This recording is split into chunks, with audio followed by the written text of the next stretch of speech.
첫 경기에 되게 뒤통수한데 맞았는데 We want more than just one win, one upset against a big team. We want to get out of groups. We want to be on the quarterfinals. Brazil scored the biggest goal of the tournament so far. For us, success will be going out of groups and then taking it whatever comes. Good time away, but Odoane flashes it. God tier plays as Yankos picks up the second kill. Good cue from Revolta, and there's the kick. We're at an AHQ with a significant lead. The win and push. This is a big mistake by Vander. Oh my God!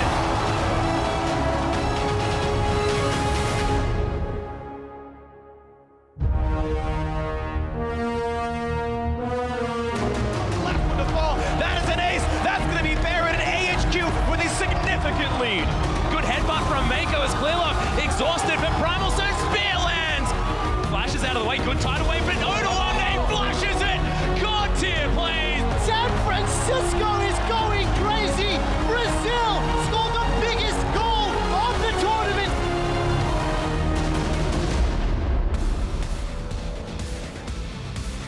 Hello, League fans, and welcome to the World's 2016 Group Stage live from the Bill Graham Civic Auditorium in San Francisco, California. Yesterday, we punched 2 tickets to the quarterfinals, and by the time we're done today, 2 more teams will be on their way to Chicago. We've got fans streaming into the arena. The lights are a-shine, and the teams are ready to play 6 action-packed games, possibly more if we have some tiebreakers. Who knows? Earlier, we got a look at INTZ making their way into the arena. They'll face an Edward Gaming that is sure to be looking for some payback after falling to the Brazilians in week 1. Now H2K, they're going to be seen here getting some last-minute practice in before they go on stage later today. Now welcome everybody, I'm James Dash Patterson, joined today by another crack team of analysts, Clement Chu, Martin DeFischer-Lunga, and Joshua Jatliesman. Guys, we had 7 crazy games yesterday that made for a very interesting result in Group A.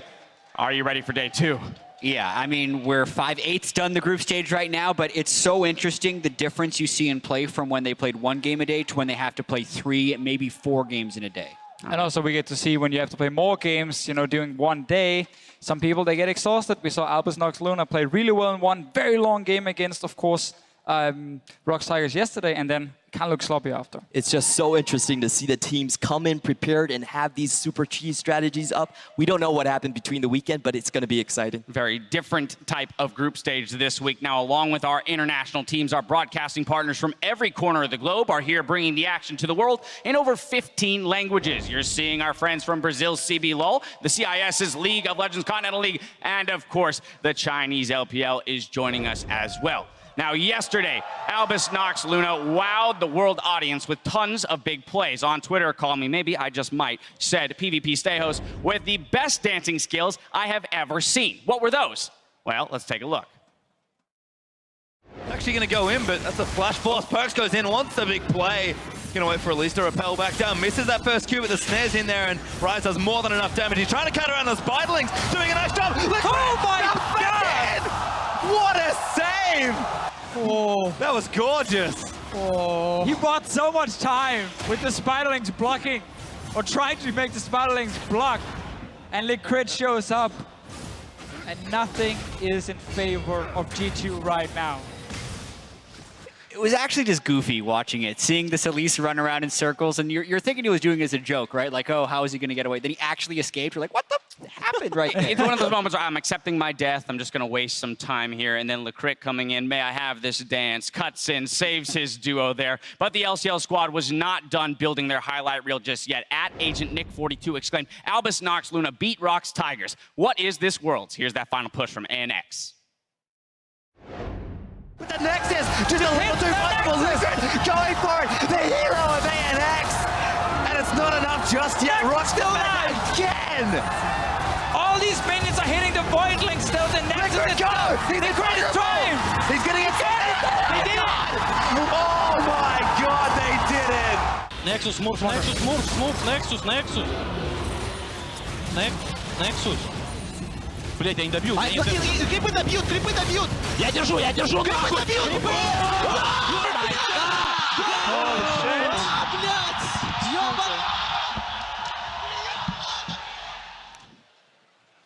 super, super fun to hear the team communication. They're really calm at first. They're saying Nexus, Nexus, and then they actually realize, oh, we can actually finish this one. They start screaming in the end. And what an upset and what an absolutely insane performance overall from this team. Yeah, and that game had everything. It had the favorites of the tournament versus a wildcard region. It had chokes, it had Baron steals, and it also had 3 epic Baron finish. steals, I Like, think. The combination of things that all happened in one game makes it one of the best games I've ever watched. But that's also that fatigue factor that you're talking about there. A game that length on a day like this where you have to play so many as is can really get to people. Now, of course, we love reading your comments, so a reminder that you're invited to connect with us on Twitter to share your own personal favorite tournament moments using the hashtag #WorldsBigPlays. But gentlemen, yesterday saw some action-packed performances from the teams in Group A, and ultimately Rocks, Tigers, and Albus Nox Luna prevailed and will be moving on to Chicago. And Rocks Tigers have to be so relieved after that because we saw the craziest groups, we saw some of the craziest games, and the Rocks Tigers are the #1 seed, like everyone expected, right? If they didn't have all those crazy games and losses, you would just expect them to be the #1 seed. So they essentially get away with it as far as that group is, and now they have a week to try and get better. And you have to remember that, of course, if ANX had beaten G2, that Rocks would not even have had the opportunity to contest for that 1 seed. So a little bit of luck there in getting helped out by the G2 roster. Definitely so. And if you look at like the meta that changed yesterday, like people are really favoring a lot of playmaking champions. Alistar in the support role is much higher picked than Karma right now, 85% win rate on 11 wins. And also if you look at the jungler position, Rek'Sai has completely gone off the radar. 75% ban pick last week, didn't show up at all yesterday. And I like to see this change in meta, you know, over the group stages, because you see teams who adapt faster actually pick up wins because of it. I think Rocks Tigers, one of the main reasons they got the first seed was because they picked up Alistar. And Gorilla started playing it. CLG, even in that game against the Rocks Tigers towards the end of the day, gave away that Alistar to Gorilla. He was a beast in that game as well. So I really like to see these changes and adaptations, and I like to see teams being a little bit ahead of everyone else. Yeah, a champion that a lot of people were saying falling away moving into the Worlds Tournament ends up being one of the top picks here so far. Now, if we learned anything from yesterday, it's that you cannot count anyone out. But so far, the teams in Group C have performed the closest to expectations that were there coming into the tournament. So let's talk about some of the emergent trends for this group, starting with EDG. Yeah, well, obviously the loss to INTZ was incredibly surprising. I called it the biggest Worlds upset ever when it happened. Maybe we've been supplanted by ANX getting out of groups now, but after that, they kind of regained some of their confidence. They were able to solidly beat AHQ and H2K, and they're still essentially poised to take first place in this group and should be fairly confident. And I think it's super important to highlight, yes, okay, the first game was bad from EDG, but then the next 2 games, they were playing perfectly fine. Maybe not 100% just yet, but enough to win this group. So I think people saying, you know, oh, EDG, they might not make it out. They could maybe get upset again. I think what happened last week was a fluke with that one loss to INTZ. I think they're going to be the strongest team, and I actually expect them to win every single game today. I will concur that they are the favorites of this group, but I think they did show weaknesses and aren't playing up to the LPL level. If you look at their lanes, they're getting camped so much by the enemy junglers. 54% enemy jungle proximity pre-15 minutes, but Clearlove isn't returning that pressure, and he isn't getting his own leads himself. So this is a team that I feel like has been gifted 2 really good early level 1s, but hasn't capitalized on it, and they need to play more effective to really make us believe that they're champion contenders. Now moving on to their first opponent of the day, and the only team, as we mentioned, to hand them a loss yet, CB Lowell's INTZ Esports. And we hear this team often talk about how they're still confident they can make it out of groups, and that's obviously step 1. You know, you got to believe it yourself, and I think that's fine. I understand also why they think they can beat H2K and AHQ, which really are the 2 teams they're looking at probably this week here, because INTZ, they have shown some good things. I do think we got down to earth again when we got to see them, you know, play H2K and lose in the early game so quickly. AHQ didn't have any problems either really against them.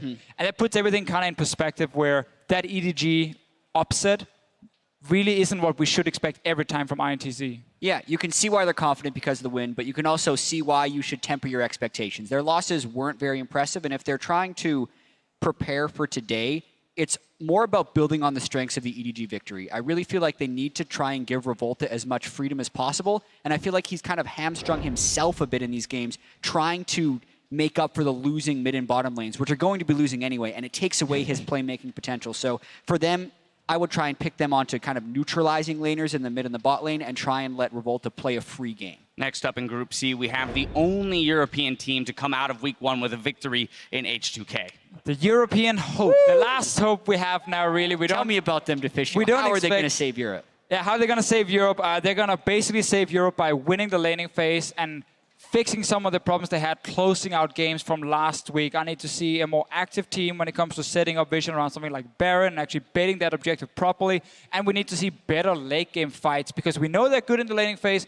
We know they have, like, across the board, all 3 lanes. I'm just going to give you quick numbers here. CSD difference at 15 minutes. Oda Amna, he's up 16.7 on average. Forgiven, 21 CS on average. And Ryu is up 6 CS. So all 3 lanes are winning, but they can't use it to win the game. Yeah, and that's to your point. I actually think they can get out of this group because those CS differentials aren't just good, they're spectacular. And if they just have a little bit of macro play and cut a few of the decisions down that were making them wrong, they're going to beat AHQ and maybe even have a chance to take down EDG. So it's a big if. The macro play, you can't just say, oh yeah, they'll get it. All you have to do is lane. The game is much bigger than the laning phase, but they have been spectacular in that phase of the game. But the way they are failing is in the team fights. If you look at these team fights, Ryu's doing a lot of the initiation. Their backline is coming in late or backing out early. They're really not up to par. And I just don't see how you get out of this group without getting past the EGHQ in team fights. All right, but perhaps the antithesis of H2K, we've got to talk about our final team here last, certainly not least, AHQ.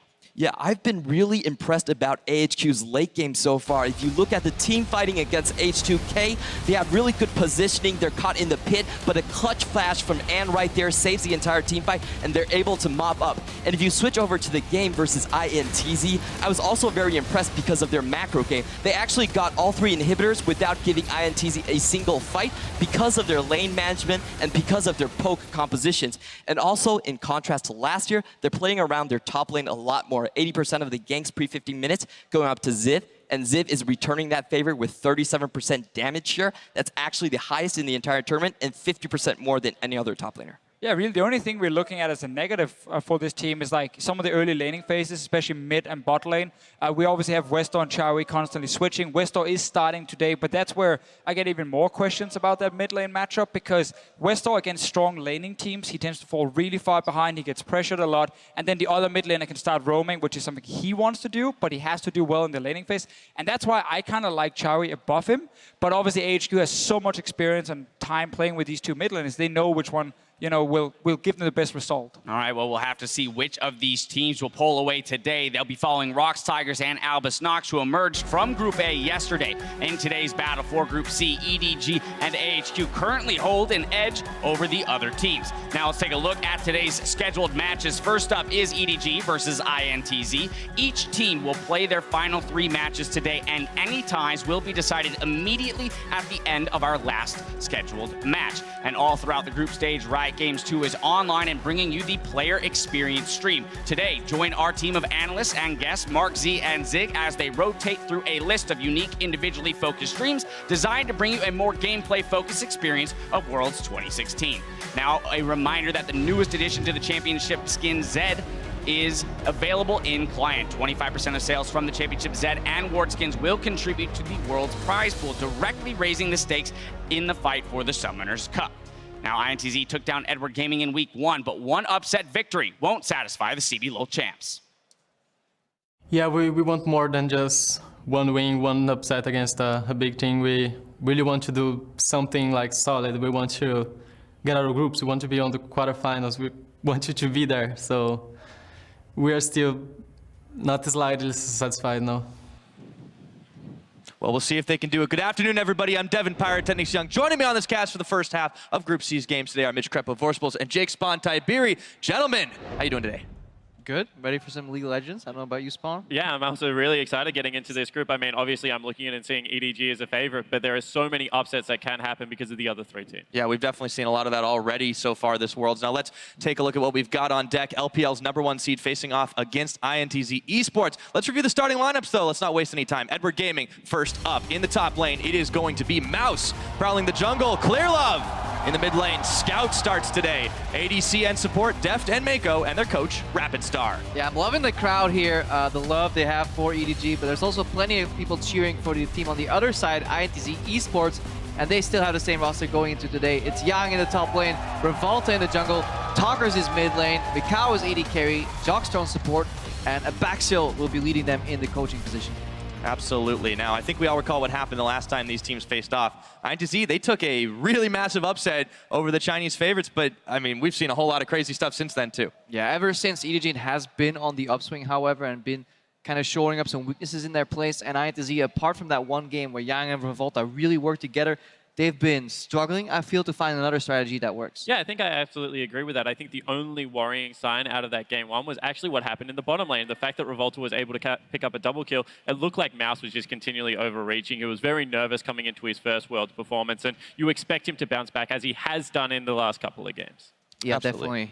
We also saw kind of Mouse digging his own grave on that Aurelia pick, you know, constantly going for the challenge, to duel, not really just yielding and giving up the pressure for his team to win in bot and mid. We'll need to see if we have a similar draft, and definitely need to track what Revolta gets his hands on in this draft. 100%, because already that's the top lane and jungle duo that took them out. The Na and the Lee Sin both erased, and that just leaves a big hole in that top side of the map. That's what you do if you get beaten by a team. The best way to adapt is actually just to get rid of the comfort picks. What worked last time, force them to adapt at least. Keep, obviously, the tournament meta in mind. We have high priority on Nidalee, and at least with Nidalee out, Lee Sin out, there's a good chance EDG may go for an early Elise pickup. The Aurelian Soul ban, we've been seeing a lot more of that just generally lately, and won't be making an appearance this time around. INTZ back to them for the first, or the final ban, I should say. You also never know, because Clearlove is a guy that just loves his Skarner, so he may just buck the trend and pick the Skarner. Yeah, Skarner's still running around. Evelyn's running around. I was checking out his solo queue. He's also got some Kha'Zix games in there, still undefeated on Kha'Zix in solo queue, as well as competitively this year, so he really does play anything. The Hecarim is also the big pick, because if they want to go team fight, they will lock that in. Yeah, we've already seen some of that, of course. And EDG, you know, they haven't lost a game since they did to INTZ here, and with that Aurelia banned away, Syndra's left open, but we've seen a bit less of it prioritized this week. Yeah, Syndra's still a very strong mid laner, though, especially in that matchup here.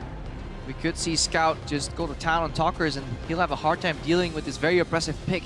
We'll likely see if Vladimir come out, but he has an item spike point with the Spirit Visage where the matchup goes even, but if Syndra gets paired with a really aggressive jungler, it's very hard to take control of that lane, and that could snowball into different lanes. Yeah, and that's what we're expecting. Whenever Scout picks up something with the priority in mid lane, can get that shove, you expect him to go top lane and help out Mouse. We saw it in the one Scout victory already, and that is something historically EDG has done well. But INTZ is definitely looking at Mouse in the top lane too. One, they got rid of the Aurelia, which he played last game.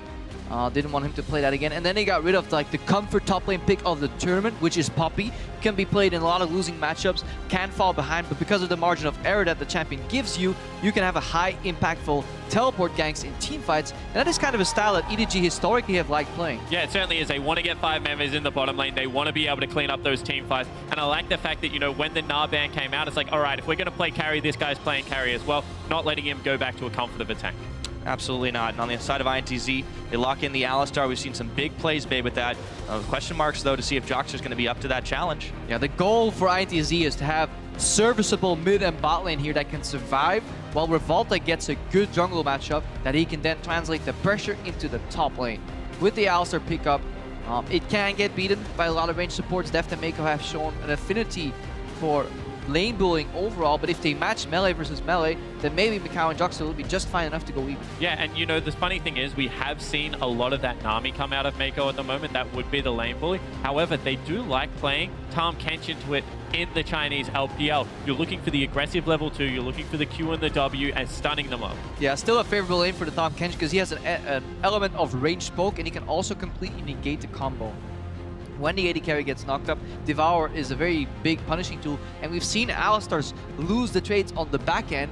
Well, Tahm Kench can guarantee that the front end won't one-shot the AD carry. Yeah, and that's the biggest thing I feel. You know, you don't have a good choice in that lane anymore. All of a sudden, if it is a hyper carry, you want to delete them first. Tahm Kench is way too tanky. However, you know, there's just no good choice for that headbutt pulverize. Absolutely. On the other side, too, or the other part of it, EDG lock in the Rek'Sai, something that we didn't really see yesterday, but was very popular earlier on. Yeah, not at all in week 2. Didn't see a pick or ban. Clement was touching it on the analyst test. He had a very high pick ban rate, I believe something along the lines of 75% in week 1, and then suddenly disappeared. But Clearlove is bringing it back. Yeah, he's got an 83% win rate. He played that in Gragas in pretty much 92% of their games as well in the LPL. So that is definitely a pick that he will go back towards. But so peculiar that Revolta, instead of opting for potential Elise, early aggression, gang potential, adding CC here, goes for the more sturdy Skarner with the level 6 kind of spike for the ganks. But it's quite a peculiar draft that neither side really prioritizes Elise. Yeah, I really do find that strange because when you have a look at this draft, it's all based around mid-game pick now. But there's still things like the Ezreal left available that is so hard to pick off in these team fights. And now Deft is looking for an answer to the Caitlyn Alistar. Does the signature Twitch hover, but I don't think it's going to come out. It's likely going to be something with at least a range element. Yeah. Jhin looks super likely on paper, but I'm liking the Caitlyn Alistar because Caitlyn blocks some of the weakness of an Alistar in lane, and when you combine them, you obviously have that combo and trap potential. Yeah, we've seen INTZ picking pretty much for strong lanes and trying to cover up some of their weaknesses, but you know, is this the right decision? We'll have to find out.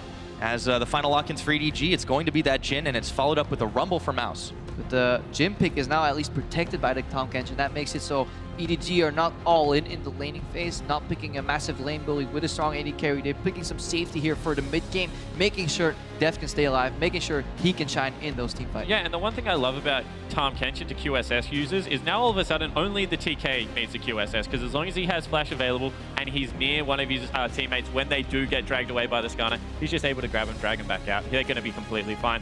Interesting though that Mouse would go towards an AP top laner. I expected a hard tank to come out here, something like a Maokai to really shore up the team comp. However, he has gone to fight that lane. That has been his tendency very often in the later stages in the LPL. However, if you look at the team comp with a tanky Rek'Sai, with a non-trading support like a Tahm Kench, EDG is likely looking for a little bit more damage and just engage in the team fights. Why they want to supplement that with a Rumble. A very good pick into the Jace too, very conventional answer to the Jace when Kennen is banned. Yeah, I completely agree with that. I like the fact that Rumble now gets the push in a lot of these matchups and also sets up ganks, especially when you're looking towards something like a Rek'Sai, incredibly well. If Clearlove does get ahead in his pathing in this game, there's a big target on Yang. Scout roaming up there, he's going to have to survive. INTZ will have to be careful rather in the top side of the map here. We have the shove from the Rumble, but dangerous trades into the Jace. We have Syndra, which always has pressure on the Vladimir early, and the Skarner can't really influence. He has kind of one shot on the level 3 or 4 gank. He can still surprise, you know, if he gets a CC off. People can get surprised by the boost and the speed from a Skarner, but it's quite easy to dodge. And this is where I want to see the respect coming out of EDG, because the only way that gank works is if he is behind you. So they need a ward up behind them, make sure they're not over pushing. I think they've certainly learned their lessons from the last time they faced off, and now that's when you can call that a little bit of hubris. EDG definitely not going to take anything for granted this time around. And it's a dangerous composition to be playing into. We've seen some Skarners really be able to go off to start things off here. But we want to know who you guys think is going to come away with the victory here today. Be sure to let us know on Twitter. Hashtag EDGWin if you think the Chinese champs are going to take this one home, or hashtag ITZWin if you believe in Brazil. Hit us up at LOL Esports. We'll check those out later on in the game. And you know, if history has shown us anything, it's that these two teams are much closer than the LPL team would be comfortable with, and INTZ had a beautiful performance last time. I want to see what they have prepared. Yeah, gotta keep our eyes on the top lane and the jungle, but we shouldn't be surprised if suddenly Deft and Mako whip something out and a solo Def happens in the bot lane. So many things to track here. Excited for this matchup. Oh, it's going to be great, and definitely want to keep an eye on that bottom lane early on, but we will have to be watching the jungle matchup every lane. Who are we kidding? It's Worlds 2016. Group C, we're going to find out who makes it out today. It all starts right here with EDG versus INTZ. And as they get onto the Rift, what you really have to look for is the creative level ones that come out of the bottom lane of EDG, because Deft Mako fight for vision control very well. And if they're able to disrupt the Caitlyn Alistar push, it puts the INTZ bottom lane on a big back foot. Yeah, definitely pressure right there. Any team that has a tendency of aggressive level 1s should definitely scrim CLG, because they also have a penchant for that. Some really creative strategies. We see the early lane ward here. Teams just like knowing whether the enemies are starting camps or whether they're showing in the lane early here. So that's why you see these almost random wards in lane that really don't serve a purpose. It's to just spot somebody walking back to lane a fraction of a second sooner. See if they can get something a little bit quicker, and INTZ going to give the respect deserved, but EDG are already waiting in that brush. If they step too far forward, we've seen face jacks turn deadly before, but it might be a 3v3. No, they just walk away. A few pokes and no damage taken. Spire obtained. That's 15 gold. Yeah, that's worth. It's as close as you can get to playing Dominion. Ooh, too soon. All right, so as things settle into it, we talked about the early pressure that Scout should have on Talkers here with the Syndra pick. We'll see how it starts working out as we hit the mid lane. Yeah, Talker's trying to get access to the wave early, which means if he has to turn around and trade with Scout, he's just going to eat a lot of minion damage here. Vladimir's trading pattern is basically charge up his Qs on the creeps, and then once it becomes empowered, get a good trade off. But Scout's trading pattern basically means he wants to hit the range creeps with the spheres and talkers at the same time. That is a kind of ideal scenario here for Syndra. So what you should see over and over again is kind of Scout walking up when the Qs aren't charged and doing exactly that, putting down as much harass as he possibly can whilst not missing out on CS. One thing I will say about Scout, he's a very good pushing mid lane. He actually has very good control over when the wave is going to crash and when he wants to leave the solo lane. All right, keeping our eyes on the jungle stars here, we see Revolta going for what seems to be red into Raptors, into enemy blue, but look at this. Wolf Sprite spots him here. A really creative jungle start from Clearlove here. He went Wolves into his other side, and that's a path if you ever fear being invaded here. And if you ever want to play against a Skarner, if you need somebody to play into a Skarner matchup, you want Clearlove because he is super experienced on that champion. And it's also great if you think that your top lane is going to get dove off just a level 3 on top side for Skarner. It's a very risky I mean, he'd have to flash over the wall. Yeah, but you can see Yang didn't get the push. We already mentioned how hard that is. And it looks like EDG now want access to that blue buff. Yep, going in on it here. They do grab themselves the small golem, and they pick up the vision from the Scuttle Crab, still contesting for it, making life a little bit hard for INTZ. They've definitely learned their lessons. Yeah, really working well together here, EDG. They're using the push from both bot and mid to really aggressively contest that blue buff so early. That's 4 members already in Revolta's jungle, and that's going to be taken away. See whether they just try and give it over to Scout. They're going to fight. Oh, Jockster's going to get the knock up here, and they're going to have to throw it away.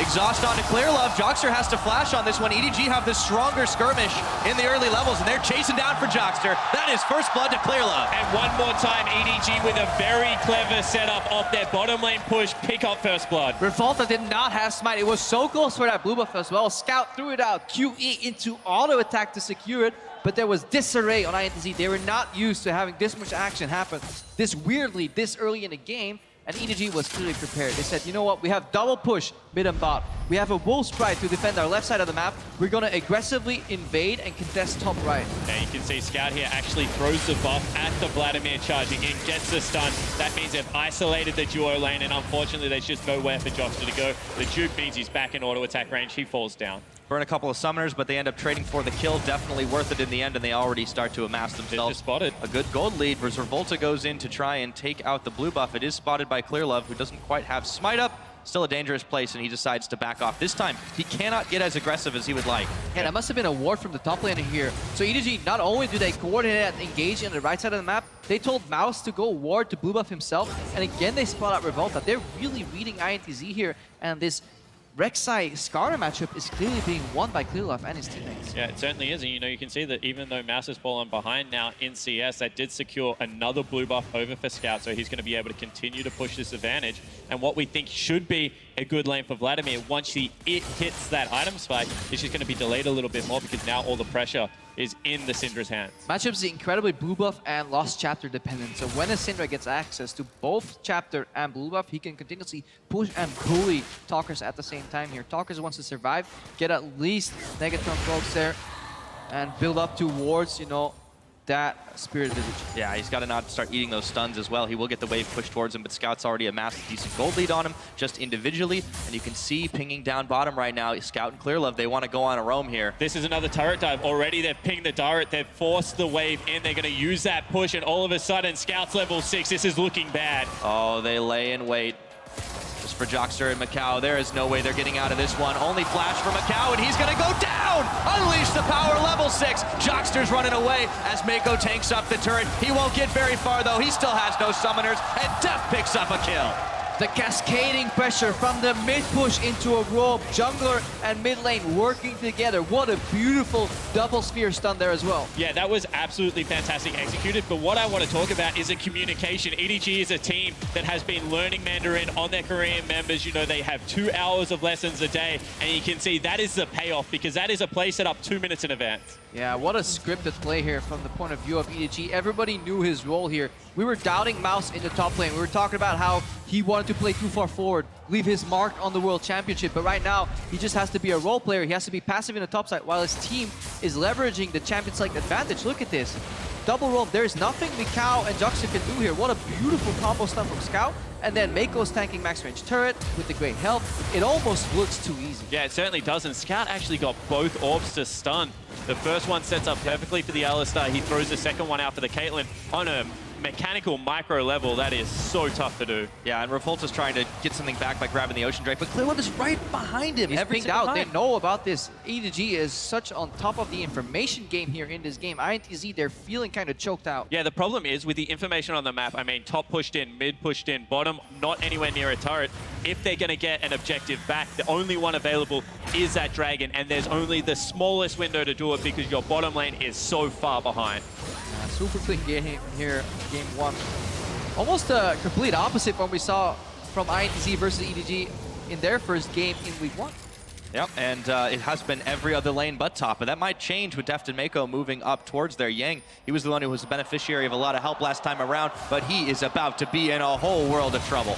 There goes the equalizer. Yang knows the game is up. He's stunned. He doesn't flash this one. He's going to burn it now, but Mako and Scout and Deft are right on top of him. Throws down the hammer. Deft gets eaten up, saves his life. Mako is able to keep Deft in this. And another playoff Scout's roam. He just keeps shoving up mid lane and keeps leaving into Fog of War, and INTZ is not respecting it. And this is why so many players out there think Syndra first pick is so incredibly strong. We've seen it fail in a couple of games when people are not leveraging the roam well enough, but it will always have to push on Vladimir. Right now, Scout has to be careful though.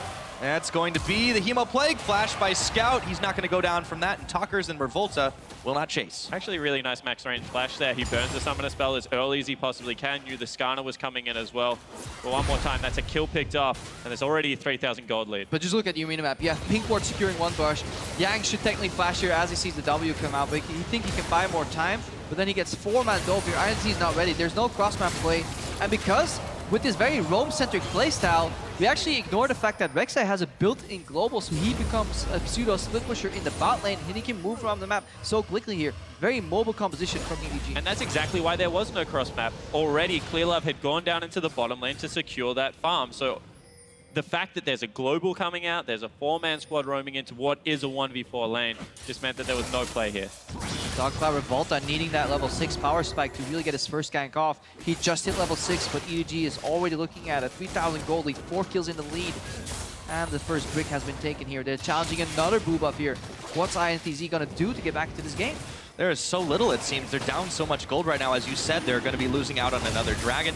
And a big part of it has actually been Clearlove as well. Like, he's sitting so much more gold over Revolta, and this is just the polar opposite of the first game we saw. You can see that EDG clearly took these lessons to heart. If there was any doubt left after what they did in the latter half of week one. Yeah, it certainly was. You know, when you talk about, you know, Clearlove, he's got Rek'Sai this time. This was his most comfortable jungler behind Gragas. And losing out on Gragas, you were like, what does this actually do for the mid game of EDG? You saw the bad side, I guess, in the first game against INTZ. Now you're seeing him back on comfort, being able to control that early game and the pace and tempo at which this game is going to be played. Yeah, I think you guys said it great, that it's just like looking like a movie script at this point. EDG are having absolutely no trouble. 10 minutes into this game, they have a very, very comfortable lead. Dragons, first brick, gold, kills, everything. Every checkbox, they've got it.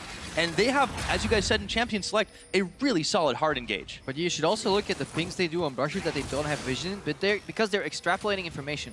They have 2 deep wards at the enemy wolves, basically on the right side of the map. They don't spot anybody there or in the bot lane.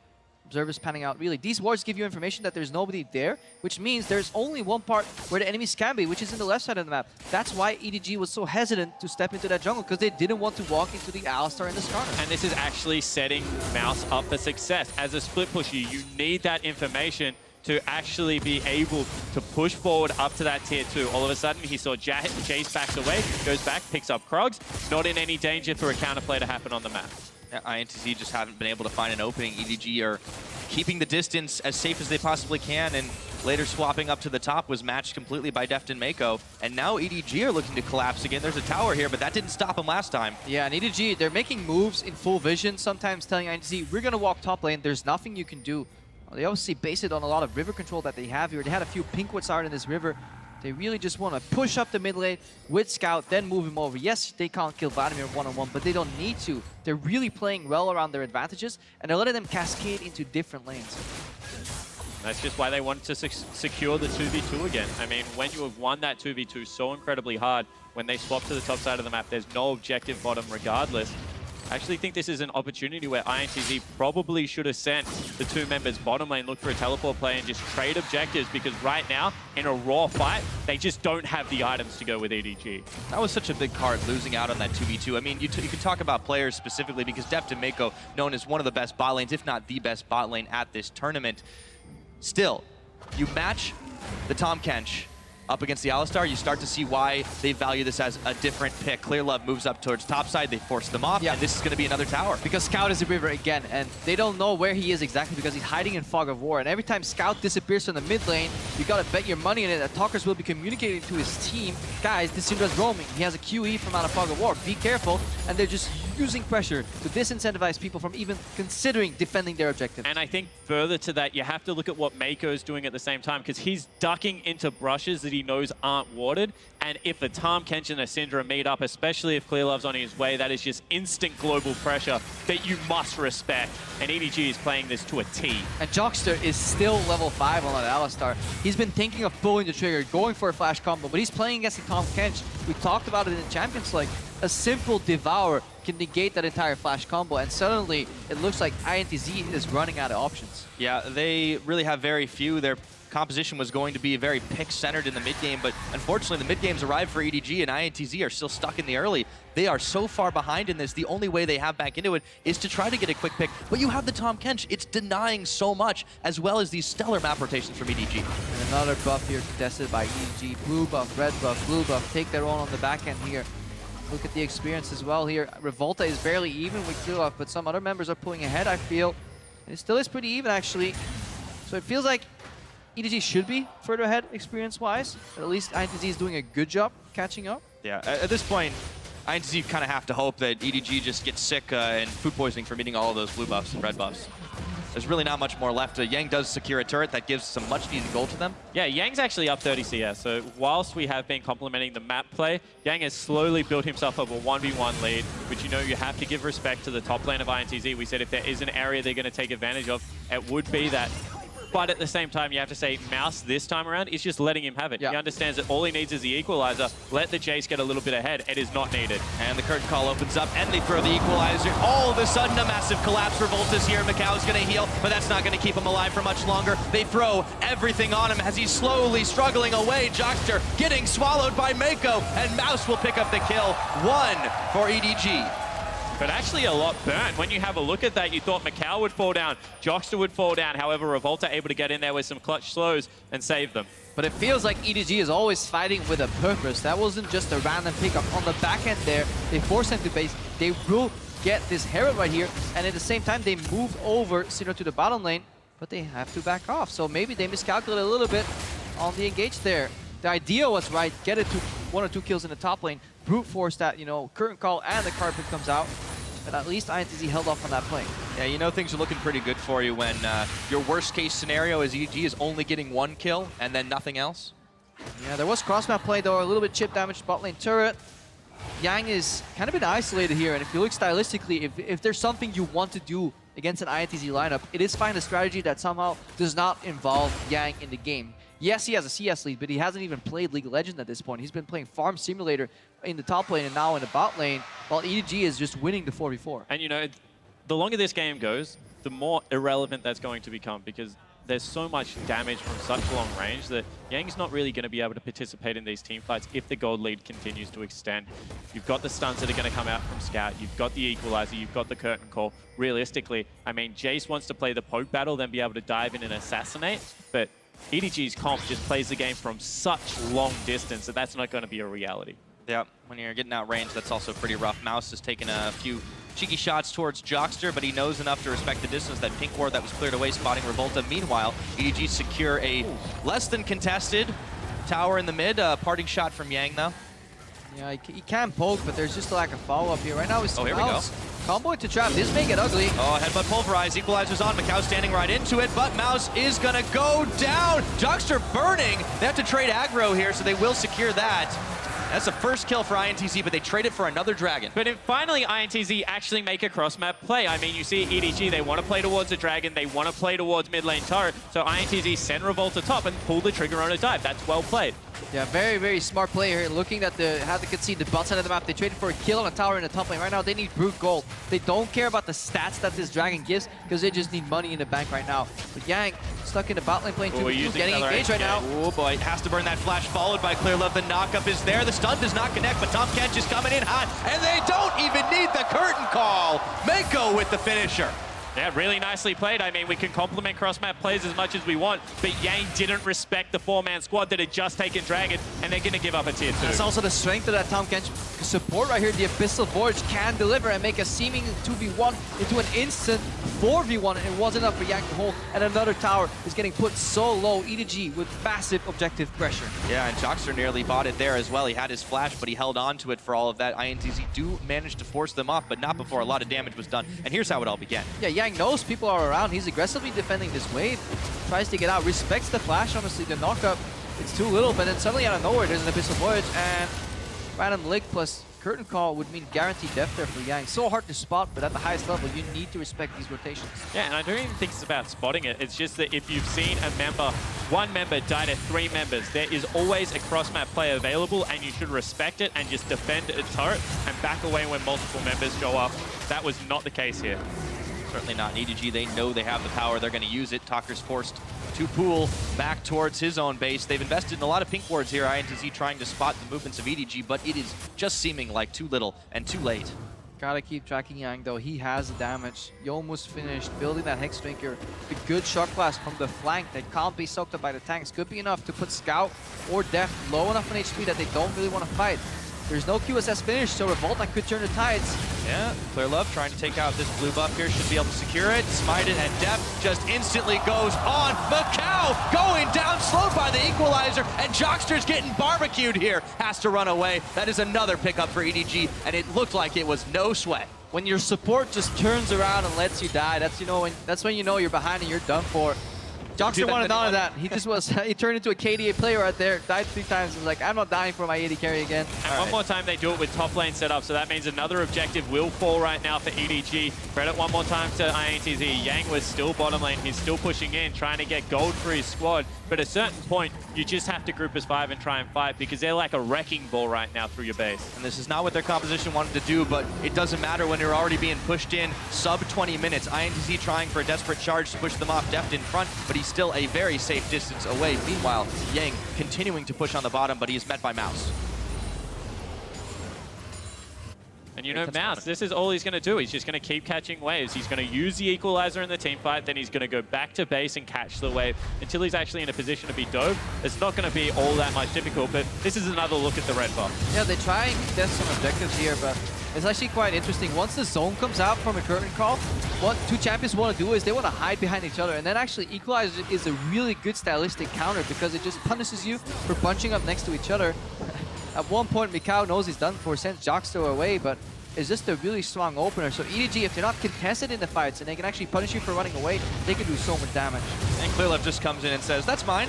Revolta wants to fight him over this one, 11 to 11, and in comes Yang, but ClearLove is speedy enough to get away, and he would be met by Deft and Mako the sooner this one goes, and that's just the story of it. You cannot even farm your own jungle at this point if you're INTZ. And that's the thing about these global comps. I mean, Rek'Sai and Tahm Kench, 2 of the more, I guess, underutilized globals in their role. You use them for completely different reasons. I mean, heavy ganking out of the Rek'Sai as well as good vision control.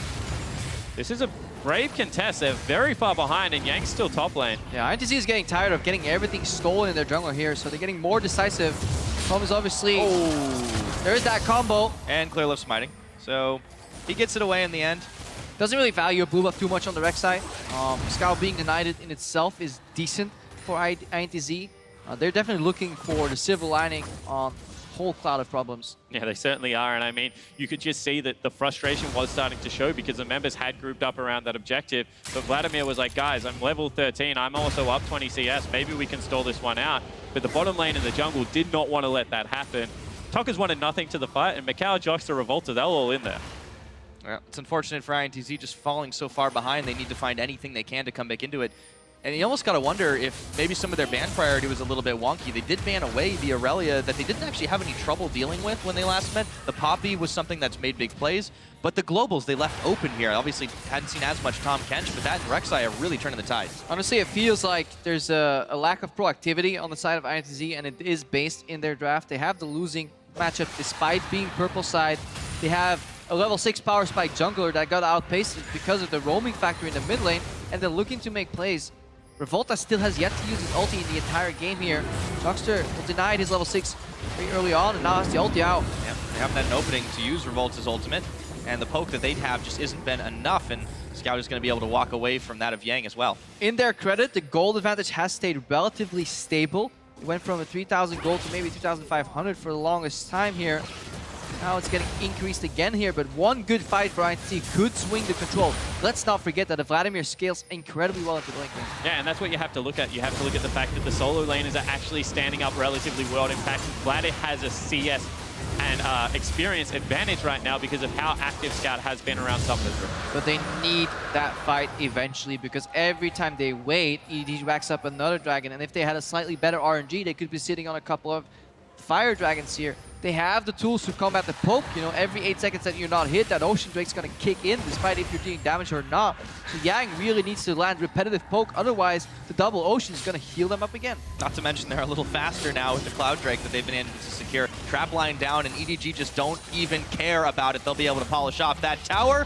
5-3 in that objective mark. They are still running this one, and they get themselves 5K ahead in the gold game. Meanwhile, though, INTZ are trying to push on top. Yeah, they're looking for a crossplay, but very good wards do spot them out. So now all of a sudden, EDG can continue to push. Yeah, this Rumble is looking to cancel their backs. If anything, hopefully EDG can push on 4v3 them, but the minions evaporate too quickly, and the wall of traps is too much to get through here.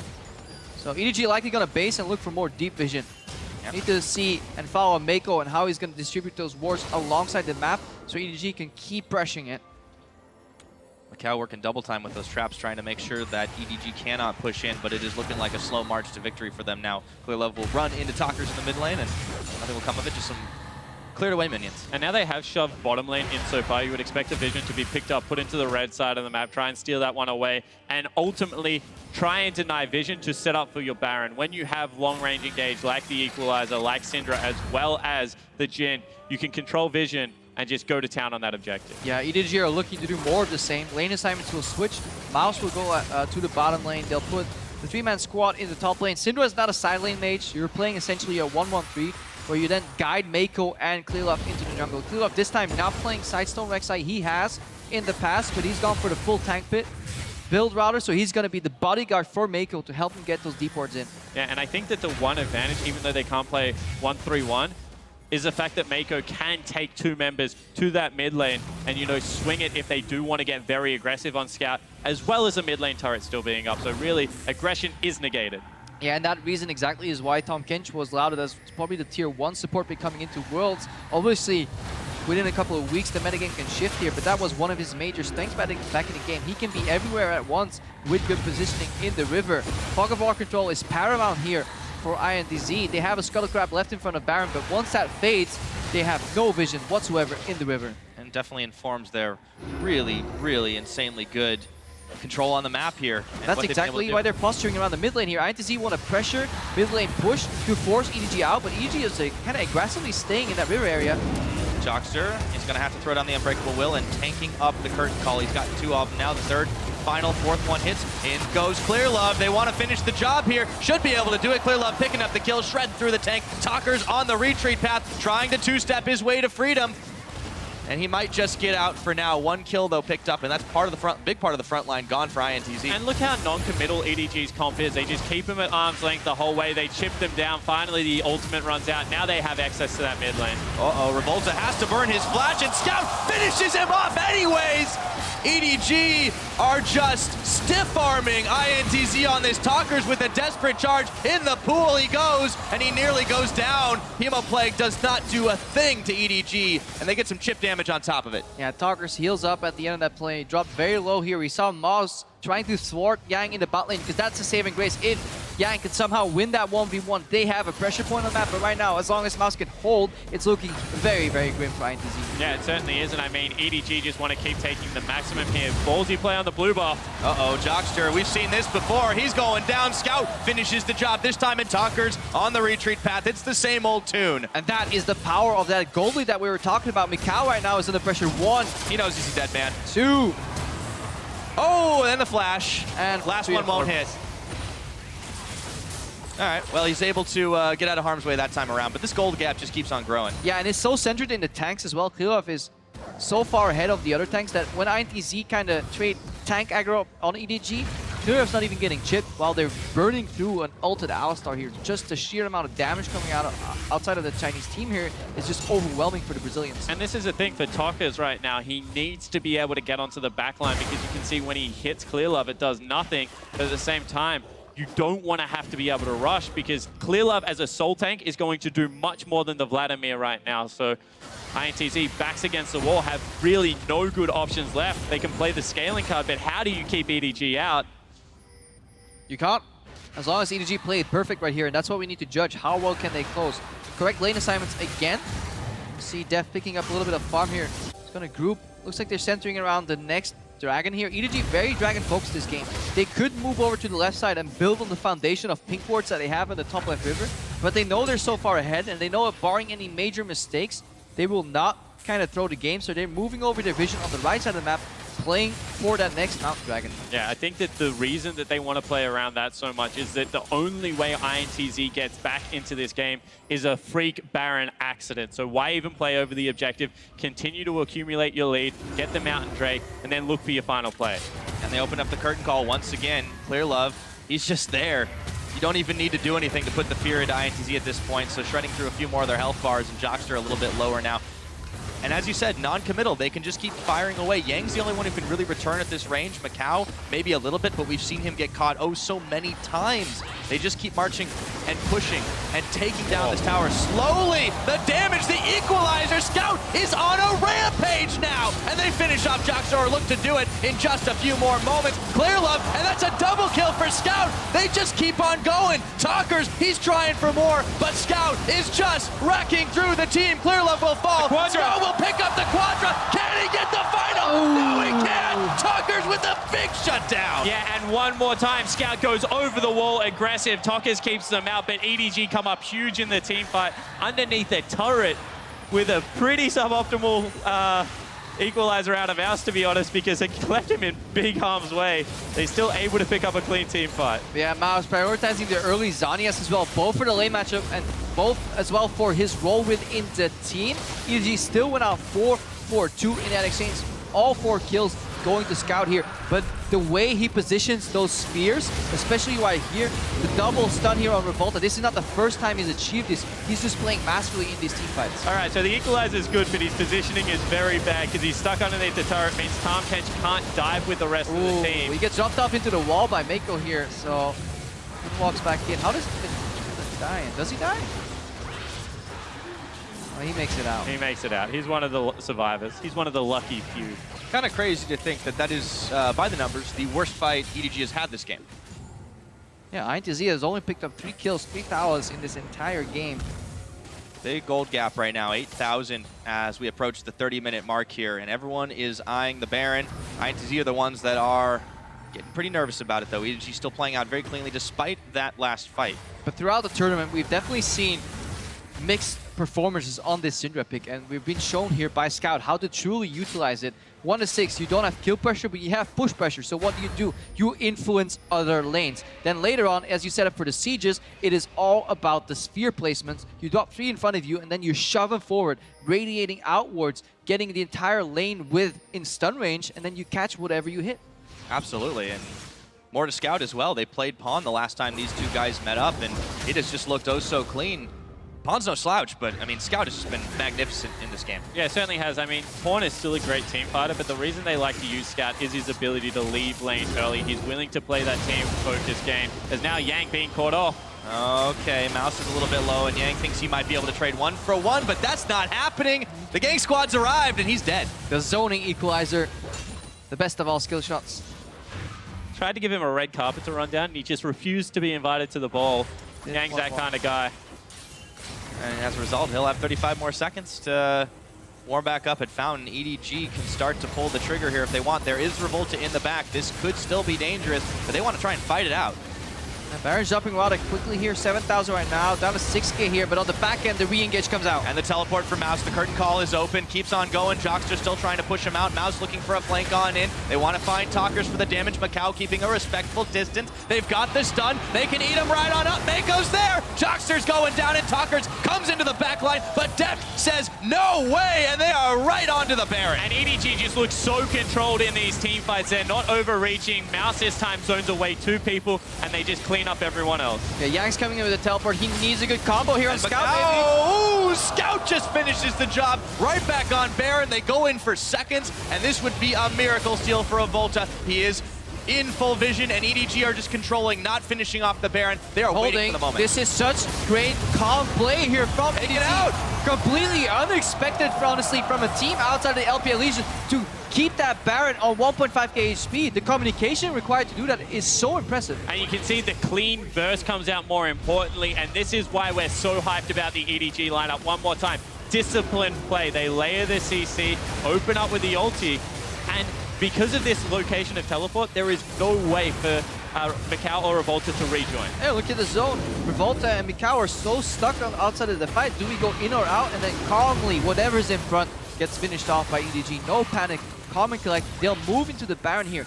And again, we can't stress this enough. The fact that you realize Skarner has flash, we can't get to him. We're missing our abilities. And they keep the Baron outside of burst range for the INTZ team. And eventually they realize they can't kill the Skarner. So they say, you know what, guys? We need to make something happen, so they call the burst there at the right frame. Yeah, this is textbook how you prevent a Baron steal. Just waiting, buying the time, and Revolta in full vision. There's no way he's hitting this. Yeah, the second the Jace EQ misses and gets soaked up by members, the call comes out. Skarner doesn't have enough challengers. Everybody hit the Baron, and a perfect smite from Philip. Not to mention the level difference, Yeah, too. the 3-level difference means that that's what they were waiting for. They were waiting for the EQ insta-flash to try and pick that one up, but unfortunately not going to come out. Good discipline play. Now the siege really begins in earnest. Yeah, this is looking like the end game. Clearlove does get knocked up, but Jockster, oh, they open the Macau. curtain call on him. Macau's already low, has to net behind the entire team. He's got bodyguards, but they are starting to drop. This tower is going to be open, and they can finish off Revolta. No, he wiggles his way to freedom. That's going to be one tower, but they've got to go back and heal up on the Fountain, and meanwhile, their inhibitor's gone. All right, Talkers. Going a little bit too deep into this one. Has to pool his way to freedom, or is it? Protobelt, in goes Jockster once again. Desperation fight. Talkers tries to go one more time, but he gets exhausted. Deft takes down Jockster, and there just is not enough damage left in his composition. Yang on the side trying to find the kills. Scout just picks up yet another onto Macau. The damage is gone. Talkers is gonna go down just out of his pool, and Deft with a dominating kill.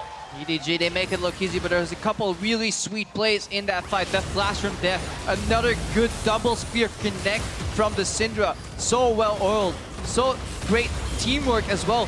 What a magnificent performance from EDG. Absolutely, it only took them 35 minutes, and they have silenced any more critics we would have had about them. EDG take down INTZ. And you have to look at the fashion that they do it in. I mean, being able to pick up a controlled, decisive victory where at every stage of the game, they were the proactive team.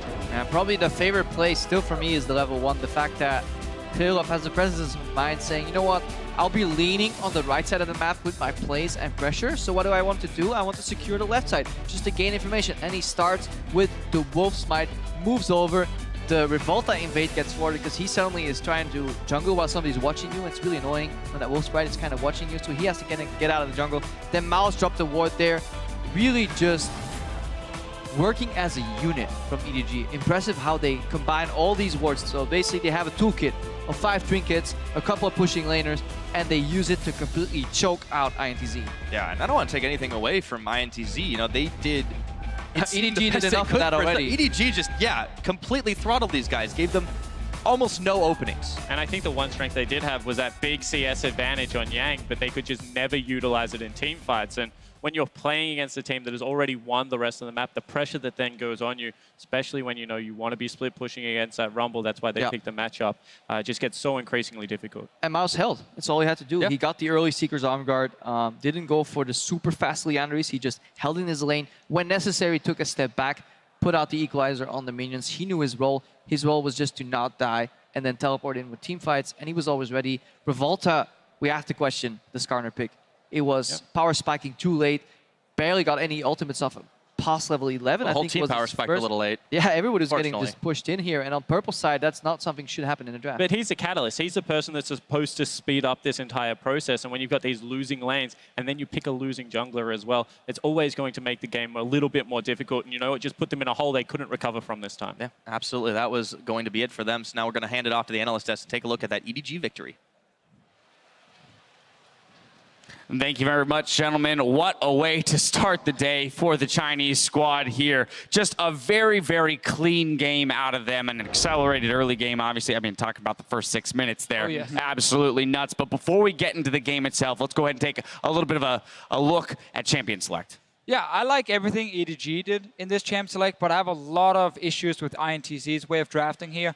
I think Jace Alistar makes sense if you actually want to flex the Jace and potentially put him mid against Syndra, rush a Hexdrinker, and then pick an early game jungler. You can actually bully the Syndra quite a bit, and you can have a strong lane then.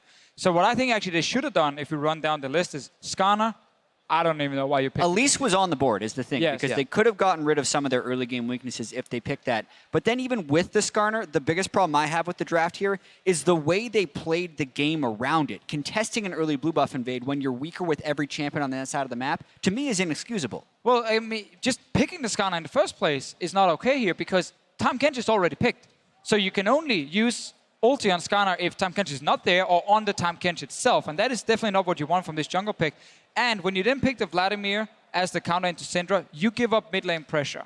When you then also give jungle pressure by taking the Skarner, you now have a losing part of the map in the middle. Your bot lane is going to get pushed in as well. That gives you 2 losing lanes instantly in terms of getting pushed to tower.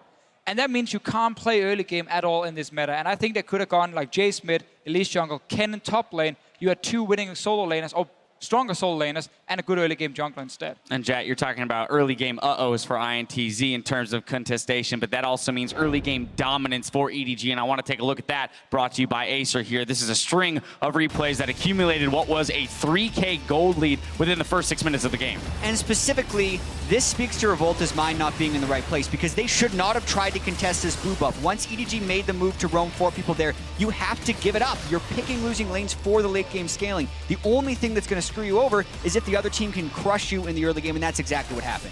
Yeah, and this play here is so beautiful. They get the mid lane push around the Syndra pick. They go bot instantly. Skarner is nowhere around. They actually just saw him recall, and it's just so smooth, so clean. They didn't have to work for it at all. 6 minutes, already 3 kills up, and here we see the dive again. Yeah, exactly. And again, it all starts from the draft with these mid lane getting pushed in, bot lane getting pushed in for the dives. Now, after you've gotten such a big advantage, you can start roaming. They can go top lane to the one winning lane INTZ did have, which was top. Yang got killed here. Big advantage all across the map for EDG. Yeah, and the tragic thing for me here about INTZ is they were down 7,000 gold or 3,000 gold at 7 minutes. They were down 4,000 gold at 20 minutes. So they could have actually stalled out to get Vladimir into teamfight phase if they were just willing to concede some of their objectives, but they weren't. Right, It wasn't until that 23-minute mark where we saw that tier 2 in the bot lane finally go down. That seemed to be the catalyst for EDG to start blowing the game wide open. And if there would be a criticism that you would throw at EDG, it was maybe perhaps the fact that they couldn't balloon that 3K as quick or any quicker. But still, that's me struggling to find a way to criticize them in a very clean game. Exactly, and the way the game works, obviously, between like 10 and 25 minutes, it is very difficult to snowball even further because diving tier 2 towers is very hard with their support also like Tahm Kench, who's a more defensive support and not necessarily an Alistar who would dive in and just tank the tower for you. Also, you can't really rush a Baron because it's not alive for most of that time, and when it finally is alive, you want to give it a few minutes, you want to be a little bit stronger, and you don't want to risk losing a Baron fight. Funny things, though, when we talk about Baron fights, that was kind of the one moment for INTZ to get back. They butchered that fight as well. But it's also the moment where Revolta used his first Skarner ulti. 32 minutes into the game. We did it. Not what you want to hear.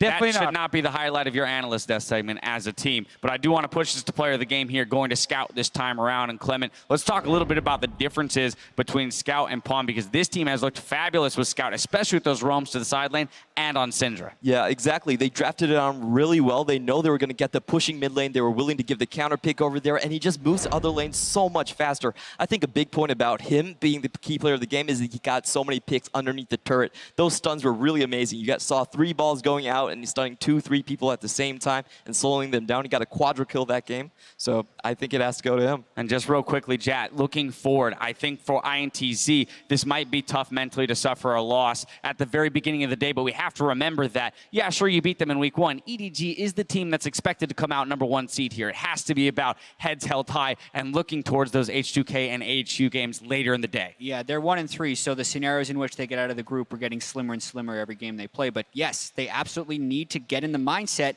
that they can play a normal game and win, because when I saw that game, especially in the early game, they were trying to hit home runs from the 3-minute mark, and they are actually better than that. They don't have to play that way, and that's how they'll beat AHQ and H2K if it happens. All right, well, we're just getting started here today. When we come back, AHQ takes on H2K. You're watching Worlds 2016.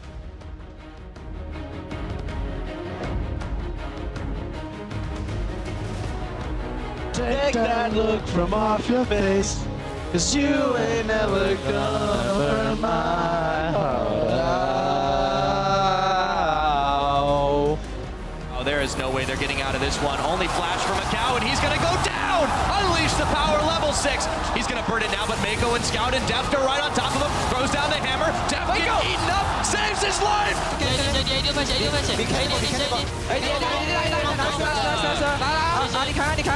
And that's a double kill for Scout. They just keep on going. Talkers, he's trying for more.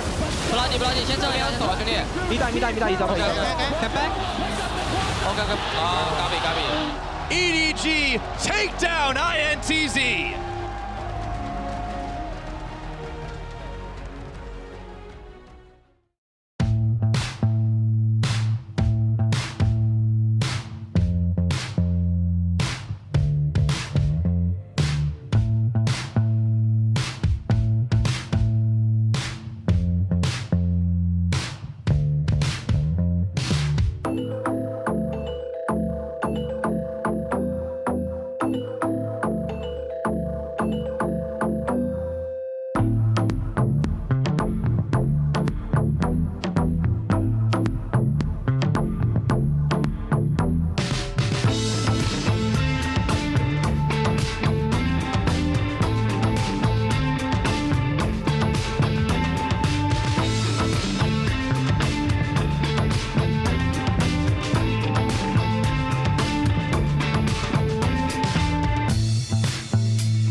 I just take every game one by one, so I don't mind the crowd, I don't mind the stage, but the feeling that I'm on world stage and I'm playing in front of a big audience, I guess, and the fact that I'm playing with the best players in the world is overwhelming, and it's just great to be here and to test my skills against like the smartest and the best players.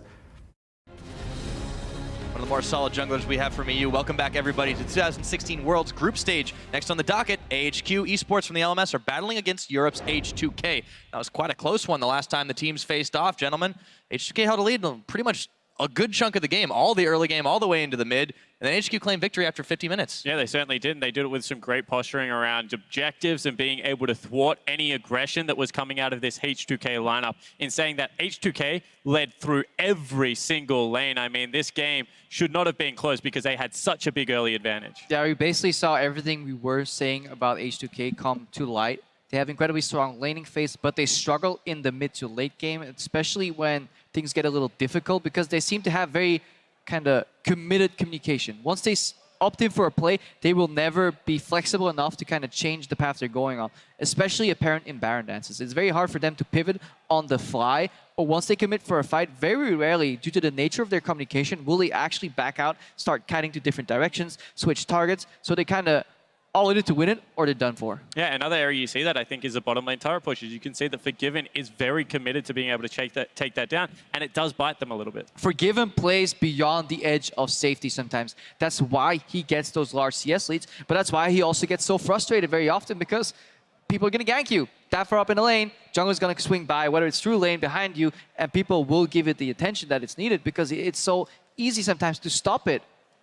Yeah, and this is something that wasn't really punished all that much in EU, especially you look at Forgiven's career, and he's just always known as that like sidestepping guy that just dodges all the skill shots. You can't do that against the ADCs here at Worlds. These are some of the best in the world. We talked about it coming into it, that some of the top ADCs all over the world, especially, this is a stacked Worlds this year. And H2K, I mean, they've got a tough task for them. If they want a chance to get out of groups, they're going to need some dominant lane picks. They're going to need to get ahead really, really early. It's definitely a style H2K need to develop as they go further into the tournament, but when they play against the likes of INTZ and AHQ, we have to be honest, this style can still be played by H2K because they have the far superior bot lane on paper. 100%, that's where I want to look at. Even though Ziv has been great, Arn has been underwhelming for me. 24% damage last time these guys played, and it was a 50-minute Jinx game. I mean, that's just not acceptable. There's a reason his top lane is sitting at 37%, and that's because him and Westor, they're just not doing enough. Yeah, 37 damage percent for a top laner is absolutely incredulous. It should not happen. It doesn't mean... At one point, your top laner isn't playing so well that he has that high damage percent. It only comes from people failing to play their roles adequately, and that is what happens very often for HQ in the mid and bot lane. However, they work like a team. They have really good late game macro. They showed it in their regionals as well, and that's how they pull back into the game. Yep, let's take a look at those starting lineups. For AHQ Esports, Ziv in the top lane. He's the one with those high damage numbers. Mountain in the jungle. Westor starts on mid today. On and Albus make up the bot lane, and their coach, Green Tea. And they're going up against the hope of Europe on the other side. It is H2K. Top lane is still Oduwamne. Jungle is Jankos. Ryu's in the mid lane. Forgiven is the AD carry. Vander is his support. And Probably is bringing some North American flavor to this H2K lineup. And when I look at this H2K lineup, I think that, 3 of these members should be picking for lane. It is going to be Ryu, it's going to be Vander, and it's going to be Forgiven. I think that Jankos as well as Oduwamne are the 2 more flexible players. They can actually look like they have great communication with each other and can set up a lot of these late game fights. So I really do think that's a recipe for success coming into this game. It's up to Oduwamne to keep Ziv contained in the top lane and then have H2K play that style where they win the lanes. If they could mimic some of the early game that EDG showed us here in game 1, where they actually push in mid, rotate, or they translate advantages in specific lanes onto the map, I think then H2K could become a great team because they have the laning prowess. However, they never translate these advantages in one lane into another. They seem very isolated in their lanes. And they should be able to do it against AHQ because this is a team that if you get ahead will seed until the team fighting phase of the game. And we saw it against EDG. You can build a big enough lead that just doesn't matter. So craft the comp that you want and then look to exploit the lanes, and AHQ will play on the back foot. All right, so into the picks and bans. AHQ ban away the Syndra, the Olaf, and a Nidalee, a couple of jungle bans as well as that very standard one in the mid. And HK are focusing a lot more on the globals.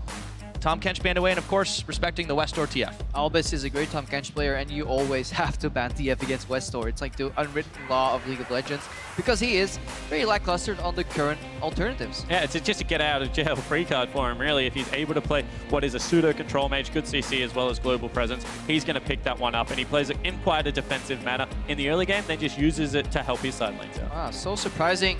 They're actually thinking of Karma over the likes of an early jungler like an Elise here. There's two still laning dominant supports here in the Karma and Nami available, so they could neutralize each other later. Obviously, a blue side flex pick is very useful to have, but I think the Karma first pick would be a bit of a waste. Yeah, we have seen a few teams fall into the trap, trying to flex that one and just not having near enough damage. But the Karma is locked in for HQ. This gives H2K the option to pick up some of those strong jungling picks for themselves. And let me tell you why I think it's a big waste, because Forgiven is a very good Caitlyn player, and we know that it's a crux that he will fall back on in pressure situations like this. And Nami, as well as Caitlyn, is oppressive in the laning phase, because the passive speeds Caitlyn up into range of that first auto attack, then there's no real way to get away from the harass. But that's if H2K opted very deep for the laning phase, and maybe after reflecting on week 1, they say, you know what, we can get by with maybe an Alistar in lane on Vander and Forgiven. Go somewhat even in CS, maybe up slightly, and then have a larger teamfight presence and more margin for error in the later stages of the game with Vander on a playmaker. That could also be a good pivot for them coming to week 2. Absolutely. We'll have to see if they end up taking it. I mean, we've seen Jankos take 3 different jungling picks in their games, but of course they've only picked up 1 win so far. We won't see that locked in just yet, because it looks like we've got the Alistar Caitlyn lane. This is exactly what Forgiven and Vander want. Score 1 for Crepo right there. They picked the lane dominant AD carry, but they picked the utility team fighting support. Yeah, and it's obviously a meta evolution. This is not the first time we've seen Alistar and Caitlyn paired together, so we don't have to go over the strengths. We can instead start looking at AHQ. How are they going to react? What is Anna and Albus going to play? They don't have the Tom Kench, which is a really easy melee support to play into there. Are they going to go for the Braum later on and say, you know what, we'll match you teamfight presence support for teamfight presence support? Or are they trying to kind of break to 2v2, just like Deft and Mako did? Yeah, we'll see whether they do that. The only other option I can really see is, maybe you go ANX styling and just like the Taric holds up okay in the laning phase, can keep you topped off against what is a very long-range AD carry, and we will beat you at the late game because we have the superior ultimate in terms of invulnerability. But it does look like AHQ is already looking towards the future of the mid to late game with a hyper-mobile composition here. Karma, Sivir flex into the bot lane could just guarantee you free push into this melee support, have enough control that at least you have a pressure point in the bot lane.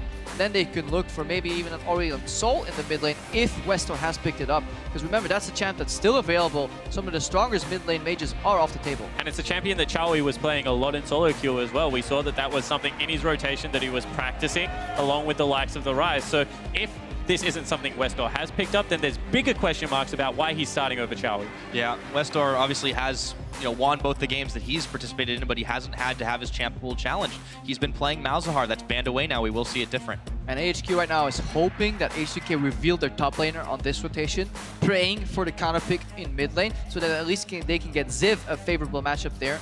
And H2K may decide against that and realize that Oruamne into Ziv is the most important matchup of this game. I think you have to respect that. I think right now Ryu is a better player than Westor, especially in the laning phase, and that he can take something like a Cassiopeia, maybe something like a Ryze that can duel, and just throw the gauntlet at Westor straight away. And I was ironically talking to Perks yesterday, and they were discussing how Ryze is a super strong meta pick right now. There was another mid laner joining the table, we can't say which because he's still in the tournament, but they were talking about how strong Ryze was as a pick.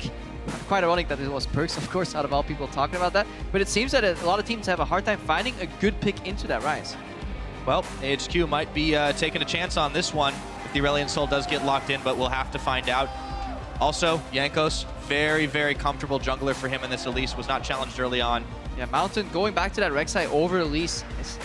I have a hard time judging it because when it works out, it looks so easy for a Rek'Sai, but it is up to the Elise to break up in the early game and look at the potential in the lanes. Gank early is possible with combo into Cocoon. Gank mid is possible with a point-and-click snare into a follow-up Cocoon.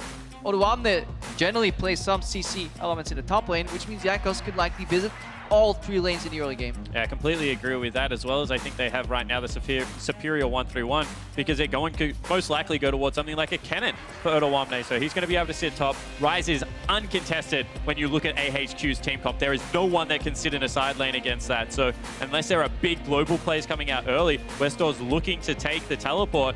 It's a risky game plan. And I would almost like to see a Poppy picked up somehow, some tank presence on Oduwamne, because if he plays a ranged champion, it's going to be a very delicate composition in the mid game for H2K, and they've shown that they aren't really that stable in the mid game when it comes to executing delicate or complex compositions. Instead, a simpler tank to buy some time in teamfights could be better.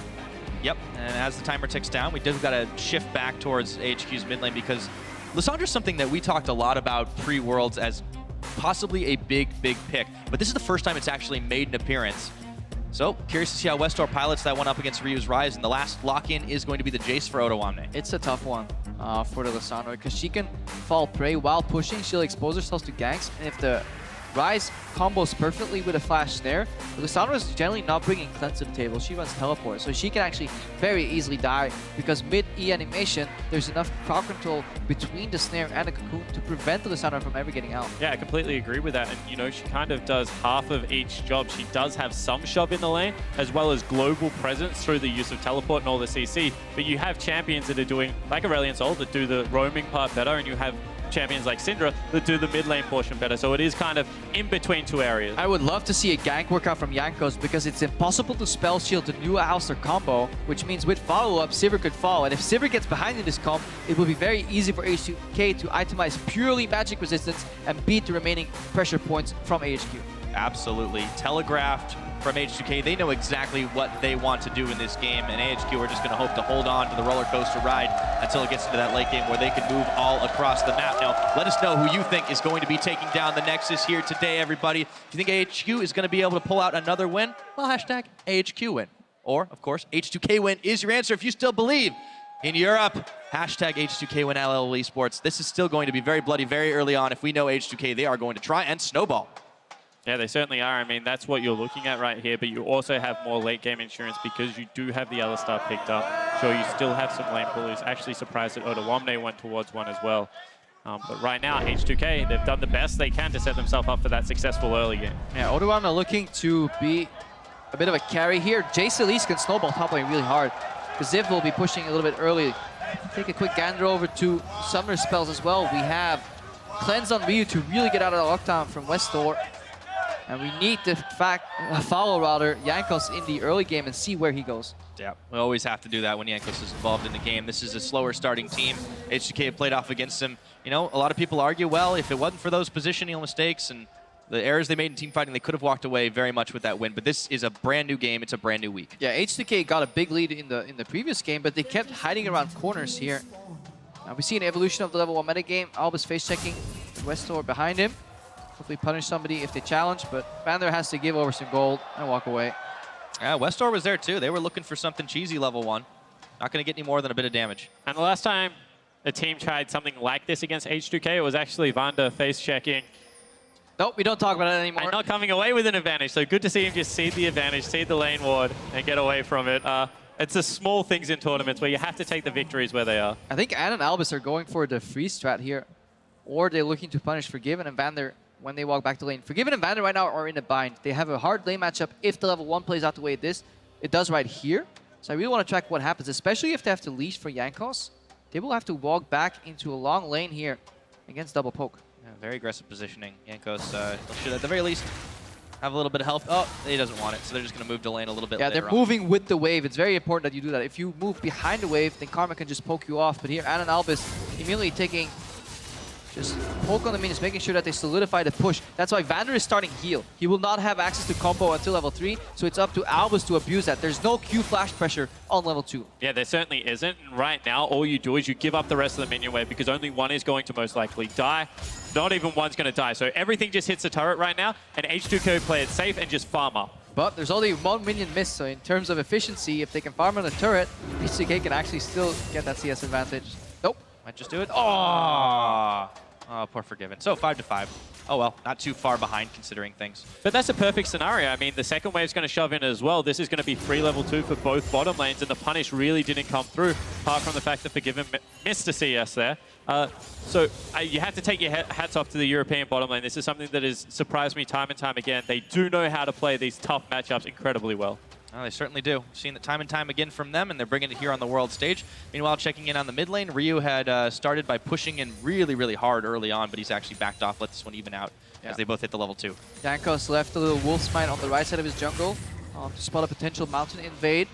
Very unlikely in this matchup that Mountain would go for the early dive. He is clearing his bot side jungle, 2 camps into Wolves, smoted as well. And then he got security of the Scuttle Crab just to make sure that he sees Jankos in river. But both of these junglers are trending towards the top lane. Yeah, and the reason that you take the Scuttle Crab is because you think that they've started top side of the map on the Elise and that they're coming through river. Instead, probably going to be coming through the Tri-Brush. So another lane ward, river ward goes down out of Ziv, scouting that possibility as well. Seen a lot of pressure towards the top side teams trying to take down Ziv, and he has managed to outplay quite a few of them. Just need to look back at a couple of AHG's previous games to see that for yourself. But H2K, onus is still on them to make these big plays early, and that is always what they want to go for. So we keep on tracking Jankos through this jungle. But good timing on the clear out of Jankos so far. He's putting on the hard farm, and we'll see whether he gets back down bottom in time to impact. Yeah, and that actually prompted me to look for something, what you said there, Spawn, because level 1, Jankos received no leash on the right side of the map. Oduamne actually did the fake leash onto Krugs. So they actually confused AHQ with their location here. Jankos, for the first time, is actually going to confirm his jungle start to AHQ, and this is the first time they actually have an idea of what he was doing. And he has access to the whole bottom side of the jungle, and right now the Rek'Sai is in an empty top side on the other side of the map. Ooh, Westor! Ballsy. Yeah, he stole it. Bold. Yeah, he got it. So no punish coming out there. I actually expected, with the CC they had, both of them to just flash on top of him. I mean, that's an aggressive move to actually take the claw over the wall. I think the shift in forms may have still been on cooldown there for Jankos. Now Mountain, obviously Campus looking for a play in the top lane. Oduamne is usually good at sniffing these plays out. He's going for a ward. Okay, now he knows. It goes through the acceleration gate. No problems for him. But a good start from H2K. I really like the fake leash because it hides so much information. So much things are obscure there in Fog of War. H2K right now, they've used the wave bounce and the pressure from the jungler to actually start getting access to push here. And in the matchup where they should be winning, they're up 13 CS here, and there's quite a few creeps hidden in this wave, but let me see if Anna and Albus can get it without too much punishment. And this is where Caitlyn really comes in, because she can challenge under turret with the traps, with the long range, like no other AD carry. Very rarely draws turret aggro, because look at the range on that.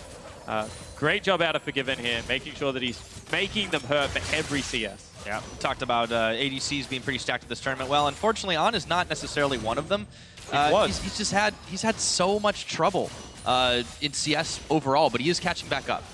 Does reward H2K for going a more late game oriented pick ban by making a playmaking support a high priority in the Alistar, as opposed to just picking up another Nami, another Karma, and getting a major CS advantage. Because even with a lane matchup that loses on paper, Forgiven still finds him at 6 CS. And that, while it may seem small on paper, at 6 minutes, is actually quite a large deficit. Yeah, it certainly is. I mean, when you take a range support in, you're supposed to be able to punish these lanes. So you're even maybe looking at equal to a CS advantage for Arn right now, the fact that it's the other way. And I just want to hit on Arn a little bit more, because this was supposed to be a guy that is a great hyper carry player and should have been coming back into his own at Worlds. Last Worlds performance was terrific out of AHQ's bottom lane. So, you know, you say that he isn't expected to be one of the high performances, but last year on the world stage, he certainly was. That's definitely true. Although we heard a little bit more from Clement, too, about how this team has definitely changed its playstyle. It's all about the man on your screen, Ziv, and he's the one who really does get a lot of damage out and does huge things for the fights. Ziv does spend his TP to go back up to the top side, getting a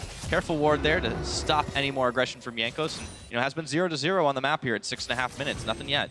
Yeah, look at the pressure. The zone pressure from Vander's combo is actually enough to thwart Anna and Albus back for the combo. There's no trap range here, so no point for Forgiven putting that down. He gets it, though. Not enough damage to finish the job, but there's another teleport coming in, canceled by Westor. So now they have no TPs left on the map. Ryu, it looks like he stopped it. Yeah, actually was Ryu charging in there to stop that teleport coming through. Now all of a sudden, Westor looking to be ganked as well. Whoa. Right on. Okay, and now they're going to go back to Westor and just jump right onto him. Frozen Tomb, he's got the flash. He's going to heal up. Rek'Sai coming in. Jankos, does he have the damage to finish the job? He's going to repel right to the minions and bail out of harm's way. Honestly, really nicely played in multiple lanes right there from H2K. They scout out the gank mid lane, they don't overcommit, get out the flash as well as the ultimate, and bottom lane is now getting crushed. Yeah, you see just the strength of that matchup, and the threat of the combo is enough to kind of beat the repetitive poke that comes out. Jankos now wins the Smile duel over Raptors here. H2K, they went even or slightly ahead on a play where they're additionally also burned a teleport. That really means a lot for them, because now they can actually play without any breaks on. They don't have to worry about anybody teleporting into that bot lane. Forgiving can play his favorite lane bully style. And that's exactly how they want to play this game overall in the map. Just snowball the game ahead. The gold lead may not be huge right now. They didn't get any kills out of it, but they have a massive summoner spell advantage, and they're going to take it wherever they can go. Yeah, they certainly are, and now they have control of the push in multiple waves. All of a sudden, the jungle opens up. We'll see whether Jankos wants to continue to invade Mountain, who once again is on more of that team fight, farming jungler. The Elise certainly has the room that you want in the early game to get busy. But we see very static lanes though. There's not much movement going on, no push being translated into roams here. Everybody's very stuck so in their lanes. Yep, staying where they are, and HQ, you know, we know they're a late game team. They have a pretty hyper-mobile comp, as you talked to about in the champion selection. If they can get grouped as 5, they can start getting a lot done, but it'll be a while before that happens. Yeah, top laner still on an island here. A minor CS lead for Odoamne. Jankos still looking for that presence, looking for that first gank to really reclaim that mark of first blood king that he earned so many times over in the European region. Working together now with Ryu, this is good. River control is the first step to really get the map control out. And it makes people scared. Every time somebody hides in River, you gotta take a step backwards here. Especially this time we're playing with the Ryze. I mean, last game it was the Tahm Kench. Now it's Ryze that can take the team with him if he wants to be aggressive. That 2-second snare is so punishing. Yeah, finds Mountain half health, but now he's got to back off as Westdoor clawed over the wall. Jankos was not around, but Ryu is perfectly fine and safe on this. And that's the power of Ryze as well. When he combos right, he gets that little surge in movement speed and really makes him very tricky to deal with. Because when you think he has finally committed into a fight and you can turn around, he'll just get that surge and he'll move away and he'll make you reveal yourself, which means your team can be expecting a cross-map play from the enemy team somewhere else on the map.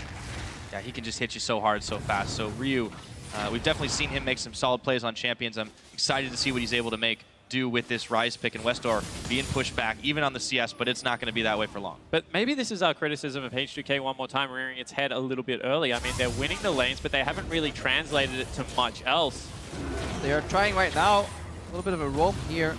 Push mid, group up into the enemy jungle. Leave a few wards if they can. But Vander has opted for that very roam-centric build with Moby Boots, yet he has still to leave the lane here. So no sidestone to actually drop wards, and he's actually playing in lane with Moby Boots. A little counterintuitive. Throw down the level 6 ultimate, tickles Albus as he has his shield up and available. Ryu continues to try and pressure this wave. They're just taking chip damage on and doing a little bit more if they can. That rune present, that root just takes a long time to get out of Westdoor. Still no summoners available for him. Remember the way those were burnt just a few moments ago as Odoamne, or a few minutes ago I should say, as Odoamne goes back up to top lane. And once again, this is punishing. They are building CS advantages in the bottom lane, in the top lane. However, they still haven't really translated that into a meaningful objective. They're not even really getting all that much chip damage done to turret. But we need to look at what this match means as well for HK lineup. They come in here as the 2nd seed out of Europe. They had a big lead in many of their games, really solid laning phase, but somehow it always falls apart in the late game. And they found themselves already 1-0 down against AHQ, who's a win ahead in the standings. They desperately need to equalize here, because if AHQ gets the win, barring some miracle losses, HK will be out, and even then if they tie, there will be a head-to-head advantage, which means AHQ will advance. So this matchup is the most important match for HK in the entire day. Yeah, completely agree. And this is also huge for confidence players. And when you look at people like Forgive and people like Vander, they are very much spurred on by their own success. So if they have a great laning phase, all of a sudden all those problems slip away, and they're able to use that to continue the success throughout the day. It's very inherent to pro teams. Whenever you're winning, everybody's talking. Everybody wants to contribute and build on that success and snowball it forward. But when you hit some of these setbacks, people get silent. They don't feed every little bit of information that could prove useful here.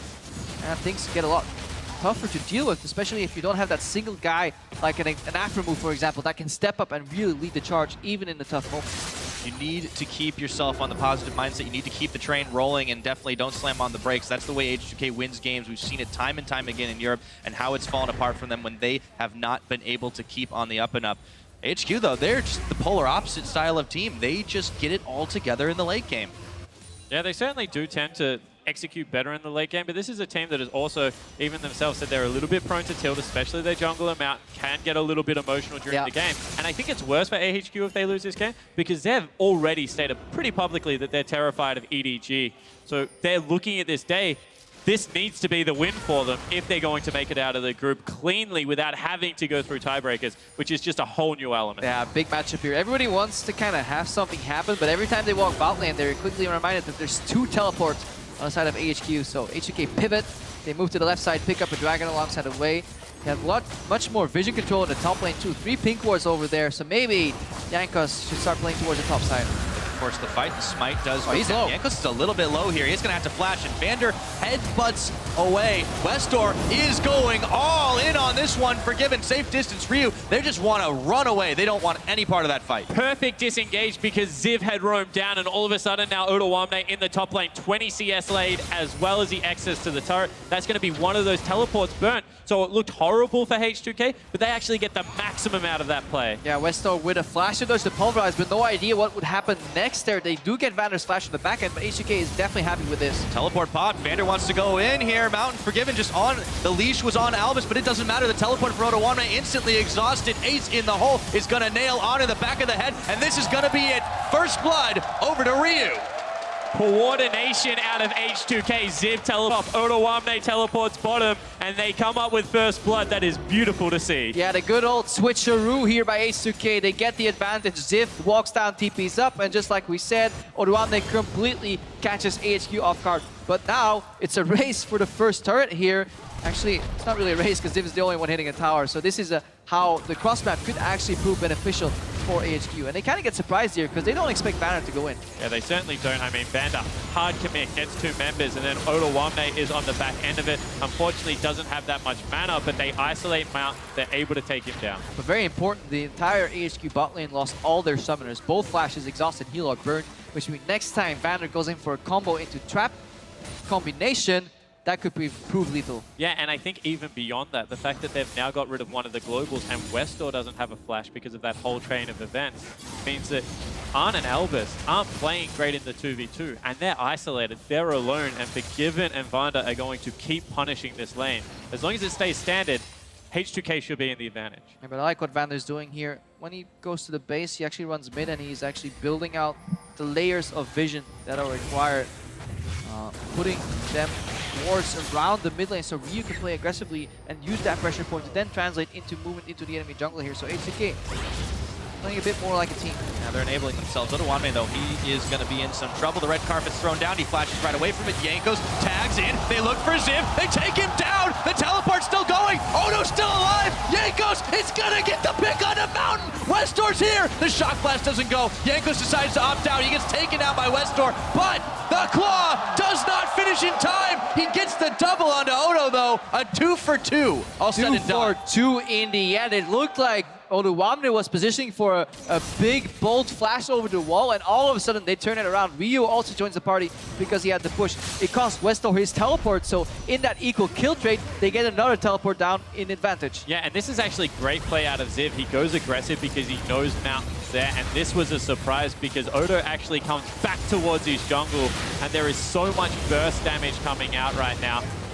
Good teleport out of Westor, but honestly, this could have been much worse. Yeah, but it was so close to Odoamne just instantly dropping there, though. The flash knockup saved him from the equalizer that was his impending doom. Stayed around, very close at the end, 2 for 2, but Ryu also getting some extra gold right there, and that Rise is scaling into a monster. And 2 kills for the Lissandra, however, so even though he's been bullied constantly, Westor has been able to keep up in farm, and now he's going to be able to keep up overall in gold. On 20 CS, he's starting to fall down a little bit, but H2K still controlling this with a 3K gold advantage. Yeah, and it depends how H2K wants to play, because right now you can see they've taken down top turret. They've now got Ryu in that side lane, and honestly, there's just no way anyone can go anywhere near him in a 1v1. The machine gun is just too much damage, and whilst Westor is scaling up to good teamfight relevance, if they ever get isolated in a 1-3-1 right now, H2K should have the advantage. Yeah, both teams can commit for the 1-3-1, but AHQ much more likely to go for the double TP flank into a straight-up team fight. But H2K, it is their preferred style. When they actually don't have the greatest team fights, but they're ahead individually in these lanes, why not play 1-3-1 with the Rise on the side lane? This is Ryu's favorite style. Long time ago, he loved playing LeBlanc on side lanes too, and have H2K dominate the map that way. And I think that the biggest thing is we don't see much 1-3-1 internationally, because if it goes wrong at any stage, there's very low margin for error. So in a best-of-1 situation, if you want to commit to it, it is punishing if the teams do get the deep wards and are able to set up those flanks. It's a very delicate strategy that is started by basically people making decision-makings in split seconds.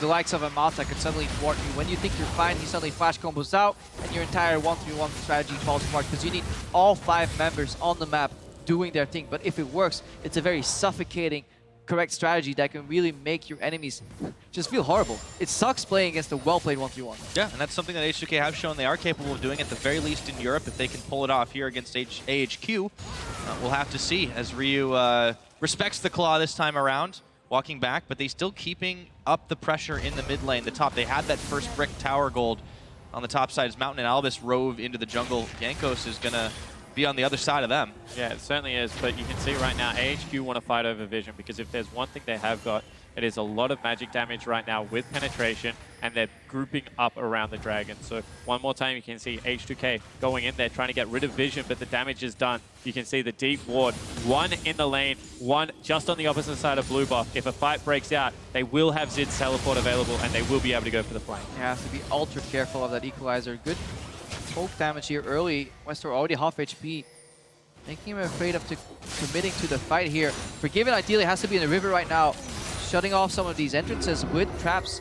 Let's see if he goes for his conventional build. A lot of Caitlyn players like maxing traps. Forgiven usually goes heavy into Q, but he actually has level 5 traps right now, so he can spam them out. All right, Dragon's being started. Ryu just keeps on shoving magic right down its Forgiven's throat. not there though. He is dealing here. with a pink ward, so Forgiven prioritizing a pink ward in his own lane while his team is desperately trying to get Dragon, which means HQ can shove them off.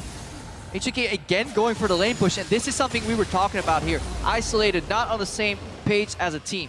Yep, managed to shove him back, and Otawamne had to be coming down through the mid. He's no safe way to do it, so Vision Control seeded over to Mountain here. And he's as going to bail soon as out. you have access to that mid lane, you can force them off the objective because they have to go the long way around. But I think, you know, maybe a mistake here out of Mountain, because he actually goes to clear out a minion wave and allows them to just walk back straight into River, get that mid lane priority, and look to shove up one more time. Yeah, this Dragon Dance, very delicate, subtle, but we have to repeat really what Forgiven was doing there. Going that far into lane for an extra little ward here. Ryu, super aggressive, showing why he is a good side laner with the Ryze pick.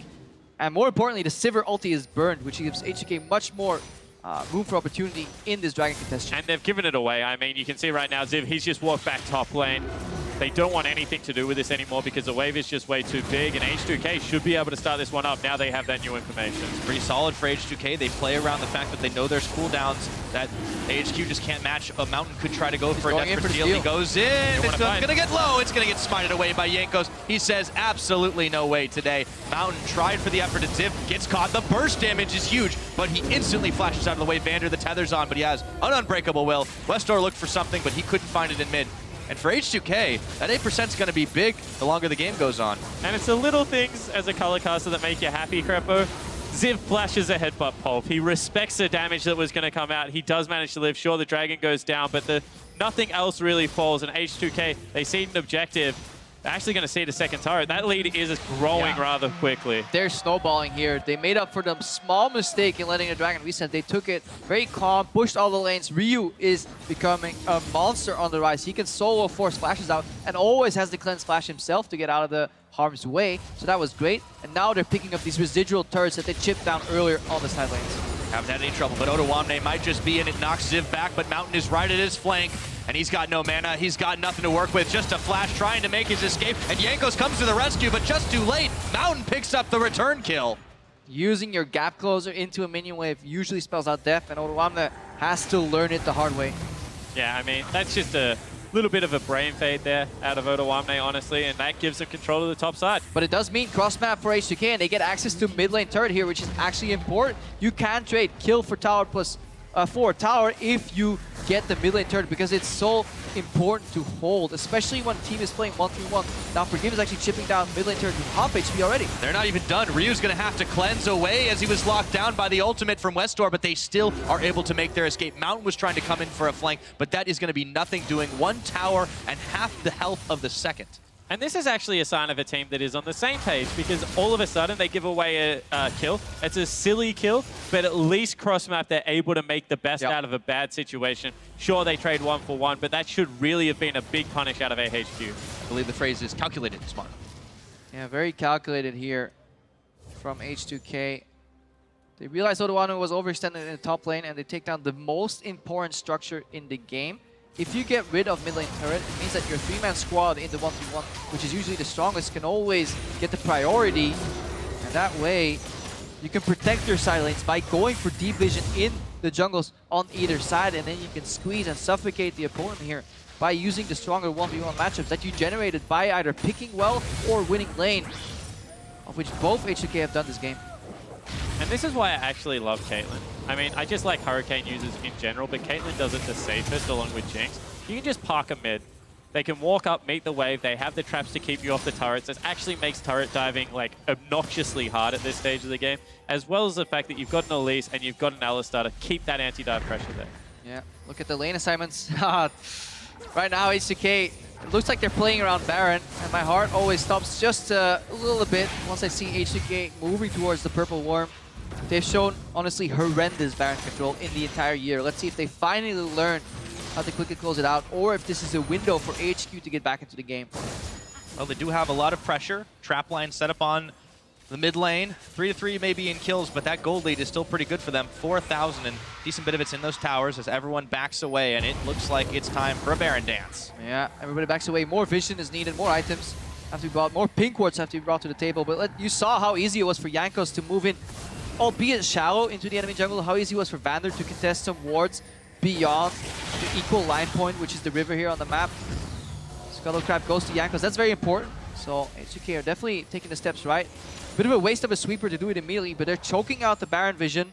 H2K are forcing the vision line forward, and HQ are looking at a lot of fog of war right now. Yeah, and now you have to see whether they're patient enough to go through all of the steps to make sure that they keep control of that river, they sweep out the shallow wards, and when AHQ try and pull the trigger, that the Ryze ulti is ready, that the teleport is there to be able to kick them back out. You can't do this. You can't cede control back over straight away to AHQ, because it just means you have to start the whole process again. But it's fine. As long as you have sweepers off cooldown, you can sweep the entire river in one sweep, as long as you have control of mid and top. Basically start at the brush that you see on your screen right there, and then path to the left. You need a helper though. Supports can't just hit all those wards themselves. But these wards are not an issue for H2K. They just need to be able to push top and mid at the same time. So hopefully they don't get caught sweeping. Well, Forgiven's definitely been able to make do, parking mid here and just pushing away. No danger to him, and the vision coverage does get reestablished as Jankos goes through, not sweeping out, though, that one ward that AHQ do have placed. Very clutch spot. And no pink ward here on Jankos. Here they go. Looking for the sweep. Vander, not liking the pathing there. Very nitpicky when it comes to that, but I feel like if you work together with your support in your jungle, you can sweep that entire area in one smooth motion, and then you can save the second sweep for when it's necessary. But at least they catch every single ward over the wall, and HQ right now are looking into the darkness. And I think that the important thing here is a vision denial, because Ryu also picked up a sweeper and can kind of sweep his 1-3-1 because he wants to disappear into fog of war and set up a trap like this. Not going to be able to grab it this time. Now they need to retreat though. This is too deep for H2K, and this is very often where they made the mistake of over-chasing. They need to leverage the advantage that they have, which is this super dark river, and they need to force AHQ to face check. More importantly, they go back to mid, so it does look like they're following each and every of the steps. It is, however, incredibly hard to bait into a Rek'Sai, so you gotta stay frozen in place. That may be true, but it's already evident that H2K's decision-making looks so much better than we saw in week number 1. They're not over-chasing right now. They are doing all the steps, as you guys were saying. It may be a little while, but H2K, they're setting themselves up for victory here. And you have to say, you know, with the likes of the Caitlyn just parked mid lane, still waiting on the second Zeal item, there is a big window where H2K will still get stronger the longer this game goes. Jace is no slouch in the late game. And you can see that Ryu is just going to keep scaling up. I mean, he gets fragile the later the game goes until he can get some resistances, but still pumps out massive amounts of damage. Yeah, massive damage on that Ryze. River is dark. So I'm just kind of soloing the dragon. It reminds me of the Vladimir solo Elder Drake here, because so much of the attention of both teams is going towards that Baron. And it's kind of left alone. And this is good for H2K. Yeah. They stay in control of the Baron area. They don't have to yield the vision here, and they still get an objective on the other side of the map. That's exactly what they want to do. AHQ not really able to see much, and they're not getting any chances to kind of react to it. H2K picked themselves up a second Cloud Drake, I should say. They already have the Infernal, and they go right back to clearing out the vision. And we're hitting being pushed back. The breaking point. The last single ward on Albus' side zone has just been used. There is only one blue trinket remaining right now that will be used promptly If H2K can sweep this ward out, it's getting very tricky here for AHQ.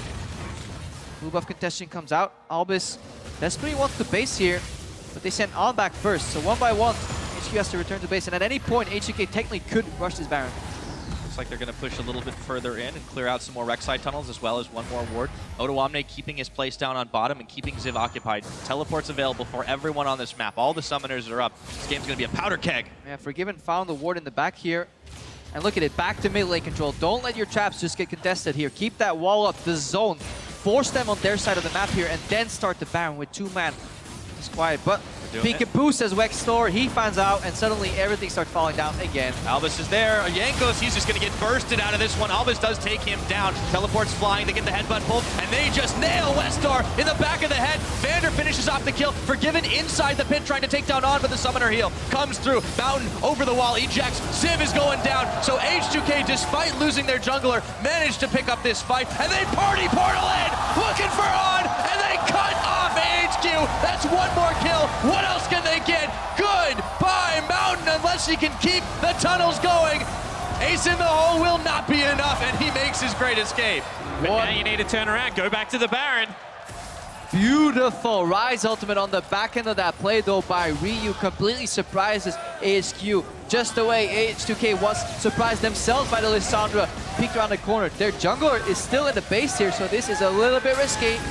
Certainly is. Tunnel comes back out there. No, there is none around the Baron pit. They have the damage to get it done. Oh! He got it! Are you kidding me? Somebody blocks that counter Q. How can you let her do that? That's impossible. The most ridiculous Baron steal. Albis is a hero. How can she Q? H2K is heartbroken right now. That is... It doesn't make sense. The guy literally has a line projectile. You stand in the bloody way and body block that. That is the kind of move that tilts a team off the face of the earth. And you got to see how they rate. Let's see this one more time. I mean, this is a team fight, so this is Yanko's getting caught. Yeah, they start by doing the Baron 2-man while their mid lane is pushing and their top laner is not there. That's a mistake. Like, you don't have to be that cheesy if you're H2K. But they fight it out beautifully. Look at Forgiven in this fight. He isolates on, sidestep the Q, he'll get a trap onto Ziv, and look at the power of Hurricane Caitlyn on these trap shots. He's really doing a lot of zoning as well. The Rise ultimate comes out, and it looks so great. H2K minorly over chase, but then how the bloody hell does Karma steal that Baron? Yeah, I know, and the beautiful thing is he actually missed Baron with the Q just then at the start of the team fight, so aggro didn't go over onto Forgiven, but we're about to see them start it off. And they have the perfect way to block it. They have an Alistar. Yeah, but the reason they get so afraid is because people are dying to Nashor. Vander is not tanking it. This team is like, Vander, come tank it. Vander wants to peel. Like, look what Vander's doing. Why? Where is he walking? Vander! Block the Q! No! Oh, this is heartbreaking. Why? 151 damage. Vander was looking at Rek'Sai on the map, but still. All right, back to main game. 31 minutes in. Let's take a look at the damage report. That gold gap has really started to seal up. You could see the towers being picked up by HQ. It's Baron buff still on 3 members. I mean, we're not done ranting yet, because the whole premise of Baron is that whoever is tanking him deals half the damage to Baron. If the support tanks him, your entire team rather deals more damage here. Right now, looking for a pick though. Almost there. Ooh boy, I don't think they want to take that one. Massive failure for H2K. Let's look to the future. Can they get ahead again? Because they still have a minor gold lead. Yeah, they certainly do. I mean, they still have the ingredients for success. They've still got an incredibly fed Rise. They've got all the dragons available. And Forgiven's hit 3 items as well as a QSS. This is going to be incredibly difficult to deal with the Caitlyn, but pushing into Baron now and just the mental, I guess, battle you have to fight right now with yourself to pull yourself back into this game. Boy, I'll tell you what, Crapple, you said H2K. I've had some troubles with Baron. That's not even kidding. All right, finish off the second tier tower. Still have this gold lead. It's 32 minutes on the clock. We have another Infernal in a minute. Baron buff should be gone by then. And 45 seconds still ticking, and they definitely got some work done with it. But H2K seem to have stemmed the push. And that's a 5-item Rise. Infernal Drake coming up in a minute. The dream right now is that you bait AHQ one more time into playing that loose and risky play. Get back control over the area. I mean, H2K is fine. If you just watch this match and you tune in right now and you look at what we have in front of us, we have a super fed Rise. We have a Caitlyn that's at least ahead of the Sivir here on a player like Forgiven. H2K is in a prime position to win this game. The problem is, these guys are prone to tilt. They have to fight themselves and AHQ at the same time at this point, because that was such a defeating blow. The way they calmly played out every single step of that Baron dance, almost to perfection, only to fumble at the end and have it stolen by a support. Mistakes can be made. All time will tell to see if they manage to push back into this one. Down goes the red carpet. Jankos Vander tanking it up. Vander has a lot of health bars still left to go, and they've rooted Mountain up. He tries to go back, but Jankos is isolated, and the rest of the team collapses on him. He goes golden. Can they save him in time? Repels up and away. He's going to come back down, and so is Westor. Golden, and now Mountain's getting fired down. This is such a tense fight. In goes Odo. It's hammer time. H2K have triumphed. They got 1 kill on the board, and they keep on chasing. Looking for on Flash, Rude, he's gonna go out of it, and he's got no more spell shield. Forgiven with the pickup. You could see H2K was constantly thinking about turning that fight. The second all the engagement tools get used on an Alistar support and he doesn't drop, H2K was in prime position. Minor overreaching from Jankos, but at that point onwards, the re-engage from Westor actually opened the door for H2K. But you can see time and time again, if they're not on Ryu or they're not on Odoamne, this team does not want to commit because there is so much damage left in the H2K lineup right now. And AHQ just handing the cookie jar. They kept trying to reach back in, and it got slapped away. Yeah, this mid-game macro that we talked about, you know, the cohesion of this team, it wasn't there. It was a brute force engage on the enemy support. And it also shows why H2K was wise to pick up the Alistar, because if this was a Nami right here, or a Karma, he would be dead. But they engage here on the jungle and support. Look at Vander, he's soaking up so much damage. Everybody right here is looking to turn the second this equalizer kind of phases out, because Ryu is untouched. Odoamne comes in with his own flank.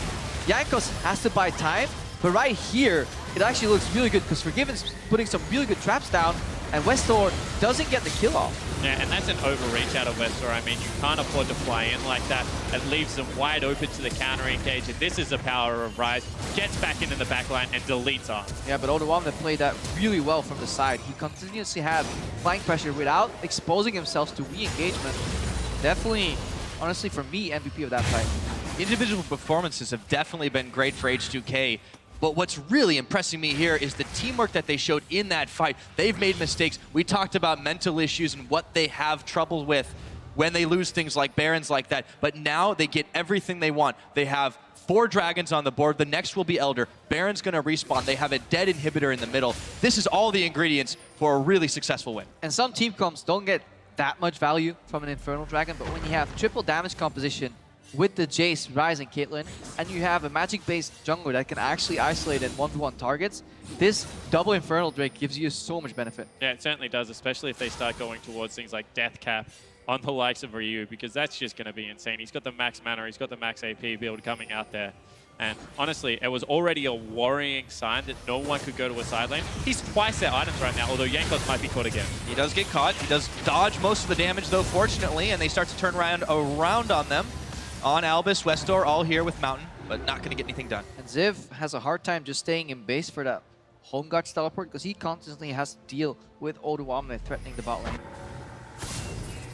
Vander, speaking of threatening, they start to push forward here onto this tower. A big wave of minions, keeping them healthy. Thanks to the Alistar. And they just keep on shoving through. Baron is going to hit the rift again. Yeah, and there's no flank. Vander is on flank protection, so it's very easy for them to take these towers down, push AHQ in their base, and then eventually all the wards have kind of faded, except maybe a boot trinket that seems to be in the Baron pit. That's the only ward on the map, and that likely isn't a yellow trinket or a normal ward. So H2K right now, we can get like vision toggle. AHQ are looking at darkness both in river and in their jungle. It's still a single ward alive. He finally gets swept out. Look at how dangerous it is for HQ to face check here. But why is Forgiven in the mid lane? I'm confused. Now they peel off the Baron. That's all right. Looks like they were going for the... That was a free Baron. They're going to start chasing down Albus. Oh, they've got the catch on him now, and he has got nothing in the tank. Can't use that flash. Exhaust was burned. Westor goes in for a desperation move. As everyone moves around, Mountain takes out Forgiven off the screen, but they still get a 2-for-1. Odo is going to be caught between 3 members here. This is getting a bit messy, and Odo is going to have to bail out. They're going to go for Baron. But still, HK is no longer playing as a unit. They're going for mid push when they have complete vision advantage. They could have rushed down the Baron and letting Vander play goalkeeper, just keeping the smite out. And at that point, it was so easy for H2K to secure the final objective for them to win the game. But again, we have to criticize the final steps. Yeah, you certainly do. And I mean, when you have a look at it, when the super creeps are doing the job for you, sure, they get the catch, but we're going to see on the back end what happens here. Forgiven just honestly walks into multiple members. And that is not a top 5 AD carry at Worlds play. And that's exactly what AD carry, what Forgiven wants to be here. Ryu is going to pop into the pit. Baron's helping him out here. Best friend to Ryu. And he gets another one on. Jankos goes for it. Teleport in the back. Not going to be needed. That should start off the Baron. Westdoor is still 3 seconds away. Ryu is a man possessed right now. I mean, honestly, he should take the biggest bow after this game if they manage to pull it out, because 505 has just been everywhere and makes clutch play after clutch play when his team needs it. Definitely stepping up here in week 2 of Worlds. His team needs to rely on at least one constant in H2K, and is Ryu picking a late game powerhouse on the rise. And right now, there is no jungle on H2K, or AHQ rather, which means H2K finally get a clean Asher, and they can finally start pushing for the win. And Albus was nowhere near that one, so no fear this time around. H2K, they have themselves 6,000. I know you're still tilted by that. You have to laugh. You just have to laugh. Quick, somebody is the support close. Hi, the Baron.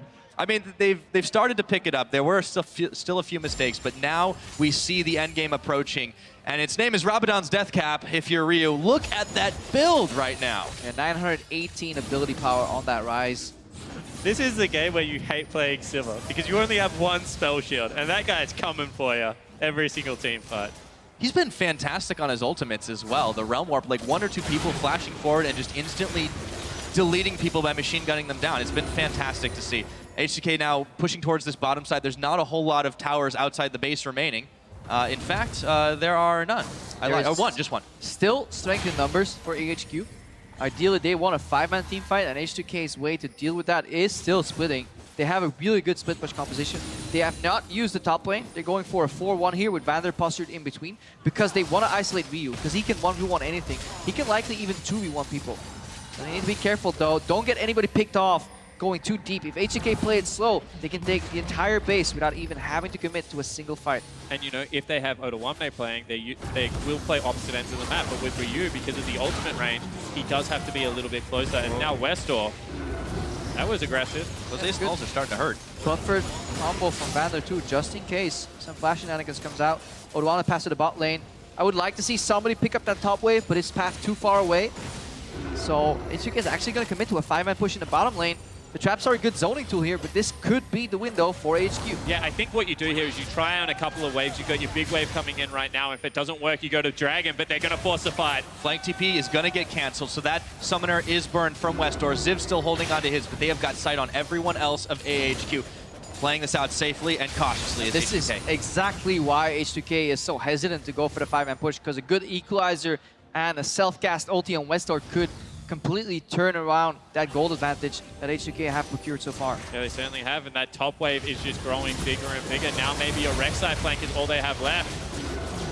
Pushing on this tower, there's not much left in the tank here for HQ. Albus's health bar is melting. He's going to have to speed himself up. The party portal is not going to get taken, and they just used to secure themselves an inhibitor. Westdoor, desperate charge. They delete him off the map. The red carpet's rolled out, but it's H2K who are marching down the base mountain. Albus on the last defenders left, and H2K just don't care. And Ryu deletes Ziv on the back end of that team fight. There's not enough members left to defend. They want to end the game. Trapzone comes out.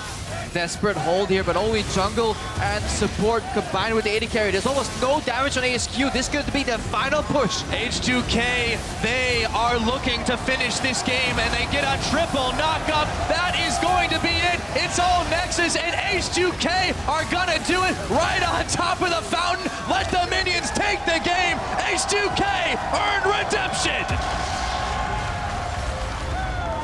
And this is such an important win for this group for H2K, because they proved that they can carry on the momentum from winning those lanes individually and snowball it to enough of an advantage that they can actually afford mistakes in the mid game. Yeah, and I think that's what it is, because that Baron play would have been enough to, you know, break the mentality of, you know, most teams coming into this backs against the wall, already playing against someone that is one win up over you. You know you're chasing them, and they bring it back from the brink. And for AHQ, they still have their fate in their own hands, because I think at the end of the day, they can still tie H2K for a tiebreaker. But we've seen when they get big losses that the internal synergy of the team kind of collapses, and all eyes now have to be on Mountain if he can both carry them in and out of the game, because he was the main guy speaking out about it. You know what? I need to fix my attitude. I can't be the not-so-great teammate anymore. I need to become a leader. Let's see if he has trained himself in those areas in the last few weeks and can make it shine today. Absolutely. But for H2K, I mean, this is just such a massive win from them, especially after the heartbreaking loss they suffered last week, going 1-2. Yeah, I know. And they recover so well after this Baron misplay, after the mistakes. This is evolution of this team that we've always given them critique for. It's not evolution. You don't believe yet, I know. It's not evolution if you let a support steal your Baron. Recovering, though. Yeah. I mean, you can test it, but I'm just going to let you, the European cast, go on over that for a second. But Ryu's a guy I want to touch on. Because, you know, we can talk about the Baron steal all you want. You can talk about the things that did go wrong. But at the end of the day, he was the guy that regained control of that game. He always had priority in his lane. He won the one-on-one. He went top lane, translated that. And then he caught Mountain out in the jungle when Mountain was going for deep vision. So, you know, hats off to Ryu. This is a guy that we knew could step up in big game situations. This is why he's on H2K and he does it. It all of us makes you wonder why H2K didn't put him sooner on the side lane, because he could duel anybody 1v1, and he always had that Realm Warp to potentially get out as well here. He was a monster, and honestly, H2K should be very grateful they had him in the mid lane today. Absolutely. Big plays overall. I mean, Ryu was going 1vx at some points and like really set up some massive plays for them. Few mistakes, team-wise, individual-wise, forgiving getting caught once or twice, but overall, it just looked a lot more stellar for this team, and they seemed to like really course correct the moment they had a few issues. So that's it for us here. We're going to send it over to the analyst desk to go over that decisive H2K victory. Thank you very much, Pyra. And I know I've got one very happy analyst here in Deficio. Never doubted him. I loved the H2K, always been all about him. There it is. Said they were going to get out of the group at the start of the day. This guy didn't. Yeah, I used more energy during the game just watching than actually being on the desk, so I'm pretty exhausted. But here's the thing, that win there makes this group very interesting. Being a 1-2 team starting the day, you know, to the 2-1 of HQ and EDG, this really can create some interesting scenarios as we move into the latter half of the day. But let's dive straight into it. We had talked about strong laning phases for H2K. Let's identify the compositions from these two teams and how we expected them to match up through those early portions of the game. Yeah, I was a little bit surprised we saw Alistar so early for H2K, just because Vander has been playing a lot of range support, so obviously Karma got taken away as a first pick by HQ, which I think was smart enough as a takeaway, but didn't really benefit them, because Arn and Albus are not a very strong lane, and if you pick Karma and you lose lane because you're not the best like laners, Karma becomes very, very useless later on compared to like Alistar, who has so much power in the team fight. Until you steal Baron, but that's neither here nor there.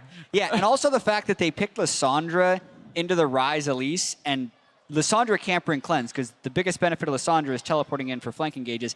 And that just made them really vulnerable to the Elise Ryze ganks. And even if it didn't completely kill Westor a bunch of times, it eliminated any pressure he'd be able to have in lane, and in turn actually made it so we couldn't have effective teleports. Yeah, exactly. I think AHQ put all their baskets into the early game. They wanted to have the push bot lane and then have Lissandra go in for cleanup kills and stuff like that. But mid lane was such a mismatch from Ryu. Ryu had that lane pushed in 24/7. There was nowhere for Westor to go.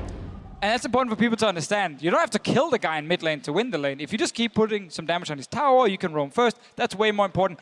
And that's where we got to go back to a point we made earlier in the day, starting Westor against a team like H2K who win games in the laning phase. Westor's champion pool is unacceptable, honestly.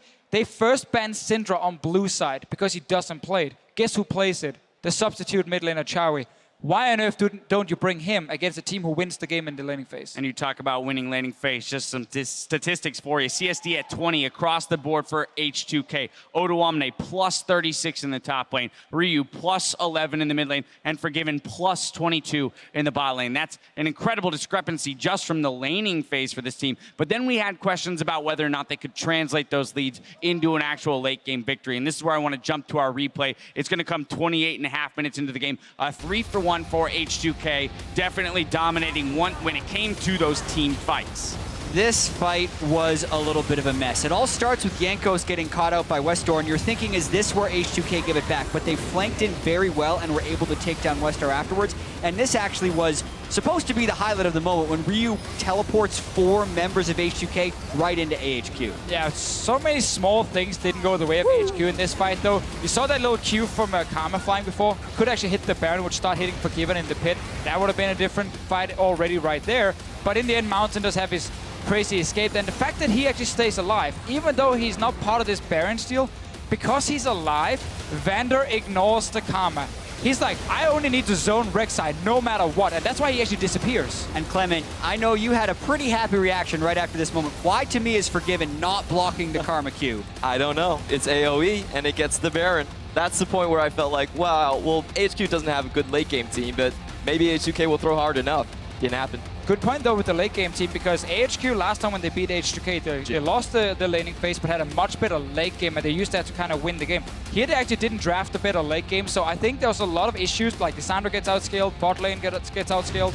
I think there's a lot of issue for HQ's draft, and they tried to say, let's try and get a stronger early to mid game and see if we can match H2K, but why would you go down to H2K's level and play the style they wanted to play instead of just going for late game? Now, before we continue on discussion around that game, with that Baron steal, the World's Mystery Gift bonus is fully stacked for the week with a 4 times higher chance to get an esports or legendary skin. This bonus will last through Sunday night, resetting once we head to Worlds. But now I want to dive back into this, Deficio.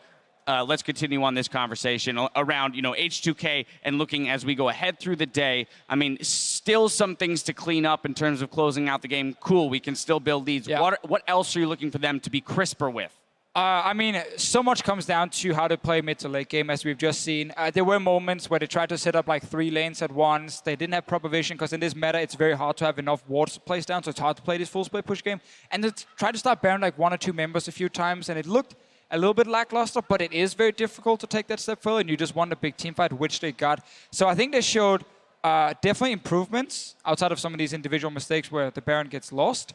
I just want to see them, take this win and get some confidence and actually not tilt if they start falling behind in all the games. They should have confidence because they are demolishing teams in the laning phase. And I liked the adjustment they made in this game to make sure they had tools in which to engage with their lead. The Ryze, the Alistar, the Elise, all strong picks, and I want similar archetypes from them in the future. If they're able to pick Alistar and still win lane, you definitely pick Alistar. And Ryu, who's going to receive Player of the Game, looked fabulous on that Ryze. We have seen other players in this tournament struggle with it. Some people not entirely sure, some teams not entirely sure how to utilize that ultimate. We saw a couple glimpses of how it could be used, even zoning at the very end to pick up an inhib, knowing that no one actually has to take that portal. Yep. There is opportunity to use it in other ways. But finally, now I want to turn to you, Clement, and AHQ. For them moving forward, having had a somewhat disastrous early game and not putting together maybe the best composition for them, what kind of changes do you expect to see them make moving forward in the day if they're going to make a run at a second or even a first seed? I think the biggest question is what they play mid laner. I think Westor so far has only shown 2 champions, Lissandra and Malzahar. These are not new picks. I wonder if he has something saved up. He at least needs to have a pick that can push the lane and doesn't make his jungler go down with him, because that's what happened that game, and all the lanes just couldn't win after that. All right, focus is on the mid lane for AHQ. We're headed to a break, but don't go anywhere, because when we come back, H2K returns to the Rift to take on Edward Gaming.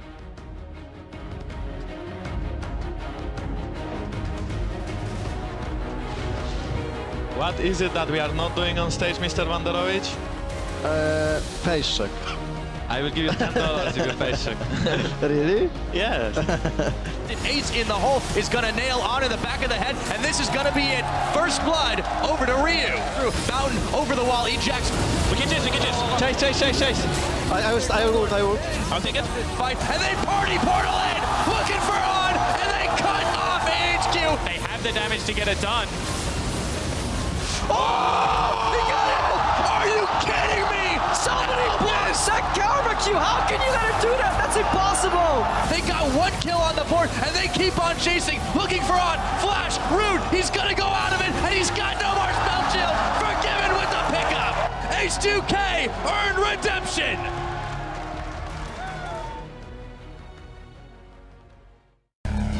Dare to be different. Revel in the impossible. Introducing a little anarchy. Disrupting the natural order. Because a hero lies in all of us. Nothing is beyond your reach. Claim your victory and go forth to conquer new worlds.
Welcome back to the Group C showdown here at Worlds 2016. We just saw H2K take down AHQ, and they're back on stage to face Edward Gaming, who opened the day up with a win as well. So both of them coming in with confidence in that regard, but H2K definitely bouncing back from a more disappointing week one. So let's go ahead and focus in on them as they try and take down the top seed in the group. Well, kind of the same story, I feel, after we watched the last game. Super strong laning phase, as we mentioned. That is going to be a problem, though, I feel, against EDG, because EDG, especially the bot lane, in my opinion, is the strongest in the world, Mako and Deft. So Forgiven and Vander won't be able to pick like an Alistar and still win the laning phase, and that might force H2K to change the pick and ban phase and have a ranged support instead, which will be weaker late game. And that's the thing. The last time these guys played, H2K picked Ezreal and Karma, face checked a brush early on, and then ended up giving first blood to Deft at level 1. And EDG was the team with Alistair. So I think EDG's team play is stronger than H2K's, and as far as the laning phase goes, that's going to be where H2K has to win. It's even more difficult against EDG than any other team. And Clement, where we had talked about between AHQ and H2K, the mid lane kind of being the big disadvantage for AHQ, well, now Ryu has to deal with Scout, who does play the likes of Syndra, has that kind of champion pool that might do better in that lane. So, I mean, it feels like even more so odds are stacked against H2K as a result of that. Yeah, I feel like EDG is coming in as the favorite of this group. They're probably going to win this. They're not going to be falling behind in the laning phase so hard. Plus, if you look at the CSC numbers, Forgiven is actually very close to depth. They're very good laners, and I want to see how that bot lane plays out. All right, well, with all of this in mind, let's go ahead and get your guys' predictions down the line. Who's running away with this one, EDG or H2K? Clement, you're starting us off. I have to go with EDG, just like my reasons before. They're not going to have these weak laning phase issues. That's going to impact their draft a lot as well, and I feel like they have the better team play and team fight. All right, Deficio. Have to agree with Clement. I think EDG is going to win this game. They can match the laning phase, and also later on they play very safe. They play together as a group. They don't really throw away games. They don't give you many chances to come back, so I don't see H2K winning late game either. Jack, close us out. Yeah, if this were week 1 EDG against the H2K we just saw against AHQ, I would actually pick H2K, but it's not. EDG looked really clean in the INTZ game, and they had a lot of team play early on in the game, which I think even if H2K has individual edges, they will lose team play before 10 minutes, and that's why I have EDG. All right, well, strong votes for EDG here. It's time now to head upstairs and hand it off to our casters for the call.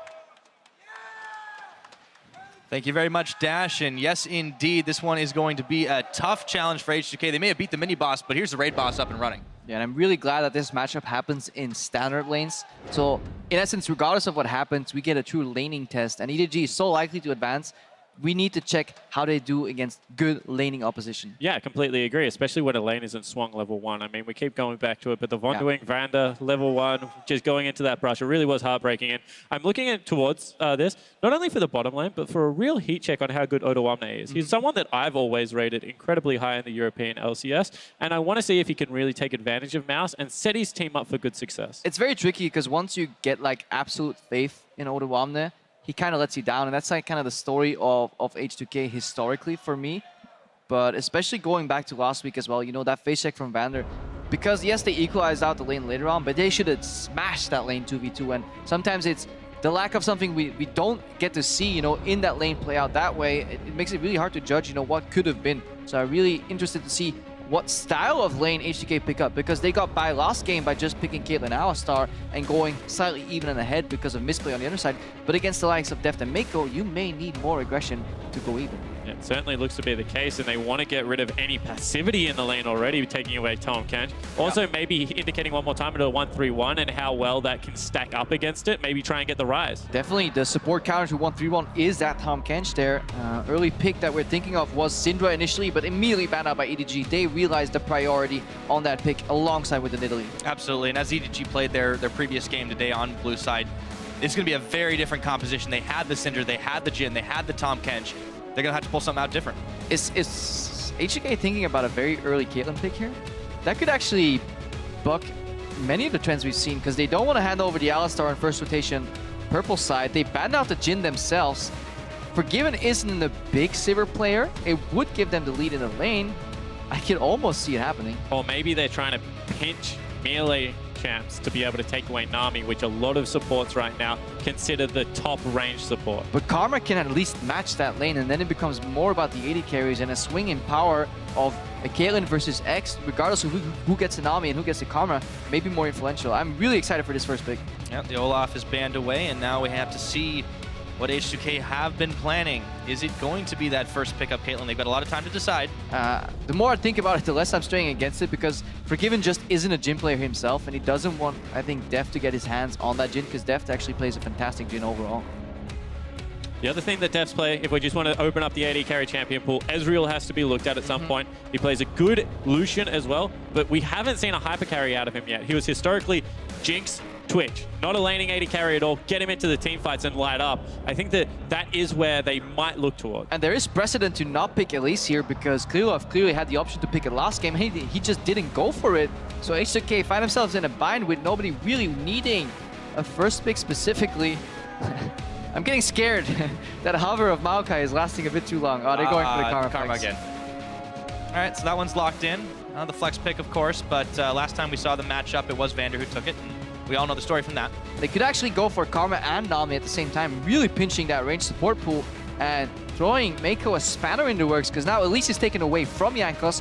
The safety laner top lane has been elected for Mouse, so his duty is clear. Just don't die too much on that Poppy and become a teamfight flanker.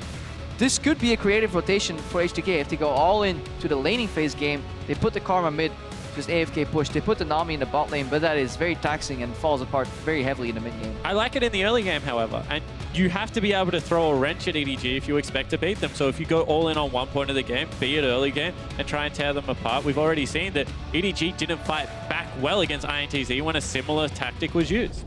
Got to play to those strengths. H2K know how they can win those games, and we saw it looking a lot cleaner last game against AHQ.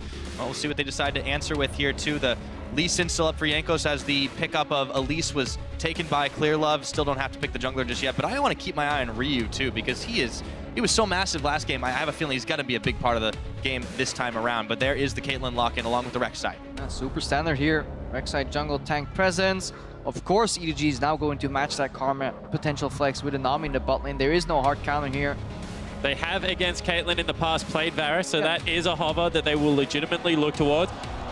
Mako has played 8 brand support games for a 76% win rate in solo queue. It's actually not a great matchup. It's while the crowd may love it, it is really hard to play brand support into Karma because Karma is a stronger poker and has shield, so sorry to burst your bubble, but Nami Ezreal seems like a fine matchup. I'm just throwing out the stats. Yeah. I'm just here to facilitate the conversation. Well, in the end, we get the standard pickup. Deft going back in a very comfortable Ezreal choice, and the Nami, so that bottom lane will be poke support versus poke support. Unless, of course, the Karma gets flex mid. One thing I can tell you from, being around the EDG, they think this is the best bottom lane in the world right now.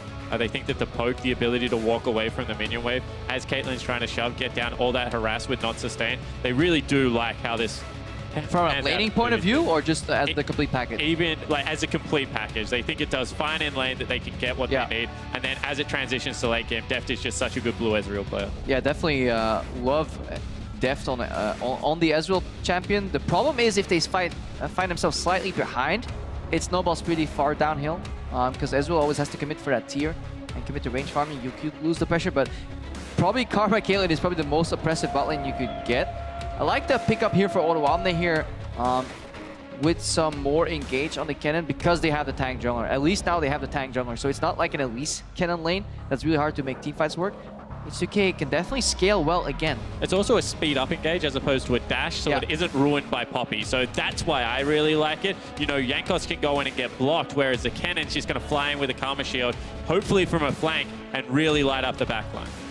And Ryu takes the rise once again. This time it will be blind, and EDG looking to answer. Maybe the Malzahar is the one they're looking for, and it's locked. Damn. That means Ryu will have to be very careful. He can't play the signature post-6 aggression style that Ryze likes to do because the threat of that ultimate from Malzahar combined with the Cocoon is going to be massive here.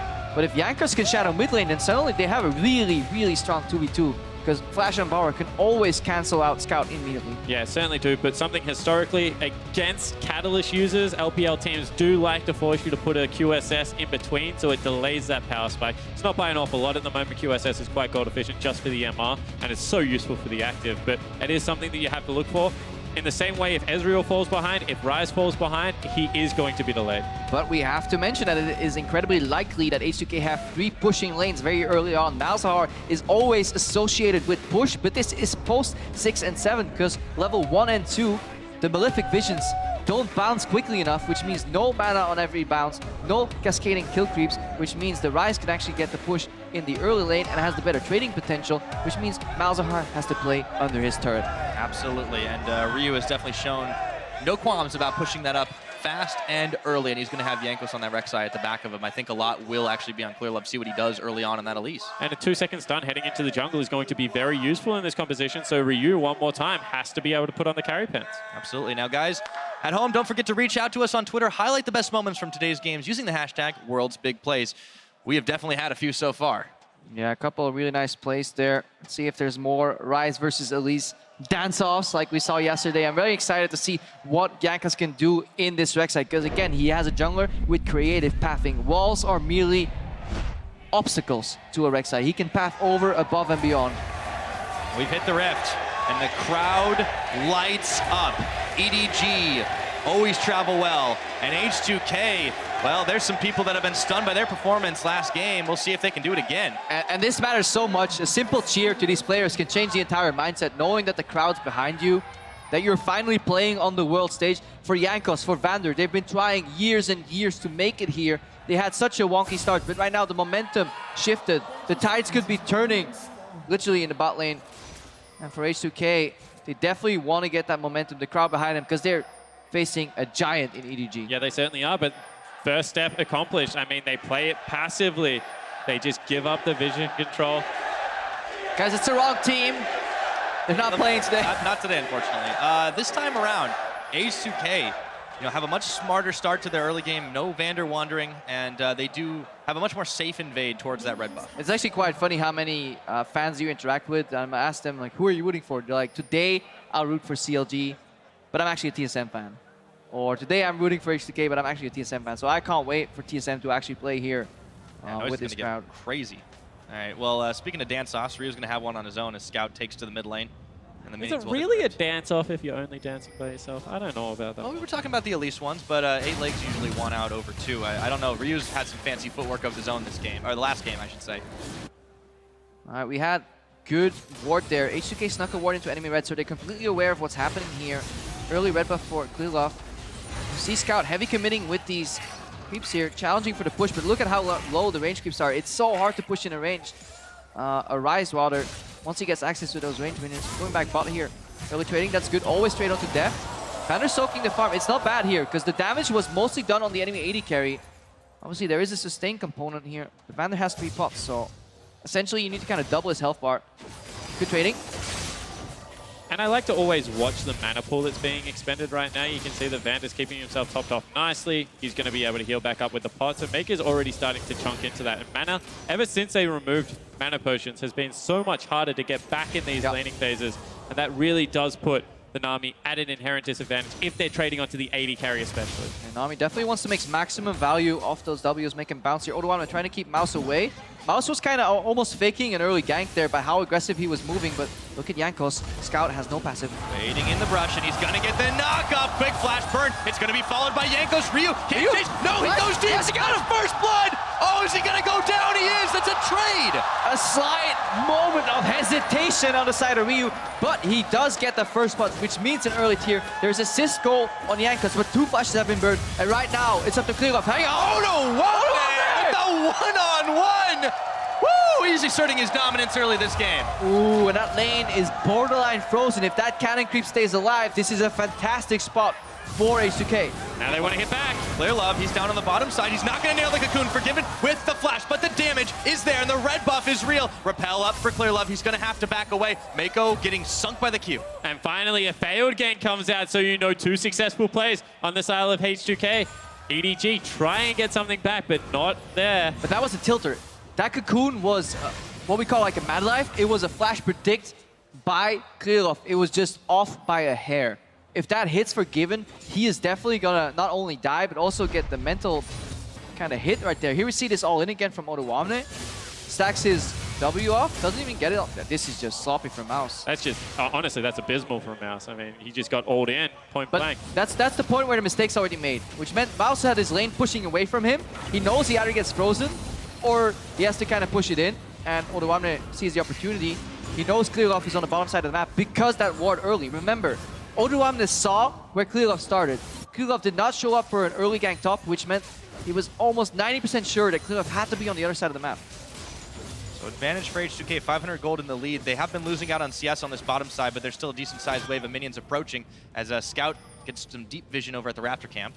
It's actually impressive that apart from the top lane, EDG have managed to stay fairly even in CS because when Scout died, he loses all that experience and also the wave pushes back against him into the Rise, so you know he's able to catch up there.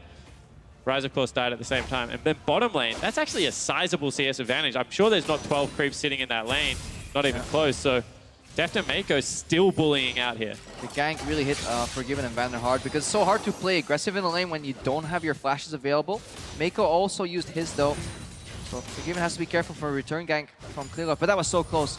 Beautiful flash predict Coon there from Clearloft, but it was just an inch short.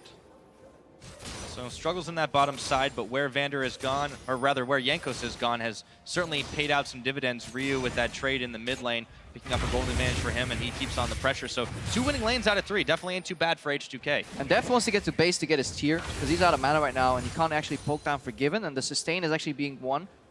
Because in sustain battles, there's always something that breaks first, and right now it's Def's mana pool that is broken. He can regen it up if he farms safely on a turret, but it means the pressure is on the side of H2K, and there's more pressure mid lane from Ryu. Speaking of, yeah, Ryu, he's got that blue buff, not running out of mana anytime soon, and Scout is going to get forced back here now.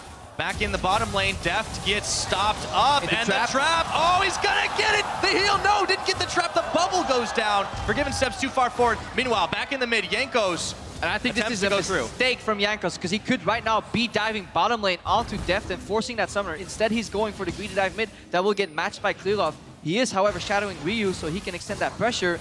But imagine a world where Jankos was bot right now.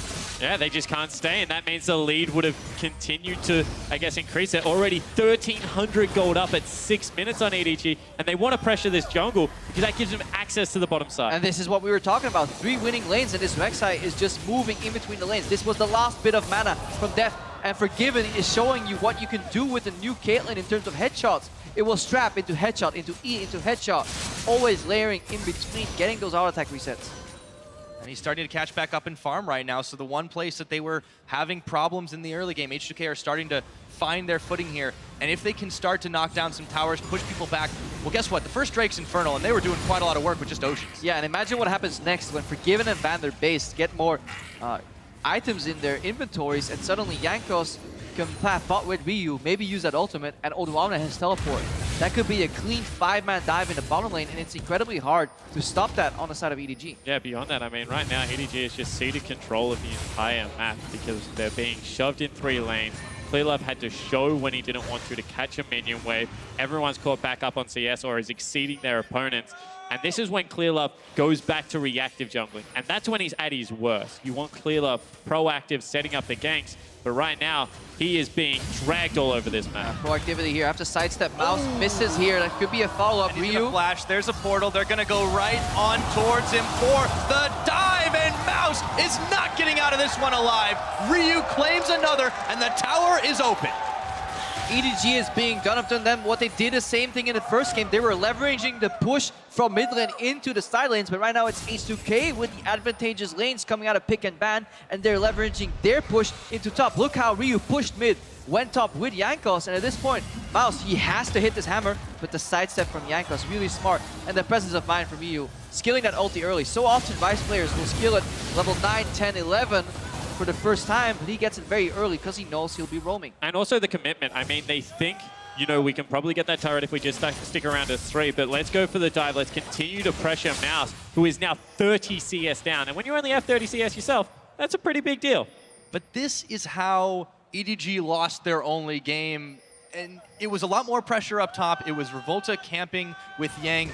But even though Odoamne was able to get the 1v1, then Jankos comes in, they do this big play. Mouse just needs to live. We talked about it. He's not doing it, and this is going to cause problems all across the map. Scout is forced out and forced to use both his summoners. Yeah, look how they played. As he tunnels in, he gets the Brace Seeker out, which pops the Malzahar passive, gives enough time for Ryu to snare, and that finishes the tunnel animation for Jankos to get inside the knockup range, and then Scout has to flash. Not only does he flash, he's also super chunked, which puts him in kill range for Ryu. He always has the turnaround kill, though, because Ryu has Mercs, but no QSS. There's Clearlove. Back in the reactive jungling. Jankos takes away his Wolf Camp. Still in relative safety here as Def to make a look for a roam. Yeah, you can see that, you know, right now with the push into mid lane, with the push into bottom lane, they're looking for the vision around the Dragon buff. With the Rise one more time, Infernal is so valuable. That's a little bit of RNG here, coming to beat EDG. Pushed in lanes, both mid and bot lane. That Fire Drake could be very influential later in the game if H2K can get access, and that's why EDG is trying to like aggressively defend, but as they move into their own jungle, they leave mid lane exposed. There's chip damage everywhere. Look at Jankos and Ryu. They moved to Dragon for a second, but they said, you know what, guys? take mid lane, because look where Scout is basing back. No summoners. What a fantastic start by H2K. It's working well for them. Now Deft, he's going to try the all-in with Mako. Flashing is Vander away from the wave. Forgiven is low on mana. They put the exhaust. They're going all in. He's going to flash the bubble. There's a teleport. Clearlove was taking tower. It is canceled by Odoamne, but they do hold. And look who's coming. It's Jankos.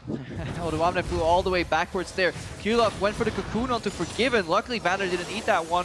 Vander was getting ready to block it for his AD carry though, so good communication finally coming out. The synergy seemingly fixed from week 1 to week 2. And honestly, this is what you see out of EDG when they fall behind. Deft and Mako look desperate to make a play on the bottom side of the map. They know top lane is pretty much done. Mid lane is just a disaster right now for Scout. He hasn't got the shove. He can't roam around, and that puts so much pressure on the duo. Well, you say desperate, it still was very well executed here. Odoamne looking for a face that can get knocked into the wall. Oh, he does. He could go down here. Mouse might have an equalizer, but look at that damage! He just lightning rushes, and Mouse knows he can't follow. But still, Mouse to get that trade off from being 30 CS down still at this point in the game. He's coming back because he not only did that, but he also canceled Odoamne's teleport. So, flash, heal, exhaust, and support flash down in the bot lane. Teleport canceled. H2K just took a big hit in terms of resources. Yeah, and that means you have to slow your gameplay down. As soon as you wanted to accelerate, set up around that dragon, and all of a sudden without crucial summoner spells, you're not going to be able to go for those plays. So you've got to give credit to EDG. They are masters at stalling out games. Yeah, and even a little bit of alteration in terms of item builds here. The rush on the Iceborne Gauntlet here for Deft as well. For going the traditional build, they're just trying to catch up. Yep, definitely desperation. However, they do manage to find themselves some breathing room here. We're just close to the 12-minute mark on the game, and the gold lead in favor of H2K, still in the hunt for their Infernal Drake, but they don't have the pressure on that side of the map right now. And after backing, we'll see if the items make the difference. And right now, we got to keep our eyes on the junglers. They are the main influencers currently in the game. Jankos has that roaming aspect, that global with his tunnels. Can be anywhere on the map, and Clearlove uses the raw power of that cocoon follow-up. Yeah, and so much damage that Elise brings to the gang. Generally, you just have to be able to lay down the initial CC and she will do the rest. However, with the waves being always pushed up, with the good vision control, we've not seen one of these ganks come out. But I'm loving the synergy between Jankos and Ryu here. Ryu sidesteps the silence. Ooh, he just stepped right up in front, and there is still a ghost on Scout, but look at what he's getting done to this turret. Ryu was so close to flashing there, but if he flashes at the wrong moment and Scout goes for the ulti, Ryu takes a smart approach, put him back into the base here. But because Jankos is always so close in the mid lane, Ryu does not have to be afraid of getting ulted into an Elise gank, which means he doesn't build QSS. He goes for the straight, raw damage. Yeah, and I really respect the decision-making out of Ryu here, because you can see he understands that they need this snowball to continue. They can't take that backward step we said they would have to, and he's pressuring everyone on the map. This is exactly what he was able to do against Westdoor just the previous game. This is so massive, Ryu performing so well, and Jankos is just giving him the leeway to do it. And no answer from EDG. Look at how short that silence was there as well because of the merge threats. One of the few silences that was left in the game do get reduced by that boots choice. He also blocks a lot of the cocoon follow-up by reducing that cooldown effect there, or CC effect rather. So Ryu liking the adaptation in the build, not just going for the blind habitual QSS.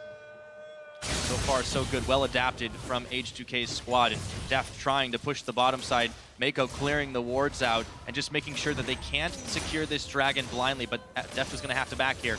Yeah, teleport is available. We'll see if they make a play now that they do have that in their favor. Deft also has to go back now and pick up a very late tier. Although here's the play. Oh, well, he gets nailed by the cocoon. The Merc threats maybe not quite enough. Malefic Vision's on. He's going to try and turn for this one. Avoids the silence. Ezreal comes in.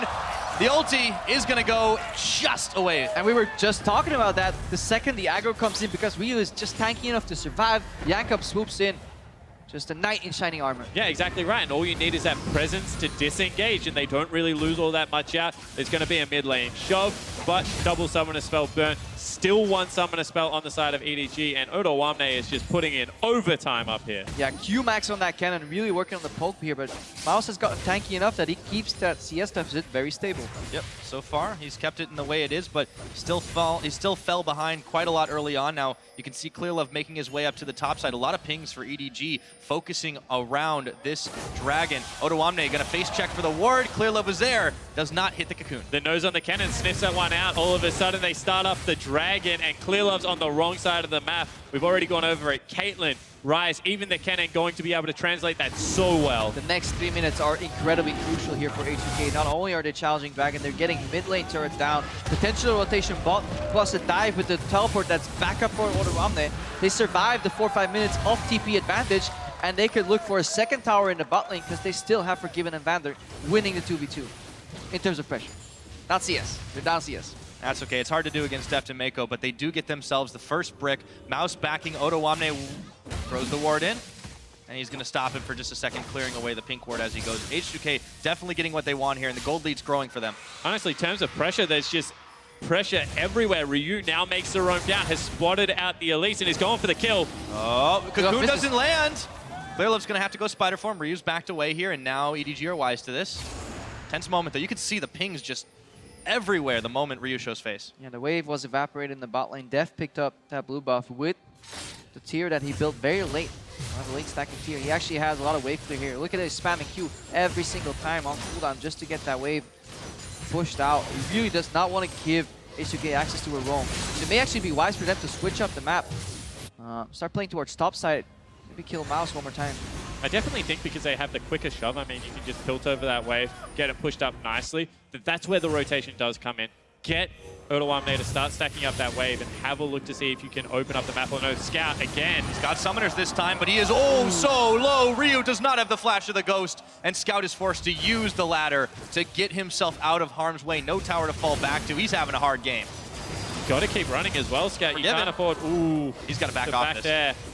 All of a sudden, EDG's bottom lane 2v2 just raw power. Fourth H2K back. Powerhouse here. Deft and Mako really using the poke once they have that push, because with the blue buff that they've got, you know, spamming those Qs.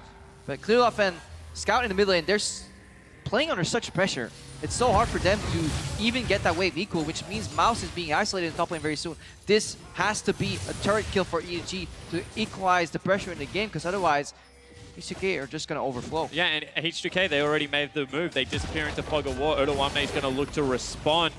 They want to defend. They're sending up 2 members out of EDG. They need to start wrestling back control. They haven't got tower just yet. Odo is actually going to beat them to the punch. He takes that one out, and Mouse was there a little bit too late. EDG finally will respond with their first turret, but H2K have already got one, and they keep the gold the way it was. What a fantastic early game, though, here. 4,000 gold in the lead at 17 minutes against EDG, a tournament favorite by many analysts and casters, honestly. Maybe not the most favorite to win it all, but definitely top 3 in the running to take the title. Yeah, they're in the conversation. If we've seen anything, it is the fact that the early game is a place to target on this team. Get the lane shoving up. They will pick for the teamfight phase because that's what the LPL teams do so well. And as long as you can keep this pressure applied, they don't allow themselves back into the game. But right now, that's where it is. H2K, if they make the one mistake against EDG that they made against AHQ, it's over. Good with this. Ryu, he's going to get CC chained. In comes Jankos. It's going to be too little, too late. This time, Clearlove will respond with the kill, and Jankos is now going to have to bail out Clearlove on the offensive. The turret goes down in bottom, but EDG pick up a big 2 kills. 2v2, it was enough for Jankos to be present, albeit late, but 2v3, it wasn't enough. Another 2 layers of crowd control got added by Mako in that exchange. And EDG are masters at taking the maximum. They actually continue to chase through there. They pick up the second kill. However, H2K do strike back. They get a turret in response. And concentrated gold versus global gold, EDG might have come out a little bit ahead of that, but it's still a trade. But they get map control, and apparently, or they also just get a little bit of confidence here. Having that play work for Scout with a flash, Cocoon into bubble, into silence, into follow-up, double wave. Like, it is incredibly clean. Yes, they lose that bot lane turn, but they would have lost it anyways. And now they could actually move into the red side jungle to get some vision and actually start challenging H2K in the setup phase. And look at how they're playing around bottom lane one more time. We said this is the area that EDG like to attack. Ult comes out, Ryu's in trouble. Oh boy, let's see how well the one before is. Now this, we've seen it before. He's gone down. Double TPs popped, double TPs canceled. EDG have found the weak point to continue to shove onto Ryu. Now they're on the bottom turret. Only 2 keeps, but they have Spiderlings, which means this turret won't get the full armor bonus, and it could actually go down on this wave. Forgiven, desperately trying to challenge, but he's taking so much damage. Oh yeah. Okay, EDG, they're backed off for just a moment, but they have found a way to get in, and they've started to close this gold gap. H2K, they need to move faster around the map. EDG just have pulled the trigger. And that is now a 25 CS lead for Deft. I mean, you cannot compliment the 80 carry from EDG enough. And you have to look at Mako as well. This guy, from being a rookie support last year, came into MSI, crushed that tournament. Disappointing Worlds, as did everyone, but has looked stellar as well now. Just so impressed with how they took that initial loss in the bot lane. Deft and Mako, they were slightly behind, but he just rushed the Iceborne just to put a band-aid on the problem. And then suddenly, with the late tier and blue buff infusion, he pushed the pedal, and then suddenly he started winning that matchup. Got the push, got the turret pressure. And as it stands, at that 20-minute mark, H2K, they had a big gap that started to close here. Mouse play with a bit more confidence. Ryu is spotted up in the top side, but there's a big wave pushing against. A lot of members of H2K hanging around in this river, trying to keep the control that they have as Mouse backs away. Ryu on side wave duty.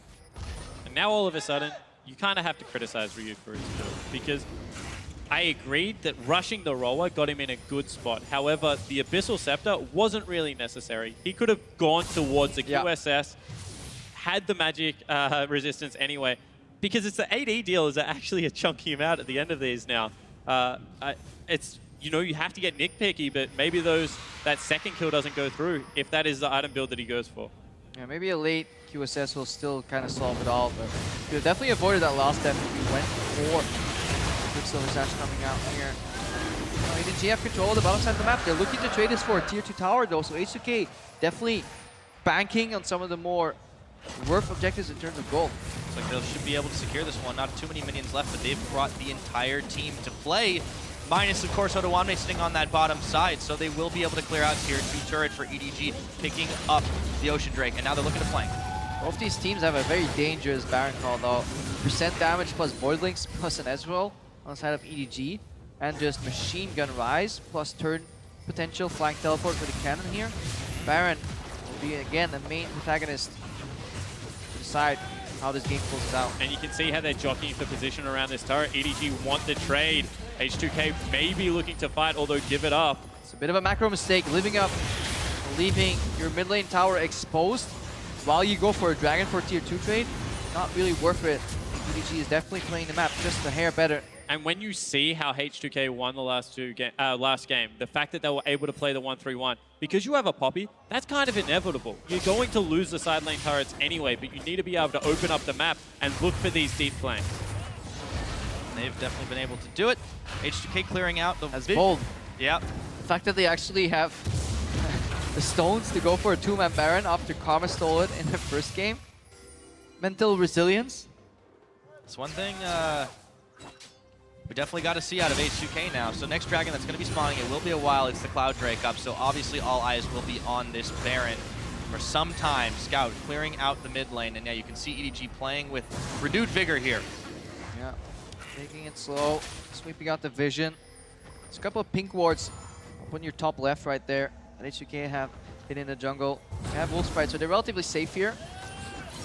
And now Forgiven wants to challenge mid lane push here. Once they get the push here, you can challenge him. Ooh. 34 health. Always so close. These guys are so good at Ezreal's, man. stealing blue buffs. They'll steal that time around. Ryu does get as much needed buff. Forgiven just keeps on clearing out the mid lane. A lot of EDG members stacked to the top side, but it is just a game of waiting and seeing if you can get a catch up. It's so much vision here invested around this Baron pit and around the jungle around it. EDG is kind of playing 3 people on the side lane because they want to challenge Ryu. They don't want to give Ryu a 3v or a 1v1 brawler. They really just want to keep him down number-wise, keep him contained in the cage. Hard to keep him down though. He's clearing those waves away real fast. EDG though stacking 4 members up top.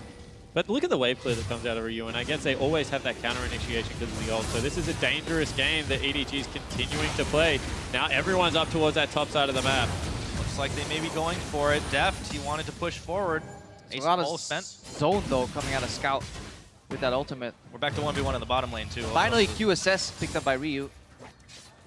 And Odoamne, well, he was snowballing early. Obviously that cannon goes into a Zhonya's build, so he doesn't build for raw damage. He goes for sustainability in these team fights because he has to act as like a quasi-tank in the fights. I think that's what it is. They know that ultimately this is going to come down to team fights, so he can't go for a second item Void Stuff or something like that to continue to punish the one-on-one. Instead, one more time, Odoamne, after winning his own early game, does the unselfish thing, goes towards teamfight play, and it's the right call because if the Poppy gets the flank, Kennen needs to be there to light up the back.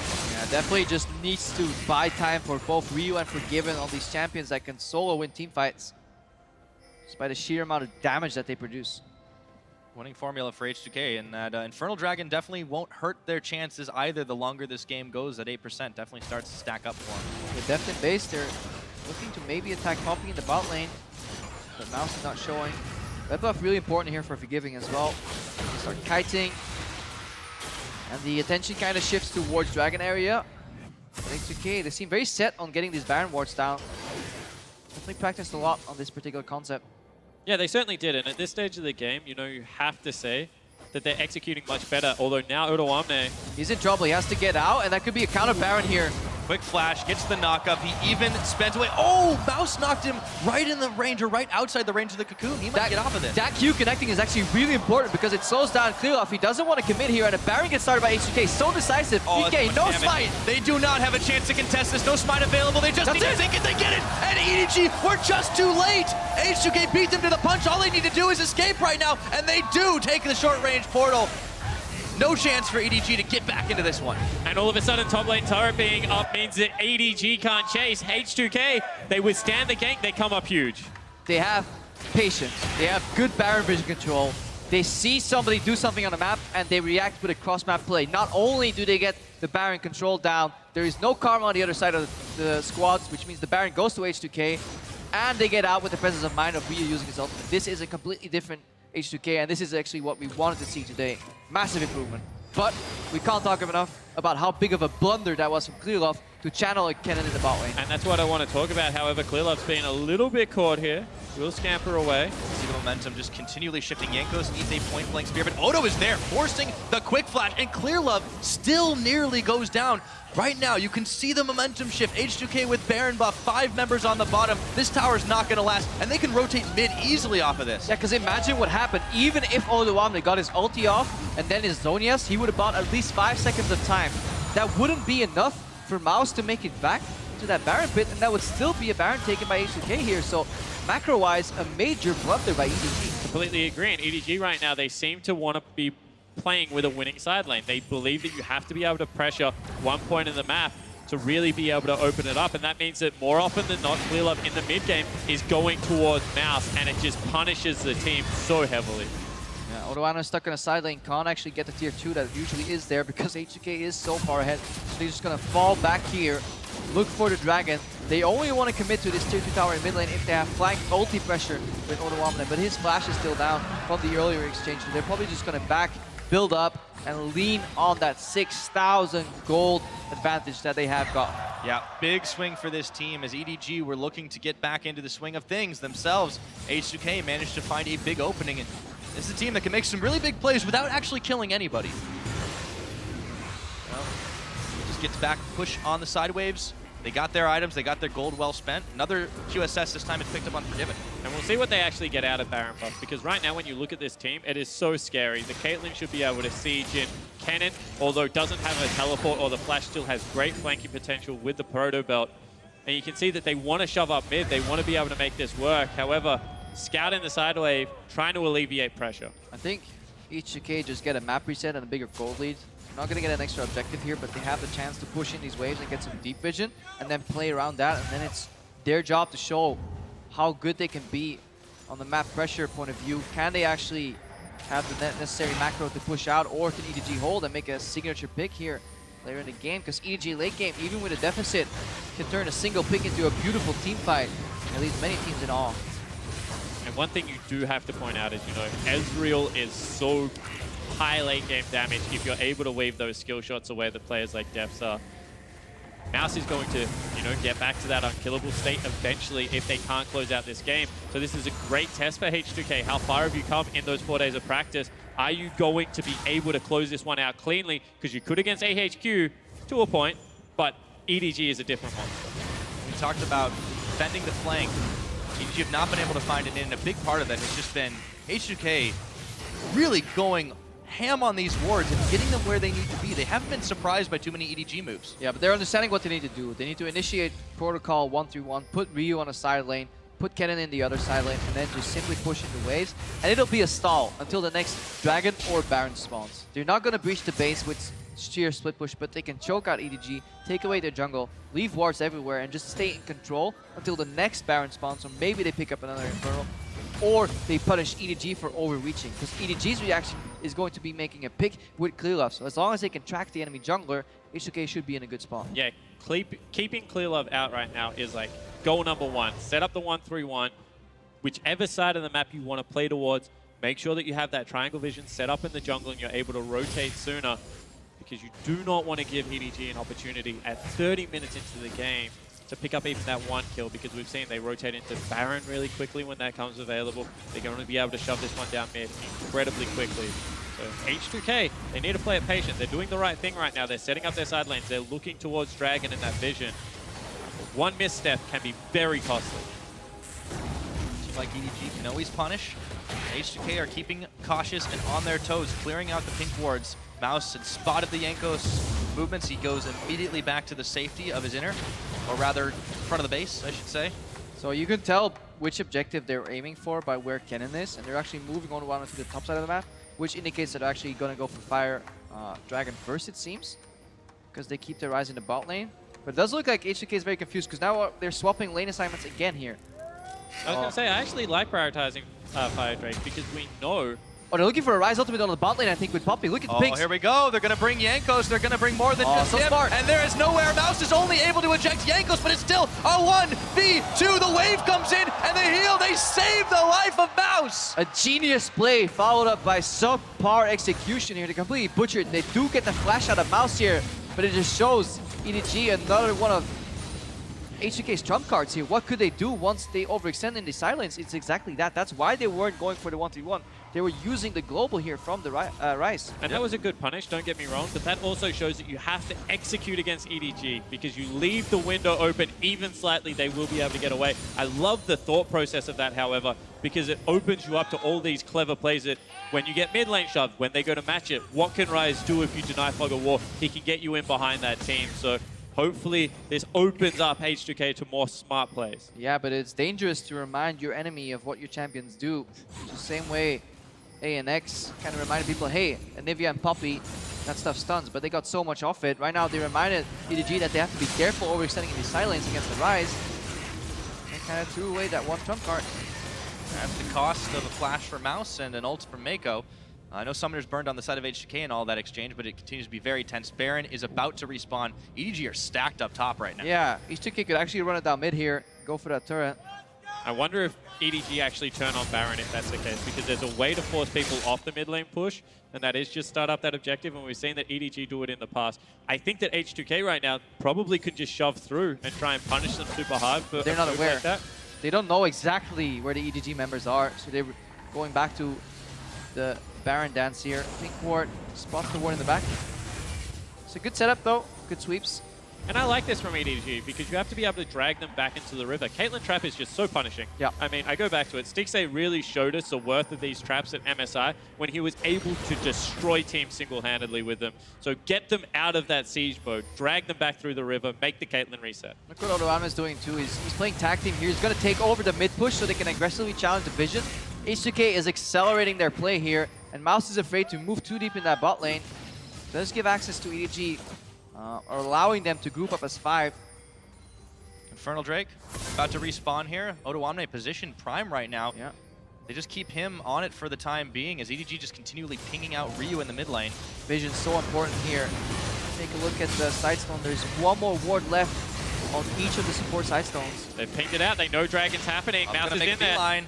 Vander, they've got to get here really fast or escape in time. Jankos gets banged against the wall. He's ulted here. Is this one going to be worth? He's going to flash over it. The wave comes, and he waves goodbye. He makes it out with the Infernal. Yeah, really nice play out of Jankos there. He burns a Summoner spell nice and early. He got one out of Scout in response, and that's a second Infernal Dragon picked up one more time for a Rise Caitlyn composition. Yeah, really big play there. Vander moves in, helps Jankos long enough. No follow-up CC after the ultimate from Malzahar.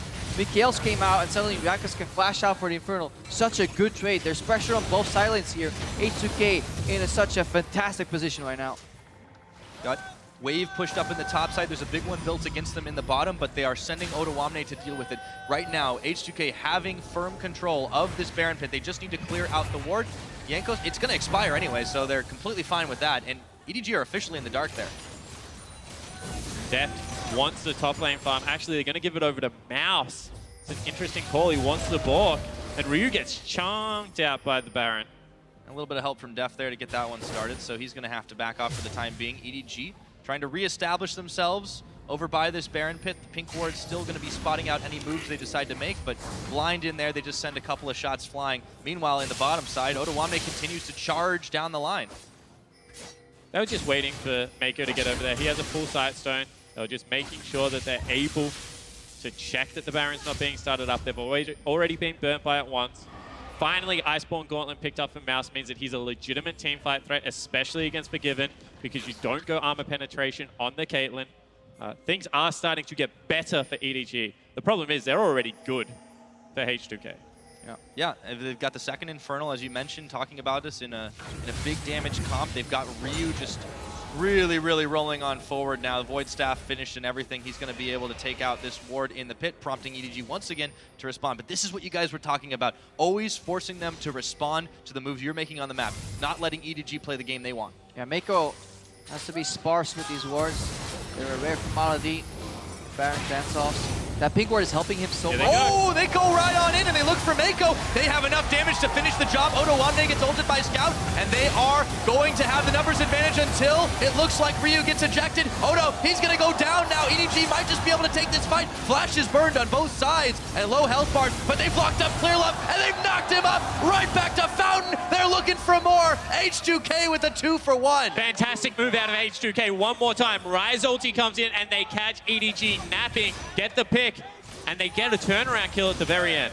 Oh my, it was so close for Otowanme to get a 3-man stun to completely swoop EDG off the map here, but the turnaround was so good.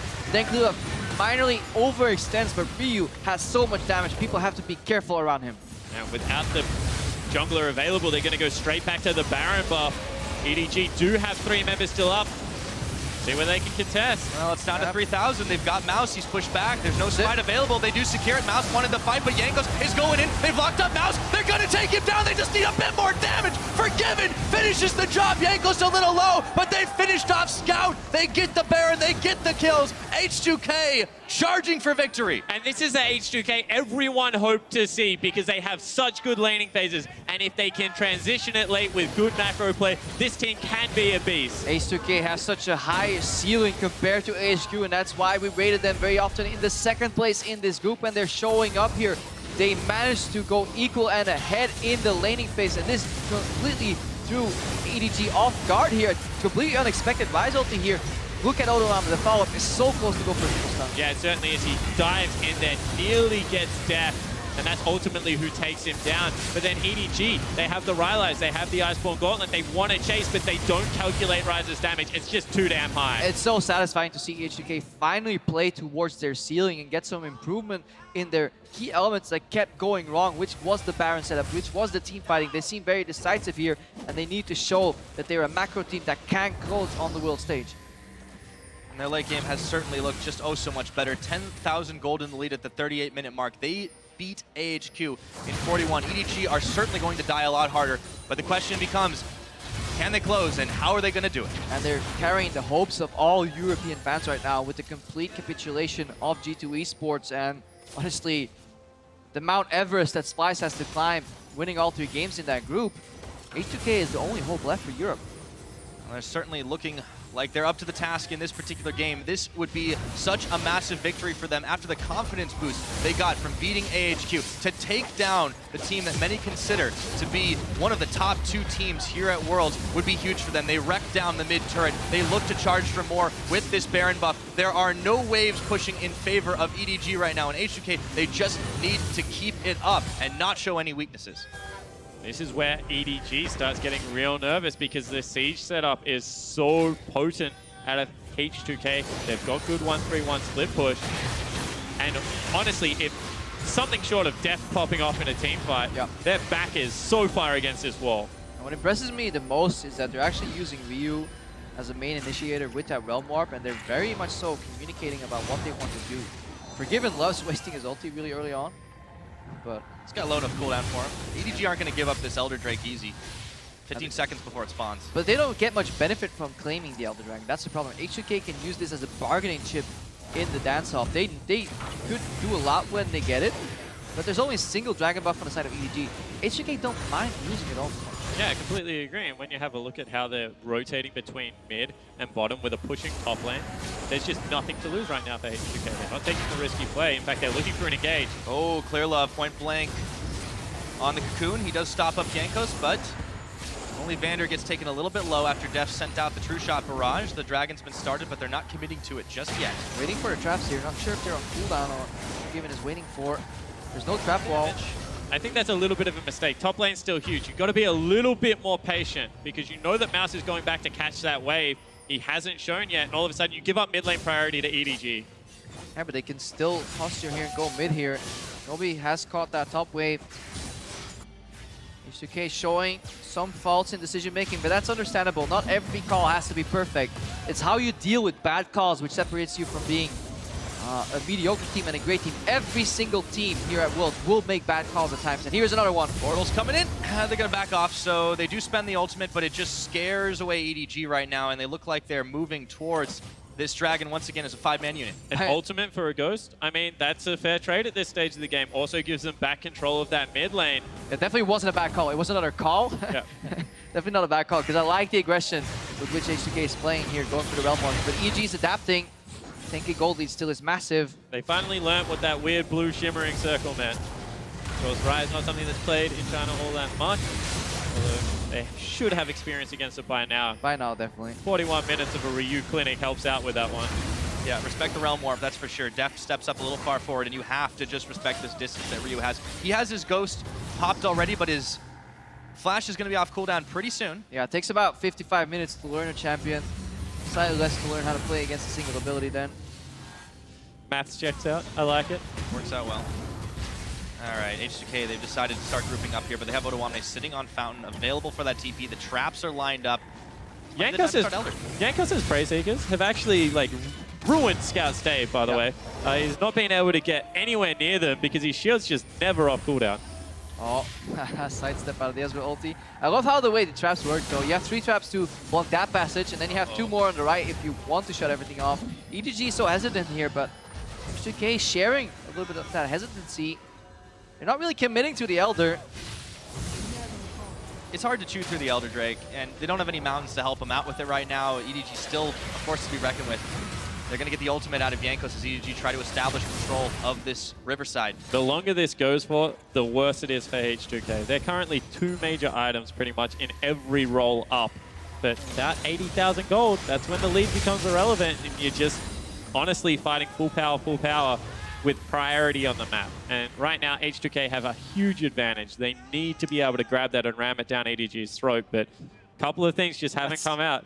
That's pretty graphic. Yeah. That's what they need to do. I mean, when you have a look at the composition, this is an all-in comp. Get Otoamne in the backline. He's had teleport, he's had flash available, but they've just misexecuted. Yeah, let's see if Ryu can ram it down then. He's actually becoming a split pusher. I love seeing Rise players isolated in the lanes because they just have so much pressure. He doesn't have a teleport though, so this could be interesting to see what EDG decide. But because Elder Dragon is such a tough objective to take, you can contest it 4v5, and Jankos can always make it down here. Got enough what's happening. Give it up almost. I mean, they don't lose too much. It's just going to give them the extra burn. And Hey, look for Cannon. Look for Cannon and a Realm Warp Frank here, because this could be a big fight here. EDG may not expect the damage that's about to come out. Oh boy, the party portal looks like it's coming in here, and now the trap is sprung. They get in there. Otoamne getting suppressed. He's gone down, but Mouse, his GA is going to get popped. Vander a little bit too low in this one. It is just a 1-for-1. The steal away. Jankos secures a absolutely massive Elder Drake, and EDG are evaporating on the spot. It's goodbye, Mako. Goodbye, everybody. And how you gotta think that is goodbye game. And Ryu wasn't even in the fight. He took a scenic route alongside Summoners, just flashing in just to kill Mako here. What a beautiful flank engage from Otoamne. What a massive play. H2K get the Elder. They get 4 for 1. They go to the easiest lane to push. It's right up to the top side. Scout is going to have the most ungodly defense if he wants to stop this from going. 25 seconds on most members. This tower is gonna melt here. They need to keep some minions alive to get into the turret. Scout so easily caught out. This should be it for H2K. Yeah, he can't do it. He can't keep them off the turret. Yankos is too tanky. They're going to go for it one more time. And they're going to go ahead and take him down. That QSS, that's it. The ace from Ryu. The last towers are going to fall. 45 minutes or just shy of it. H2K, they beat AHQ. They beat EDG. These guys are red hot.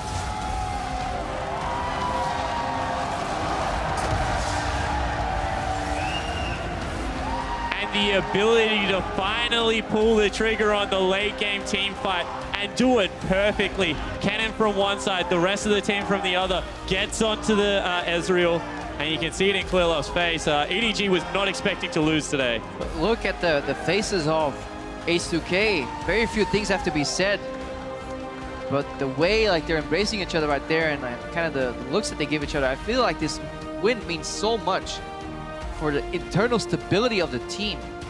We doubted them. They disappointed in week 1, but they come back prepared. They fought back from a Karma stealing a Baron, and right now the second game right after, they take down EDG, group favorites. Monumental victory for this team. And what a confidence boost. They take down AHQ, they looked crisp, and they corrected the mistakes that they made. And now, against Edward Gaming, of all teams, they're able to do it again. And I mean, this was an Edward Gaming at full force. They had already won a game today in decisive fashion. They got the draft they were looking for. I said, Ezreal Nami is something this team truly believes in, and it gave up the push, and it lost them the game. And EDG understand these concepts of winning lanes, roaming, putting pressure on the map. They showed us in game 1 a tutorial how to snowball the game. H2K, they took it to them. They matched them in the laning phase, almost in every lane. Oduamne with the early kill just gave so much momentum for H2K. And beyond that, I mean, a 3,000 gold lead shouldn't be enough to close out a top 2, top 3 tournament favorite if you're H2K, but they stuck at it. They continue to grow the gold lead. They make the gutsy calls of, you know, taking the Baron when it's showing bottom. Let's go for the big flanking team fight at the end of the game because we believe that we're far enough ahead to be able to do it. And time again, those risks were paid off. I said that they were a team fight that would take like a 95-5. This time, they're taking the 80-20s and they're making them work. And it's not about just making the correct calls all the time. It's about how you bounce back from realizing that you made some of the wrong calls and being willing to be flexible and adapt within the game. And I think H2K is doing exactly that, and they're growing as a team. Yep, we're seeing that development. I don't know what they did in the last week, but it certainly worked in spades. Now to dial in on H2K's second straight win of the day, let's send it to Dash in the desk. Well, thank you very much, gentlemen. Once again, I mean, things are going crazy here in the group stages at Worlds, but H2K now 2-0 on the day, taking down what was the leader of the group. Deficio, once again, the boys from Europe doing you proud here on day 2. Yeah, I'm just kind of happy they show that, you know, European teams can play League of Legends, and G2 has other issues very clearly when they're on stage. H2K have now fixed some of the problems they had from last week. We get to see like a much cleaner team in the way they're playing. Clearly seem to have a lot more focus on how do we actually get these late game objectives, because it's no longer this crazy clown fiesta almost where you never know what's going to happen. Yeah, and there's plenty of blame to go around as far as where EDG faltered in this game, but you also have to praise H2K because the discipline that they displayed in this game was not even there last week at all. And it was not only in this game, but also the AHQ game, despite the bad sidestep on the Baron steal. They played these games and transitioned to strong laning phase into a good late game. Yes. And that's why they're 2-0 so far today. And the only team they have to play left is INTZ. So we're realistically looking at H2K being the first seed out of this groups right now. Yeah, very much so. Of course, you mentioned that there might be some blame to go to EDG. You know, with that early game, of course, we saw a very strange early kill going to the top lane for Oduamne, which really I mean, that opened that lane up. And if we are going to throw criticisms toward EDG, it's for things like that because they're not giving themselves the opportunity, you know, to get to that mid game at an even point. Yeah, this is the second game they've picked the Ezreal Nami bottom lane. It's the second game both of their solo lanes then decided to lose by a huge margin. And Mouse, I have to say he decided to do that because he was in a bad situation and he completely got solo killed. And then Clearlove especially later in the game, made some boneheaded Baron decisions when trying to two-man gank a Kennen, while the rest of the team could just move up towards Baron. It was, in some ways, H2K's macro was gifted to them by ClearLove's poor decisions.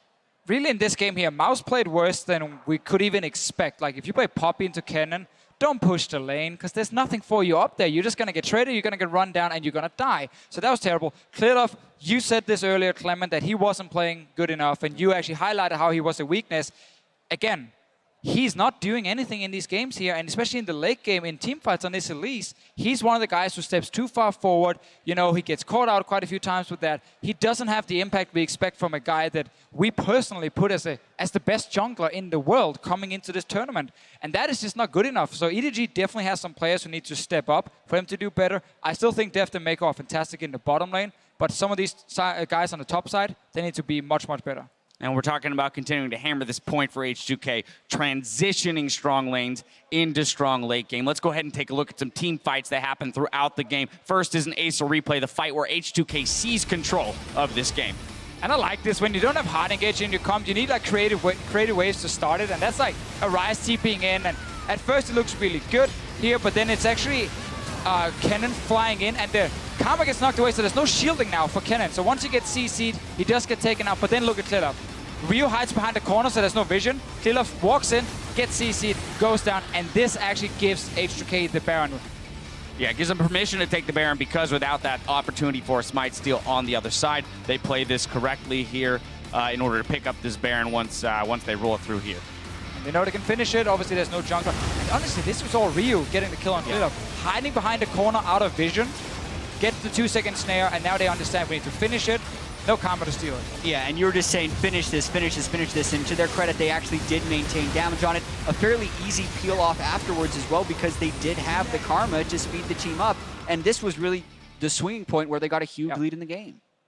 I think further down the line, teams are going to be looking to ban out Ryu's Ryze, because it's been a monster right now. You win the lane against Westdoor, it's like, okay, it's Westdoor. But you win the game against Scout that convincingly against a counter pick, that really spells a lot of trouble going down further in the tournament for INTZ. So I don't think any Ryze for Ryu anymore. Absolutely, and of course, EDG still made plenty of good moves to attempt to get back into the game. We had seen some, good Malzahar play around the lack of QSS for Ryu at one point, and then of course they make the stab at the Elder Drake, and that's going to be our final replay here. But a big steal coming out from Jankos, and a 4-for-1 in favor of H2K to close out the game. And this was a little scary because I think H2K should have engaged this fight about a second earlier, so that the Elder Drake wouldn't have actually had a chance to be taken. ClearLove stays on it, and finally Ryu and Jankos make it in the back. Instant flash smite. ClearLove isn't able to secure it despite having the execute damage on the Elise. Yeah, Mouse actually did the only good thing he did all game long in this one fight, where he did manage to knock both Jankos and Ryu away from the fight, so it looked pretty bad for H2K. But as soon as they made it back in, and of course with the steal, able to clean the fight. So that was a good Poppy ulti. Sadly for them, losing the Elder Drake, that means you give over the buff. 4 Drakes, I think it was already to H2K, so that's a massive buff they're going to get from that one. And they used it to win the game, and they fully deserve to win this. And I'm so happy to see H2K play much, much better in the late game, and actually utilizing having such a good early game and then transition it to winning games. Yeah, a player of the game going to Ottawamne here, picking up solo kills in lane. Of course, maybe the first one slightly gifted to him from Mouse, but then we saw a lot of attention driven up there, making sure to keep Mouse down. A pretty large CS lead built throughout the game. And on that cannon, he's managing to make some good team fight flanks happen. Yeah, he made some, obviously the first kill in the game was huge for swinging that lane. 50+ CS advantage on Mouse. So it's not just Mouse sucking when you're down that much CS. The other guy has to be punishing him extremely heavily. And then he was drawing so much attention, you can make the argument that ClearLove went down because he had to stop him, and that's what started H2K to get that first Baron. All right, so now, of course, looking ahead just slightly, nothing is determined in this group with that win. Technically, every team is still alive. We'll see moving forward how INTZ plays out against AHQ and EDG, but with a seat in the quarterfinals still up in the air, the next match between INTZ versus AHQ, you can't miss it, rather. We're back in just 3.5.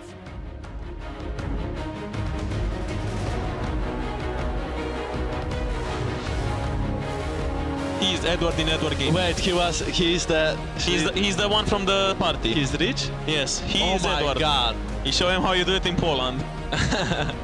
Quick flash burn. It's going to be followed by Jankos. Ryu. No, he goes deep. He got his first blood. Oh, is he going to go down? He is. That's a trade. And right now, Gets up to clean off. Oh no! The one-on-one! Woo! He's asserting his dominance early this game. Misses here. That could be a follow-up. And he's gonna flash. There's a portal. They're gonna go right on towards him for the dive, and Mouse is not getting out of this one alive. But Jankos is going in. They've locked up Mouse. They're gonna take him down. They just need a bit more damage. Forgiven finishes the job. Jankos a little low, but they finished off Scout. Vander a little bit too low in this one. It is just a 1-for-1. The steal away. Jankos secures a absolutely massive Elder Drake. Yes! Yes! Yes! H2K, they beat AHQ, they beat EDG. These guys are red hot.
Welcome back to the Bill Graham Civic Auditorium. I am Rivington Bislin III, ready for some more Group C action alongside Zach Rusty Pie and Aiden Zyrene Moon. We'll be bringing you the matchup for INTZ Esports versus AHQ, and things are starting to get a little messy in the rankings. Oh yeah, very interesting, because both of these teams are coming off of losses, and they're trying to look to gain momentum here, because the big thing is those quarterfinal aspirations, they're still alive, but H2K and EDG are very close to locking in their spots. Yeah, actually very important for both of them. You look towards INTZ INTZ, though, and their loss was a little bit more convincing, unfortunately. So perhaps the mentality is a little bit more ready for AHQ on the opposite side. Absolutely, and INTZ, it's kind of, for the Brazilian team, do or die at this point. A loss here eliminates them from Worlds, so big things have to happen. Pedal to the metal. Here it goes. Yeah, definitely right. And we have to bring a comparison between both of these teams. You look at one of them, and the mid lane is actually far more important for INTZ. And his role is important strictly because he has to try and keep Westor down, who likes to get around the map and make things happen.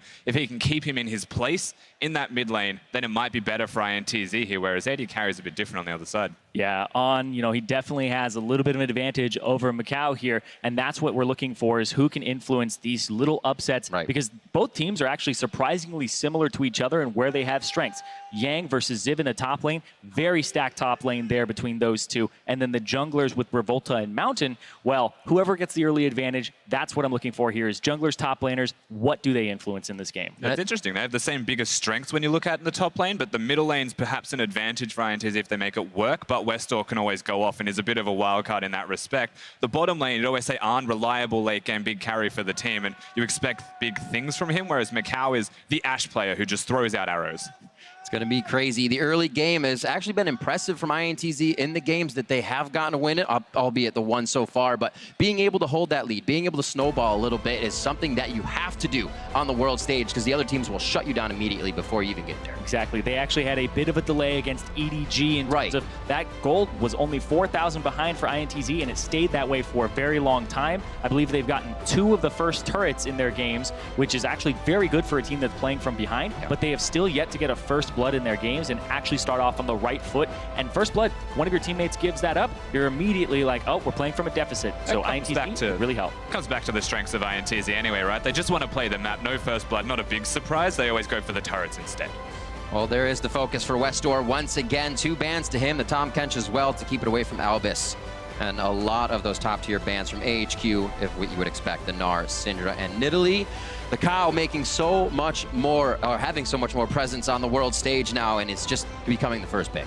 Yep, Alistar, very, very popular right now. Very high win rate at the moment. Poor Worlds overall. Yeah. And, I mean, this is a champion that has been performing constantly, and it's such a great playmaker. So somebody like Jockster having that, he likes to roam. He likes to actually team up with Revolta and move around the map, so it's a great champion for him. And this group in particular, we've actually been seeing a lot of Caitlyn's picked with the Alistar. Of course, you can put the traps down on the Pulverize. There's a nice combo there, but it also shores up the weaknesses perhaps of Alistar in laning phase. Doesn't mean you have to go Ignite Thunder Cow. You can actually play more defensive, or you can just get better ganks off if your jungler comes down. Yeah, and the fact that Caitlyn can play really, really passive, put traps down, and then the Alistar gets to roam, and there isn't really too much of a threat of a dive on her. She's very self-sufficient, is something that allows that combo to work. Don't know if INTZ will pick it up here, though, but it is most likely. 10 seconds left on the clock. They're looking at a Jace and an Elise first pickup, which means Mountain could be going hard to either that mid or top lane if he wants, but we did say might be trouble to that bottom lane. We do see the Caitlyn getting locked in, and it's going to be Yang's Poppy for top. Yeah, so we see that combo locked in for the bottom lane of INTZ. The Poppy is actually something we've seen more often than not into the Alistar, but because there's already a Jace, we've actually seen quite successful matchups, surprisingly, between the Poppy Jace. The Poppy is just a super tank, one of the more efficient like Alistar is, and you don't need a lot of resources to still do your job type of champion. That's the big thing, is if you have a top laner that gets a little bit behind, it's okay on Poppy, but Yang has been a constant strength for the side of INTZ, and on this Poppy, I want to see if he teams up with Jockster on the Alistar, and if they're able to start roaming around and creating plays for Brazil. Playmaking potential in that first pick that Yang grabbed an Alistar, but this Bard lock-in could do the same thing if they can land some sweet Tempered Fates. 10 seconds left on that. The Jinx is already there, so they have some global ultimate damage to deal out. Will it be followed up by the Tempered Fate? Yeah, he's already played the Jinx once, and you were talking about how on hyperscaling carry for the team actually does a lot of that late game damage for them. And on this champion, I see that if he can make it past that laning phase and get to the mid game, then he'd be in a really good spot. Yeah, the important thing to me here is that they did lock in the Bard with that, so they can effectively be a pick composition now. They've got Elise, they've got something that works with the Elise. Jace, of course, can gate speed you all up if the Bard ultimate connects, and Jinx will just be sitting back safely as everybody stands in front of her doing damage, but they haven't rounded out their team composition just yet. Yeah, that's the thing for AHQ is disengage, Little bit lacking that right now. They have the poke kind of pick composition going for them. They have good siege potential. But for AHQ, the worry is INTZ is looking at a very tanky squad. The Aurelion Soul, if that does get locked in for Talkers, it was banned against them previously by EDG. It's a very tanky build that comes out with the Alistar and Poppy. You have to worry a little bit about AHQ's mid-game damage if that Jinx gets shut down. All right, I was waiting. I was going to say, you take away one, the Hecarim's going to be going in by himself, but they switch it back to the Lee Sin for Revolta, and it will be Talkers on Cassiopeia. I think the matchup between Lee Sin and Elise isn't all that great. Of course, Spiderlings can block your resonating strike. However, you've got an early pressure jungler now. Revolta's going to be able to try and make things happen where Mountain was already a ganking jungler himself. So basically saying we'll meet you in the middle and we will fight you where we be. Yeah, and the Lee Sin eventually swaps that matchup over into his favor around level 6 is when it turns to him. But the big thing here is that Revolta, it was a champion that was banned against him by EDG. He had his win against EDG on this champion, and he has been loving it. He has a Lee Sin montage from like a year or two ago, and it's been his champion to go to, regardless of like things being banned out. Like Nidalee doesn't matter. He's going to go for it. He's going to try to make those plays and try to shine. No way. 10 seconds on the hover. That or Lissandra for him. His other champion is kind of banned out right now. He's holding on TP, Flash, switch it to Lissandra. We feel the same way. We feel the same way. So it is going to be the list locked in for the mid lane. Westdoor takes that. It is what he played earlier versus H2K, so he'll try his hand once again to see if he can make a mark in the mid lane. I will say the unfortunate thing, Westdoor hasn't played Fizz in quite a while, so they do give themselves an extra bit of engage now with this composition. It aids the pick from the Elise and the Bard. They've got follow-up, they've got someone who can be in the front line. They don't necessarily have a tank, but they've got a lot of outplay between their champions that can be fake tanks, so to speak. Exactly. They have a lot of CC, and that can be a little bit of a pseudo tank because they're not doing damage to you in those moments. They have a lot of ways to make themselves invulnerable with the Lissandra ulti and the repel, so you can make people swap targets and kind of delay, and that's what tankiness is all about, is gaining that time. So Zhonya's Hourglass is kind of the same concept as well, just delay your opponents. But right now, INTZ have a little bit of a better composition for just straight up playing League of Legends the way that you normally do, instead of doing something a little fancy like a poker pick composition. Straight up team fights definitely favors the INTZ squad. That's the way I like it. Mano a mano, with 5 of course, and then you fight each other. Don't forget to head on to Twitter. Let us know who you want to take the victory. Show your support with hashtag ITZWin or hashtag AHQWin. We'll tally those up as we get into game. We're going to be looking at the ADs, the mids. Zyrene will be looking at the jungles as well, and we'll bring it all to you in a beautiful simulcast. That's right. One big thing we do have to see, though, Riv, is the tank line that comes out of INTZ is actually a really big threat towards AHQ. They want to try and win the game. They've got a lot of carries. But if anyone gets ahead from the Brazilian side in the way of Jockers or Yang, it's going to be pretty rough. And Jock is Jockster as well. INTZ can really shake things up in the brackets in this group stage. We'll see if they can get the rest of their wins and make the other team sweat it out a little bit. And looking at the lane matchups, we've been talking a lot about winning lane and losing lane, and what that essentially means is who gets push pressure early, because for the junglers, it's all about, hey, I'm going to go invade the jungle. Does my top laner have a way to push the other top laner in? And does my mid laner have a way to push the other mid laner in so I can invade that side and they could help me and reinforce me faster? When I look across, AHQ actually have a little bit of a push advantage in almost every one of their lanes. I'd actually say that they have a push advantage in every lane if they want it. They definitely do. Little love. Bit of extra gold there for Albus, let's say. 10 for Jockster, still has the bandit himself. Pick his pockets, why not? Here we go. So Macau's just making sure they aren't trying anything tricky as well, getting that ward down. Pretty badass recall. Breaking chairs. Why not? Even better with the logo underneath him. Thunderlord's Cow. We'll see actually how hard they go in lane. Like we said, if you can stay pretty safe on that Alistar, Macau and Jockster shouldn't get out of this lane too poorly. They have chosen to do the Thunder Cow, as you mentioned, which does mean when you look at the losing lanes that they actually have between mid and top, they have a potentially winning lane with the Caitlyn, the Ignite Alistar, and Revolta being near there. So perhaps we look towards the Lee Sin, who will be starting on the top side of the map to path his way down towards bottom. Yeah, you do always have to be a little bit wary, though, with the double teleport from AHQ, making plays on the bottom side, because you would be a little bit late in the reinforcements. And another thing that I actually want to point out here is the start is a little bit different. Revolta starts on his wolves. He's actually making the adaptation that Clearlove made against him, and then Mountain is actually starting on his red buff. So this may be a little bit of a tell that he might go for an invade, might want to try to go like buffs right into a gank. Yeah, it looks like a cheat clear from Revolta. So Raptors into red buff, and then perhaps Scuttle control, I think, is a big thing that they're going to look towards. So Mountain and Revolta alike may actually meet at the crab and try and have a smite off for it, as they will both have that smite available. But of course, big camps do come first. So we look at the clear speed. Yeah, you're talking about bot side Scuttle control. Very important when you want to keep your bottom lane safe. It allows you to not have to ward as deep, maybe only put one ward down. And that's why you can see AHQ actually shoving in rather early. They know they're safe around this time. You don't have to worry too much about a gank until about 3 minutes in. What's interesting as well is that Tokka's placed a ward near the Raptors. He knows that they're still up and alive, so the Elise is evidently not there. They would assume is now cheat clearing, and they might actually get some better pressure on the bottom side of the map now on the assumption that he is going to be there. And that was also pinged out by AHQ, so he may even want to avoid that now. Mountain can do whatever he wants. Like you said, picking up this river control, going to be big between an Elise and Lee Sin. Oh, hello. Yep. So he knows the Scuttle's gone. He knows Mountain's on this side. Right now, Revolta, though, sitting on this bottom side in that tri-brush. If they find them, remember, it is a Ignite Alistar. Lots of damage can come from that if it connects. Getting some chimes as he goes around. It'll work. So they actually have the information that Raptors is actually warded, and also that their blue buff is warded, because the Wolf Spirit was just about to time out, and it showed that Ziv was entering the jungle on the top side. So INTZ have a lot of information right now to work with, and you can see that Revolta is still hanging around that bottom side. There's a lot of great gank assistance here if Jockster wants to blow a flash and start a play off. Really wants it here. There it is. Right onto On. Headbutt pulverize. They could have a good one on this. Exhaust for Revolta. Oh, the journey goes all the way through. Jockster's in a real bad spot now.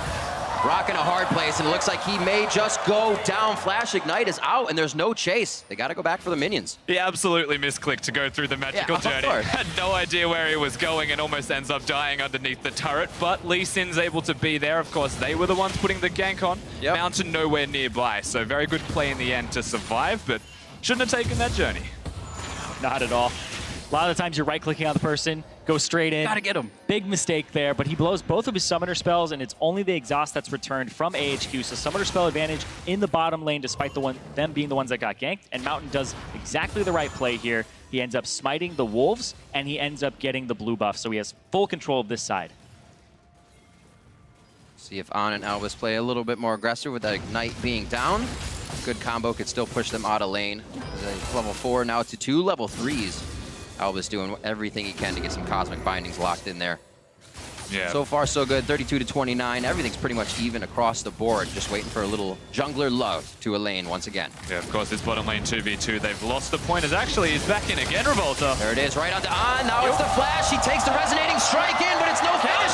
Can he get the Peacemaker? It's not going to come out. And now the TP comes in. This is going to be actually Westor getting the lockdown on Jockster. Remember, he just used his flash to get out of the last play. The Pulverize save his life. Triumphant Roar. It's not there to heal himself. And they try to turn it around. Everything's been used by AHQ, and they're on the cooldowns, but INTZ cannot rebuttal that. The teleport out of Westor enough to get it, but Tokka's is even nearby. They may want to dive this one. They're very low. If you can get the push on the wave, even without your support here as the Caitlyn, you can totally dive this. They're going to try to keep it just outside minion wave. Locked it there. Perfect. Now they can't dive. No minions to help them. They're right out front. Oh, they still want to kill. Revolta coming in. Beautiful job. Makes it out alive. Now for Elvis, and they will be able to pick up the 2 kills. Slow, patient play from INTZ, bringing everybody down here in the end, but very effectively done. Even tanking the turret and still getting out alive is exceptional. Exactly. And on the top side, AHQ, they start making a play over there, cross-map play, but this was really well played by INTZ. They end up losing Jockster, but what they end up getting afterwards is very important because they don't end up losing anybody to the turret. But it's a cross-map play that you are going to get punished for, and it'll be the first turret going over to AHQ, as you can see in the bottom left side of your screen. Yeah, it's worth noting that Arn also flashes into 2 of the shrines, so gets a lot of health back. It's the only reason that they live as long as they do, and what looks like was going to be a good thing for AHQ that they survived this long actually comes back to hurt them, because you can see the ward placed at the same time as INTZ looking to pressure aggressively, and Westor getting out alive is the only saving grace in a situation like this. This is also super good, making sure that the minion wave does not walk all the way up. Talkers has to take aggro, but Volta takes 2 shots, only survives because of his safeguard. And then Yang takes another shot, doesn't end up killing him there, so 2 for 1. Knocks him into the miasma and steals the kill as well there, the Cassiopeia. It's the person you wanted on, though, so I definitely agree with that. All right. Albus, all that action actually leaves Albus with a level 5. They may be able to work off a level 6 ultimate if Joxer doesn't hit that soon. And mid lanes are now at 6. We just saw Albus with a bit of a roam towards mid. Nothing came of it, but we do see AHQ now trying to spread that vision and get a little bit more out from these plays because it's starting to get chaotic really early. It's very chaotic already very early in the game, and you were talking about it, Rusty. You can see it in the CS discrepancy. On, a little bit ahead of Macau, Talker's a little bit ahead of Westdoor right now, and this is where these two teams need to leverage their advantages because they're so even on the top half of the map. Yeah, the things that should be happening from having a teleport on the Lissandra, it kind of makes sense that he's behind in CS. However, Talkers has been roaming everywhere also towards the bottom side of the map and has just been doing it, I'd have to say, more efficiently at this point because he still has the CS advantage whilst they're matching in the kills. So a big power play potentially available when Revolta hits 6 in that middle lane. Playing very patient, trying to play in the mind of Mountain. We saw a lot of pings there to Raptor, and just below Talkers, Revolta stayed mid, thinking, yeah, you might be right. There may be a counter gank here. But so far, it's just breathing room. Who is going to be the next to attack? Blue delivered over to Westdoor. We may see some action in that mid lane. And at the bottom, you can see right now, Joxer places his pink ward down. This means that Revolta most likely wants to find a way to this bottom lane, hitting 6. He still has flash. Joxer's has his again. AHQ, they don't have theirs. Whoa. Albus. On the wrong side of the fence there. That's going to be a TP coming in as well. That is on the top. Ziv is into the fight now. What can he do? Throws down his W. Can he get to the skies? Oh, so can he get the kill? He gets in for the auto attack. That's what matters. They're going to try to get out of this one. A beautiful Peacemaker through both AHQ members, but no follow-up as they're just forced to farm it out. Yeah, but this is good for the top side of the map because Yang, he needs to still shove that turret out because he lost his own earlier. Great job by Talkers. Pushing Westdoor out of lane with that blue buff up. Westdoor's just trying to clear minions so he doesn't have too much trouble at the turret.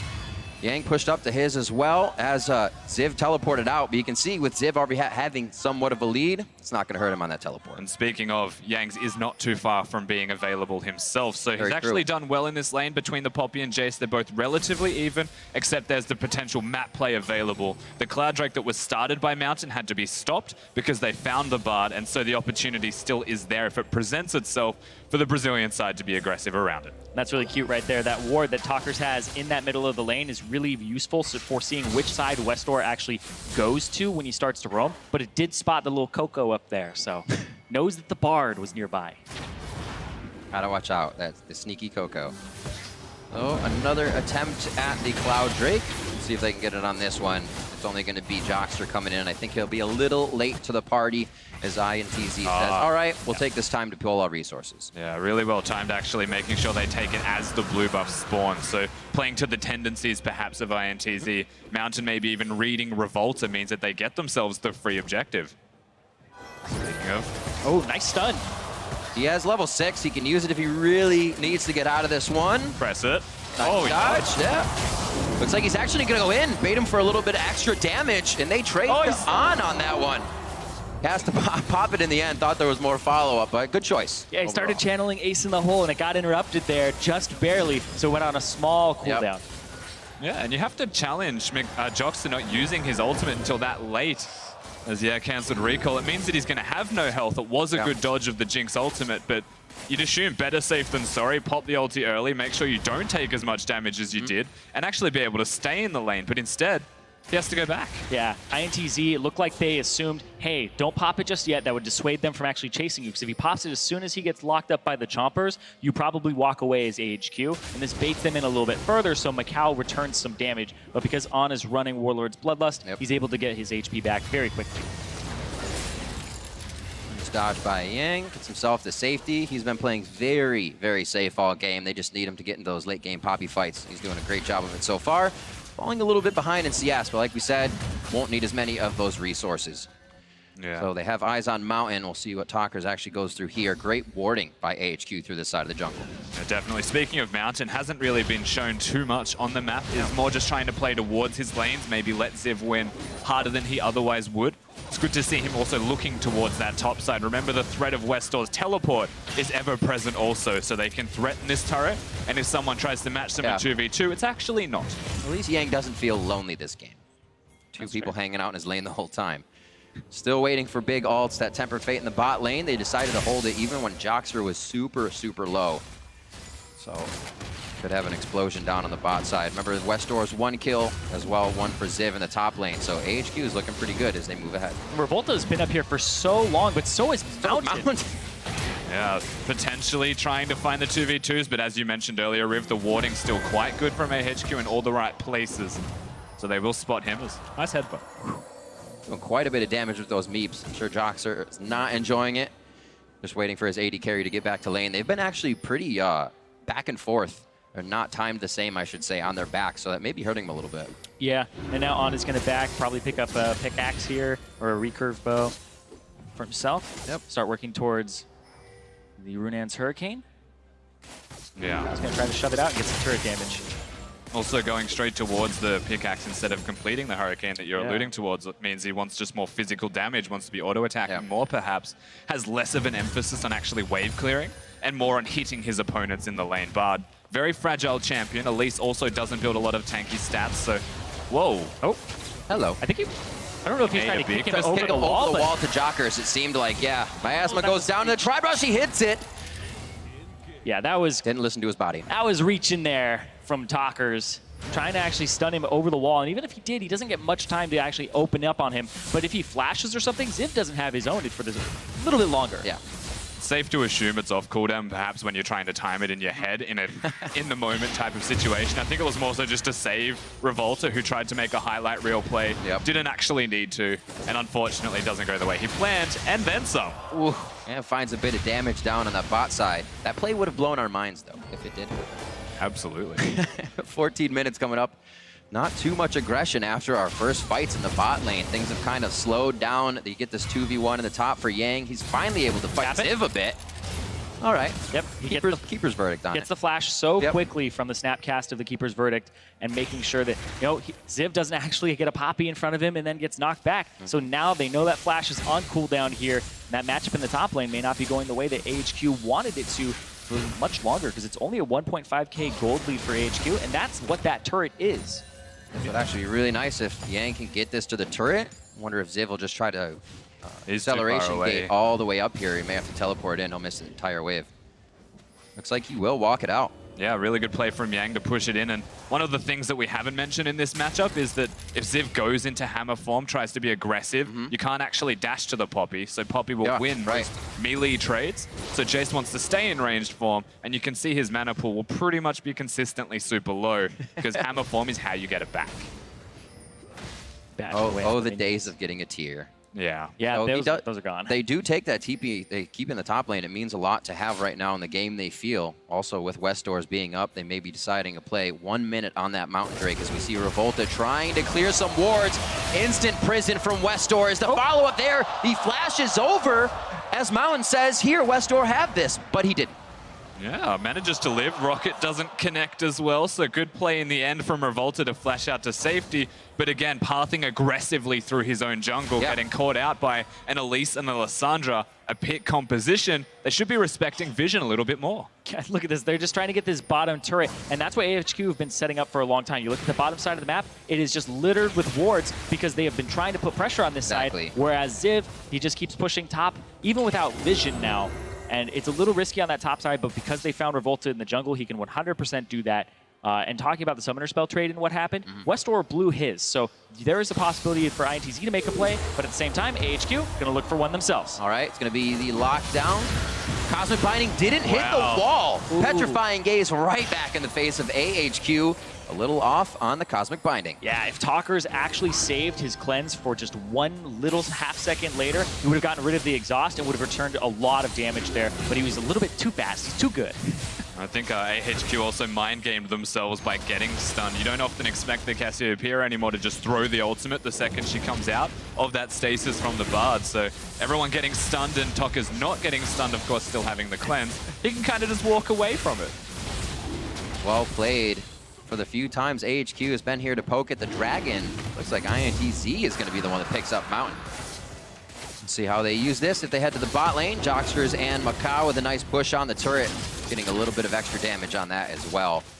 Still this Yang getting pushed up by Ziv in the top lane as well. We'll have to see when these teams group who's really going to have more power. Yeah, I'm looking for Macau's trap setup because it hasn't happened. He's got 4 ranks into it, 3 into his queue, just ranked up as well. So there it is, 5 in the traps now. Very low cooldown on them, so I'm expecting him to start placing them across the lane to start these sieges. Yeah, he's going to be delayed on that Hurricane as well, that he went for the pickaxe. So wave clear still not an important factor. I'm still expecting a dive from INTZ or something aggressive towards this lane in particular, which again is different to what we're used to seeing from them as they want to get Yang going. Revolta loves to camp that area of the map. Even Tockers can come down and help, and it's something we are seeing in this game.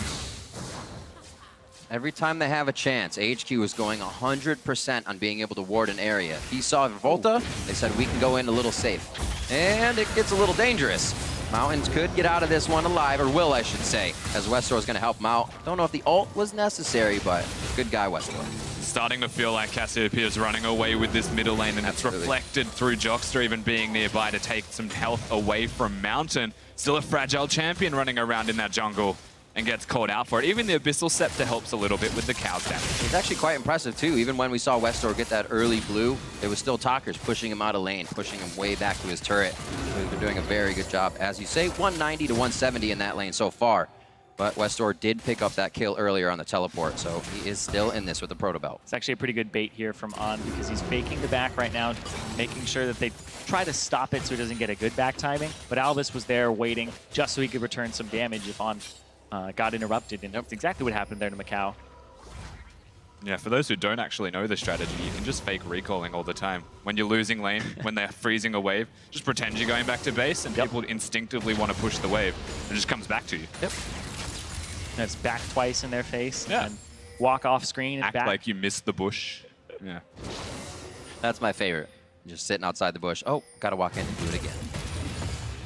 The mind games come into play oh so early in League of Legends. 19 minutes hit the clock. Double TP bot as they're Quick trying to walk take this off turret. Tempered Fate and a forward ward that was not clear. Like you said, Zyrene, they're going to go for the turret here. Macau very low, very dead. And that's going to be Unbreakable Will still used. Jockster trying to buy time for the rest of the team. And it looks like mid's going to get a good push here. And Revolta's just farming it out, so it's a time waster.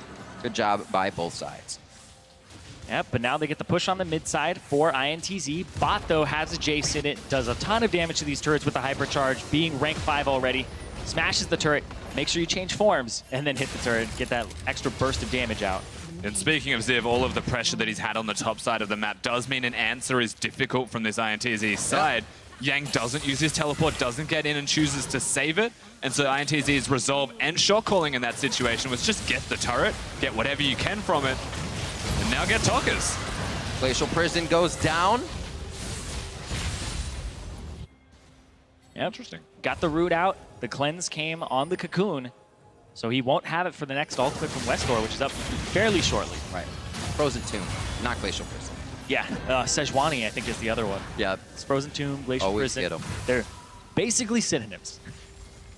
So seeing what happens actually when AHQ can reach these turrets, we saw Ziv there, but they also have on Jinx, so he can be able to just tear these things apart as well. Having Ziv in the side lane has just been able to get them that extra money even earlier out of these turrets, and they're going to start getting those items necessary to win these fights. I guess one really curious thing about this is how both teams can excel at sieging, but also at countering the siege. So you try and get in against AHQ with the Caitlyn traps, then they can flank you with the Lissandra, or they can poke you out with the Jace. The same thing applies in the opposite direction. So there's a chance that we just get a standoff in the middle lane when both teams decide their best strategy is actually just to siege. Yeah, and then you can't fall into the, if you're HQ, you can't fall into the we just need to team fight you unless On is rather far ahead and is in a good position, because it's rather hard to team fight against the Poppy, the Alistar, and just this entire team of INTZ that has a lot of ways to displace you and actually mess your team up and move them around.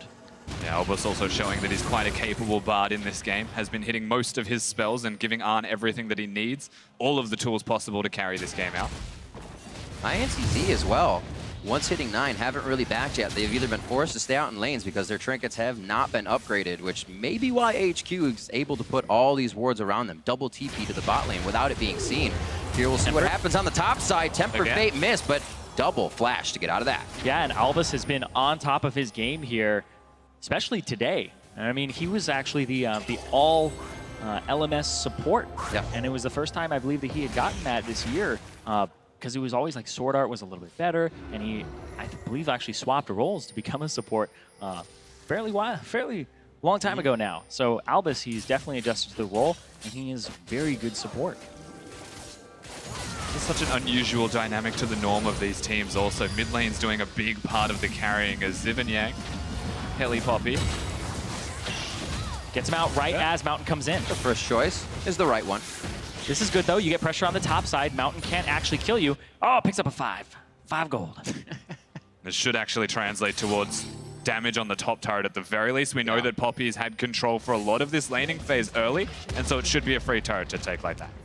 INTZ was like, all right, it's been pushed enough. Get somebody that can clear waves. Talker's up here to clear it. Revolta for some safety. They do have eyes on West Door, but it's not going to stop AHQ from still having the vision to be able to take Dragon. Next, Cloud Drake as well. So Mountain and Cloud for HQ. Or Mountain for INTZ, Cloud for HQ. A lot of map trade-offs at the moment for both of these teams. No one actually looking for the fight, so to speak. Of course, we know that INTZ want to play the macro style, so it's good to see them being comfortable, but yeah, definitely a lot of anti-fighting. Yeah, both these teams are quite good at the macro game, and that's something that coming into Worlds, well, these are two regions that people have rather low expectations for, but I don't think it's as warranted anymore because they've both actually shown what they're made of and that they understand how to play League of Legends at a very high level. And they deserve to be here for sure. Absolutely. That's an Infernal Drake next. Oh, it did. Yeah, so they have 2 Clouds, right? Yeah. Yeah, it's swapped Infernal on. Drake switch.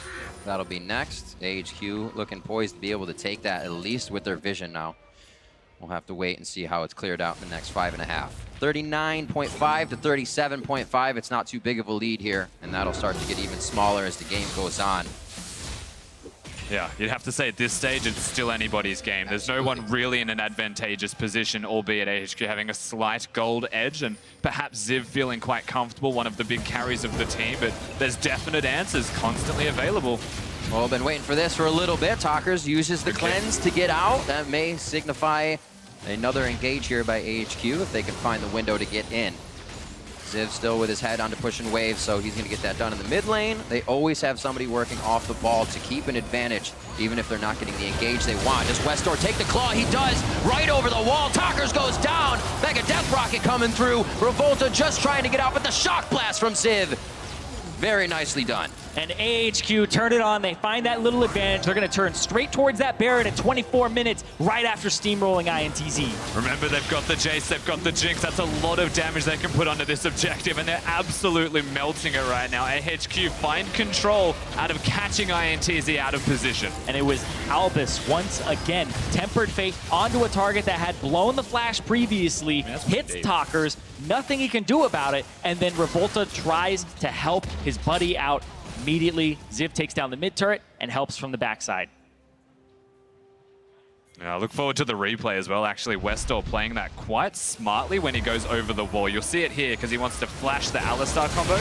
Instantly flashes and dodges it. Very impressive and cerebral moves from the mid laner of AHQ, which is a pleasure to see. Yeah, and Talkers at the same time, he threw out his ultimate towards where Westdoor would be, and it ends up having Westdoor flash it instead of using it towards the members that were coming from the front. And now On gets excited, looking for Revolta. A nice dodge on the cocoon, and Revolta still goes down anyway. Talker's now the next in their eyes as a priority target, and the TP's coming in as well. It's a party in the top lane. Mountain picks up that one, and AHQ is on a roll. A 4-1-6 for On. He is definitely online on this Jinx and ready to smash some turrets. Yeah, 5 minutes ago you could have heard a pin drop, but they're still not done, AHQ. I wondered when the fuse was going to be lit. It looked like Albus was the one to throw out the first stick of dynamite, and AHQ had the rest. Now onto the inhibitors and the inhibitor turrets going down. They've opened up the base at 26 minutes, and that's going to be incredibly hard for INTZ to deal with. And really good play once again. Know how much they can take. Back away, reset, still have the Baron buff available to them. Do not give INTZ any opportunities. And just close out as effectively as they possibly can. Yeah, we were looking at about a 2,000 gold lead for AHQ just minutes ago, and now it's ballooned all the way up to a 10,000 gold lead for themselves. They want to catch H2K. They still want to have that quarterfinal slot for themselves and possibly play at tiebreakers or even just take it. Setting up vision on the side of INTZ. What could be their next opening? Which direction can they go in as they're getting pushed in on each lane? Well, INTZ right now, Well, they have to actually stall a little bit, farm up. Sadly, it's it's the thing you say when you're behind, but AHQ have so many ways to force the option and force actually a team fight to come out. This Infernal Drake is up in 1 minute and 30 seconds, and you're probably going to have to give it over to this Jinx, who is now running around, absolutely fed, 3 items completed, getting a little bit more magic resistance just for insurance, and you have to kill on if you want to start these fights off on the right foot if you're INTZ. Yeah, the real problem to me is they need somebody to be top all the time. So Yang has to go there, doesn't have his teleport. Tokkers doesn't have a teleport, so AHQ can 1-3-1 and slow play. INTZ's best opportunity is to actually just find the fight. That's not going to go right for them here. Cosmic Binding, Yang gets pulled out of the fight as his team got locked up way behind him. The rest of AHQ became fast brothers going in. That's Westor's Zanya's. He still has safety. Ultimate down. Shock Blast onto Talkers, though. Gotta be on your toes as they have poke, they have catch, and they have siege to get into that fight as they dive this now.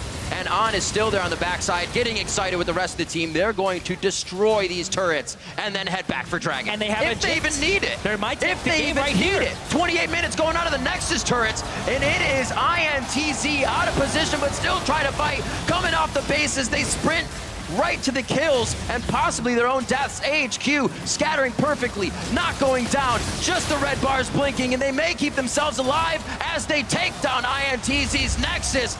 An explosion play to start the mid game, and AHQ takes it. That's pretty impressive from AHQ. An early game from INTZ that was pretty strong. They looked like they had the ball rolling, and one big moment is all that was needed to define AHQ's game here, and absolutely smashing the end of the game. You can see, shocked as well. Like we said, you mentioned it, you could have heard a pin drop between 10 and 23 minutes. 3 minutes later, AHQ was taking Baron and then the game. Yeah, that's all about seizing the moment, also catching someone out of position. It's as simple as removing the cleanse from Tokkers and then re-engaging, knowing that it's not available. And just from that, the Baron, the push towards top lane, very well executed. Yeah, Albus with the catches, with the Tempered Fate getting 2 flashes, and then opening up the game with the catch on the Talkers as Revolta tried to help him out. And that's actually going to be INTZ no longer being able to make it to the quarterfinals now, where there are 3 teams, I believe, with 3 wins right now, with EDG, H2K, and AHQ. Love to see this composition coming out from AHQ. They had the ultimates, or I'm sorry, the Shock Blast from Jace on Ziv. Tempered Fates when they actually wanted to get up, and those Shock Blasts did enough damage, and they could have stayed back if they wanted to, or had Westor dive in. They played it perfectly on each way, and the communication was there the whole time. That's right, they had a pick composition, but the way that they did it was quite elegant. There was a couple of mishaps where Poppy was ulting people away, but all things considered, a very well-rounded game from AHQ. Yeah, I love the double teleport as well. I think the double TP, Westor played to his strengths there. TP to the bottom with the double teleport that they used. He even used one by himself without the top laner as Ziv was just trying to push an advantage. So I think that was something that really took INTZ off guard. And now, INTZ, even though they can't make the quarterfinals, they still actually came here, took a win off of EDG, and actually showed people what they are made of. And I still think they're going to keep fighting. Absolutely, they will, without a doubt, keep fighting through this tournament. Now it's time now to check in with our analysts for a closer look at that AHQ win. Thank you very much, Riv. And yes, unfortunately, that spells the end of quarterfinal hopes for INTZ here. But of course, we still have plenty of action to figure out in terms of the top 3 teams fighting for that 1 and 2 positions. AHQ keeping their quarterfinal dreams alive with this victory. And although they did manage to get the victory here, I know we had some criticisms towards the team comp that was crafted here, seeming a little disjointed in terms of how they're supposed to win. Yeah, I feel like it's a bit frustrating being a AHQ fan. You look at last year, Westor had 2 champions and their comps didn't really mesh together. This year, it's kind of the same problem. There's only Lissandra and Malzahar right now. They have a poke composition, Lissandra that goes all in, and then a Jinx who cleans up the composition. So at first it was like, how do you make this all work together? And I think Albus is the one that did tie it together with all of his picks. But overall, I still don't think this is a great composition. Yeah, I definitely agree. I think a little bit of everything doesn't work against some of the absolute best teams in the world, and especially once you get late into the game. But this was a very classic AHQ kind of game where Westor is on a teleport champion. He loses lane slightly, And then whenever he has a chance to go to, especially the bottom lane, he goes for it. We saw INTZ not really respect it a few times. If you don't put pink wards behind you and you start hitting the tower against double teleport, you're going to get ganked and you're going to die. So it actually worked out in the end for HQ, but I think it's more due to them just being a better team than INTZ than the composition being great. Yeah, especially because, again, as you mentioned, we had Talkers with full control of that mid lane. You know, Negatron Cloak plus Tier into just Lucidity boots for Lissandra. It kind of looked like that lane was absolutely over, but a couple good double TP plays in the bot lane brought them back into it. Jat, thoughts here? Yeah, that's the interesting thing about this game, because we can see the reasons in which we don't like AHQ playing Westdoor. He cedes control of the lane over to Talkers, but then we also see the reasons that AHQ like playing Westdoor. He had some sick initiations with Lissandra, especially when he was able to flash that Alistar Q in the middle of the team fight, and was one of the big reasons they were able to win this game so quickly as far as 29 minutes are concerned and stay completely alive in this group, up next as EDG. Yeah, that's a very good point. Of course, 25-30 into the game was where AHQ was able to secure a 3-0 plus a Baron and a mid turret on the back end of this fight, all starting with Albus. Yeah, this engage was so far away. You see the Albus ult go down, and then Lissandra comes in, actually flashes past the Cassiopeia ult, does not get hit, and then you see the Elise Cocoon hitting on the Revolta, does not get the Lee Sin kick to disengage. They get 3 players off that, and Baron, and pretty much end the game pretty soon after. Yeah, and that was the way their team comp is supposed to work. It's a squishy, hard engage comp, if that's a almost... It's a thing now. It's a thing. It's now a thing that AHQ can do, but it worked because Lissandra can go in, basically become a tank. Jay speeds everyone up, shoots a shock blast in, and for once, On does a lot of damage in this game. Ziv did not do the most damage on his team. Yeah, On got so many early kills, but to go back to your Westdoor point as well, I think the very interesting thing is when he's playing against a mid laner who's not able to destroy him in the laning phase, you can actually play Westdoor. You can put him on Lissandra, who loses almost every single lane matchup anyway. Give him teleport and just say, go top or go bot. Literally just get either Ziv or On ahead. That's your only job. I just think it was such a poor call to have it earlier when they play against teams with very good mid laners who can really put you under pressure. And that's also why when against EDG, they swapped him out last week, and they're probably going to do the same here because you can't just come into that game with playing like 1 or 2 champions only. And that question will be answered in Game 6. Of course, INTZ is playing H2K up next. Before we get to that, though, I want to talk about player of the game. It's going to Albus because, as we mentioned, a disjointed team composition where we weren't really sure how they were going to be able to craft a win. It was all him. Play set up left and right, making the picks to get them the Baron and give them the tools to end up winning the game. I'm just so proud of this player. He didn't start out as a support. He won LMS first team support twice this year, actually beat out Sword Art, a much more famous name. And he actually only played Bard once in the regular split, but it was fantastic. Everybody started banning against him, and he's able to show down the world stage that he's such a versatile player and works with his communication very well. And of course, we have some really interesting stuff working out here in terms of the standings. If H2K does get the expected victory against INTZ, they will move to 4-2.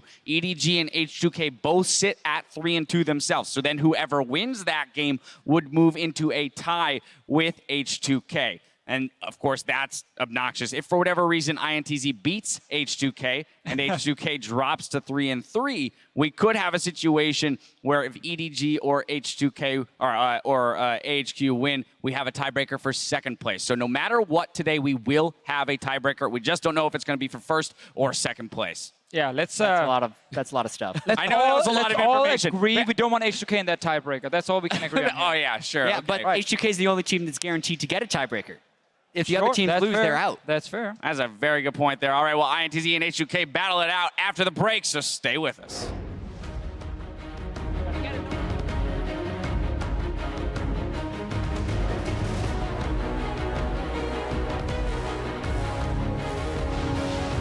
Getting the lockdown on Joxer. Remember, he just used his flash to get out of the last play. The pulverize save his life. Triumphant roar. It's not there to heal himself. The right out front. Oh, they still want to kill. Revolta coming in.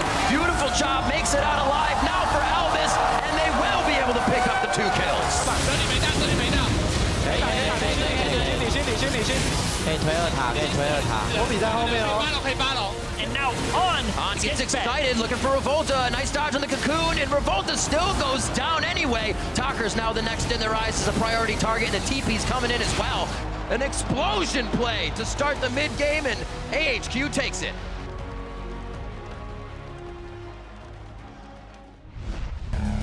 Dare to be different.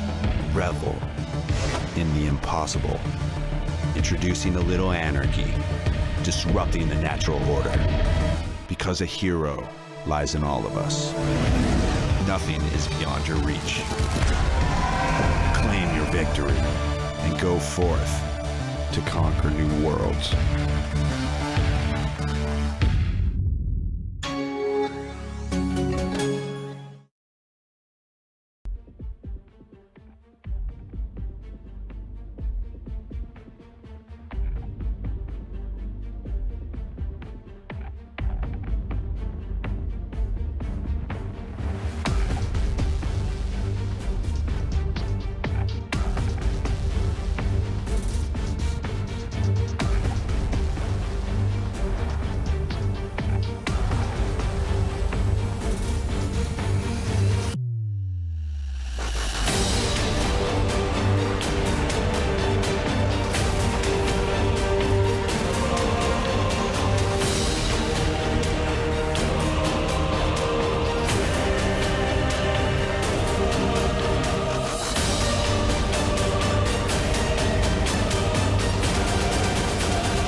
Welcome back to our coverage of the 2016 World Championship. Up next on stage is a rematch between INTZ and H2K. As mentioned before, INTZ is eliminated from quarterfinal contention, and for H2K, masters of their own destiny. If they win here, they are guaranteed into the quarterfinals, and they are guaranteed playing a tiebreaker for the first seed. Yeah, it's honestly looking very good for H2K because they've been so good today.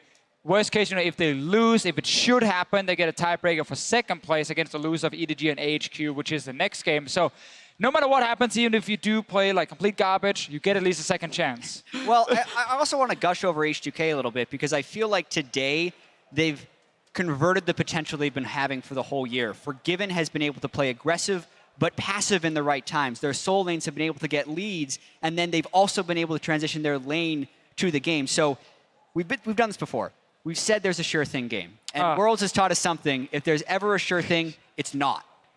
Absolutely, and if we look at yesterday where we were looking at, well, ANX against that G2 roster where G2 hadn't won a game yet, if ANX had closed that one out, they would have secured themselves the first seed. They weren't able to do that. That threw them into that crazy tiebreaker scenario where, of course, they still go to the quarterfinals, but now they're the second seed. So for H2K, it's very much about taking care of business here, but INTZ, they can play spoiler. I think that if INTZ, a lot rides on Revolta, if he can get a lot of these catching, pushing lanes from H2K, you know, Forgiven loves to push the lane, Ryu loves to do the side lane push. If he gets a Lee Sin and gets a couple kicks and picks off, might do it.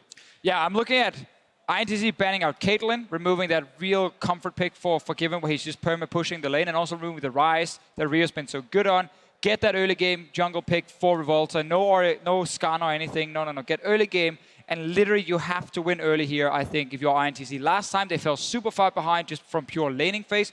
No kills really until 18 minutes, but they just couldn't keep up in the lanes. We have to see a jungler go crazy in this. Revolta has to do what he did against EDG, and then they can actually still win because H2K is their own worst enemy. If they don't do well early, I can easily see them struggle later on. All right. Fine. Well, can H2K take care of business and send themselves to the quarterfinals? Let's kick it over to the casters to find out.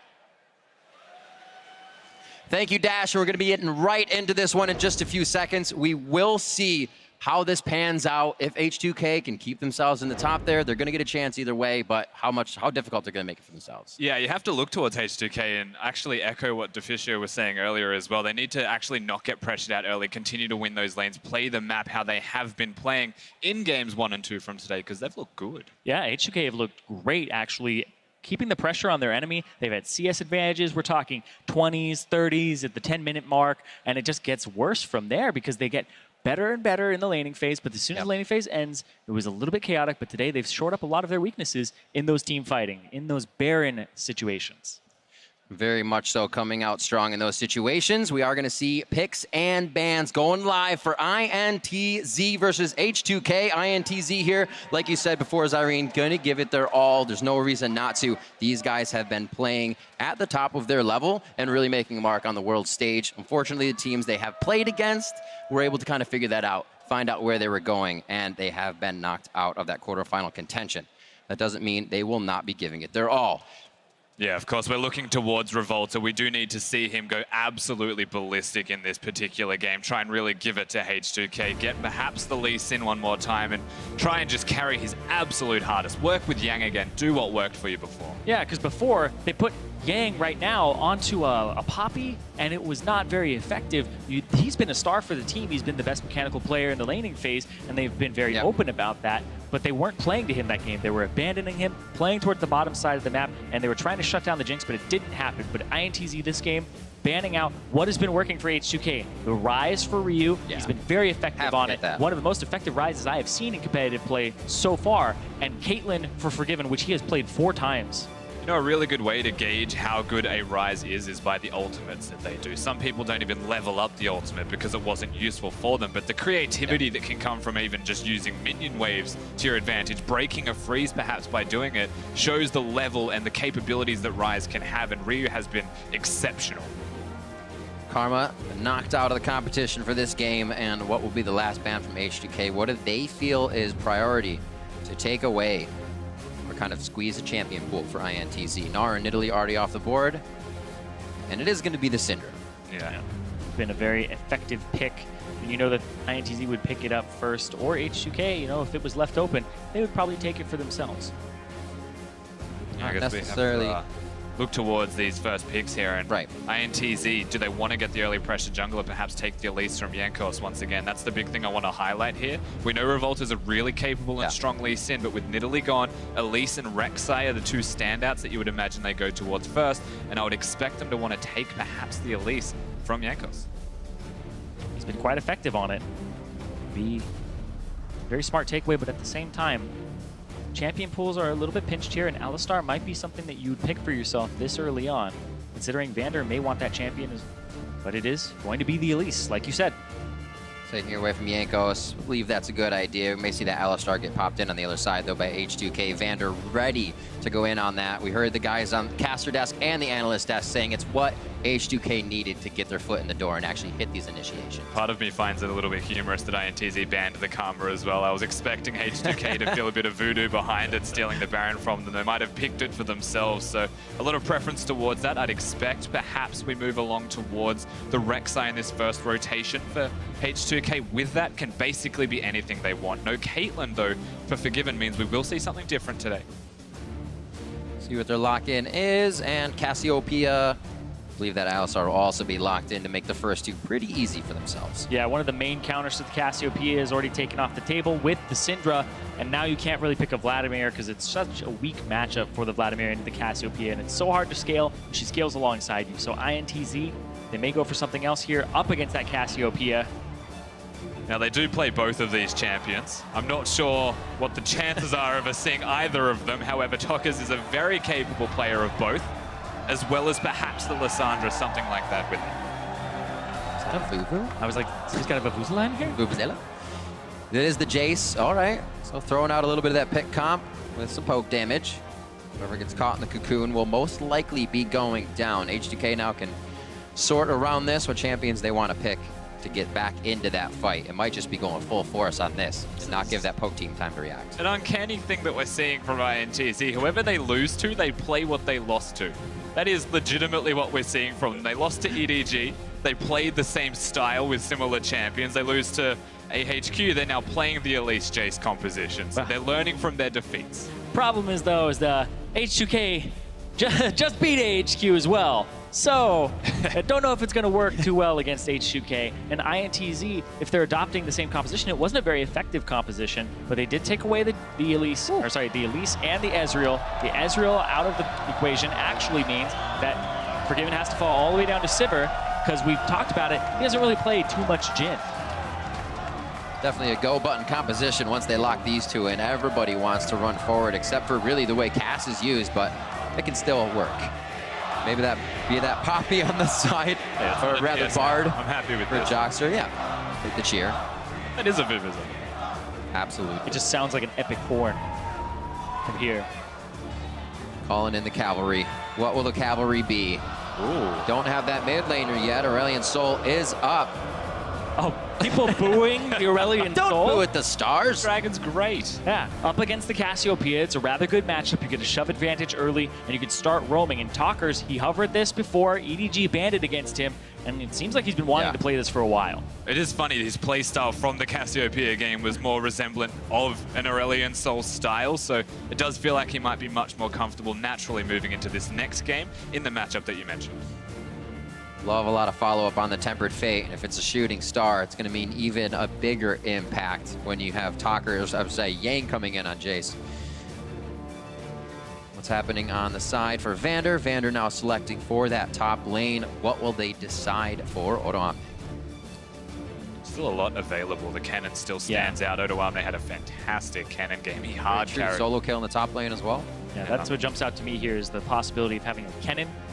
Because you don't have an Alistar on the other team, you don't really need a Poppy too much, but you can go for it if it's going to be a Russian composition. Yeah, I think mostly because they have the Alistar themselves, it's not going to counter. The cannon is free to be picked. They also have a tank from the Alistar and the Olaf. Just something damage is the way to go. Hovering on that Rumble and locking that Rumble in. So we see the teams for our next matchup. 1-4 INTZ versus H2K, 3-2, looking to put themselves in that top spot of the group with more wins. Now we have to highlight H2K's team composition here now it's completed, and what I think it actually excels at is objective control. You have the Rumble equalizer that you can place down. Olaf can run through everything and get towards these objectives, or the backline when you've got a Rumble ultimate blocking them from it. Cassiopeia protects the Sivir, who's a close range AD carry that can stand just behind you, and Alistar can do all of the above. Yeah, a lot of medium range here for the H2K squad, but they excel at team fighting and zone control, and if you will try to go through some choke points, this team will really punish you for it. So getting two objectives first for INTZ, well, doesn't really help them too much, but coming in later is definitely much worse. All right, ladies and gentlemen, tell the world about the best moments and memories from Worlds 2016. Open that Twitter app and use the hashtag WorldBigPlays to join in on the discussion. Also, don't forget to vote for your favorite team here, hashtag ITZWin and hashtag H2KWin as we get into game. This one's definitely going to be, we could call it a barn burner.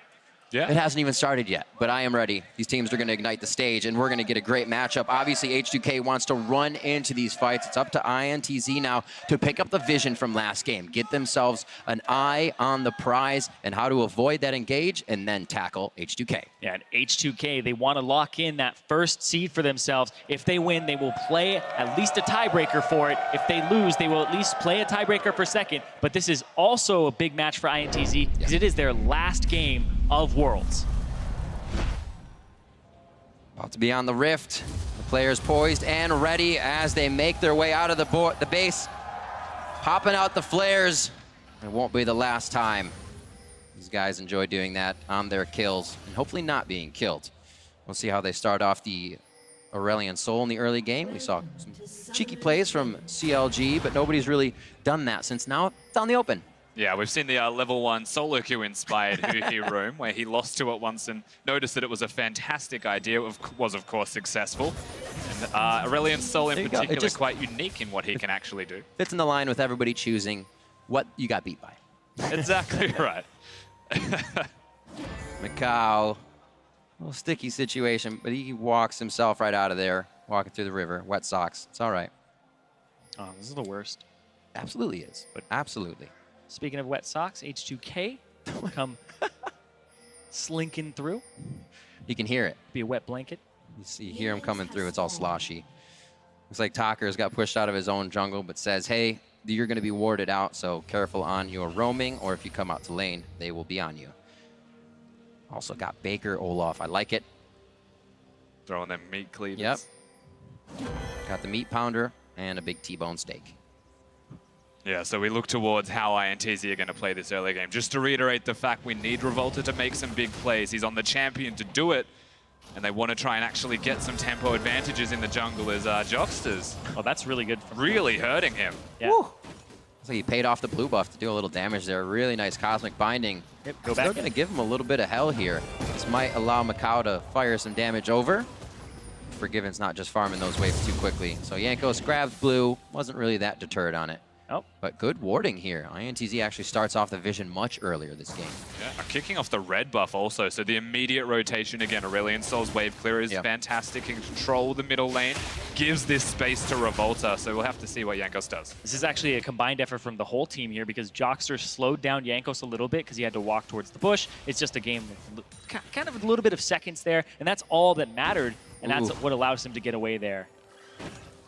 The important thing as well is that they get it and get out. They don't actually fight for anything. Yang's not exactly in a position in his lane to be able to contest anything, so they want this to be a one-on-one affair. But Revolta's trying to make this really hard. Going to catch two, three. This is more day one Revolta that we saw from INTZ. Coming through strong. He's got the red buff too. Trying to be in the face of opponent. He stole it. You can see the Raptor Camp buff on him. And as you said, Rusty, pushed up. Ryu can't even help him. That's right. It is going to be the one-on-one affair that Revolta is looking for. This is interesting. Oh my! My God, they do not like Jankos. Oh, they're trying to keep Jankos down because he was such a big part of last game for H2K. Despite Odawame getting a lot of solo kills in the top lane for himself, it was a lot of Jankos during that mid game that set them up. And on this Olaf can do one thing as a champion, and that's run straight at you. Yeah. When he's behind, he really doesn't have a good pattern to play into, and he's kind of fodder at that point. And the beauty behind this as well is it's an Alistar Sivir lane. They have no real impact. The best they can do is perhaps wave clear if Forgiven gets control, but the Alistar has none. So Jockster invades at level 1, knows that Vander can't do anything unless he wastes a flash, then continues to go around the map and roam. Acts like he's perhaps going for chimes, but really he's finding the Olaf. In these standard lanes as well, it's not going to be Revolta losing his red either. 3 buff for him. He's going to go down and be a very happy camper. That's great. Jockster, it's a team effort when you're jungling, goes and checks it just in case because they didn't have enough vision control to know what exactly Olaf was doing. He went for the Gromp, and now they see him on that wolf camp with that ward that was placed earlier. This is entirely about the Olaf. Yeah, there's nothing else that INTZ are looking for. They want Talkers to be able to rotate, perhaps control mid and roam, but it feels like all of that is coming down to placing vision in the enemy jungle whenever he disappears so that they can get Revolta to make plays. Speaking of. Jankos not having a good day, feeling pressure, or at least vision everywhere he goes. That vision of him being seen is pressure to Jankos. They're going to go back. Raptors are up, they're contested. Yep. This is ridiculous. Oh, caught Ryu with one double. This is going to really push Ryu out of lane. Exactly what they wanted. They're causing chaos with only a slight bit of play. And now they can just go ahead and do it over and over again. Summoners down on both Ghosts and a Flash. Well, they actually got all the summoner spells from H2K that were involved, and they didn't have to blow any themselves. Yeah. INTZ gets in a very effective trade, and they get the camp on top. It's almost like when Ryu's not right, it's easier to play against them. I think you're onto something there. Well, this though, Jankos, he's been down this entire game, has a lot of pressure on him, but INTZ have pushed up. You get that mental game where you feel like everything around the map is winning, so you can push up a little bit more, but very fancy feet from the bot lane of INTZ, and they get out of Jankos' first gank, which he almost needed to succeed there. So Macau still has heal, Joxer still has flash. It was a bit of miscommunication from both sides there, honestly. I don't think Vander wanted the Ezreal because he can dodge your combo and actually get out alive. There was also a more fragile Bard running away. But the decision to do that means that Jankos gets really low, and on the flip side, Joxer doesn't tell Macau that there is a free kill now running towards him, and so the Q's too late. He flashes to safety, and nothing actually happens. But still, INTZ, you can see up 500 gold because of what's been going on. The mid lane push, Ryu having to back for that tier. Ooh, spited it. That was The Jankos. TP though, level 6. Ultimate goes down, Revolta looks like he's in a bad spot. Repel won't even get him anywhere he wants to be, and that's actually first kill over to Vander with the 3 assists. Yeah, pounds the ground there. The Alistar doesn't waste his Ignite, but still manages to get the kill because that's just what support seem to be doing at the moment in Worlds. Very good play, though. Good collapse and teleport from Odoame. Yeah, it was actually very bad from INTZ to have Revolta there. He got a little bit carried away with the fact that he wants to keep Jankos down because Talkers had just backed. Talkers was in base. You don't have your mid laner shoving up, and you know that even the enemy mid laner at that point is a little bit closer. You can see here, Aurelion Sol in base. Revolta should not be past the river at that point, even if he has Jockster to help him. He also uses his flash super early to dodge the W out of Ryu, but Ryu's level 5 is Cassiopeia. You save your flash in that situation, use the wall to your advantage, and if you blow the Rumble ultimate, then flash out of it, perhaps over the wall. Maybe you get to safety in that situation, but the brazenness with which he throws his spells to try and survive was a little bit too much, and yeah, overzealous in his advances. Actually, Odoamne just hitting 6 before that teleport, so you can see INTZ was feeling good. Nobody's ever countering us, nothing's happening until they hit level 6 and we weren't paying attention to that. So they do kind of get the better of themselves. It's like Talker's pushing up the lane, they still have the pressure on H2K, and Jankos still trying to, no, I shouldn't say still trying to get back in, 25 to 23. It's just the buffs he didn't get in the early game that slowed him down a bit. Yeah, it just felt like the pressure that was there to stop ganks was all they really achieved. Didn't let it fluster him. Exactly. He's still going to be strong, still going to be able to do a lot of work, but just didn't get those early ganks. Yeah, didn't get the opportunity to do so, but Olaf is just such a hard farmer. They were trying to take away his camps after that point. Talkers, it's actually interesting. Didn't go for something like a Catalyst first to start working towards a GLP. Goes straight for the Spectre's Cowl to make sure that he can survive a little bit longer against Ryu and will most likely turn into a Banshee's Veil. I guess the interesting thing is that he's actively choosing resistances, means he just does not want to die. He may not have pressure to kill Ryu now, but he still has enough pressure to control the minion waves and just wants to survive himself. Yeah, and it's an Aurelion Sol build that I've seen a few times, but you usually see them go for at least one damage item first. It's a great second buy or third buy because all Aurelion Sol needs to care about is just staying alive and staying present and in a fight. The longer he's alive, the longer he's just going to be dishing out damage from existing. Yang has to play this very safe. That communication from Ryu to say, hey, Talkers is grabbing blue, might just activate this top lane, but Yang keeping the minions very close to the turret, keeping himself in safety. No trouble there. Very patient from Jankos at the moment. He has been here for quite a while. Oh, I don't know if Talkers wanted that one. Dodges the Noxic Blast a little bit, but still taking the Twin Fang. He gets himself out alive, and Jankos finally says, I need to pull the trigger top lane as well. It's been a little too long. We may see Jankos go mid now. Flash goes down for Talkers. Now, kind of interesting that having the magic resistance first keeps Talkers alive. And on the flip side, Yang has the Hex Drinker, so he was never really going to die to any immediate burst. There's enough to keep himself even within the lane. Doesn't actually have to recall.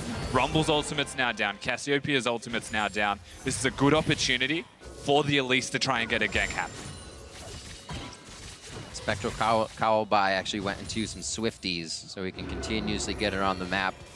also not die from this AP. Yeah, you see Swifty boots very frequently from Aurelion Souls. I actually think it's a fantastic buy, especially against a Cassiopeia that'll slow you down on the Miasma. You'll get out a little bit faster. The Olaf, only CC he has is a slow, and then the Rumble on top of it. Plus, right now, you can see he's already started his roam. He's coming over here right now. Nice job by Vander. Talker's over the wall. They're going to throw down on the hunt. Try to turn on to Talker's. Vander throws Unbreakable Will, and Yankos throws the Ragnarok down right into the middle of the fight. It is Revolta dropping behind them, but he can't choose a target just yet. He does find the spider, but it's going to make it. No, goes down the spout. Talker's, Jockster, and Macau now running for their lives. Ryu, remember, flash down, no ghost yet, so they're just trying to get the slow. The CC locks him down. The last swing. Fang gets him through the magical journey. He didn't think he had to flash there, walks up that last little thing there from Ryu, gets it, and this is going to give them a lot of pressure on this turret. This might be first turret for H2K. Yeah, small details actually mean quite a large deal in that last fight. It was a bit messy and the turret was still standing, so INTZ choosing to dive, super risky, and speaking of, there's the teleport. Odoamne as well, channeling his TP, so he'll be there. Yang, you don't want to be He stopped there. his TP, actually. The team says, we have it. It's just going to be Yang. Here comes Macau trying to get a few kills for himself. Vander gets himself to safety as well. Beautiful job by H2K, kind of getting in and out of being INTZ's priority target. No follow-up from the rest of the team. Very low mana across the board. This is up to Forgiven pretty much to auto-attack if he can.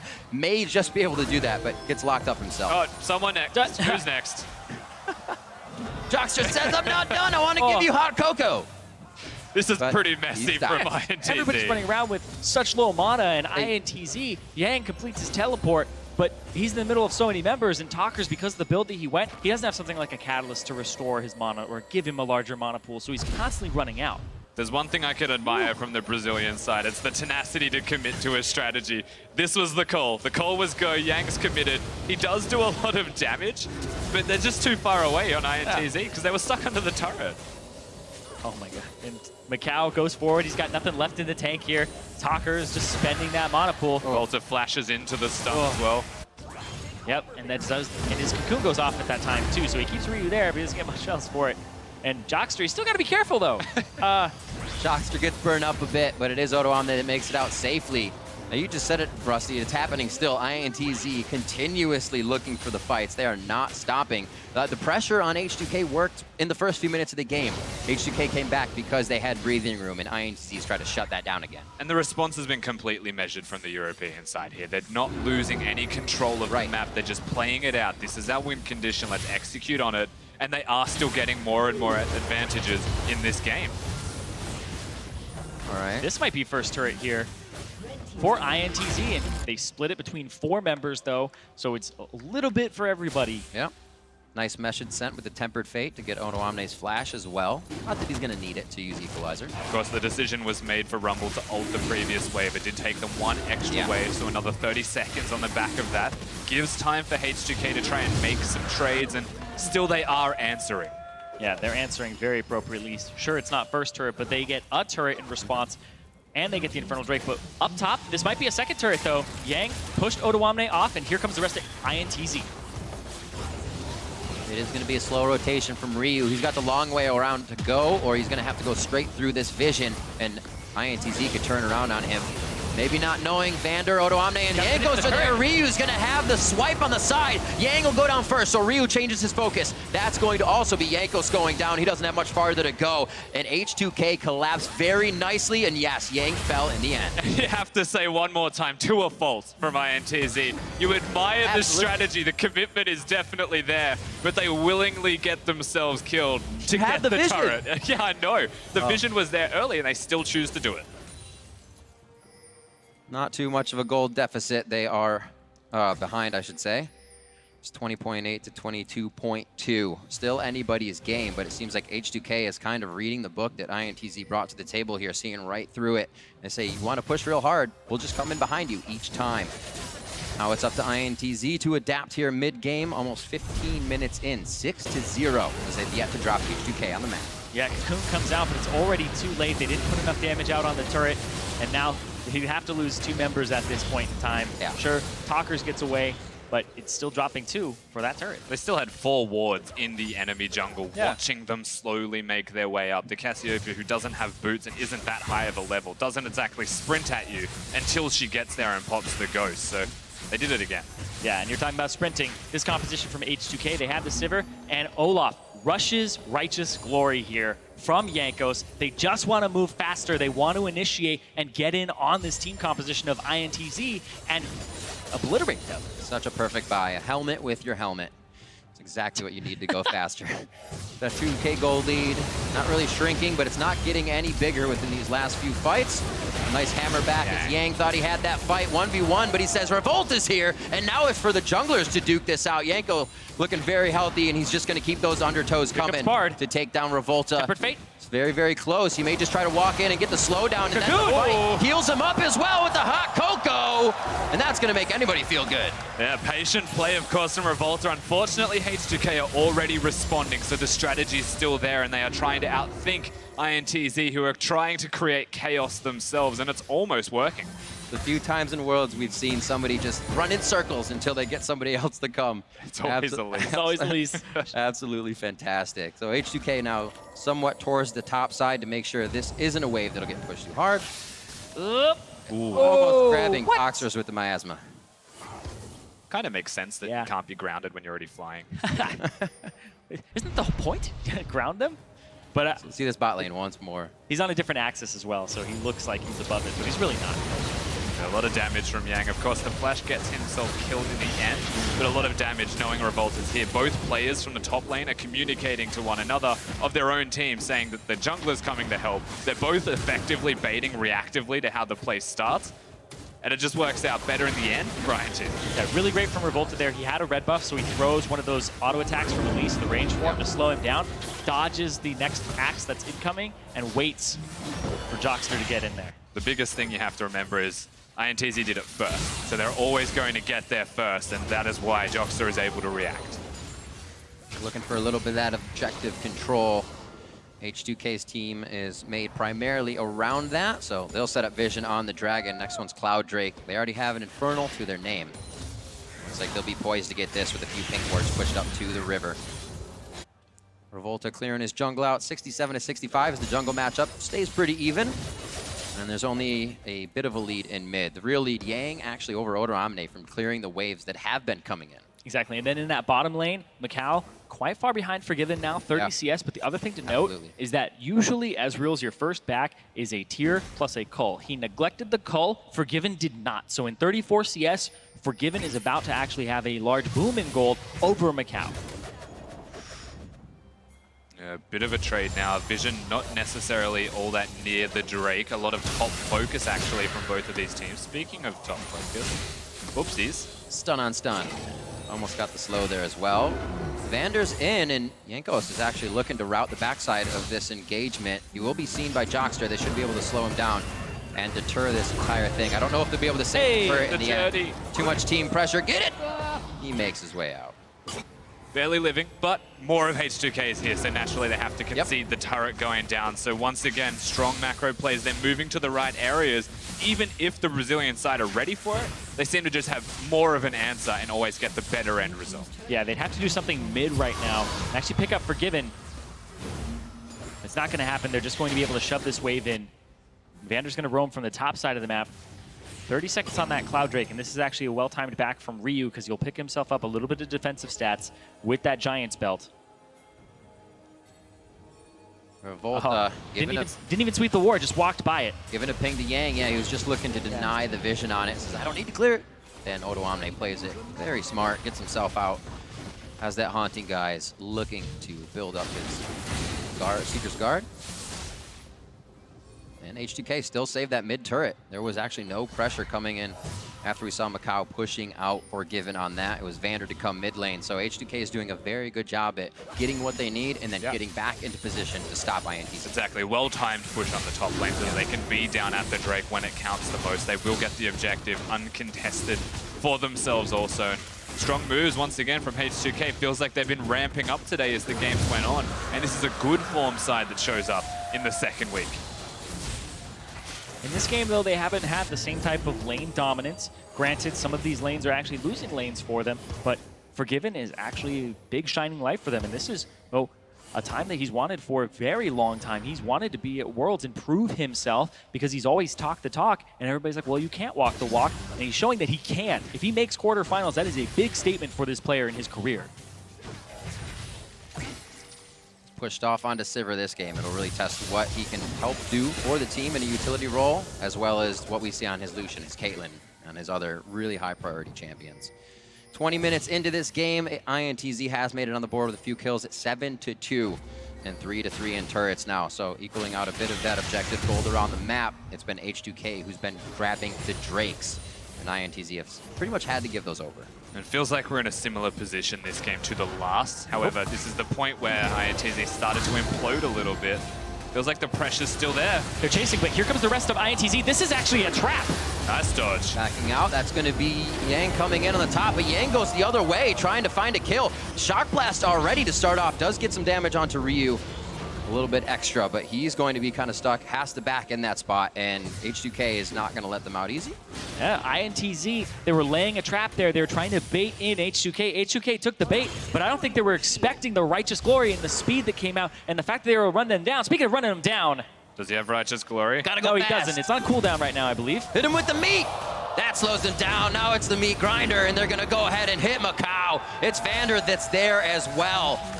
Like we said, recuperating from an engage, from an attack in their jungle, they're always getting something in their favor on the flip side. And again, almost deja vu in terms of time in the game. Another implosion from INTZ. They tried to do a strategy, and they're looking for Vander. Vander puts himself right in the fire, so low, but actually gives himself an out. Jockster now just getting missed by the undertow. A twin fang, one more to get it. Dodges the Noxus blast. What are you doing? Goes down. I think he just wanted to give it to the Wolf. Maybe he's like, stop the assists. Stop the assists. So what a disaster. Jockster goes down, Flash is over, and H2K is all over INTZ's moves. Again, trying to fight, not setting up for the fights appropriately, just going. It does sometimes work. We saw this through proper setup in the early game where INTZ were doing well, but they hit mid-game, they hit towards their strides with items, and they're just being completely run over every time they start something off. I was looking back at it because I wanted to know why he fed himself to the wolves. He had 3 seconds left on Magical Journey. So I think he could have made he accepted it. I still think, we will see it, I still think he could have just like hid towards the wall, at least force Ryu to come towards him. There's actually a heal there from Forgiven to keep Vander very healthy. And then Ryu is just so speedy right now. Jockster flashes in, doesn't have Magical Journey. He totally could have lived. Yeah, he probably could have walked down towards the south side and then thrown out the E. I think he should have just sat there and pretend to be a wolf. But that's me. 10-2 on the board. Cloud Drake is up next. They seem to all be H2Ks, so I don't know if which one comes next matters at this point. Holy macaroni! Jockster doesn't even get through his portal. Yankos was going so fast he couldn't even put on the brakes. So it's going to be a tempered fate to come out of this. There are ignites to be used by the supports, actually just Jockster's, but he's down, so no ignite there. And they are going on the first inhibitor turret down mid lane, straight up the gut on INTZ. Waiting on the other side was Yankos for the Bard. Had no choice but to go through that journey. A lot of damage now put onto this middle lane turret, but the safe play from H2K now is being taken. An H2K Vander on this Alistar. This has been a champion that is so popular right now in week 2 of Worlds because of the playmaking potential, and you think it's going to get taken so early on in the draft, and right now H2K, they're like, yeah, you didn't take it first pick with a whole bunch of junglers up. Complete punish here. As well, H2K knowing their limits and knowing that they have a lot of money in the bank. Gonna go ahead and spend this. Ryu still looking good on the cast, has had these Rise games, but then switches right back and still performing for the team as well from the mid lane. Yeah, it feels like a reinvigorated side whenever Ryu's actually performing well. Hasn't had the best year in the EU LCS, but has shown up huge, at least today, even in the last week at Worlds, has been performing decently well, so good stuff. Hey man, he wants his chance against FLICKR again. That's true. Zed's not meta, he's got it, let's go. Maybe for that one game, maybe that one game. So H2K cleaning up the resources, so INTZ cannot. It doesn't look like there's too many forward wards here that can be used. A lot of them were replaced for that last engager on the Magical Journey. You can see down just off the left side of mid. So H2K clearing waves just past river, and we'll probably see that ward line move up as well. Yeah, that's right. The Baron dance will start out. We have to put our eyes towards INTZ, honestly, and how they actually contest this. H2K are slow in the way they set up for it. They just want to control vision, maybe force you in, use the Olaf and engage onto you. Of course, the Alice are also quite good at that. Cassiopeia very good when you're going towards her. So there's a lot of opportunities for H2K to bait, and it's almost predictable, but speaking of... Righteous engagement. They're on a Jocksters. That's the Tempered Fate that's been slowing them down on all their engages. Now they can go after the targets they want without being stopped. That was pretty smooth. But making their targets blow flash and a lot just to get out of the fight. This gives H2K a very nice position here wherever they want. You have to give a lot of credit to Revolta for even getting out alive in that situation. That was actually pretty clean from the Elise. They can run fast, but they can't run through walls. So, Bell's over. Use the belt. Oh, nah! You didn't have to go back. Unfortunately, he did. They have no vision, no way to actually see if they're doing the Baron. Yeah, you have to check at that point, especially when it's just Odoamne. Wow, he's saving mid as well once Baron is going down. Odoamne being a boss right now with that equalizer nicely across all the minions. His team comes up with Baron, and INTZ is none the wiser until everything happens. It feels like a lot of pressure was actually there onto H2K early, but they find their strengths, hit a stride, and then they just start looking extremely clean, honestly, at this stage. And this was one of the stages of the game that was the worst for them historically, where this is where they would fumble. The laning phase was something that they always excelled at. And right now, with Yanko, Sanoki was camped.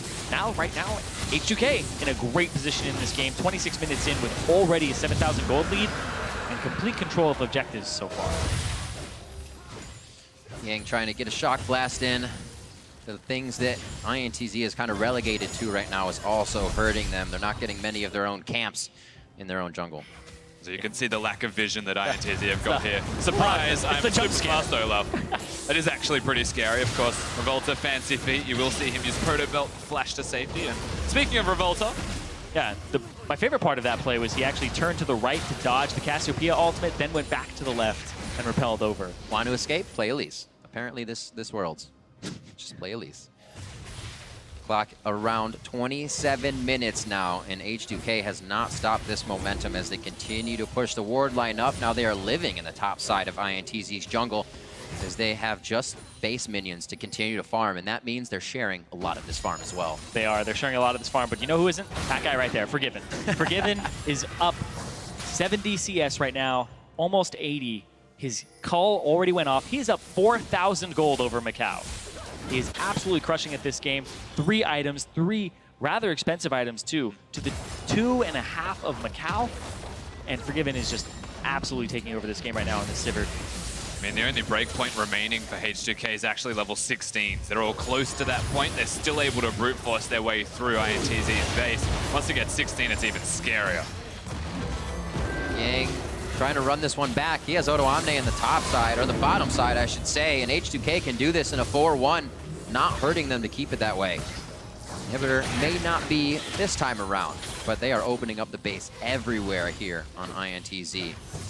And I mean, the availability of strategy also. Use Forgiven Sivir ultimate, run away. It gives you the move speed. If they want to re-engage, they've actually got a Righteous Glory from an Olaf to go back forwards. It's actually very clever at the moment in the way they're using their spells and putting them together well.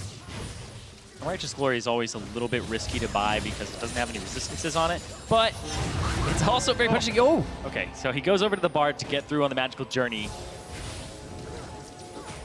Just so much pressure from this squad. Rather short cooldown as well on the Righteous Glory, but hold on. This just doesn't feel like a good idea. Portobello to get into range. Jocker's very low. That's going to be... Oh, he turns around for the play. You can't push him away. Undertow, he hits him with a big ham across the head. And now they're going to be going on the inhibitors inside the base. It has just been H2K hitting the gas every time they see a member of INTZ. And Odo's stopping recall. And he's still going for Odoamne throughout the fight. The Nexus turrets are dropping here. And H2K are definitely going to try to end it. On the Hunt goes down. All they have to do is focus on these Nexus turrets. A good hit coming in from Revolta, but it's not enough. He gets back onto the ground. Forgiven stays alive. Ooh, the boomerang isn't going to take Macau down, but it will start to drop the last Nexus turret. 16-4, 29 minutes in. H2K take down INTZ. And H2K lock in a quarterfinal spot for themselves. Very clean stuff from H2K when they hit that mid-game. It feels like this team ramps up slowly, but once they hit a point, it just goes off. And they definitely went off, especially today. There were some questions coming into the day, being, I believe, 1 and 2 from last week as their record. They come through, they bulldoze the competition, 3-0 on the day, taking down EDG, AHQ, and INTZ to lock in a quarterfinal spot. And now they will play a tiebreaker at the end of the day against the winner of the next match to see if they get first. Between AHQ and EDG is what's coming up next, but it's all about these guys on the screen right here. H2 what? H2K coming out very strong when Europe actually really needed that. Again, coming to Worlds, not being able to present results, but H2K stepping up to the table, and they are. Yeah, that's absolutely right. Bouncing back from a week 1 performance was okay, one of Europe's only wins, but still very strong now. And it's not just putting up results, it's putting up great results in a group that people had them, maybe second coming out of at best. But they took down EDG today to come to this place, to get this 3-0. And they may have to play a tiebreaker against that squad for first. And that's the thing. Not just producing results, it could be a first place for H2K in the future. And I'm definitely... Well-deserved bout. Absolutely. Very proud. well. And knowing what is deserved here for INTZ. And INTZ, well, they came in week 1. Great performance against EDG. They took down the #1 seed from the LPL in a game, and that actually blew this whole group wide open. And you have to think, if you're H2K, you do owe them something there a little bit because they actually took a win off of that team. That could have been 1 win above you. Very true. Also looking at INTZ in the beginning of this, they were completely thrashing Jankos in the jungle. He couldn't get anywhere he wanted to, so obviously props to him for keeping a very clear head. But that early game from INTZ is actually what got them that win, and what can really just get better in the future. Yeah, you have to commend them for it. Look at the group that they're against and the different strategies everybody will put onto them. Bottom lane focus of EDG, they still find the win. Top lane focus perhaps from AHQ, still find a win. And then jungle focus this time around from INTZ, and they still get a victory. Very commendable. Yeah, and INTZ, well, they can go home very proud because not only did they put up another win for the wild card, well, they actually proved that we should stop using that. As a CB LOL representatives, they did Brazil proud. Yeah, that was a very good performance from them. To get a win at all against EDG is ridiculous. And not only that, it's also those games that happened later on. Well, the teams aren't actually completely crushing them. They hold on. They actually take the fight to you. We saw them invading, being very aggressive onto Jankos. No fear from this squad. And then when they had gold deficits of about 2,000, 4,000, they held on for so long, whereas normally a team that with the level that you would expect from a wildcard team, being like 15th or 16th place in the tournament in most people's power rankings, they hold on for so long and they don't let go. It is. That's one attribute that I think every team needs, is that resiliency. Being able to take a few hits, but still be able to come back. And Rusty, we actually all said it a few times. Wait, they're back in the fight again. They just came back up. They're back in the fight again. Just keep going. Yeah, and a lot of times that'll throw a team off guard, and you get what you got out of INTZ versus EDG, and things happen from there. Unfortunately for INTZ, obviously, they've been out. H2K, however, moving on, and it is now time to check in with Shox for an interview with H2K's AD Carry. Thank you very much, Riv. Congratulations for Given in the quarterfinals. Of course, you're still playing a tiebreaker later. You could still get first place in the group. Walk me through the emotions of the day, starting knowing that you had to win a lot of games to secure it, and in the end, playing fantastically. I mean, there was no other choice. Like, we will either win today, or we will take the first trip back to our countries, respectively, for each. I personally didn't expect that we would go 3-0 today, to be honest, but H2K is a really strange team from the fact that on our good day, we can beat the best team in the world, and then our worst day, we can lose from a team that went 0-16 in LCS, let's say, for example. So it doesn't exactly surprise me.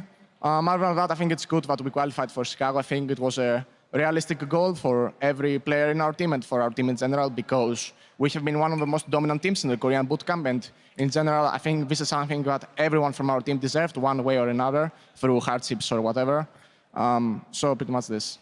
Yeah, and for you personally, you fought so hard to get here. How much do you think you've proven already, and how much can we still expect from Forgiven? I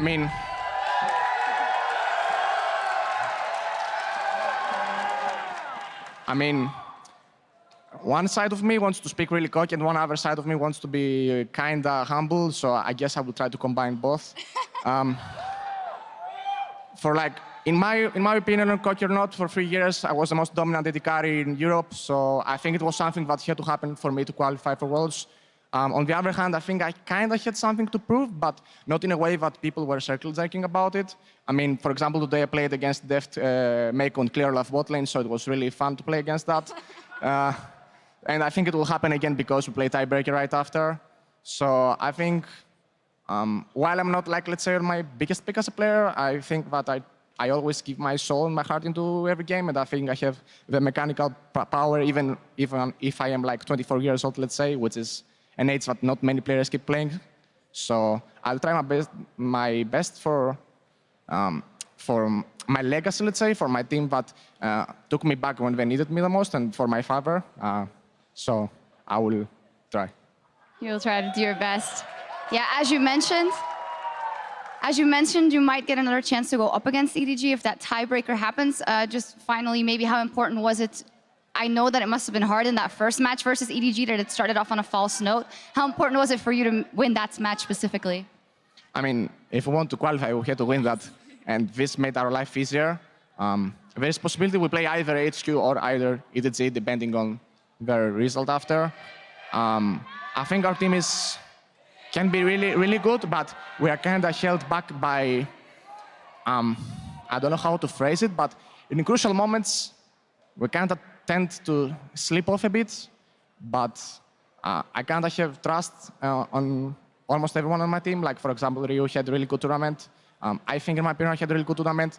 Vander, like, let's say, okay, we forget level 1, had a really good tournament. Our pick 1 was good, so if we go like this, there is possibility that we can get first seed.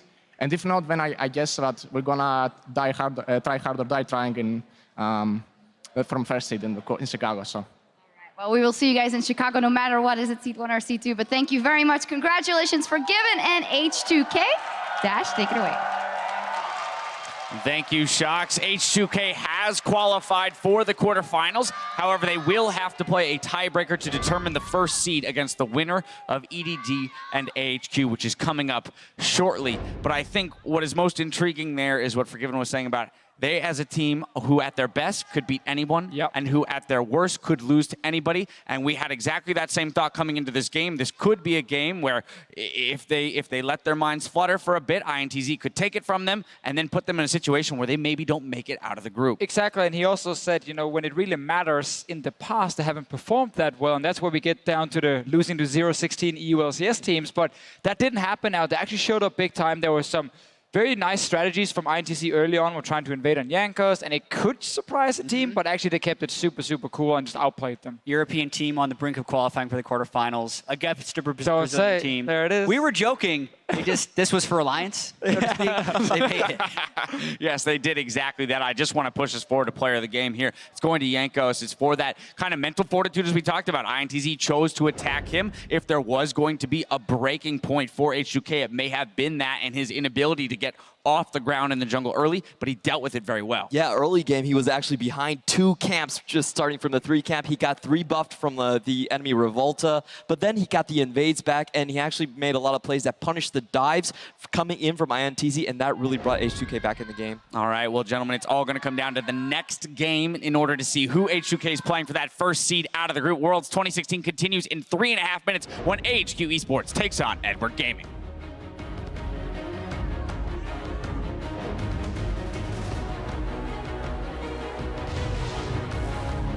Forgiven, do you know where are we going? To Chicago.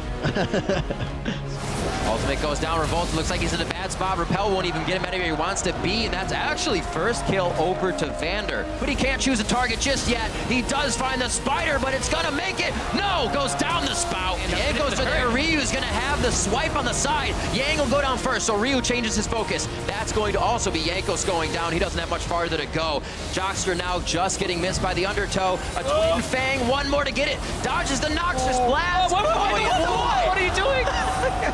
Goes down. 29 minutes in. H2K take down INTZ. H2K, H2R, H2K, H2R, H2K.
We've got a look here at some League superfans in Hangzhou, China. They're out in force in support of Edward Gaming as the LPL champs head into this critical game versus AHQ.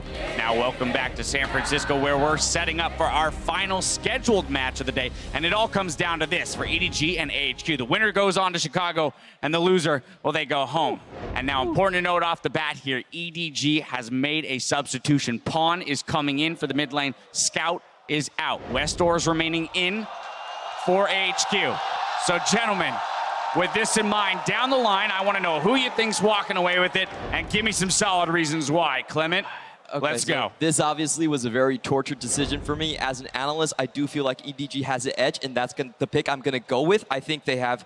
It's really hard for Westor to figure out what to play in 2 games, and the familiarity between the teams really benefits EDG. However, I will say, brother teams or not, HQ is not going to back down. S4, we won a game from 10,000 gold back. We hit a hook, and that led into a Baron. HQ still has the chance to win this off of their top lane, and my heart feels it, but as an analyst, EDG. Alrighty, Deficio, what's it going to be? I have to go EDG as well. I'm basing this mainly on EDG, in my opinion, having a much stronger early game. And AHQ with Westor will have almost no champion pool to pick from in the mid lane. EDG know this team so well. They played against Westor time and time again. They're not going to get surprised about anything. And I think bot lane, you can't pick Jinx versus Deft and Mako. You can't pick Lissandra in the mid lane for Westor. So I see 2 lanes winning.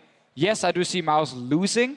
But EDG knows this. Everyone knows that. And they can play around those 2 lanes and get into mid to late game. And while they can actually still lose it there, I think they're going to be good enough to close it out. Chat, what's the thinking here? This is a tough one, and I'm thinking the way Clement is thinking as far as this is an incredibly difficult decision to make. But I'm tired of giving EDG the benefit of the doubt because they were pre-tournament expected to win this group. They haven't shown a good early game in most of their games.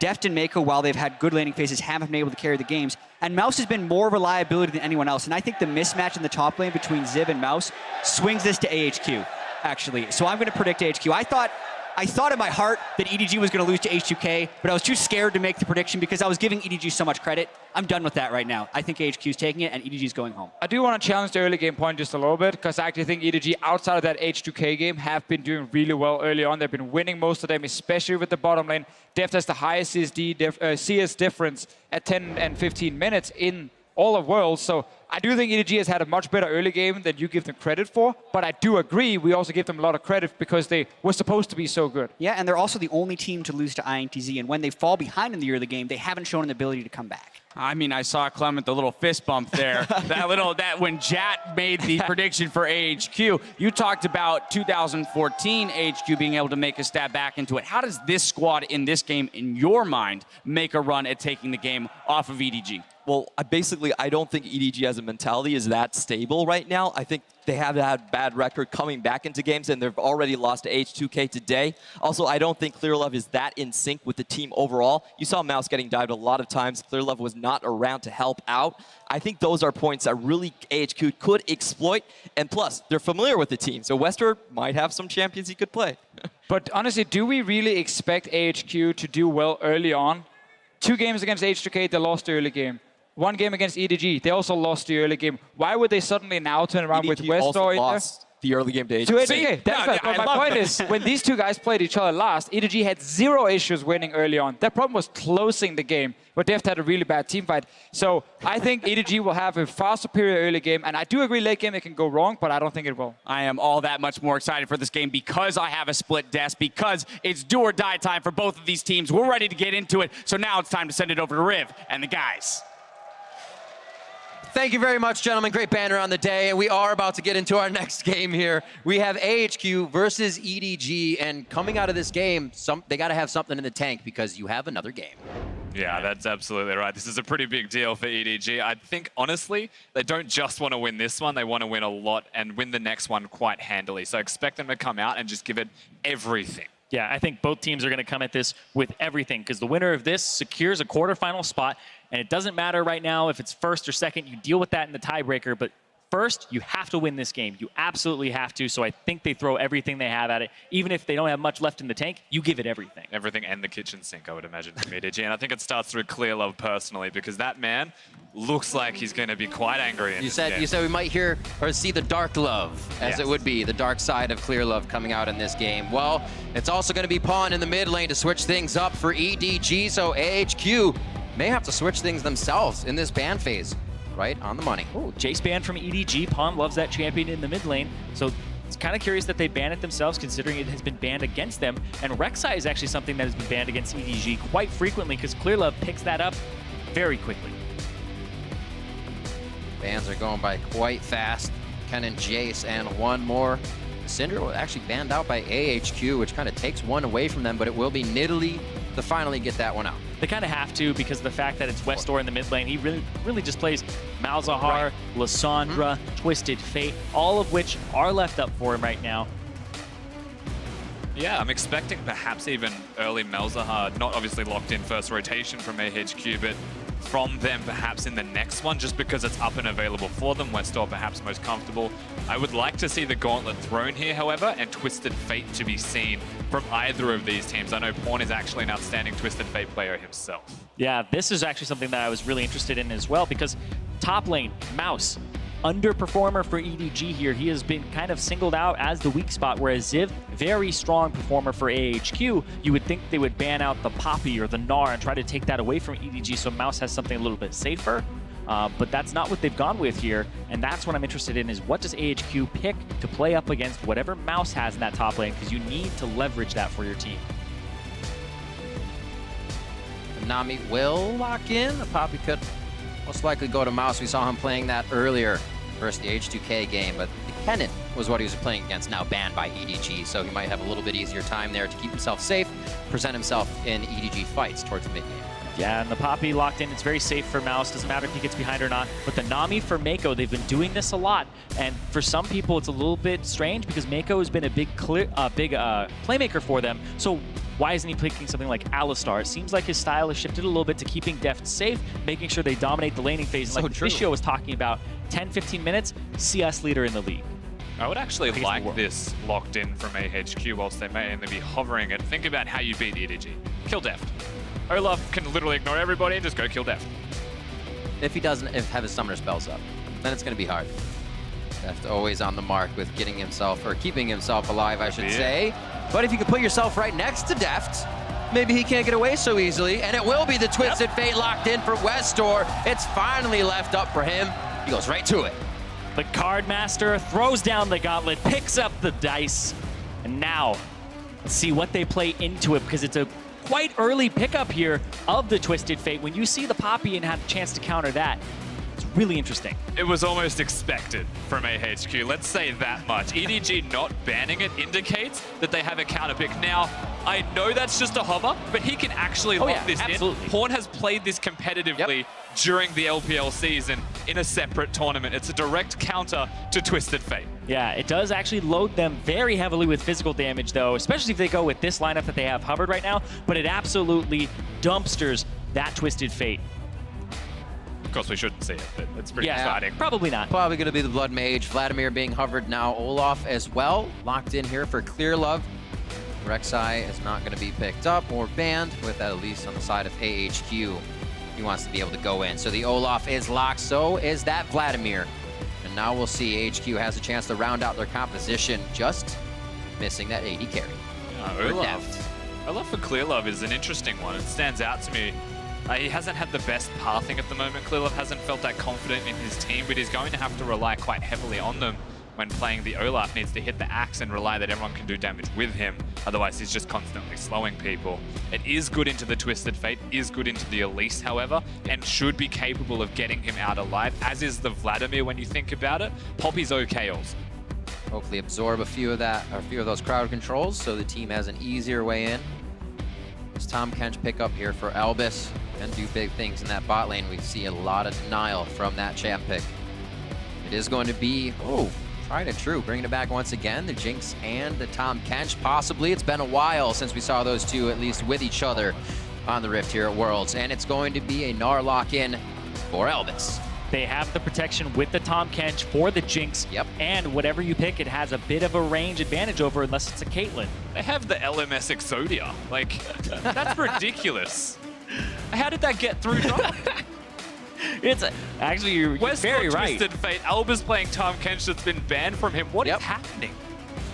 EDG gave them a lot of what AHQ wants to play, and these teams are incredibly familiar with each other. There's a lot of ties between the two.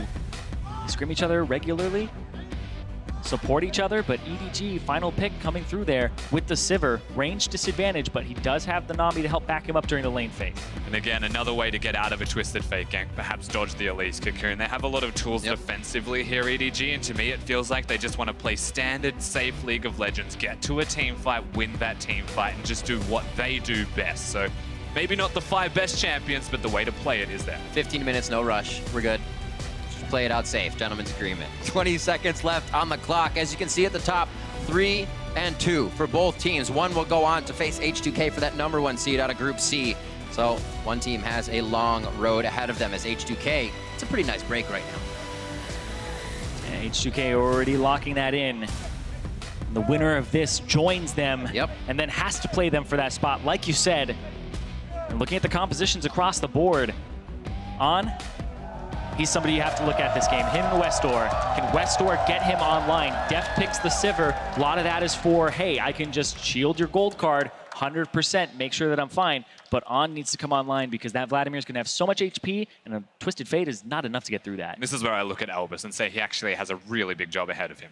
I think everybody does. Join the conversation over on Twitter. Capture your favorite moments from Worlds 2016 and tweet them to us at LOL Esports using the hashtag WorldsBigPlays. Also, don't forget to vote for your teams. Hashtag AHQWin, hashtag EDGWin to vote for them as they are now going for their final chance at making it to the quarterfinals here at Worlds. We are on the Rift. Very important game now for both of them. It's do or die. Westor gets his Twisted Fate, but Pawn also has his Vladimir, and it's Pawn playing instead of Scout. So they bring in the big guns, the team fighter, the confidence player as well. This is a big statement from EDG, and they actually just want to stamp the foot down on this middle lane. Yeah, if they played Scout, it just is more of a roaming style, and that would have matched Westor in a different way. So Pawn is trying to circumvent Westor, and that's what a lot of this is. We talked about Def with the Spell Shield will be able to actually stop a lot of those ganks that happen from Westor if he just tries to gold card him. Yeah. So now Westor has a lot to think about, but he's on a signature champion. It's like they all have outs and then a giant tidal wave if they really need to use it for Mako. A lot of safety. Well, little vision grab here in the early game.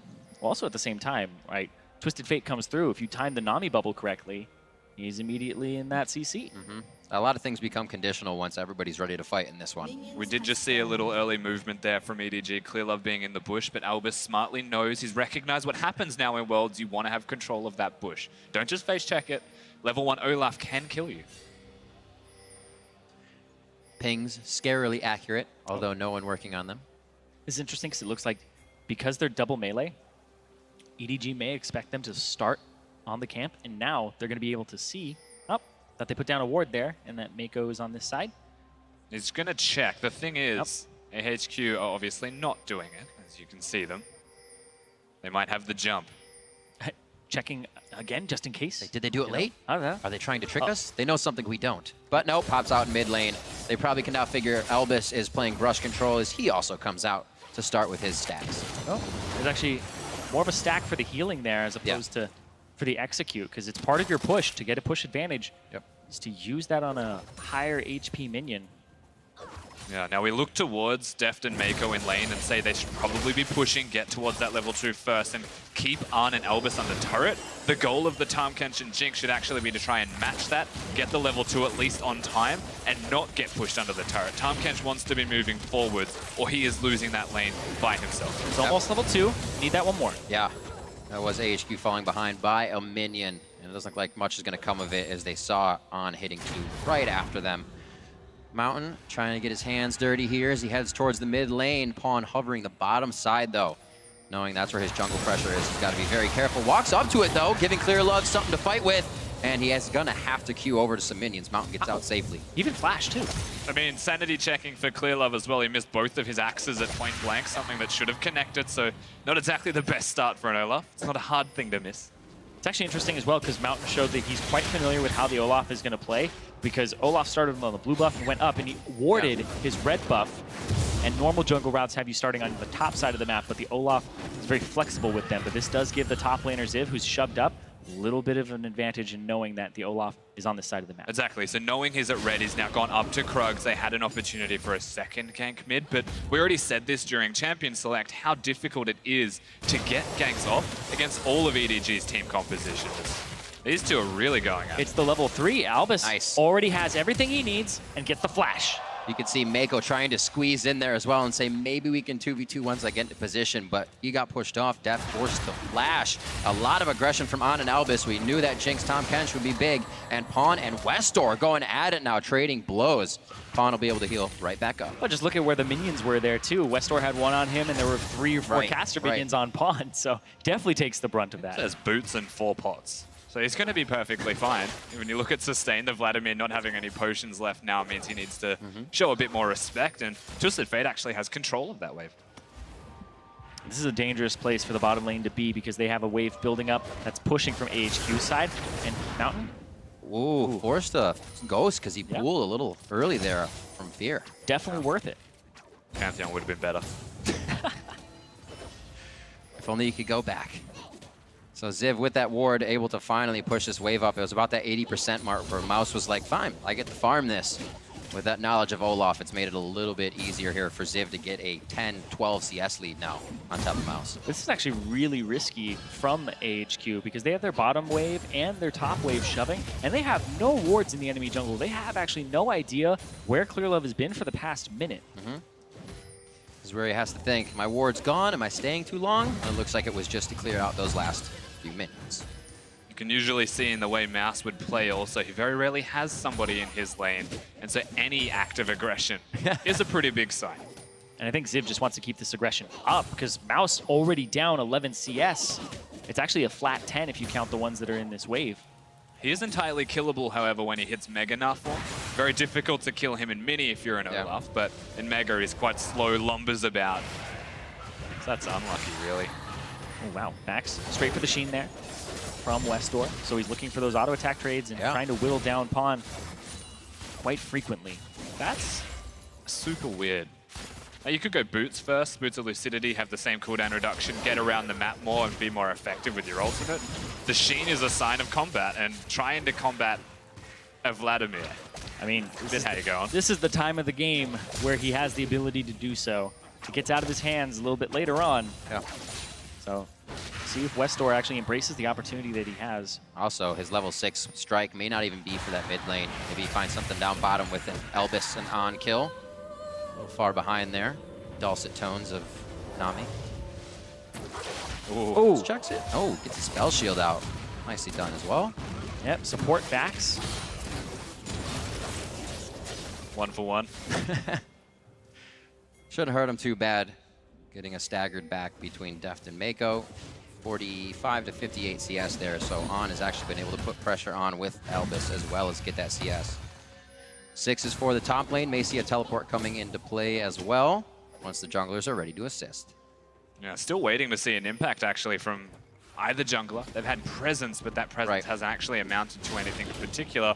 Olaf's still able to free farm. Yeah, it's actually quite funny too because the vision is just actually rather sparse for AHQ. They actually don't have almost any wards down right now that are in the jungle. That one cleared by Clearlove was the only one on the top side of the entire map. But the only real area that he's been able to gank, if you look at Clearlove, is going to be that top lane. Still a difficult thing to do when Mouse is having quite a bad time. Twisted Fate always under the turret. The Jinx and Tahm Kench is near impossible to gank as it is. Yeah, and that's the big thing is if he ganks top, you have to worry about Westdoor using the ultimate and joining. So the vision that Ziv has, or I guess that he doesn't have, is quite important. He's playing blind, but Westdoor will always be there to help him. This is actually a really big power play from EDG. 4 pink wards currently in their inventory. 5 now as they round that out.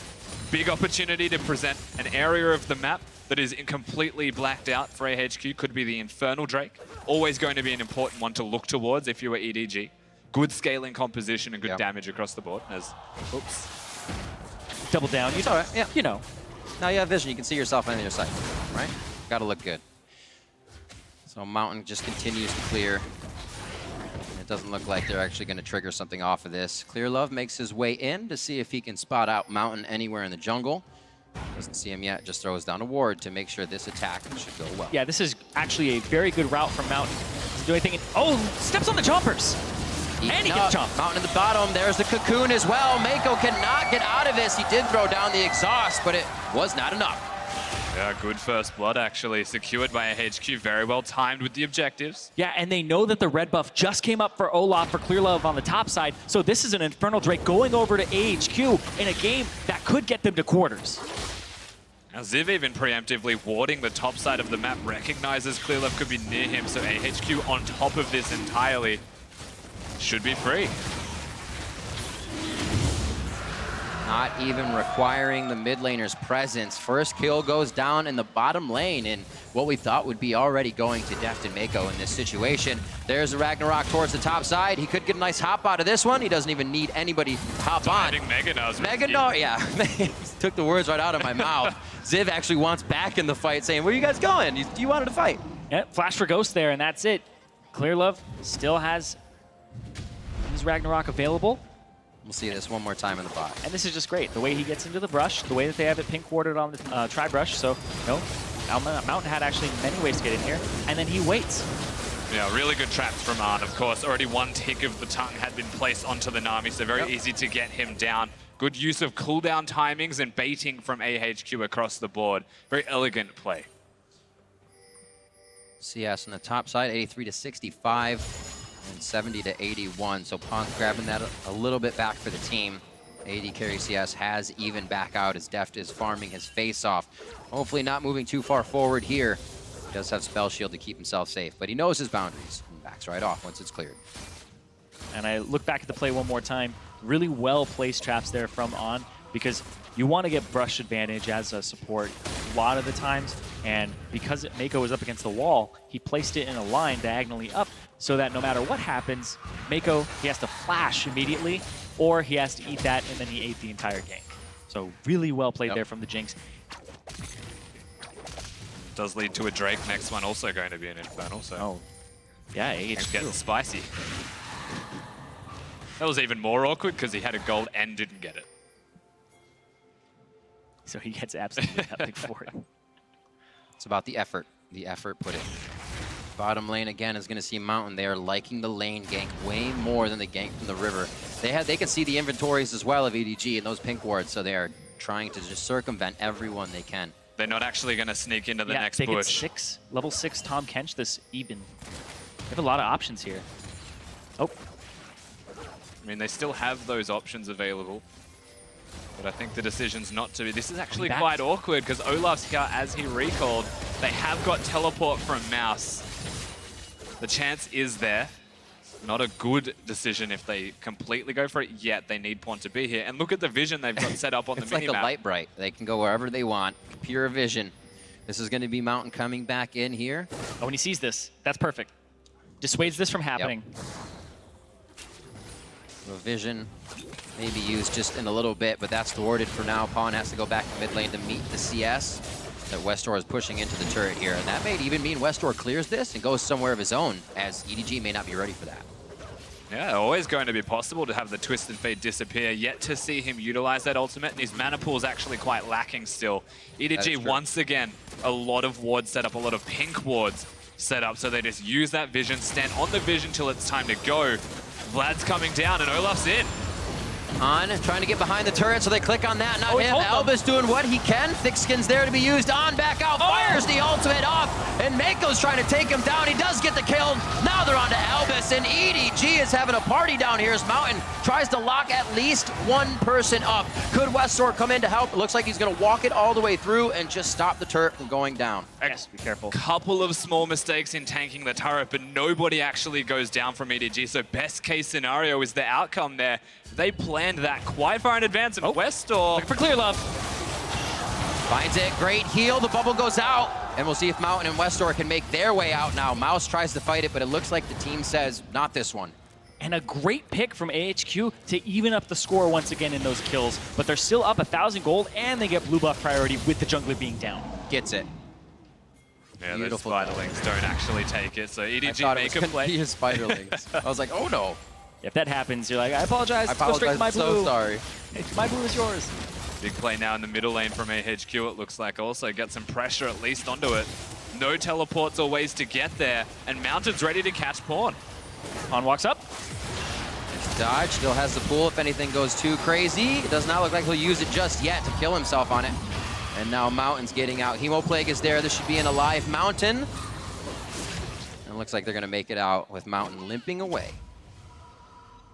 Very aggressive here when AHQ needs to be, taking that turret to put themselves on the board. Also, first turret of the game, so a bit of a gold boost, and they had to repair what happened down here. Yeah, and this is interesting because Deft takes aggro first, the exhaust comes down, flashes towards Albus so that he can eat him, and that, just barely misses, but Mako was trying to block it anyway. And then they both go down. The top laners were looking for a TP place up top, and Ziv just got out of Mega Gnar, so no possibility of a play there. Yeah, and being able to block the movements as well from Mountain with the Poppy W stops him from even getting in range of the Olaf or anybody like that. Fortunately, Twisted Fate had his ultimate. Has a lot of cooldown reduction as well being purchased at the moment, so is making some plays. Nice for Mountain. He's able to pick up a blue for himself at 2-0. He's really going to be a factor once they start getting to these picks, once Westor can start getting himself out of lane. Pawn says, hey, we'll just keep you right here and we'll keep farming back and forth. Gentleman's agreement. They're very close in CS, as they're not even really pressuring each other here when they farm. Speaking of pawns, made a conscious decision to go Proto Belt with Merc Treads to actually reduce the stun durations from an Elise and a Twisted Fate, opposed to a Spectre's Cowl or Spirit Visage build. So it's actually quite a smart itemization choice from the Vladimir. Means it's harder to kill him. Yeah, it's definitely more teamfight oriented as well, and it still packs a punch. That's the big thing here, is that Proto Belt gives him that extra damage, and with this Infernal Drake coming up, it's a great spike to have. Was the scuttle worth? We'll find out in just a second. Stay tuned, and if he can get to the brush, there's no vision there. Clearlove instantly in the brush to gain vision and keep it. EDG come up with a kill there, and Westor, he's forced to turn tide because one right behind him could be his death. Westor goes down, and Clearlove comes up big. EDG getting 2 more picks. It's timed well with the Infernal Drake, so absolutely able to make another play for it. 2k down, doesn't matter for EDG. And they aren't even that low. Han was the only one who took a ton of damage, so heal back, and that's fine, but they can still 3-man this Drake. No problem here. It might try to ultimate it, sees it. Ooh. Picked up by Deft, hit 8 HP. So Clearlove, is this the dark Clearlove? This is actually a happy medium. Happy medium? Surprised, yeah. The in the middle Clearlove, it seems to be working out. This though. Picking up those kills, and as well, one of those going to Pawn in the fight. I thought both went to Clearlove, so my mistake. Yeah, but that's the person you want them on. You want them on to Pawn on that Vladimir, have him scale. He'd be an absolute monster, and he'd be very frustrating to kill, unless your Jinx is especially when you've had a very level mid game. Nobody's really up to get 2 kills first. Pawn's got to feel very good right now, and might even go for that Westor kill. He's hovering down, though, so he's not worried about Westor. He's wondering what's going to happen in the bot lane with the team. Do they call him down? Does he catch Westor? As Westor tries to come down, but he gets pinged out on that pixel brush, while Ziv takes top. Yeah, getting that top lane turret for Ziv basically by himself is quite a big deal. Has had a lot of control in this top lane 1v1. Mouse is still relevant though, and this is the thing with picking him Poppy and always giving him a champion that isn't necessarily a carry champion. Poppy can do a lot with the limited resources that Mouse is always getting, even when he plays it. We see the Lich Bane finished here. Lucidity boots for Westor, approaching those turrets or even approaching EDG. He's going to be doing a good chunk of damage. Yeah, a lot of AHQ wants to split push. They have a setup for a 1-3-1 later on in the game with the Twisted Fate and the Gnar because of these advantages, so they could go for that, but you still have to be careful of the Olaf and the rundown. One big indicator that a Twisted Fate also wants to start splitting is when they decide to go for a Lich Bane. So choosing it now means that he's stuck mid for the moment, but once he gets his eye in, gets the opportunity, he will split immediately. It does seem like Ziv is going to start pulling out of that top lane. May just go for Krug and keep himself, as Mouse is up there too. They got to match teleports as well, so it may not be good for him to leave that lane. Bot lane is Clearlove just behind Dragon, getting some of those pink wards in. We consistently see EDG coming out of base with, and now AHQ as well, as they get a bit of money under their belt. 3k gold lead for them with first turret, another, and control of Infernal Drake. It's going to be a mountain next, and that would be huge for AHQ to get. One more entry to the jungle. It's like EDG and Clearlove, or EDG with Clearlove, just keep going on journeys. They're not finding much here other than vision on mountain. It's just in and out, in and out. Yeah, still trying to control the area at the very least, right? Pressure AHQ, force errors from the opponent. Yep, right now though, they're actually just forcing the zone to possibly go bottom and get this turret. Mountain's here as well, but it's just both junglers present, and Han takes a huge chunk of damage. Westor is creeping on the Twisted Fate ultimate. He's going to come in. Oh boy, doesn't have a Zanyas yet. That could be bad news bears. Ziv comes up huge though as they focused onto Westor, and he gets deft and Mako to go down. That's Elvis coming through, tries to get himself in with the Abyssal Voyage, but it's a little too hairy, and they're forced to back out. Snap judgment by Westor. He was heading top and instantly bolted bottom. And that's going to be the bottom turret on top of it. Ziv in the Mega Gnar, perfectly timed engage from AHQ with the TP from behind. We have to actually highlight what Mountain did there as well. He flashes and uses the Q before throwing a cocoon, baits the spell shield out of the Sivir, and there was nothing left for Deft after that point. So really good awareness from AHQ's jungler, working with Westor and his signature champion. This is the kind of thing you never want to see when you play against AHQ. Please do watch. We'll get another look at it right here. Throws the Q, then the cocoon. Really well played. Then Deft, well, flashes away because it's what's left. right into the hands of Ziv, who set that up. Has the great combo afterwards. And then Albus, yeah, I'm coming, guys! I can't help but laugh as well that Westor tried to stun Olaf as he had his ultimate on. Yeah. So this sick play from Mountain is just crescendoed by an accident, unfortunately, from Westor. Oh, AHQ all together on these plays for sure. Now in a 5K gold lead over EDG here, coming up to 20 minutes in the game. That means we're going to get Baron on the map. So an Infernal Drake for both teams. 3 turrets, though, for AHQ, which means there is a bit of money for EDG to pick up fast. If they do win a few fights, they'll be right back in it. And talking about picking up money, Deft, he had a huge CSD at 10, 15, 20. Well, On's ahead of him in this game. On has gotten a lot of attention in that bottom lane, and he is actually performing quite well today. This is the thing we have very rarely seen from EDG. Of course, they went through the entire regular season playing around Def. He's the big focal point, but Pawn comes in around the time of Worlds, and there is a lot more emphasis from Clearlove in particular, centered around this middle lane. Scout roams. Pawn doesn't necessarily do the same thing. They're trying to get their big team fighter in the flat mid to be exactly that instead of Def. So it's actually okay that he is behind in farm. He's still going to be a big Sivir. He will still do a lot of damage as the game goes on, but this is much more about Pawn being a big Vlad. Seems like they know everything's going to be about this mid and Dragon over the next few, so Albus feels comfortable just to fly towards mid lane and set up some defense. You were talking about how it's going to be about that next Drake coming up.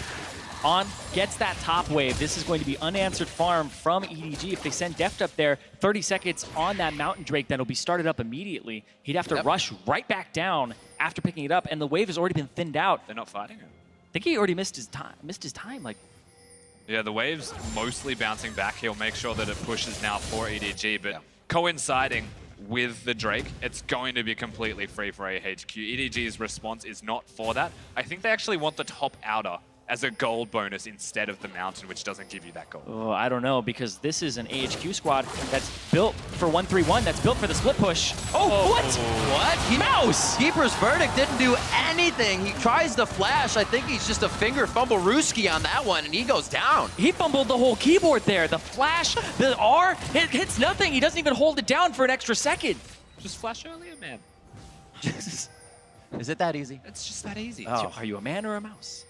Find out. Right now, 30-some CS behind. It's not making it easy for him, and being picked out in the jungle like that doesn't actually help EDG to gain any ground. We'll see what down in the top lane during this engagement. Ziv doesn't really have much of a chance here because he already blew the flash earlier. Hello, goodbye. Yeah, this is something we saw and expected earlier.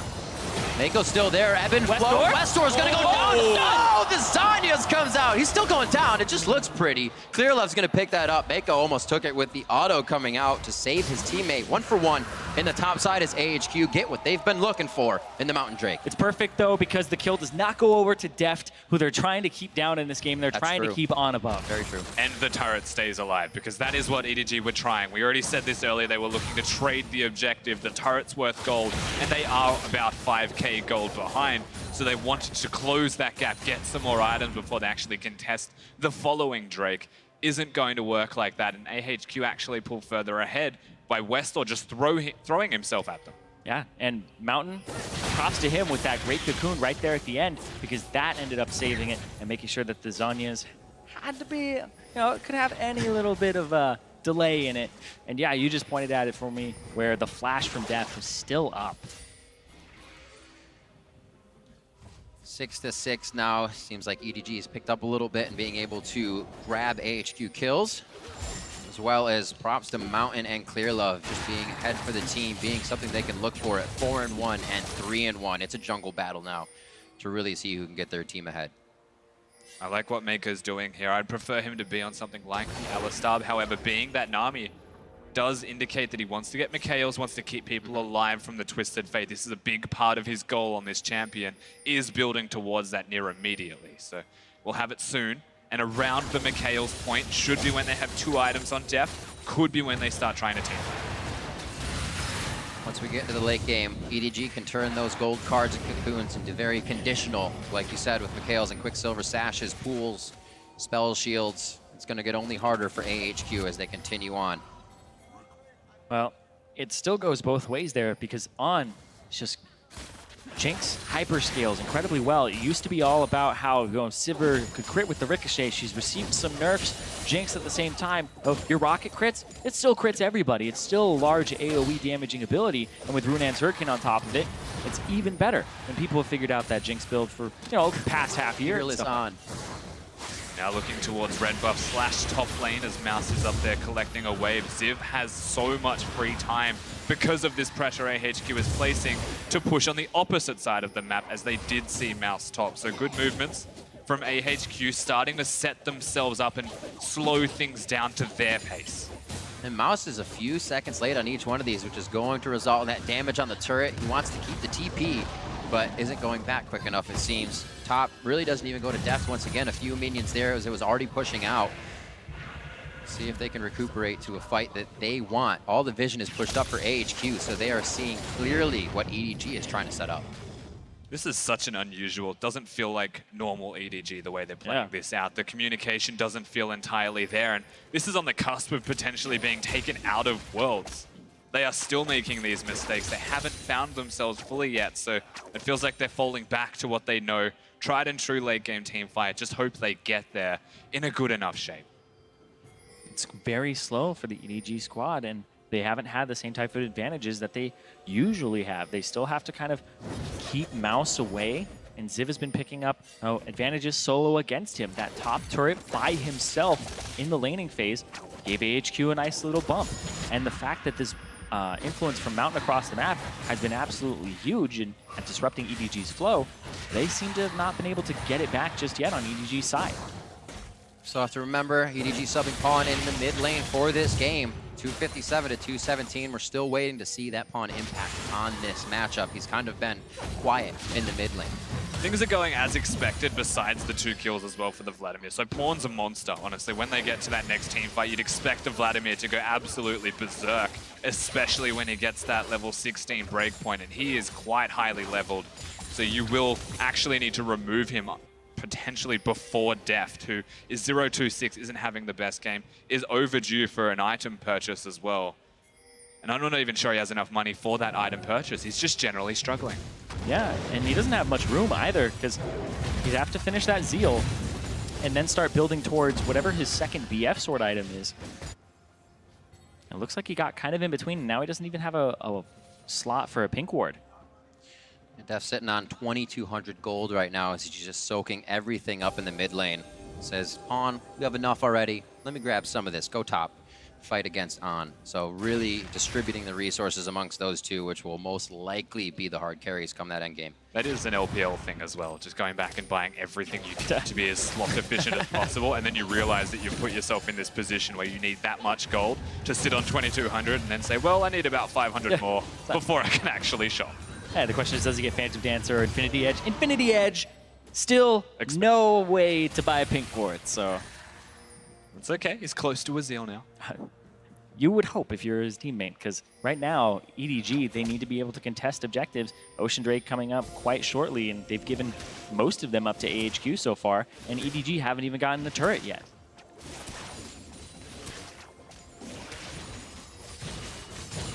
Hard to think of watching EDG's first game of the day, 34-50 against INTZ. Looked very clean, very methodical.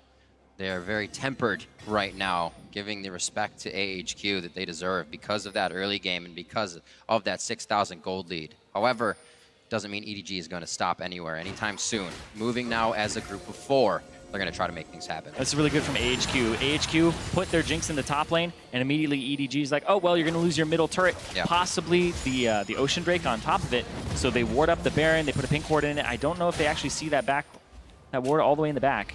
Yeah, they do. Okay, so they're going to clear it out and try to get pressure here. So now EDG can't go to that bottom side of the map and get that Ocean Drake because there's pressure on this Baron, and On will continue to push that top.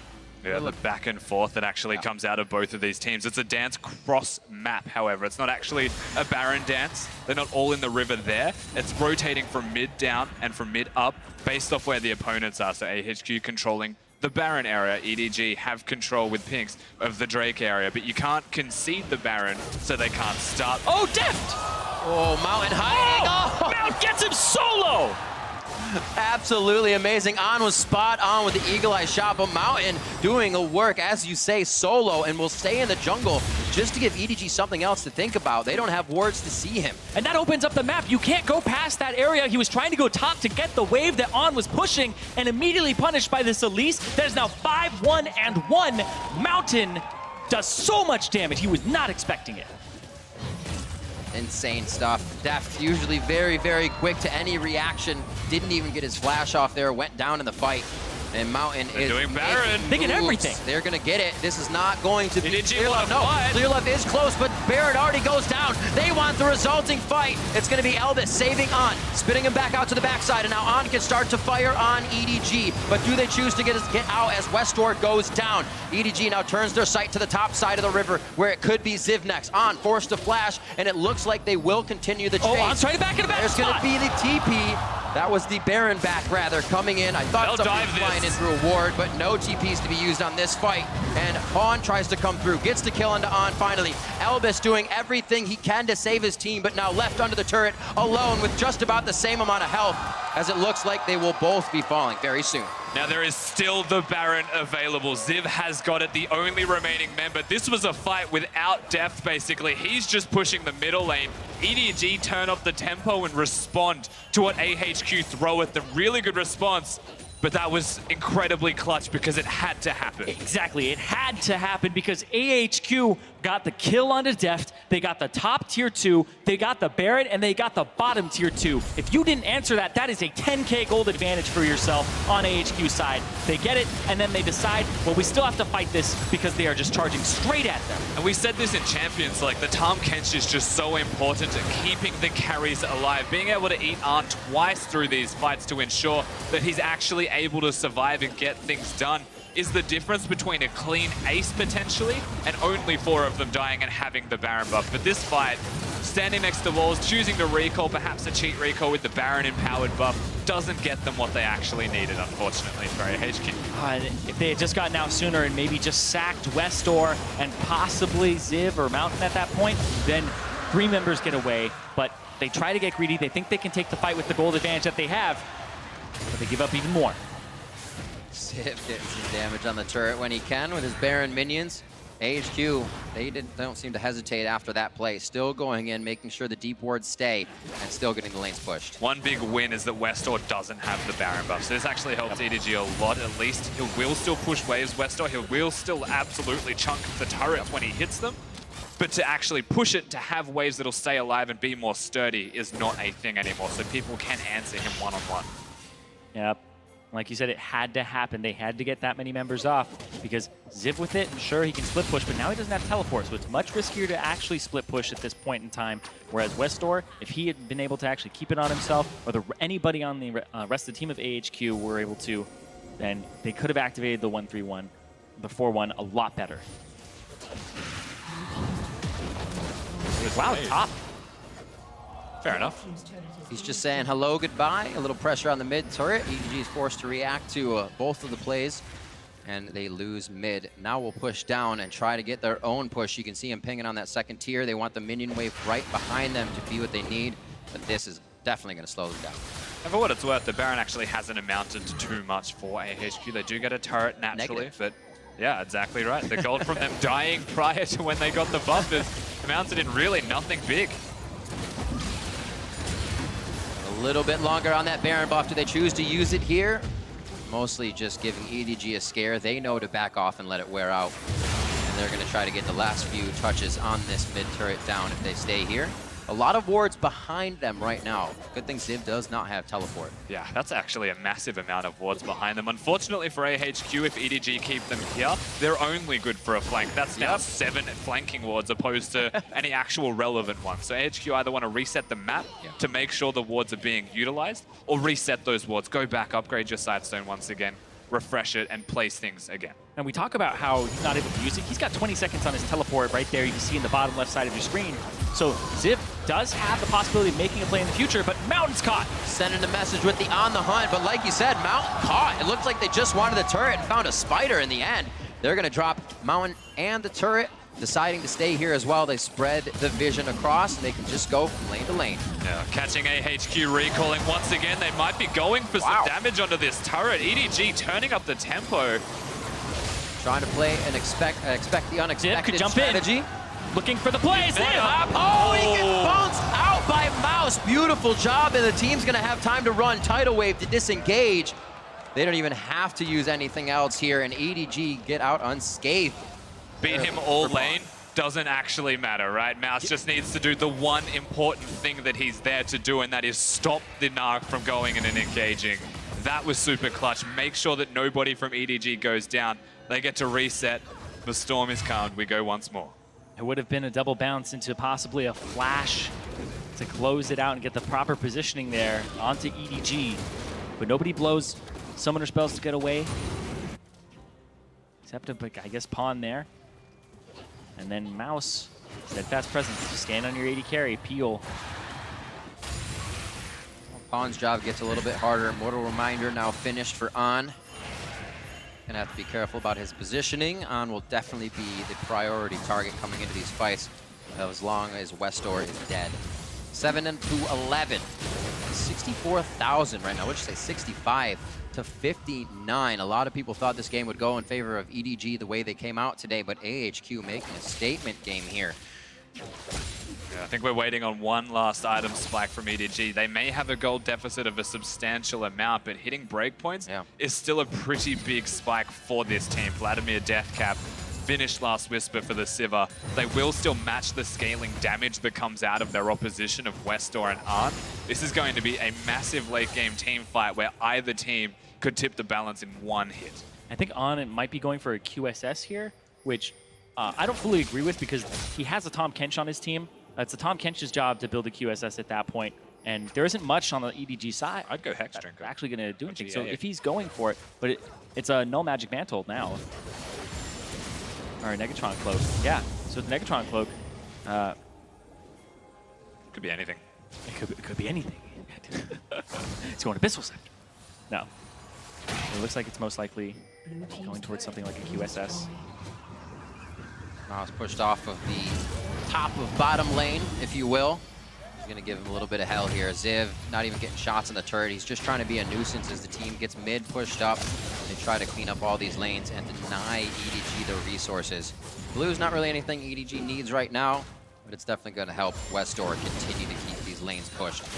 Dragon will be up in 40 seconds. He's going to get some vision on them. And it is going to be an Elder, and Baron is already live. So you'd expect priority to be towards the Baron pit opposed to the Elder. But last time we saw a Vladimir in a game with an Elder Dragon up, we also saw him sneak that Elder Dragon basically by himself. Thank you, ANX. He's still fighting it. Is he still? He's still. Yeah. That was an interesting moment altogether. They're hitting Baron. He's still fighting it. Let's go. Baron here. Yeah, just EDG. tanking it. That's very risky. A slow clear love waltzing in, which means AHQ will know Mouse. they need to get over. TP over to the blue side. That's really Mouse top to risky. bottom. AHQ are going to actually push the bottom side of the map. They're going to have Ziv try to get this turret, or at least do some damage to it. EDG have to go. The teleport's in and it's Oh, they're going into the pit. Here comes Ziv. I mean, even if you just lose Mountain on the attempt for the Baron, but EDG peels off. Tidal Wave goes out. Pretty tanky Ziv and Mountain there to take the brunt of it.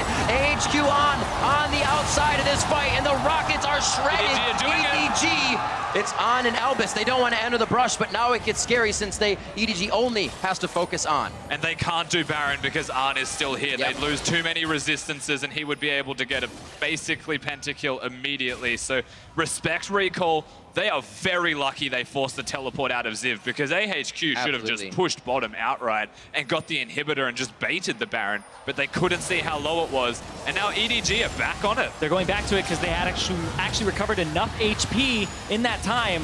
And it's just going to be 2 on 5 in the Baron pit. Traps not actually sectioning them off completely. On's ultimate not up, can't even fire for it, and EDG, not really on the back foot, but definitely not in the lead, are the first to grab Baron. And in that team fight, there was a crucial moment. Ziv decides not to flash into EDG, but instead flash away in a moment that looked like a little bit of desperation and not going for the back line, and then he uses his Gnar to actually fling them away. And we're gonna see it again right here, because this is the bait, the setup. They're trying to get that teleport out, so you have to go back on that Baron. TPs to this ward right in front of them. Albus gets knocked out. Mountain's in trouble. Ziv does not flash forward there and shove them into the wall. And that was fantastic placement by EDG. You said yourself, Cyrene, they're in the pit. But that's what the bait they wanted. On the hunt, immediately out of the pit, and AHQ is expecting to be able to pinch them in. And you saw how low everybody got on the side of EDG. You just need one get excited for On to start snowballing through that fight. If he got one, he's probably getting 3 or more at that point, and he just needed a little more CC from Ziv. That's all he needed. This was a big moment for EDG, having the Baron buff and a big cluster of minions. Hard to actually utilize them when a Jinx with static shiv exists, but if they can just keep enough melee minions there to get the Sivir attacking turrets fall down, gold gaps close completely, and EDG put themselves in the driver's seat for what feels like the first time. Yeah. Pawn becoming the strongest unit on the board now, not something we see all the time. 5-0 and 5. Right along Clear Love at 5-1 and 8. They're trying to push now on the front steps of AHQ's base, and they are going to do everything they can. On should be able to clear these quite easily. They just got to keep him safe. Pawn, of course, super tanky, so disregard any damage that he takes. Actually look towards Depth as the person they want to poke down. Doesn't have any lifesteal because he's gone towards the Hex Drinker to survive the burst that comes out of both Elise and Twisted Fate. So it's a smart call, but he's relying on his Warlord's Bloodlust. So we're looking at the order of Deft to Pawn if AHQ get a good engage. What is it for EDG on AHQ? What is EDG looking for in that engage? Wait a minute, maybe they found it. On the hunt, straight to the middle. Oh, 2! Keeper's Verdict pops 2 back to the fountain. The belt goes forward for Pawn. Pulls his pants back up, and he's going to get out of this one. Yeah, able to do this without the Mega Nub, but Ziv's still looking aggressively. If he gets 3 stacks off, he's super quick. They can't even do damage to Clear Love right now. Mountain going after the tankiest people and putting himself on the front line. He goes down immediately. Then they're taking out the tanks. It should be the Squishies falling first, but EDG doesn't have to choose. Everyone is killable at this point for EDG, and Albus now trying to run out the clock on this one, but it's 50, 60-second death timers, and it looks like EDG is here to stay. This looks like EDG have actually secured it. They come up clutch when it matters most. They're just waiting on minions. We'll see if they can actually finish this one off. This is when you're screaming at the top of your lungs, move minions, come on! Where are you? 17-7, and it might be more kills for On to pick up now that he has a Guardian Angel. It's gonna take a bit more focus. Bot and Hib's gonna go down. This is going to stretch AHQ so thin on the next engage for EDG. They should be able to wipe right through, and they may not even wait to do it. They're gonna get this inhibitor. They're gonna put some damage on Twip. Mouse comes back through, and there's 5 seconds on Mountain now. But the rest of AHQ, they still have a decent amount of time left on them, but it's smart by EDG because there still exists that ultimate from the Tahm Kench, the Abyssal Voyage, and also Westor with the gate. They could actually flank them, but EDG respect that and back off. Of course, better safe than sorry this time around. If they had minions, it actually could have been completely It would have been GG. game, yeah. But that doesn't happen, so they play it safe, get everything they can from this scenario. The minions they prepared earlier, there's still the Elder Drake. Westor just altered to clear minions to increase the tempo so they can't push things in as quickly to give them time to stop the Elder from going down. And this might come down to an Elder Dragon fight if EDG decide to pick it, because the 2 inhibitors that are down right now for AHQ will constantly push minions into their base, and that's the safest objective for EDG to go for, unless they want to just brute force down the middle and try to split. There's the swing right there, the Baron fight, dipping it back down, but giving it to EDG. And AHQ, no, quarterfinals may have just slipped through their fingers there.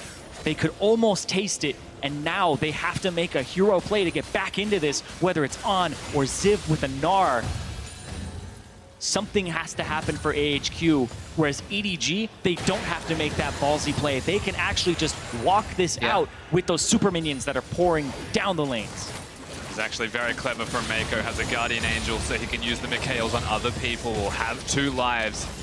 They've built themselves up to this moment, EDG. They've hit the big breaking points in items, but they still have to deal with a massive Jinx who has a GA of his own. And imagine what would have happened if they didn't take down Westor on that first Baron attempt, and he had a side lane to push with Baroned up minions. Would that be EDG's base down already? Because that stopped a lot of AHQ's momentum. With comps that have this many carries, it very well could be one deciding factor every single time. Going into the top turret now. The inhibitor He's the last one to fall. On the Hunt has been used for each one to send a message that we are here to fight. And they're continuing to go through. Ziv's popped out on the Meganar, so that's just a timer they have to wait on. And a very nice looking fight could follow up right after. Yeah, just let the Meganar die down. The second he goes mini, Calm EDG down, should Turbo. advance. Yeah, and in the bottom side, Super Minion's already pushing in. That's 3 inhibitors for EDG. It's all just zaps and boomerangs. They don't even want to get that close to EDG. They're hoping EDG makes a mistake, but I believe there are none to make here at this point in the game. They would have to run into the fountain. They're so far ahead in their positioning. Yeah. And right now, the items made. They've got the chokehold. They just need to be patient. Don't make a mistake. Don't slip up and get caught out of position by a Twisted Fate stun. Exactly. Or an Elise Cocoon or even Meganar. He's about to get back to that. Let the minions do the bulk of the work as they push in and just complement them. Or Elder Dragon. Or Elder Dragon. Well, also Baron in about Everybody take a 25 breath. seconds. If you can get that Baron as EDG, just buff up all of these double super minion waves, it would be incredibly difficult for AHQ to deal with it. And if they fight you in those minion waves, they do so much damage. Yeah, Twisted Fate will spot him. So very good timing in terms of minion control here from EDG. It'd be very hard if they defend this. They can't. Trying to set up something towards the top side, or at least the bushwhack. Ooh. They say go for Baron. The minions are pushed out quite far. We'll see if they can tempt it, or see if they can just buy EDG's time to make them wait a little bit longer. So the thing is, inhibitors are about to be back available in mid and in bottom. So the Baron's an easier way for them to access those inhibitors one more time, so they can buff the regular minion waves. They've got the Elder Dragon. AHQ cannot fight Westor, way too far forward with Mountain. The turn, just like last time. Mouse gets Westor over the wall and follows. Now onto Mountain. He'll fall next after Azania wears out as they are trying to take down Elvis through the thick skin. He also uses Face the Mountain to keep alive, but we see Westor going down to death after that flash engage from practically everybody on EDG. Mako's the only one with his flash up. And EDG, they have that Elder Dragon. They're going to start pushing into the base. They have some waves. They're going to try to put themselves in quarters right now. Looking at this last inhibitor, they say, no, let's just go for the turret. There are enough super minions. Oh, the spell Zip shield. tries to kick them out to the side. Mouse now moving himself in. They're trying to get ahead on the turrets. EDG was looking 6,000 gold down in the middle of the game. And now EDG will take on H2K for first seed out of Group C to the quarterfinals. And the #1 seed from the LPL secures quarters, and they say victory or nothing. Could not have made it harder for themselves, mind you, Zyrene. That was a tough game. They were on the back foot for the entirety of that until the 40-minute mark. But still, late-game team fighting the LPL special, they do come through clutch. I was going to say, the swap to pawn. Scout roam a little bit more. No, we need somebody to hang out in the mid lane, become a gigantic factor, and then let them have it. I think the most important point in this game was that Baron fight, because so much went over to AHQ. They actually jumped up to a 10,000 gold lead for a moment.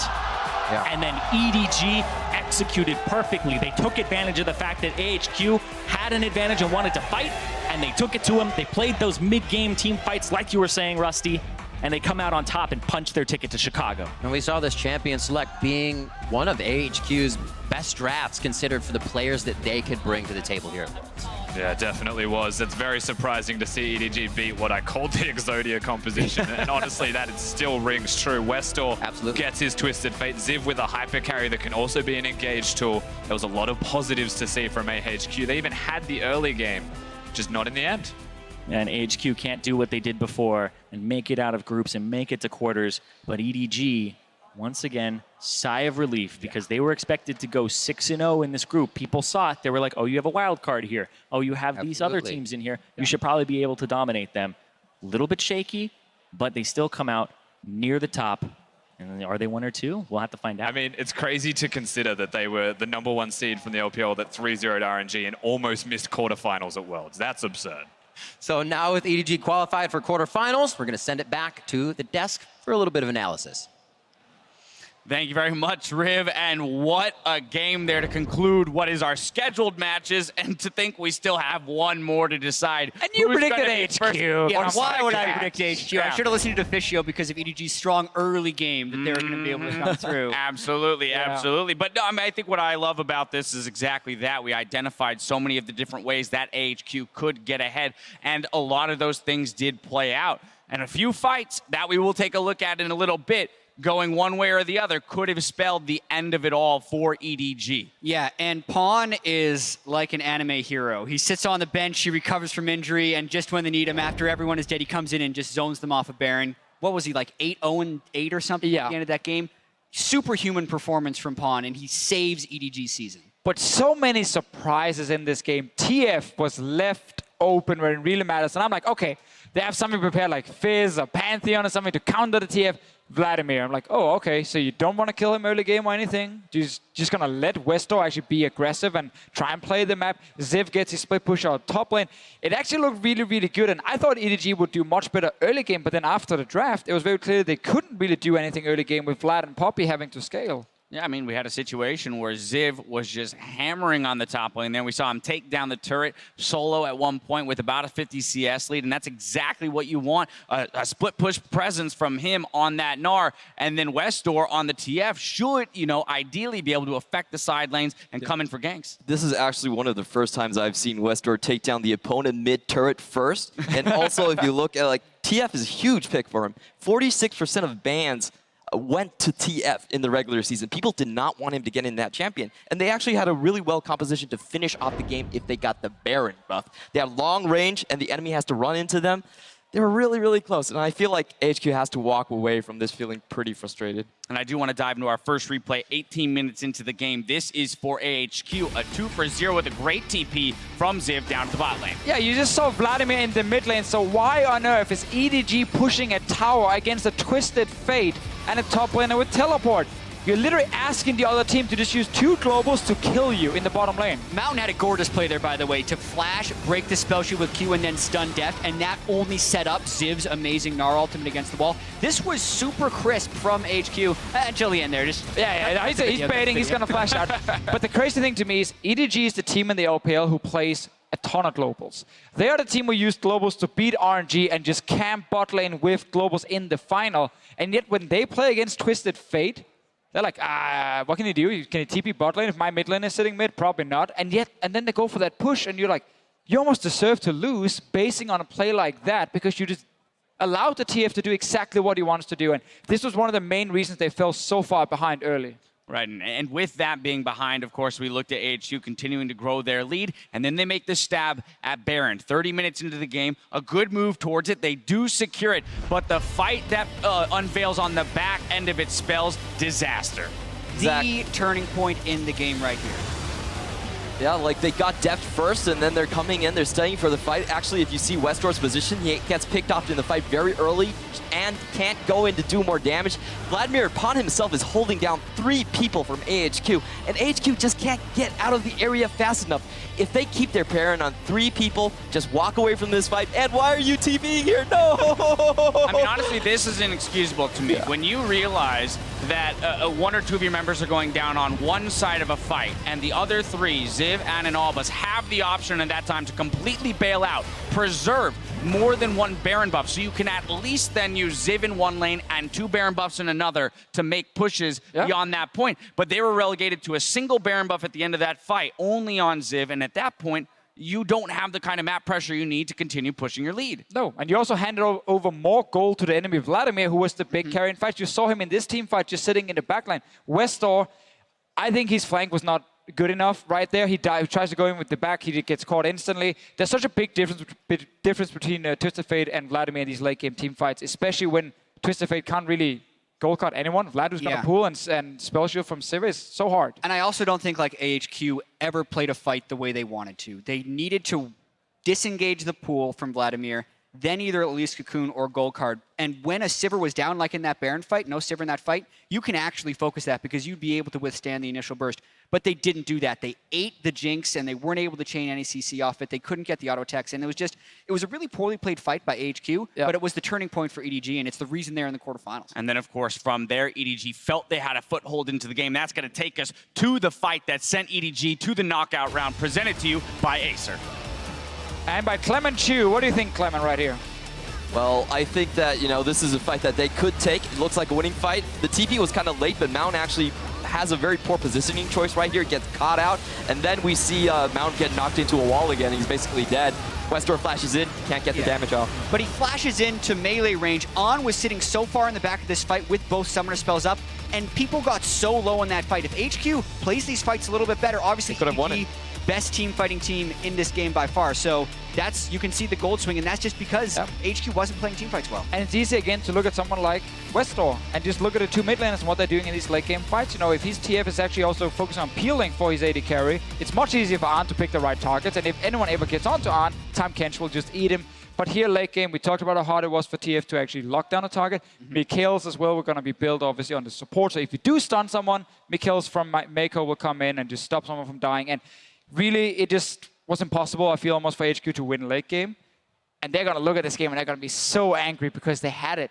Yeah, I feel like there were multiple adjustments that probably could have been made to get them through that mid-game a little bit smoother and drive it home for a victory. Ultimately, that's not the case. And the player of the game on the other side of the coin is going to be Pawn. Jat, you already mentioned this guy off the bench comes in and saves the world's run for EDG. He's a superhero, 7-0-9. Westor was unable to do effectiveness in team fights. Even when their AD carry was dead, Pawn was winning the fights for them. He was basically their front line because Mouse was having a poor game, and he did absolutely everything they needed him to do. The sub-in worked exactly right, and after this performance, I'd be very surprised to see Scout again. All right, well, EDG has a little bit of time to gear up to face off against H2K, vying for that first seed here in Group C. Of course, blue side has been selected by H2K, so on the other side of this break, we're going to get into what exactly we think might make or break that matchup. But H2K and EDG are on to the next round. Stick around because when we come back, they'll fight it out for the first seed in Group C.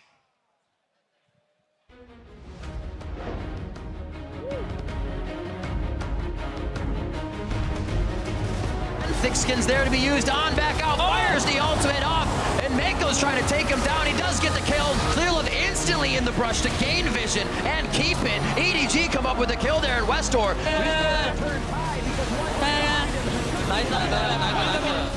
Mako's still there. Evan float. Westor's gonna go down. Oh, the Zanyas comes out. He's still going down. It just looks pretty.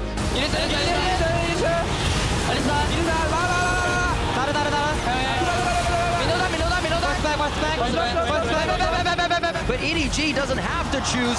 Everyone is killable at this point for EDG. And Albus now trying to run out the clock on this one. But it's 50, 60-second death timers. And it looks like EDG is here to stay. And the #1 seed from the LPL secures quarters. And they say victory or nothing.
Welcome back. Group C's destiny is nearly decided. We have 2 more qualified teams locked in for top 8, and we're playing 1 game to decide which of them go into that knockout round as the top seed from Group C. So just as we did with the last section, guys, I'm going to go down the line with predictions. I want to know who you think is going to come away with the win and why.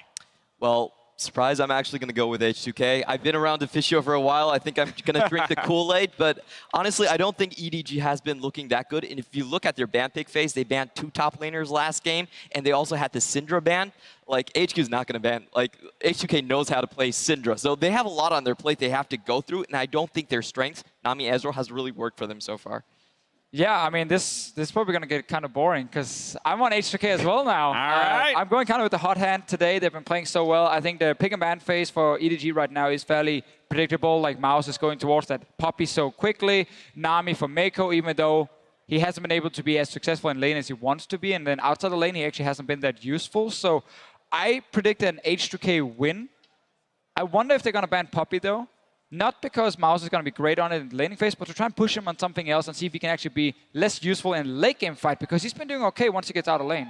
All right, Jat, similar thinking? Yeah, I was not on EDG's bandwagon last game. I actually think they should have lost the game to HQ. I think H2K will win this one. But with that being said, just to balance the analysis a little bit, EDG no longer have a huge amount of pressure on their shoulders. They know they're going to be in the quarterfinals, and they have time to fix their issues. Plus, they do have a lot of momentum from the mid and late game that they just played. So I'm picking H2K, but I don't necessarily think that it's a sure thing, even though we have a 3-0 prediction. Yeah, I think it's important to highlight that the last time these two guys played, yes, H2K won the game, but we came down to like Elder Dragon fights where Jankos had to steal the Elder Drake, and then they won the following team fight. So it wasn't a stomp by H2K by any means, but I do think they have a really strong early game to go from. And EDG, you know, I thought they were going to be better early on. They haven't actually been. How do we feel about the Ryu versus Pawn matchup? Because earlier today, we saw Ryu, who's been performing fantastically at this tournament in general, but today in particular against Scout. Well, now he's got to swap things up and adjust to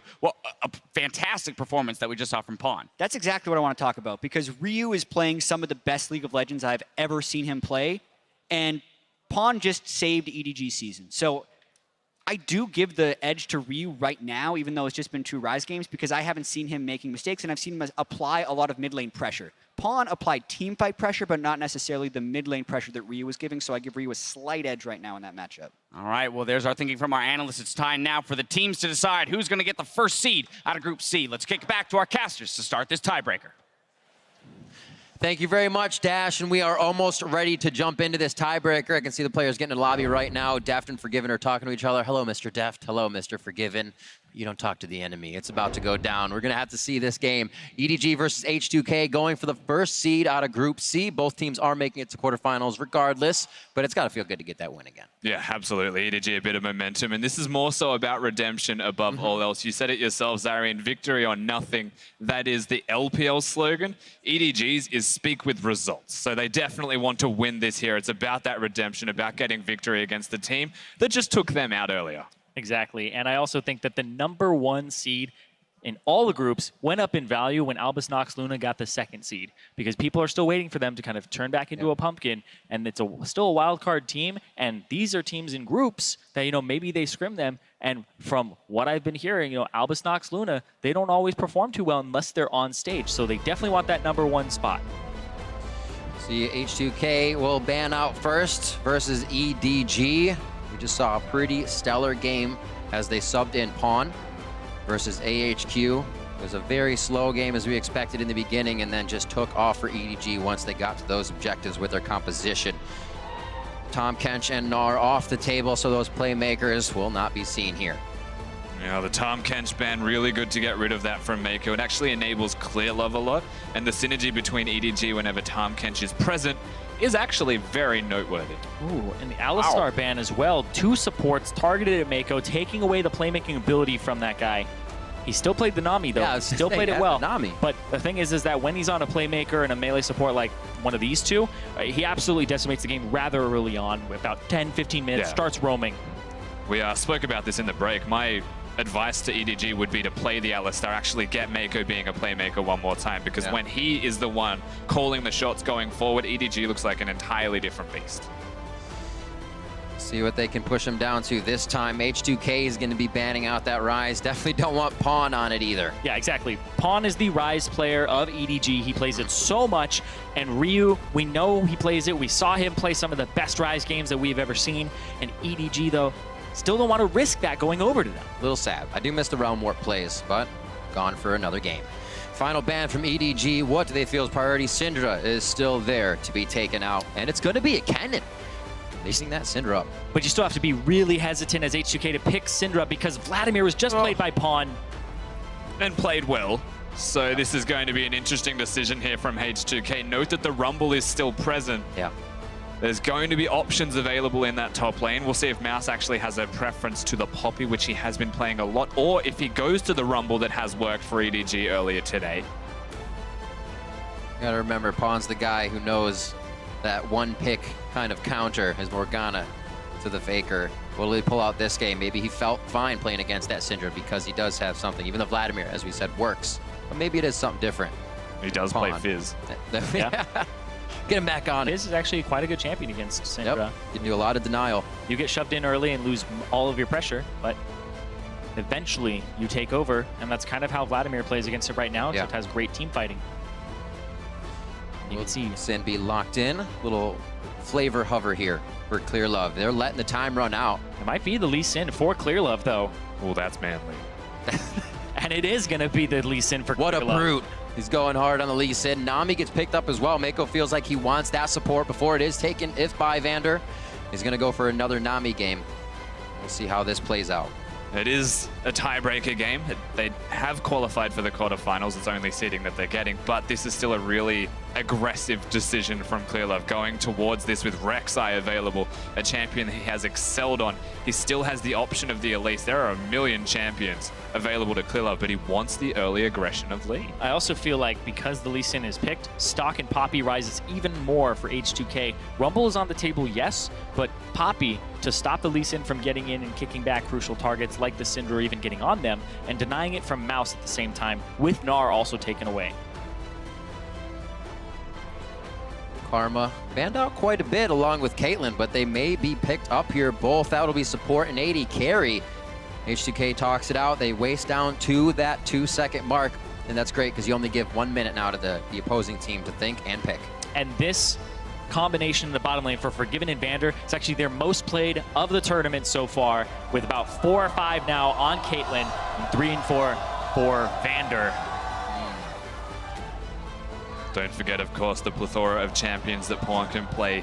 Quick to pick things up, a master of most of them. He's not the kind of player that is just good at anything. And then He's great at it all. he locks in Twisted Fate, right? Well, kind of, but it is global pressure here. Aurelion Soul. Aurelion Soul for Pawn against the Syndra. It is quite a good matchup because you build so much HP as Aurelion Soul that Syndra actually almost never realistically, past 20 minutes, has a way to burst you out. She's going to need a lot of assistance to do so. You can go Spectre's Cal, you can go Catalyst and then Spectre's Cal. It doesn't really matter. Pawn has build paths to deal with the 1v1, so you look towards the 2v2, something yet to actually be locked in by H2K. If they want to kill that Aurelion Soul, they will need a little bit more crowd control than they currently have. I'd say Elise. It's true. Their jungler has fallen quite a bit down in the pick order. Olaf wouldn't be able to stop that Aurelion Soul in his tracks. Yeah. Olaf would be quite good into Jhin and Aurelion. It wouldn't be awful either. You run straight at them, you can't be peeled away. It's kind of good against Lee Sin, and you have a Karma on your team. This is basically what EDG just did. Get a guy that can go to the back line. Clearlove was on that Olaf. Now it's going to go over to Jankos for this game. And we have Vander pulling out the Rumble for Odomne. Ooh. Yeah, see, I was waiting for this to happen. They red side pick for EDG. Mouse wants a comfort champion so that he can deal with the matchup, perhaps get more done.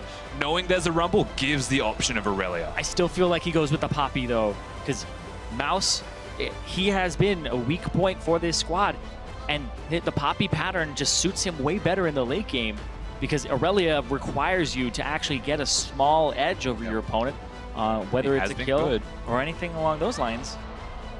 You give him a carry champion or something comfortable, he has been quite good on them. It's more of a confidence thing for Mouse above all else. The Poppy's a safe bet. He will always still be relevant, but if you get the Aurelia going, he can smash everyone.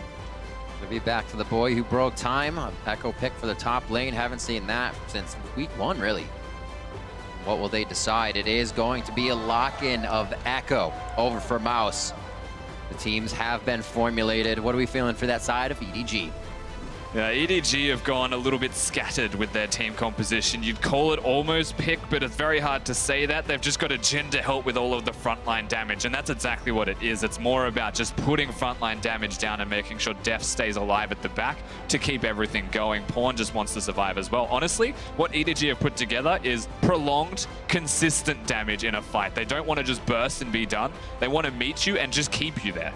It's a little bit harder for them to engage fights, though, especially compared to H2K, who now have a Karma on their side, and that's going to allow them to possibly speed away. But H2K as well have a lot of in-fight damage, and it's mostly sieging, though.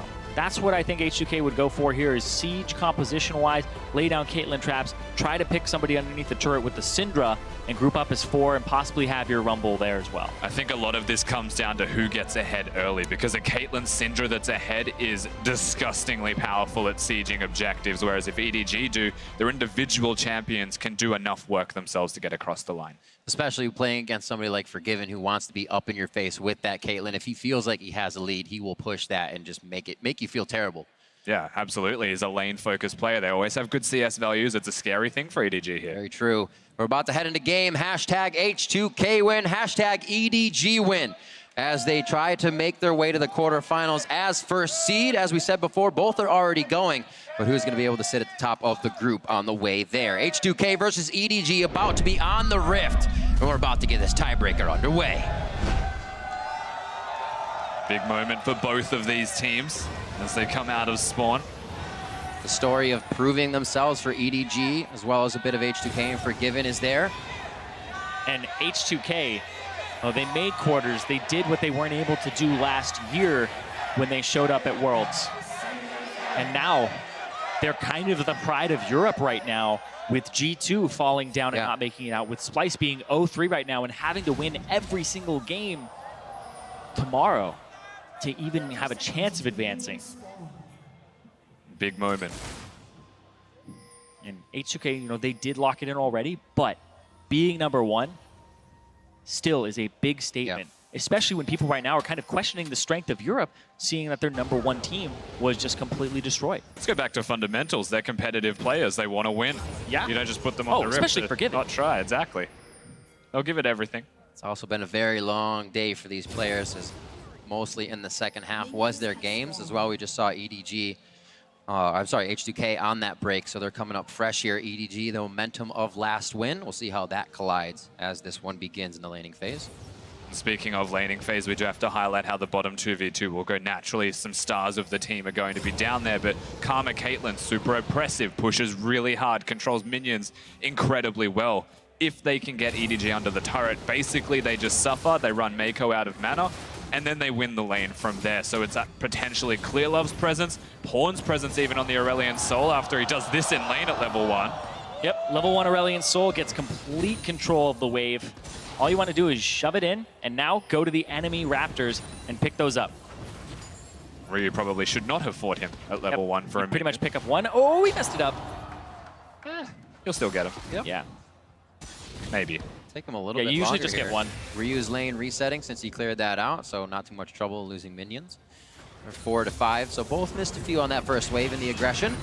And once again, right back to it. Ryu just on the outside of that stun. So one of the reasons people go towards those Raptors to steal just the 1 is it gives you the immediate level 2. However, because it reset, you had to go back a second time to get it.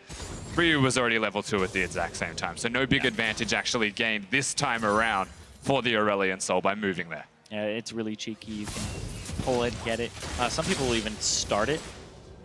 I also think 140. Ryu started W to try and steal them. We saw him throw a minion over at him to try and take it away, yeah. Which is why he's absolutely losing the lane super hard at level 1 from what we saw. Nice stun. Oh, beautiful pushback. Also took a little bit of minion damage there. Ghost from both. Yanko's coming in. Could it be a flash? Yes. Pawn summoners down. Ryu wasted Ghost. Yep. Ghost as well from Yankos. So they trade 2 for 2 in summoner spells, but lower cooldowns on the 2 ghosts from H2K.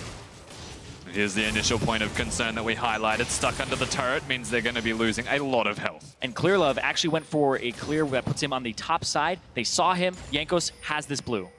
If he wants it, I guess he gets spotted out. They don't know where Clearlove is. Yeah. Oh, he didn't show on that ward. Nope. He went for the scuttle. And that is actually in Clearlove's favor now. Yeah, got himself to safety. That means Odo Omne doesn't have that information. Ryu, little window shop and almost gets him killed, and this could be an attack here on the top side. Omne is going to see Clearlove behind him. No kick just yet, just the cripple, and they cannot get any more damage through as he slaloms through his minion wave. Once again, Pawn up really far, and Yankos is able to punish. Really good move, actually, by Yankos to be in here. It means the Pawn can't reset the wave and recall for free. He has to come in and catch this, which means all of his potions are now about to be burned, and he has to deal with a fresh recall from Ryu on that Syndra. So there's actually a disadvantage where he wants to clear this one and just recall immediately. Well, it's hard. It's a cannon minion wave, so it actually gives another extra second or 2 to this. Because you can see right there, all of them are cleared out, but that's the last one. There's a lot of effective HP in that way. Rip. Yep. Never lucky. Almost got all of them there. Ryu not quite at that break point. 33-19 in this bottom lane for Forgiven. He has been absolutely doing damage, perfect damage, and great CSing here on Deft.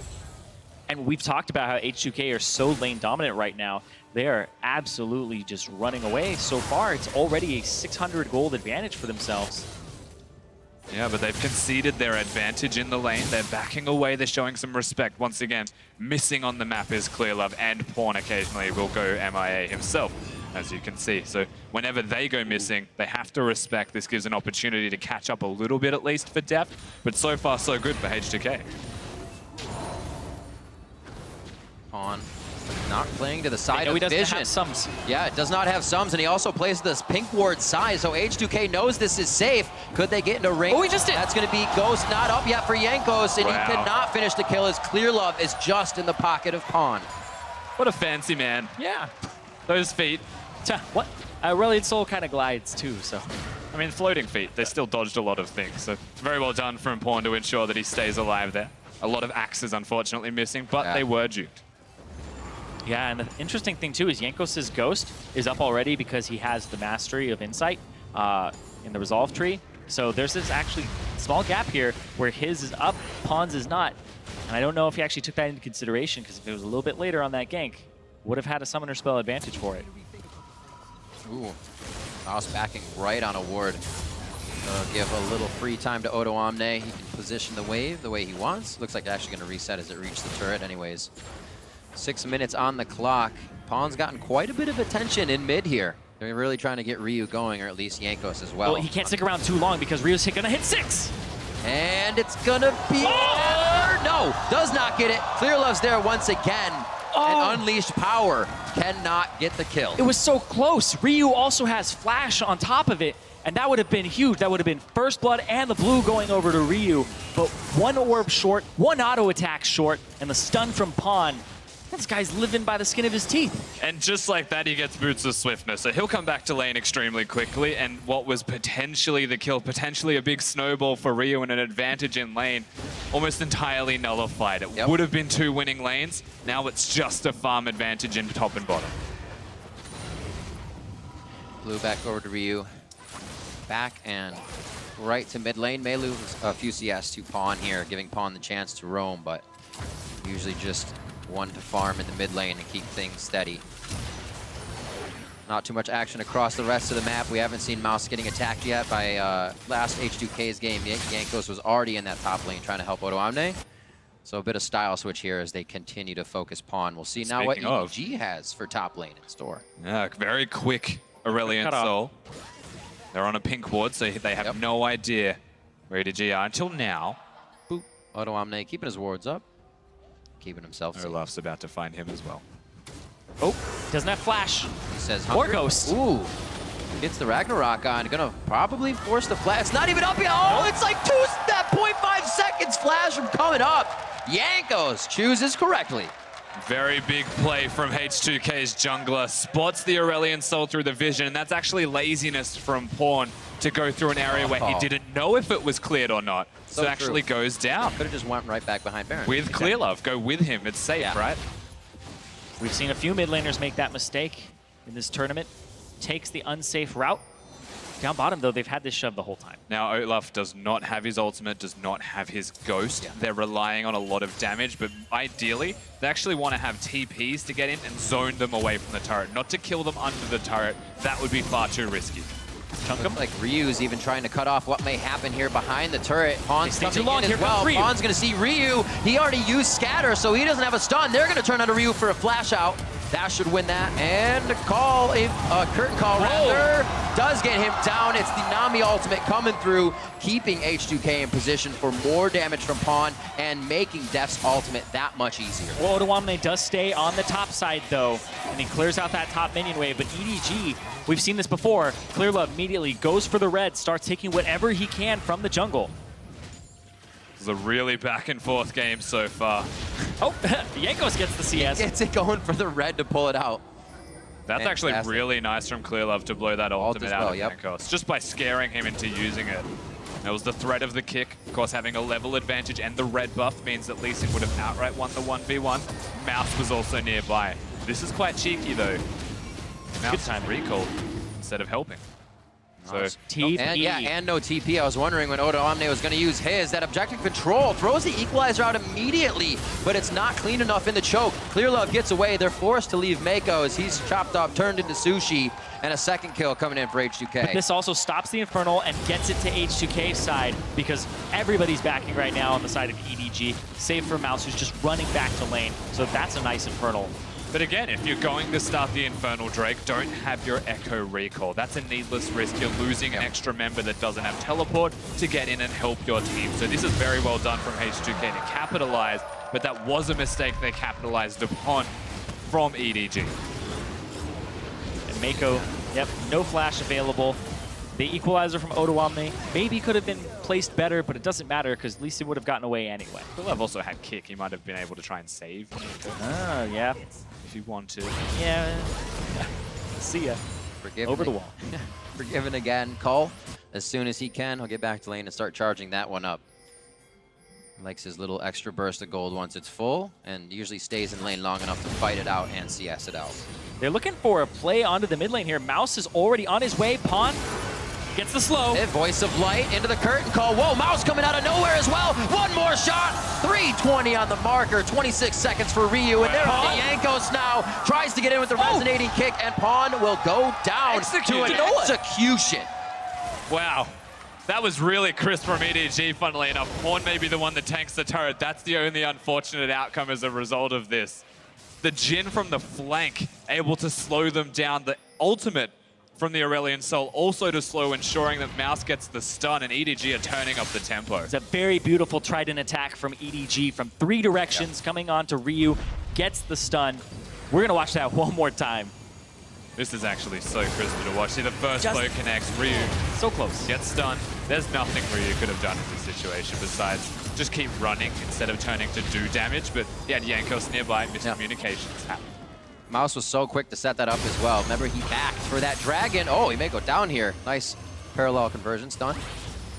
He might have to back completely. He doesn't have his ultimate anymore. He pushed that top wave and instantly came for that mid lane gank. EDG was ready to pull the trigger whether minions were there or not. And that's what they need to do against H2K. Now trying their own fight. Pawn just uses a quick ability to get out.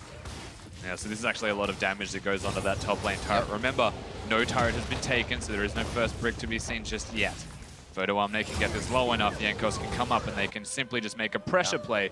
However, he wants to make another one on the other side of the map. He could actually just straight up get it here, especially if he ulties the next wave. Yeah, I think it's enough. So top turret's gonna fall. One more shot. He's trying to get the minions cleared, but doesn't want to waste any more time. That's big. Turret number 2 is going to go down in favor of bot lanes, H2K. And 650 gold over to Photoamne since he gets solo turret gold. And he's 1,600, 1,700 gold ahead of Mouse already in the game. Very scary point on Summoner's Rift for EDG. They've got the Lee Sin that hasn't really gotten a whole lot done just yet. Aurelion Sol's trying his hardest, but there's been a lot of pressure onto him, and Deft and Mako aren't outright winning the lane. The pressure from Caitlyn Karma is too much. Yeah, they can't deal with it despite having a sustained lane. And it's really interesting as well because Deft, he goes for the crit build on Jhin, low CDR for all of the picks with the Essence Reaver, instead of going for an armor penetration build against a team that's not going to build a lot of armor on almost anybody here, including Jankos, because he's been favoring the Righteous Glory over it. But that allows Forgiven to go for a Cull, which then gives him a larger bonus later on in the game and a passable laning phase, despite buying an item that doesn't give him too much in stats. I've been really curious so far. The necessity almost to go Essence Reaver for Deft has been curious. I agree with you, armor penetration could be infinitely more useful. Even just having the Ghost Blade for move speed, get away from the Olaf, maybe dodge an axe from it. And you talk about EDG's style of having a late game team fight. It's definitely a better late game team fighting build, and it has a lot of CDR in it for constant picks. So he's playing towards the style of his team and the one that he prefers. Also just playing towards Pawn, it feels like. A lot of their eggs are inside this middle lane basket. Shows in the composition as well. Everything firing forward down a straight line. Nami ultimate, Pawn flying through with the stun, as well as Deft having curtain call. All of that layered, what becomes crowd control. It's going to be very tough to get out of if H2K finds himself in a long channel. 15 minutes coming up on the clock right now. No more movements here from H2K just yet towards the bottom lane. We've seen Jankos there a few times. He is clearing Krugs. Doesn't have much else to clear, so he may just try to go for a gank, but it's already warded out by a deep EDG ward. They pinged on Jankos. And you feel like there's a necessity for EDG to actually get things done at this point in the game. They're starting to fall further behind from just the farm values. One of the big strengths H2K has always had. They've always struggled when it hits the middle points of the game, H2K, and that's the opportunity EDG should have. But they've shored up that weakness today, and this is a really tough clenching position. It's actually really interesting as well because I feel as though the Righteous Glory on the Olaf helps them circumvent some of those problems by just having constant team fights. Speaking of team fights, oh, not enough. Unleashed power is not enough. He's going to have to back off as well. Ultimate from Jankos. Ghost from Ryu. Flash Ghost from Pawn. And the teleport from Mouse. Teleport from Mouse. That's the big one used there because Mouse, a little bit too, I guess, trigger happy on that one because the fight was not going to happen there. Yeah, that's actually a lot used. The problem here is that Caitlyn Syndra can just sit in this middle lane now, siege it up. And EDG's only response is either fight or flight, and they ideally want to fight, but they can't because so much was burnt earlier. So eventually you'd feel like H2K can whittle down this turret, chip away at it, and take it out. And that's just another small advantage that they gain playing their own style of League of Legends. Yeah, Forgiven, he doesn't have max traps just yet. He's level 9 and he only has 3 points in it. Went for 4 into the Peacemaker. Aww, Pawn. It's a bit awkward. He finds something he does not want behind door number 1. Voice of Light goes out. He's only got a bit more follow-up damage, but the follow-up death is for sure. H2K picks up another kill, and we're tied at 3-3. How often do you find a Karma flanking to force you into situations like that? This is a little bit unusual from EDG. They're not setting up for the Drake. They get caught out of position when it's available, which means wards are going to be placed in the area. And that's just caught sleeping once again. Yeah, and right now, Mouse has to shove out the top side, back, maybe head towards the mid or the Drake. They're going to lose this middle tower as Forgiven starts setting up those traps. Hitting level 10, now he has 4 ranks in it.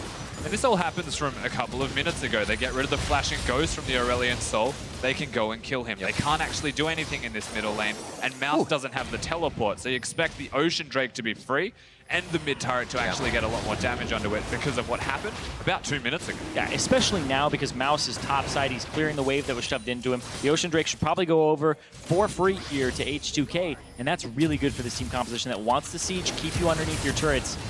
constantly poke you. Dragon, turret, or turret, dragon. Looks like they decided dragon first. We saw a pawn going down to the bottom to clear that out. We'll see just how this one played out. Of course, can't see the Syndra. Yep.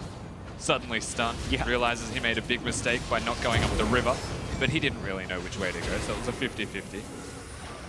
Give it your best shot. It's so hard to play as Aurelion Sol when you've lost your outer turrets, when you've lost your tier 1s, and they're in danger of losing their middle one because he will constantly shove. He wants to keep applying pressure onto the other side of the map, but when you have your turrets down, well, I mean, you don't always get that option. He's trying to pick up some CS and stay in tow with Ryu, but it costs him his life there because he's trying to shove it out. Definitely, as I think Rusty said earlier in composition, it's kind of a strewn, or kind of a pulled together composition for EDG. Not really everything that can synergize, and when they're apart, it's really easy to take. Yeah, it's a little Frankenstein-y.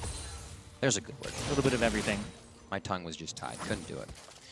30K right now, 30.5 to 26.6 for EDG. We did see them fall behind in a similar fashion last game and then explode once Pawn got going. This is interesting. We're not seeing that this time. So Ryu's in a side lane split pushing. They don't have any necessity to be on the top side of the map, even though Baron's close to being available. He can still 1v1 Pawn reasonably successfully. Has the items to still burst him out. And this gives a lot of availability in the middle lane, knowing that Pawn isn't there. That's a big amount of their wave clear gone. I was gonna say, almost seeing if H2K waited for that turret to make it a dive, but they said, we'll take it down, just needs a few more shots. And there's going to be Baron coming up in 1 minute, so the better we can get our wards forward, the better and easier that's gonna be. The one thing I like about H2K's playstyle also is that it forces you to make a play, or they will just slowly take everything that you own. You have to try and fight them, and if you don't, eventually you feel pressured into needing to do it. And that's where you start to make those mistakes, and so far, so good for them. And the other thing on top of that is H2K, sure, they force you to make a play, but it also has to be a play in unison. Because if one person or 3 people want to make a play and the whole team isn't on the same page, something like a Righteous Glory is incredibly punishing against that, because you get those members, you get in contact with them before your team is ready to reinforce. And that's what H2K have been preying on all day today, is the tendency of the enemy team to want to fight, but some of those members are a little bit lagging behind, and H2K take the fight to them first. Ryu takes blue, also will clear top. Give him 13. Yep, nice timing on the waves. Shouldn't lose too many on that. Actually gets the first one and loses number 2. This is a pretty good time in the game, honestly, for EDG, albeit at a deficit to try and find a pick or a fight. Nice items across the board, GLP as well. Good example of how the Aurelion Sol can contribute to bursting somebody. Seems like they are just kind of getting to moving those pink wards forward a little bit. You see one in mid, just up top side there. The most of them are still in their own jungle, kind of telling of how the early game went for this. EDG is saying H2K needs to stay out. We need to stop the snowball they have. So we'll ward up, and then we'll take the fight they want us to take. Mid lane has the numbers. I don't know if EDG is going to be the first one to pull the trigger, though. You have Ryu coming down. Vision's there to keep him safe, as Death and the rest go down back to the bottom, maybe to find out. Mouse is getting obliterated right now. He's going to have to ulti.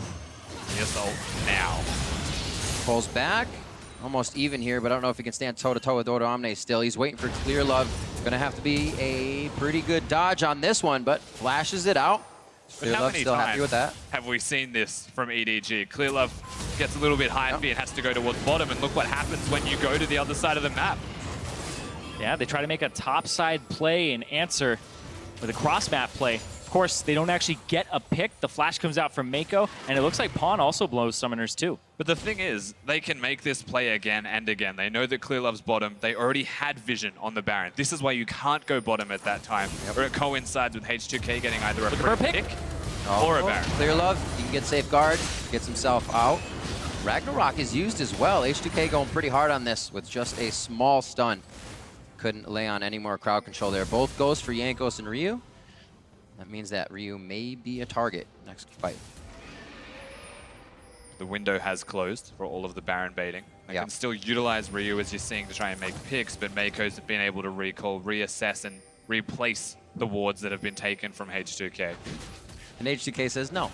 Thank you for the new wards. Instantly heading in, double teaming, making sure they get as many as possible. There you go. There's your prize, pink on pink. Get a little bit more gold back. Looks like it's going to be the bushwhack for H2K. They may actually find Mako coming up here. Oh, clear love with the Sixth Sense. Able to just throw out a Sonic Wave, keeping his team safe. I was looking at item builds. It's actually quite interesting because Forgiven goes for a Kerchies Shard instead of going for the Crit Cloak for himself to go towards an Infinity Edge or something like that. And this is just instant gratification in terms of damage and great sieging potential as well. So he's looking for instant power spike, trying to catch somebody out, help with the Cinder damage, blow them up. But it does delay him on his next item if it is that Infinity Edge. I'm just curious. It's like going Hextech Revolver first instead of the other part of the GLK build. A Catalyst also infinitely handy, but you want to auto attack for 75 extra damage. Could be surprising when you do that with Thunderlords. Yeah, it's like I need it now. I need that now to help myself. The problem here is that H2K actually keep baiting that they're going to do the Baron. They're never actually doing it. That's why the Sixth Sense is a lot easier to replicate here from Clear Lovers. Drake is kicked off.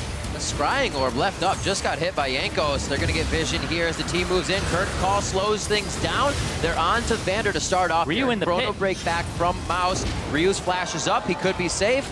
He should just try to fight as much as he can and then get out. EDG still going to chase though. Jankos, very possible kill, but Odo Omne comes in and he is going to stop that one right in his tracks. Equalizer's still up, choosing if they want to use it. There is some ridiculous damage coming out of Odo Omne. They could have actually turned around, maybe looked for the fight, but opting to not do it, given they took the Drake, the objective will do slow, calm play from these. We haven't looked up to that top lane lately. 229 to 184, and it looks like they want to take that one kill away from him. He won't throw down the Equalizer. Parallel Convergence takes him down at stun, and then it's going to be the kill for On. Yeah, not a very good placement on that ultimate from Odo Omne. And then he overheats as well, so no possibility of getting out of that, shielding or slowing or anything along those lines, but it's a good pickup from EDG. And the thing is, they do this when there is no Baron as a threat. So H2K being on the bottom side of the map, they obviously want to go for the Drake. This actually gives a way in for EDG to try and find these fights. And problem number one, they probably should have just dropped the Equalizer here and tried to work around Ryu before he had to flash over. Yeah, Ryu also, he actually got cut off from going out to the right of the pit. You ask, why did he go in? Well, it was to the right of the pit, Mouse had his W coming in, the Parallel Convergence, and that's what ended up stunning Vander and catching him. So if Ryu went off to the right side, he would have had to flash then, or he would have been just stunned and probably killed. 3 Drakes now for H2K. 2 Oceans, 1 Infernal. We'll see if they continue to have the confidence as before. There goes Vander right back into the jungle to put some wards down. Be very careful as he's by himself, walking over a captive audience. Looks like Mako's going to have eyes on that ward as well. And this is actually a really interesting point in the game because H2K haven't taken over the game enough so that they're scot-free. And so H2K, in order to make it to the first seed, they have to actually conquer some of their demons. What's been actually looming over their entire season of Baron baits, doing them appropriately, closing out, getting tier 2 turrets, even with a siege composition, it has been difficult for them, so they have to play it right if they want that number 1. They have gotten it together a little bit more today in that respect, but this is still EDG who just won a late game fight. They have momentum in that respect, and you can tell they're comfortable just going back to that point. When you hit late game, Lee Sin only needs 1 kick. If he's the focal point, maybe he gets a Guardian Angel towards the end or is a super tank. Right. Aurelion Sol will be the one killing everybody after that. They can still team fight. They're comfortable being there. H2K have to actually meet them and say that they can do this. This is actually really cool from Ryu. Because he has 2 Ocean Drakes, you can just keep throwing balls in that bush forever. He's always just going to regen that. So he's never never actually punished for doing that. And they'll look for Pawn because he's the one collecting all of the sideways farm. Very big here.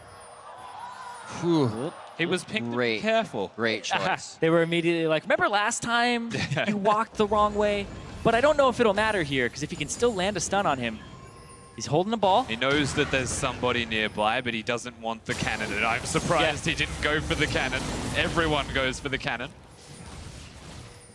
Very calm. Oh, they even pinged him too. Knows what's going on. If you think somebody's in the bush, somebody is in the bush. Don't go. That's the mentality he's playing with. He's also pinging around. They're saying, wait, I'm going to try to clear this. Make sure you got eyes on me if we have an extended fight. But luckily, H2K has backed off from that position. Pawn waited just enough time. Yeah, he's quite large going towards the Ryle's Crystal Scepter. Once that is there, you'd have to think EDG are capable of team fighting. We already saw how much damage Def did in the middle lane when he hit Forgiven with the crit. He's only going to get stronger. This is getting close, mounting to that point where both teams will be comfortable team fighting. And that's the thing as well, is you have to be comfortable team fighting if you're H2K as well, because I talked about how they need to siege to end the game. In some people's minds, you can perfect siege every single time, and then you'll never be engaged on, and there'll never be a team fight, right? Well, some people, some games, and against some teams, you have to take the risk, because if you siege, they will try to fight you. You can't be like, okay, we only siege when they can't fight us. That never happens. Welcome to the LPL. I know. The LPL will fight you. They will fight you every time. Well, we'll see if it stays true here. Isn't it great?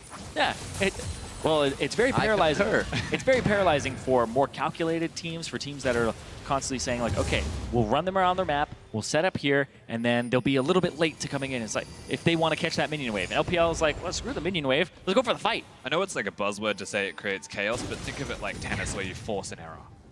The same thing applies. You make mistakes from H2K by suddenly being somewhere they don't expect, and they just freak out, press their Olaf ult. H2K has had the red brush with their name on it. Haven't been able to get any engages out of it, though. They haven't been very, very close, but I think EDG's very well aware that they're going to be in each brush. They don't have warded. And that's very high feed from Jankos. He had no right actually engaging there, no team backing him, so that's the ultimate burn, and that is actually a big deal because they can keep him away from death for the moment. So this is a time of respite, once again, for EDG, where they can sit back, farm, get those big items, and try one more time. Just going after every attack that they can. As soon as they saw Clear Love there, they wanted another stun. Now going for a target. That should be enough. Unleash power on Mako. He didn't kill him. Oh, Tidal Wave goes back. Ryu gets one more auto attack out, but the fight will continue. Curtain calls a little off the distance. Good shield from Vander. Pawn going up. Odo coming in. Gonna toast him down. And it looks like Riankos is now coming through with the Ghost on, trying to get where he can, and it looks like Deft will go down on this one. Captive Audience keeps him alive. Vander goes over the wall. Deft dodging everything he can. Odo now getting turned down by Mouse. He may be able to clean up that kill. Deft now 3v1, looking for Odo as he comes out of the Zanyas. Cannot get the pop down with the scrap shield on, and a double kill for Odo Omne. Massive from H2K is all you can really say. They go and they make it work incredibly well. Clean ace, except for Ryu going down because he tried to get that pick at the start. He tries to open up on Mako. He gets exhausted, so he has to spend more time, more resources right there. You'd be like, oh, I could get away, but has to get in there. Clear Love kicks him back, and the TP flank from Odo, they don't respect that. Pawn gets hit by it. Jankos is on him, and he has to get out of there, but he's being chased down by this Rumble that is perfectly overheated there. And there is just so much used by EDG to secure Ryu at all, and he was massively out of position. So Def not being there, just using his ultimate is ultimately the downfall of this fight. And Odo Omne just does so much damage there. Punches Clear Love in the face, has the Flame Spitter going. Def tries to turn it around to get something back. Wow. Mouse's parallel convergence there was pretty spot on, seeing that could have been a flash over that wall. And that ace popping up behind Forgiven. Let's go. Baron onto H2K. During that replay, they took it up 8,000 gold. That was the question. Can they bait it? Is it going to be their death if they do? This time, they don't have to. It's not the scenario. H2K is able to pick it up. 30 minutes on the clock now. They're also going to head to the bottom to pick up third Ocean Drake of the game. And that's pretty absurd. 3 Ocean Drake means their sustain is through the roof, honestly. They're set up for success at this stage. H2K with all of the tools that they need to actually push towards the base of EDG and start trying to break it. It is pretty insane. The #1 seed from the LPL. It's H2K. Coming out #2. They didn't make the finals of the summer split for Europe. There are a lot of questions about this squad, but they're getting it together. Their lane phase has been carrying them to those mid games, and they've had time and time again to shore up that weakness. And it's looking like their team fighting is getting that much better every game of this tournament. That is what teams have to look at, is the laning phase for H2K. Every time coming out on top, Odo Omne, 301 to 250 in that CS as well. Oh yeah, every lane has an advantage right now in terms of CS for H2K, and it's Forgiven versus Deft. And Forgiven, they draft a winning lane for him. They draft this combo that was even banned against them earlier today to try and deny the Caitlyn. It must feel good to be able to get Caitlyn as well, seeing it banned so many times. Forgiven wants to make a mark on Worlds. He gets a champion he can do so with. Coming into our 7th game of the day. I mean, what would it do for his legacy to get out #1 seed? He said he could do it. Said he's felt like the top 80 carry for the past 3 seasons, more than that, possibly. And now he gets a chance to show at level 16. Final ultimate there. This could be that ace in the hole, then to scout of the week, and maybe those catches they've been looking for. And Forgiven, he said he's been the best AD carry for a long time now. And EDG said their motto is speak with results. Forgiven, this may be the day that he has spoken and he's getting the results that he has talked about. That's absolutely right. EDG definitely on the back foot. The gold is outrageous. And it feels like they are playing more desperately. You can see the movements of them. Horn using his E4 all the time. This clear. Nope. Love going low. Remember, there's 2 Guardian Angels on the side of EDG. H2K has to choose correctly in these fights. It's going to be very extended. This is dangerous. Rumble can win the game with a single equalizer at this point, and they are pressuring this bottom lane turret. And this is exactly what this composition is built to do. Traps across the entrance to the base. And then the Syndra looking for picks, looking for the setup, and then the Rumble can always help engage or counter engage. Backing off to get a little breathing room here for H2K, but also for EDG as H2K steals the resources up in the jungle and starts setting up an entire line of vision. And this is the thing, it's been a slow push in that bottom lane. They do have a minion wave stacking up top. They did have mid working now, but it's taken them too long to actually get to this point. So the Baron buff's running out. There's nothing really left for them in the way of sieging as effectively. They're actually relying on a good Syndra stun to be followed up by potentially a dive. And now that there are Guardian Angels being purchased by all of EDG, they're actually very much prepared for that and will meet you if you dive them. Randuin's finished quite a bit ago there for Clear Love as he knows he's jumping right into the fights, throws himself Arsal the Chain Vest and Negatron Cloak. This is that point in the game where one Lee Sin kick can actually determine the outcome of the game if he hits the right target. He's not even worried about that pink ward slot. He wants to fight. More fight stats. More fight with pink wards. 4 Dragons to H2K. Elder could be absolutely gigantic for them if it's something they can pressure. Mostly be that bait for EDG to pull them out of their base. I feel as though if the Elder comes up, it's already been a long enough time that EDG are rather close to catching up in items. We're hitting those points where people are getting to that 6th slot, where if you look at the build from both Deft and Forgiven, as soon as Deft has that final item starting to come into the works, like he has 1 more to build, but then Forgiven's sitting on a piece until he has a large chunk of gold to complete. I agree, but this is also a really good opportunity. If EDG walk towards H2K, they're actually walking into an equalizer, into Caitlyn, traps, and Syndra stun. That is a domain that you do not wish to enter willingly. So the Elder Dragon's a good place. The Baron's also a good opportunity for H2K to start with control, place the traps, and actually just start the Baron this time instead of baiting it 6 times over. Yeah, you have to start it. You have to go after it.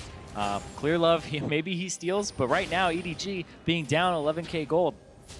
Now it's desperation. Now you're going to be giving up the Elder Dragon or the Baron, possibly both, and then you might have to roll over. But EDG, they love to take fights, but with 11k deficit, Could be very tough. Jankos as well, nearing 3,700 HP. It's about 700 more than Mouse is. It's going to take a lot to bring down the Viking in this matchup. His build has made him pretty beefy. EDG sitting back. Like we said, it's all about waiting for errors now, but it would be more impressive, obviously, to somebody find that and put the engage in. And EDG already have 3 Guardian Angels, so if they do make an error, they have time to actually reinforce. They have a lot of effective health and a lot of time on this map. So H2K would have to deal with that as well, having no Guardian Angels themselves. Yeah, the 11k that it was, now about 12, is actually not that big of a gold. Like, it doesn't actually... I know it looks large, but it doesn't feel like that if you're EDG, because they spike with GAs. They do live more than once. They can team fight more consistently, and that is what their team comp actually wants to do. They want to be consistently hurting you with the Aurelion Soul Engine. and just whittle you down. Oh, Odoamne caught out. He already has his splashdown. The wards have been set up by EDG for the past 5-6 minutes. Odo walks over one, 60 seconds on the death clock. He used everything to try and get out, and we just had H2K engaging on the top side, so they are now very on the back foot. And Odoamne even used his equalizer there, so if he has to TP into the next fight, maybe it's not up by then. It'll be about 10 seconds off of his death timer. I just don't know if EDG can actually do anything. Their health values are far too low. The Caitlyn could run away with the entire game if they look for a fight here. Oh, Big what? Boss, that's his Guardian Angel. Perfect bait needs to happen here. When he comes back up, if he gets ulted by Syndra. Scrying Orb in. She had the balls on the ground but did not unleash, and it looks like they will have to back off on this one. Good focus by Ryu to make sure he got a priority target. I mean, 2 summoner spells available for Ryu. That was a lot of respect for no particular reason. Mouse just playing a game of just that, cat and mouse, as he goes in and out with the chrono break. He's out of mana though, so forced to go back now as EDG push their limits a little bit to show H2K they're not afraid. That's a win for EDG, though, or sorry, for H2K, because they delay until Odoamne is back up. Teleport comes through. Doesn't have the equalizer just yet. This is going to be Clear Love's up 50-50 with Baron at 2700. Clear Love steals the Baron, and he safeguards out. There's no chase from H2K, and smiles across the face of EDG as they pull themselves even closer back in this game. Say thank you to your captain, EDG, because he keeps you in this game for another couple of minutes. Lee Sin with the execute. Massive play from a big-time player. They went for the 50-50. H2K don't even need to hang around the Baron buff at all with the gold advantage they have. They could continue to siege up. They could do anything but that, and it would be better. We were talking about it before. A bit of history repeats itself for H2K at the Baron objective. Whether it's the time to go, whether it's the time to wait, and EDG was ready for that time to go. Yeah, absolutely right. And now the, I'm not going to say last-ditch effort, but next step when EDG have Baron is to actually bait at the Elder, stop them from pushing waves, stop them from resetting the map, and force them to be somewhere that doesn't involve minions, so the Baron buff isn't as effective. But Zareen, we see this again. Where are we at here? Yep, Ryu. He's the only one who could really stop anything with a Scat of the Week. But, oh, so close. Simultaneous smites as well. Oh, hey. Uses went back the and then chrono break uses to it. get back. Yep. 4 seconds to do it. Yeah, wanted to stay on the map near the Elder Dragon. That was more important to him. But considering all of the outer turrets except bottom are standing, EDG have decided to attack the innermost area of H2K. Wow. Yeah, they're just pushing this up. Giant minion wave for themselves. A lot of damage on this turret, and EDG start getting some back after that Baron steal. Clear Love put him back in the game. Now it's entirely flipped. We saw H2K on this side, other side of the map, putting wards across, pushing perfect back. Equalizer comes out of nowhere from Odoamne. That wasn't even a TP in, but it is up, and they do need to fight. Mouse is going to be the next one in the eyes of H2K. Ryu wants to get forward and stop the rest of them, layering the crowd control, and then the follow-up. Double kill for Jankos. Chrono break for Mouse on the other side, but he's just watching his team go down at this point as he cannot get there to help. Will H2K turn on Elder Drake as they have already taunted it, but the chase is still there from Vander. He could be in trouble if Mouse makes it over the wall with a phase dive. Well, he's trying to stop Clear Love, so that Clear Love can't go for another steal, so they secure it for themselves. Elder Dragon. He's still in EDG. trouble. Clear Love's still H2K. completely done. Vander doing what he can. He's saying, guys, I found it. Ali Oxen free. H2K is running it now. Clear Love, no Guardian Angel up this time. And Vander picks up the chase kill.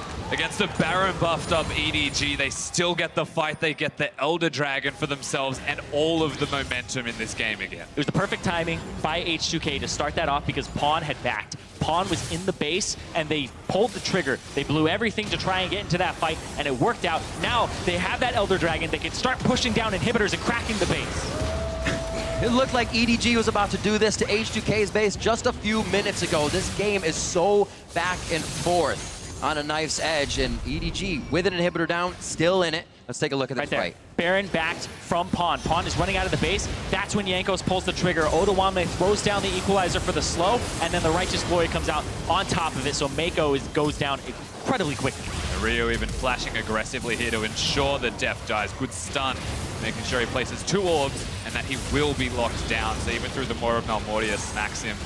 good plays across the board from H2K. A big rumble ultimate and undertow to make sure they were super slowed. Yeah, it was that small window too where Pawn wasn't there and they took advantage of it, because if they wait 1, 2, even 3 seconds later, Pawn, you saw, was almost at that fight. He was right on the edge of Whistle Light, could possibly change that chase.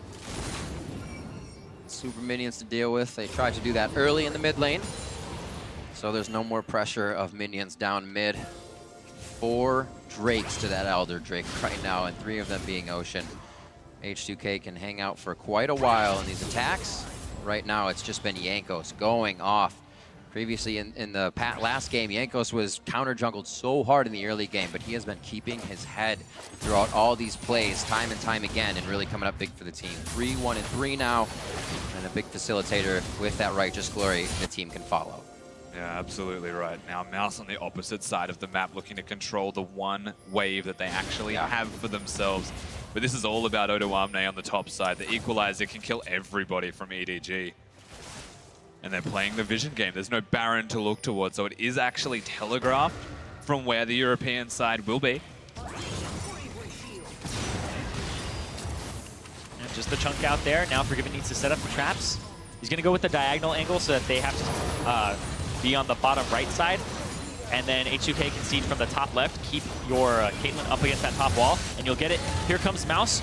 Not quite a flank ward, but it's on the side. But here comes Clearlove, looking for a side flank. Yeah. And swept it. This is so risky from EDG, though, because H2K can collapse on them or the turret and just force it to be done now. Oh, they're going after Deft! Jankos is trying to figure out if there are people behind him, which means nobody can get in past Jankos. Now they're trailing him. Deft already down. That's a lot of the damage that EDG can provide. One more Harpoon just missing from Odoamne onto Pawn. That would have been his Guardian Angel. But now H2K on the Nexus turrets. They do have to be wary of the damage that can still be put out here. Clearlove can make something happen, but no. They swarm the members of EDG. Odoamne trying to focus Clearlove in the back so he can't disrupt the fight. Mouse onto Forgiven, but he pulls back on the chrono break, and Forgiven's open to fire away on Caitlyn. They have the targets they need in their eyes. Pawn doing damage with the stars as he falls through Pawn, and Forgiven's coming up huge. Those are 2 kills from Pawn. He's gonna push Mako back. That was monstrous. He spawns into it. Forgiven's the last one left. Mako's there to do what he can, but it's so mismatched, it probably won't be it. Forgiven alive, the triple kill for Forgiven, and it looks like H2K will seal the deal. Your first seed from Group C going to the quarterfinals. How's that for your legacy? Ends the game, the first seed. I feel like he did that ult on purpose as well. That was incredible. That was so good. That was so good. Channeling the ultimate in front of a Guardian Angel person onto somebody behind them. So smooth. How many chances do you get to do that? That timing that's incredible. Yeah. Absolutely incredible. Icing on the cake. They didn't even hesitate. They said, this is the chance. Do not let EDG back in. Those Nexus turrets are ours, and so is the Nexus. You have to feel bad for whoever gets EDG as a second seed in the quarterfinals. EDG are definitely going to be upset with that result. But H2K came into this. Some people even had them third, not making it out. And Europe has been suffering as a whole with seeing G2 not perform well. Splice 0-3, and H2K started the day 1-2. It was against almost all odds that they come up this high and get the #1 seed. It took some upsets, but they were the ones who were in control of their destiny. 3-0, 4-0 on the day for Europe. Look at those smiles. The lift of an immense amount of pressure from the shoulders of H2K now can refocus and see what's ahead of them. They had to plan for almost every match today, and then another one with a subbed-in Pawn. Yeah. Things changed, and they adapted beautifully. Hard to say which H2K will show up. They're often an inconsistent team, but this was the best of H2K that we have seen in quite a while, shoring up weaknesses they had even during the split. And as you said, whoever gets EDG as well, not an easy match. That easily could have gone either way in any given day. If they played again, could have been EDG that wins. And in before Rocks versus EDG quarterfinal. And then Albus Nox versus H2K. No? Who knows what's going to happen in that situation, right? That is absurd. It's going to be absolutely crazy. Seeing what happened here in Group C, expect the unexpected for all the rest of the groups. We still have more league to go here in week 2. Incredibly crazy to see all the predictions kind of just out the window. No pick'ems. Don't even worry about pick'ems anymore. Let's not talk about that.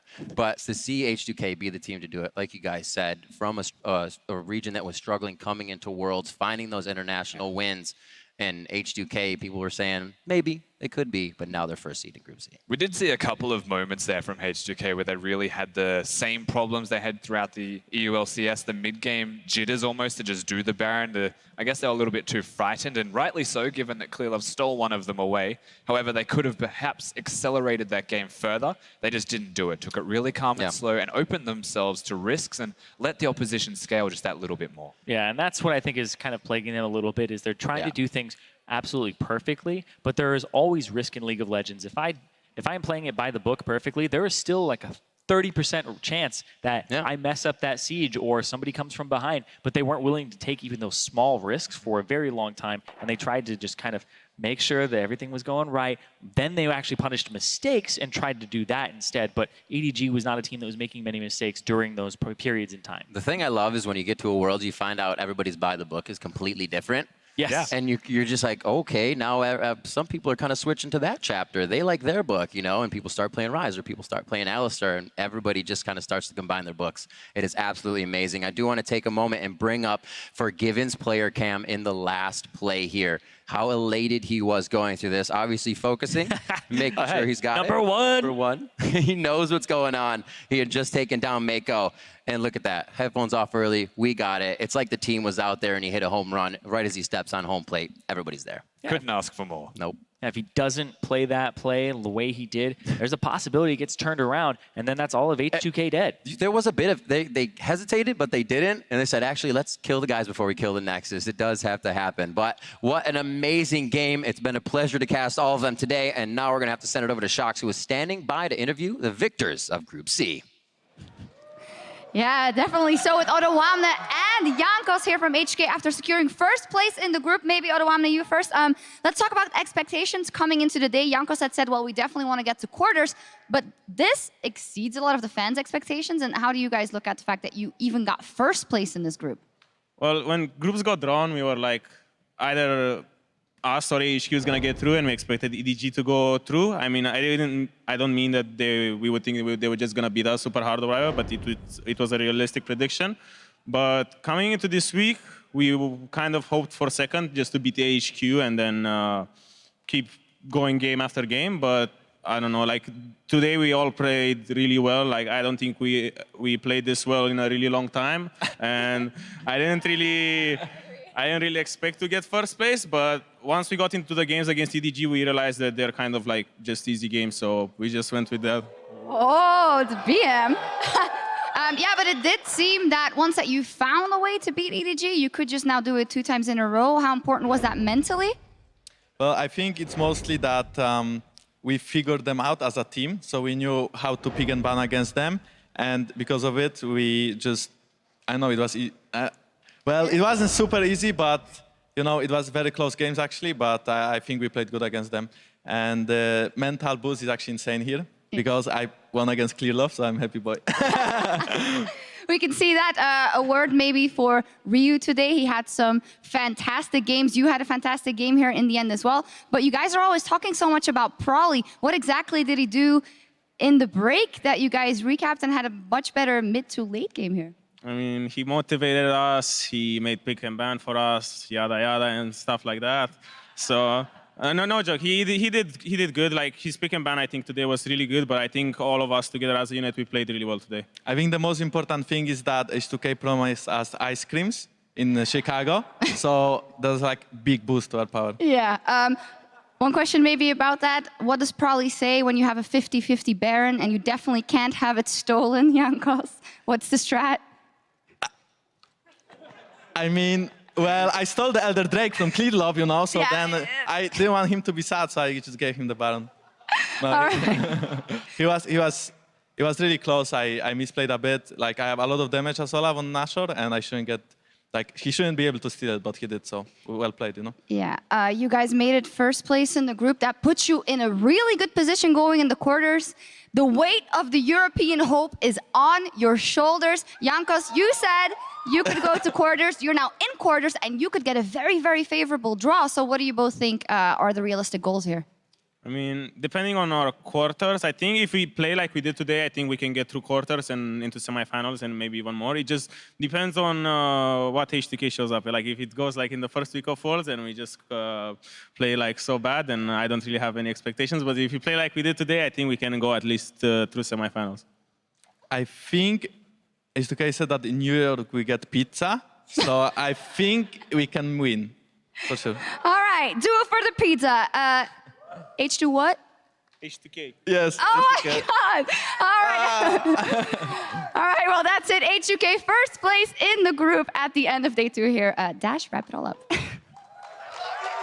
Thank you very much, Shocks. And I will say, from personal experience, New York pizza is worth winning for. So they have it right in terms of motivation for the players. Good. But H2K, a 4-0 day to get the first seed in the group. Starting at 1 and 2, you know, a lot of us were looking at, all right, well, EDG, again, still that expected #1 seed, and then H2K was going to have to do a lot of work just to surpass AHQ, and they blow everyone's expectations out of the water. Isn't that both the fantastic thing and the most annoying thing about H2K is that you can't really predict this coming into the day. You can say, yeah, I think they can be better than AHQ, you know, they can get that second seed, but they also have to win a potential tiebreaker then.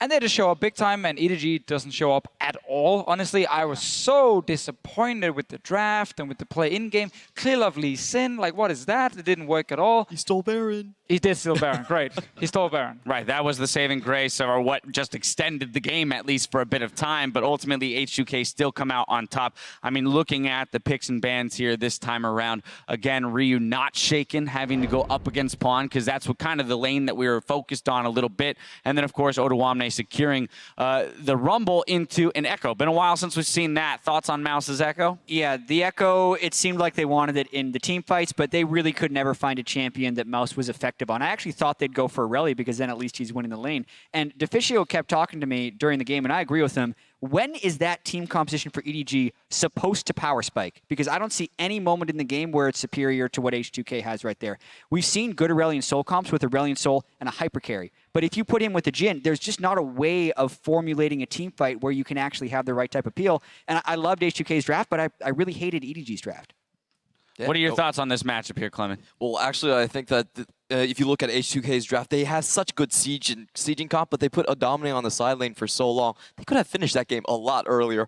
Overall, I feel happy for H2K, but I feel a lot worried for them too. It's kind of feels like a center dunking on a point guard. He's not winning because he's of ball handling. He's winning because he's taller. And that's basically how they won their game. Like, they just crushed the lanes. Macro-wise, not so sure. They crushed in lanes by an absurd amount in almost all of those games. That's the most impressive thing. When they're talking about everyone played well, they're absolutely right. And it's to a point that I don't think anyone has ever gone 4-0 on the last day of a group, because that requires you had a poor week 1 and then undefeated enough to get a tiebreaker. But 4-0, I don't know when the next time we're going to see that is. And I think also, like, it's really hard to say, oh, H2K, you know, they need something here and there, and I'm sure they do, but so does almost every other team at Worlds so far. I think SKT, before they play Flash Wolves, where the team were like playing pretty well, you know? Then they play Flash Wolves and FLICKR gets ganked 5 times in mid and dies, and like, ugh, SKT actually also makes a lot of mistakes. So every team at Worlds so far have issues. Strong laning phase in this meta, though, that will push you quite far. Well, that's why I think Odawamne's answer there is not unreasonable in that, hey, if we actually play as well as we did today in quarterfinals, there's no reason why we can't go to semis, then who knows, even further than that. I do want to take a look at our one replay for this game, 30 minutes in. This is where H2K really did seize control of the game. Yeah, and they've been kind of baiting around Baron for such a long time, and to finally find a pick. Good exhaust comes in the end, and actually a fine kick from Clear Love, and that means Mako does die, but he gets, of course, a Syndra down as well. But then this fight here, well, that's where Aurelion Soul really adds 0 value. Yeah, and Odawamne had terrific position off the teleport right there, and Deft was late to the fight, and you could see EDG was not actually synchronizing Deft kind of behind the Aurelion Soul, and they weren't able to set up proper fight lines. Echo was diving way in the back. Mouse and Clear Love really played the end of this fight poorly. They couldn't quite get Odawamne, and even though we see them chasing down Deft, Mouse actually re-engages Forgiven down on the bot side and ends up completing the ace. So really, everyone on H2K was individually performing on such a high level today. Yeah, of course, that gold graph does show a couple dips, and that's where we were throwing a little bit of criticism towards H2K in that maybe a few more things they could have cleaned up. Yeah. But ultimately, again, in terms of improvements from week 1 to week 2 for this team, it's just astronomical. It is insane, and it's simply instead of making the big mistakes they made in week 1, where they still won the laning phase, but then in the mid game they would like go for a push on a tower and get caught out, or they would start a Baron and then not really know what to do, fight or go for the Baron itself and lose the fight right after, and then they would actually lose the game from it. We just saw a much better team, no level 1 phase checks against EDG, and then we actually got to see Vander and Forgiven beat Deft and Mako in that 2v2 lane. Pretty easily, honestly. That's the other thing. I'd really love to go back and watch the very beginning of that lane, because we looked down there and it was 11 CS to 1 at one point in that. So they won some type of early trade exceptionally well. And the Caitlyn is going to be something people have to contest away from Forgiven, because he's getting more and more comfortable pushing up safely on that champion. All right, player of the game here, though, going to Odoamne on that Rumble. We saw a couple really key ultimates putting out the damage, particularly down near that Elder Dragon when both Mako and Clearlove were caught out. Yeah. And like he actually took 2 bans from EDG. Like this is a team where H2K, you can't have any weak lanes or they're gonna run you over. And Odomne played this game really, really well. I think his teleports were really on point and his ultimates too. They really cut the zones out very perfectly. Yeah, and I think Odomne shows that he adds way more value than someone like Mouse. I know that's not a big compliment right now because Mouse is playing so poorly, but EDG has to ban the enemy top laner and still pick something that loses lane. Mouse maybe can survive on. Yeah, he will lose lane, but have some value later. And there's still something like Rumble available. He picks a Rumble and he carries on it. Mouse runs around on Echo and does absolutely nothing. All right, so the win for H2K, putting them in the first seed, and EDG going to slot in at number 2. Jat, I want to take a step back now with 2 groups entirely completed here and talk about expectation versus reality coming into this tournament. We had a lot of regional expectations about LCK and LPL probably going to be the most dominant regions coming in. And hey, look, all of a sudden we've got, yes, of course, Rocks Tigers and EDG making it through, but not in as dominant fashion as expected. And then H2K and Albus Nox showing up big. Yeah, both Rocks and EDG played a group stage game that if they lost, they would have been out of the tournament. And that's unthinkable considering they were actually 1 and 2 in most power rankings. And we had all these preconceived notions as far as the regional strength coming in. I'm not willing to write Korea off yet because Rocks has been notorious for being slow starters or having trouble under pressure. But the Chinese teams, especially a couple years in a row now, not being able to perform on a high level. And it seems like there's just this mess of regionalism going on below Korea right now. And we really don't know what to expect except on a team-by-team basis. Yeah, because it's kind of funny. I think we all did this coming into the tournament. We looked at EDG dominating in the LPL, and we were like, okay, this team is really good. They're beating some very good teams in the LPL as well. So we're going to put them a tier above some of the top NA teams, top EU teams, top LMS teams. But they've shown right now they don't deserve to be a tier above, honestly. So the LPL top teams, they're equal with everyone else except for the Koreans. And that's because we have SKT and Rocks Tigers, not because of Samsung. And that's why I feel like right now, there is no region that is super dominant where you look at like 6 teams in that region, you go like, these 6 are much better than everyone else. I actually think it's super even across the board, but the top teams in Korea are still better than the rest. All right, well, with all of our games rather completed on the day, Group C has been decided. H2K and EDG have emerged victorious and will advance to the knockout stage. INTZ and AHQ have been eliminated from Worlds 2016. Now, though, we have a roster update affecting Sunday's Group B play. Imaze Road has been suspended for his team's first game Sunday due to verbally abusive behavior in ranked games over the last few weeks. For full details, you can find the official ruling on lolesports.com. Now, tomorrow's schedule, we're back a little earlier, so tune in at 1 p.m. Pacific as Group D goes into battle to decide the next 2 quarterfinalists to emerge from the group stage. We kick off the day with Samsung Galaxy going head-to-head with TSM. Group D teams will play all of their remaining games tomorrow, and ties will be decided in best-of-1 tiebreakers immediately following the final scheduled match of the day. Gentlemen, before we say goodbye to our audience, looking at these teams tomorrow, this was already a tight group coming in, but I think the last 2 days have proved that we can't necessarily know what's going to happen. What are your thoughts? What are the key matchups that you're looking for? Ooh. It's all about who shows up on the day. That's the thing. It is the most stressful group, which is insane to say considering we had tiebreakers for first place and an elimination game happen in both of these first 2 games.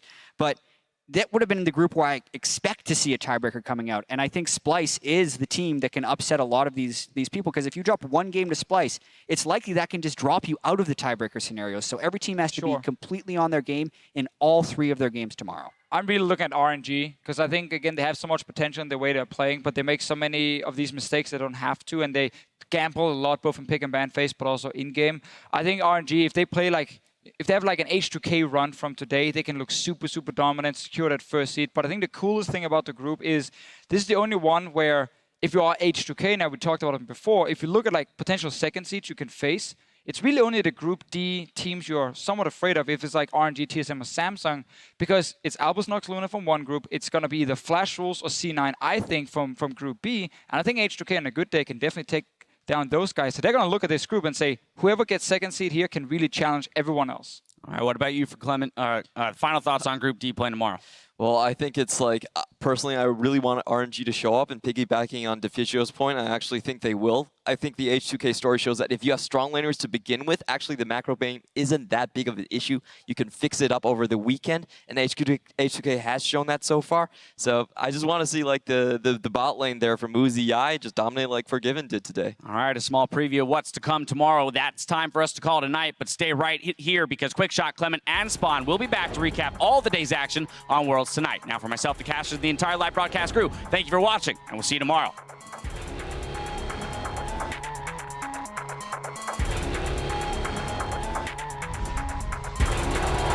Welcome to the World's 2016 Group Stage live from the Bill Graham Civic Auditorium in San Francisco, California. By the time we're done today, 2 more teams will be on their way to Chicago.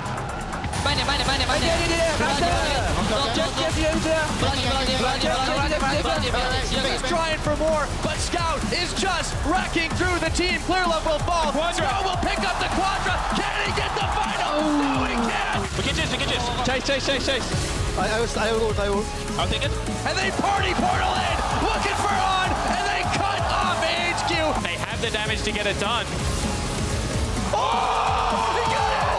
Are you kidding me? Somebody blocks that counter Q. How can you let him do that? That's impossible. Vander a little bit too low in this one. It is just he stole it for one. The steal away. Yanko secures a absolutely massive Elder Drake. I got them. I'm dead.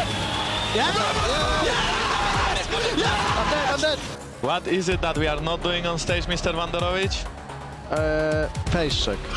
I will give you $10 if you face check. Really? Yes. H2K take down INTZ. And H2K lock in a quarterfinal spot for themselves.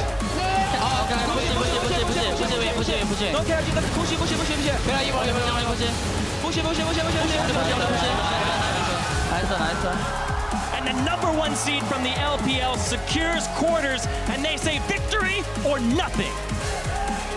Def now 3v1, looking for Odo as he comes out of the Zanyas. Nice, nice. This is gonna be Clear Love's up 50-50 with Baron at point. Clear Love steals the Baron. Nice. Bond doing damage with the stars as he falls for Bond. And Forgiven's coming up huge. H2K will seal the deal. Your first seed from Group C going to the quarterfinals. H2K, H2K.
on the Baron pit. They have the damage to get it done. Oh! He got it! Are you kidding me? Somebody blocks that counter Q. How can you let her do that? That's impossible.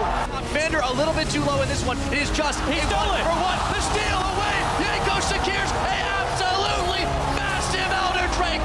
Yes! Yes! Yes! H2K, they beat AHQ. They beat EDG. These guys are red hot. Good evening and welcome to another edition of Worlds Tonight. I'm Trevor Quickshot Henry, joined by Clement Chu and Jake Spawn Tiberi. And we just closed the book on Group C here at the 2016 World Championship. And for the first time in 2 weeks, I'm happy to be EU over LMS and LPL right now. Wow, just wow, Trevor. I thought we were going to come together, celebrate both of our teams getting out, and you dropped that on me. Yeah, I had to drop you down because coming into the day was EDG and AHQ. They held a 1-win lead over the other teams in the group, but after 7 games, because we had a tiebreaker, a whole lot has changed. Europe's H2K, they ran the table. They picked up the only flawless week so far at Worlds 2016. They earned a 4-game winning streak, matched only by Albus, Nox, Luna.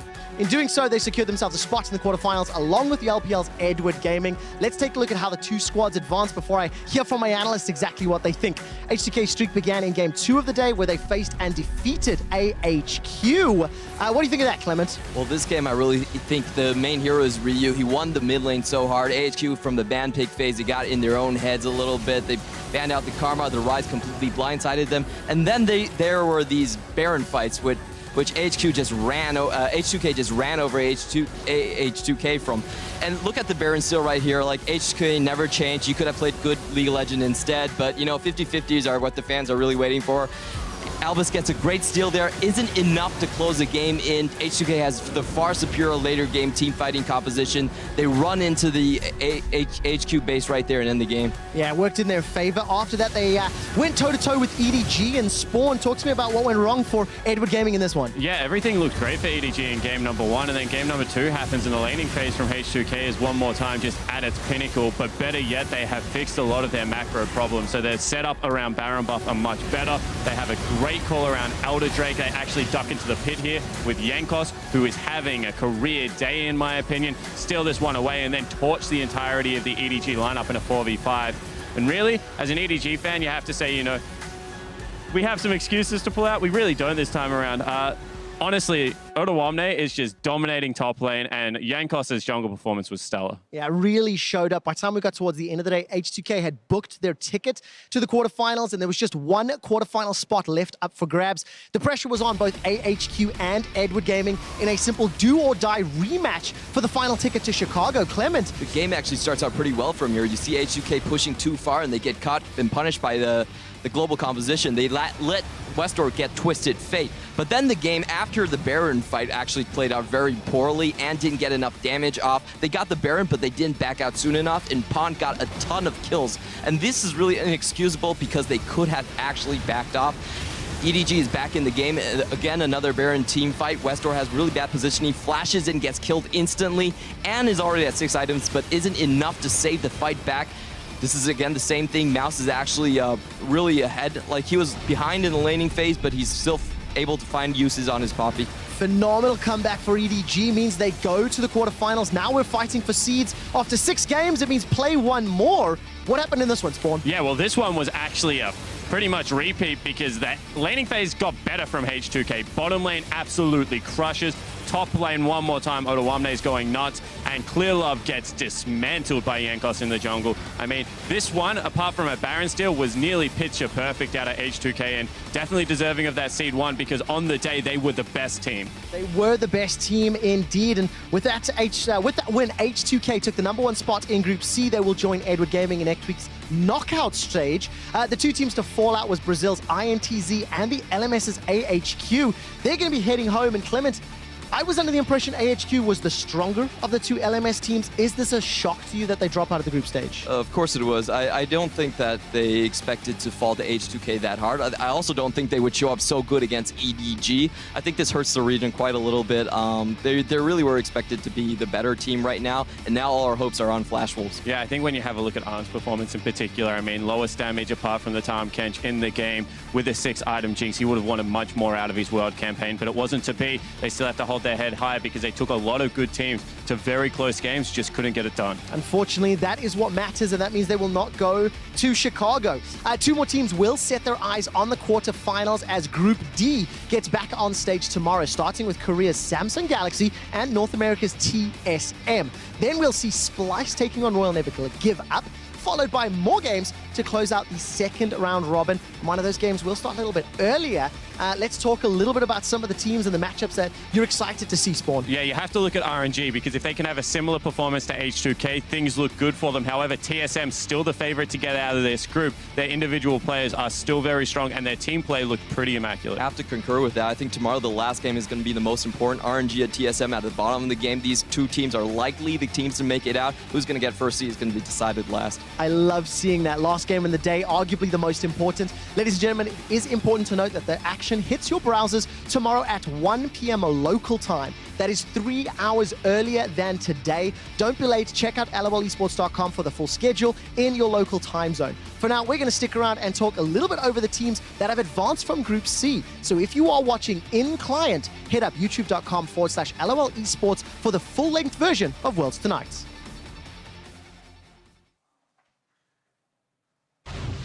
And full-length version of Worlds Tonight, engage! Ladies and gentlemen, I'm a European host, and after 6 days of combat, we have something to talk about as a region, because undefeated week for H2K. They went 3-0 in the regular schedule games. Because Europe loves their ties, they added an extra one. They won that as well.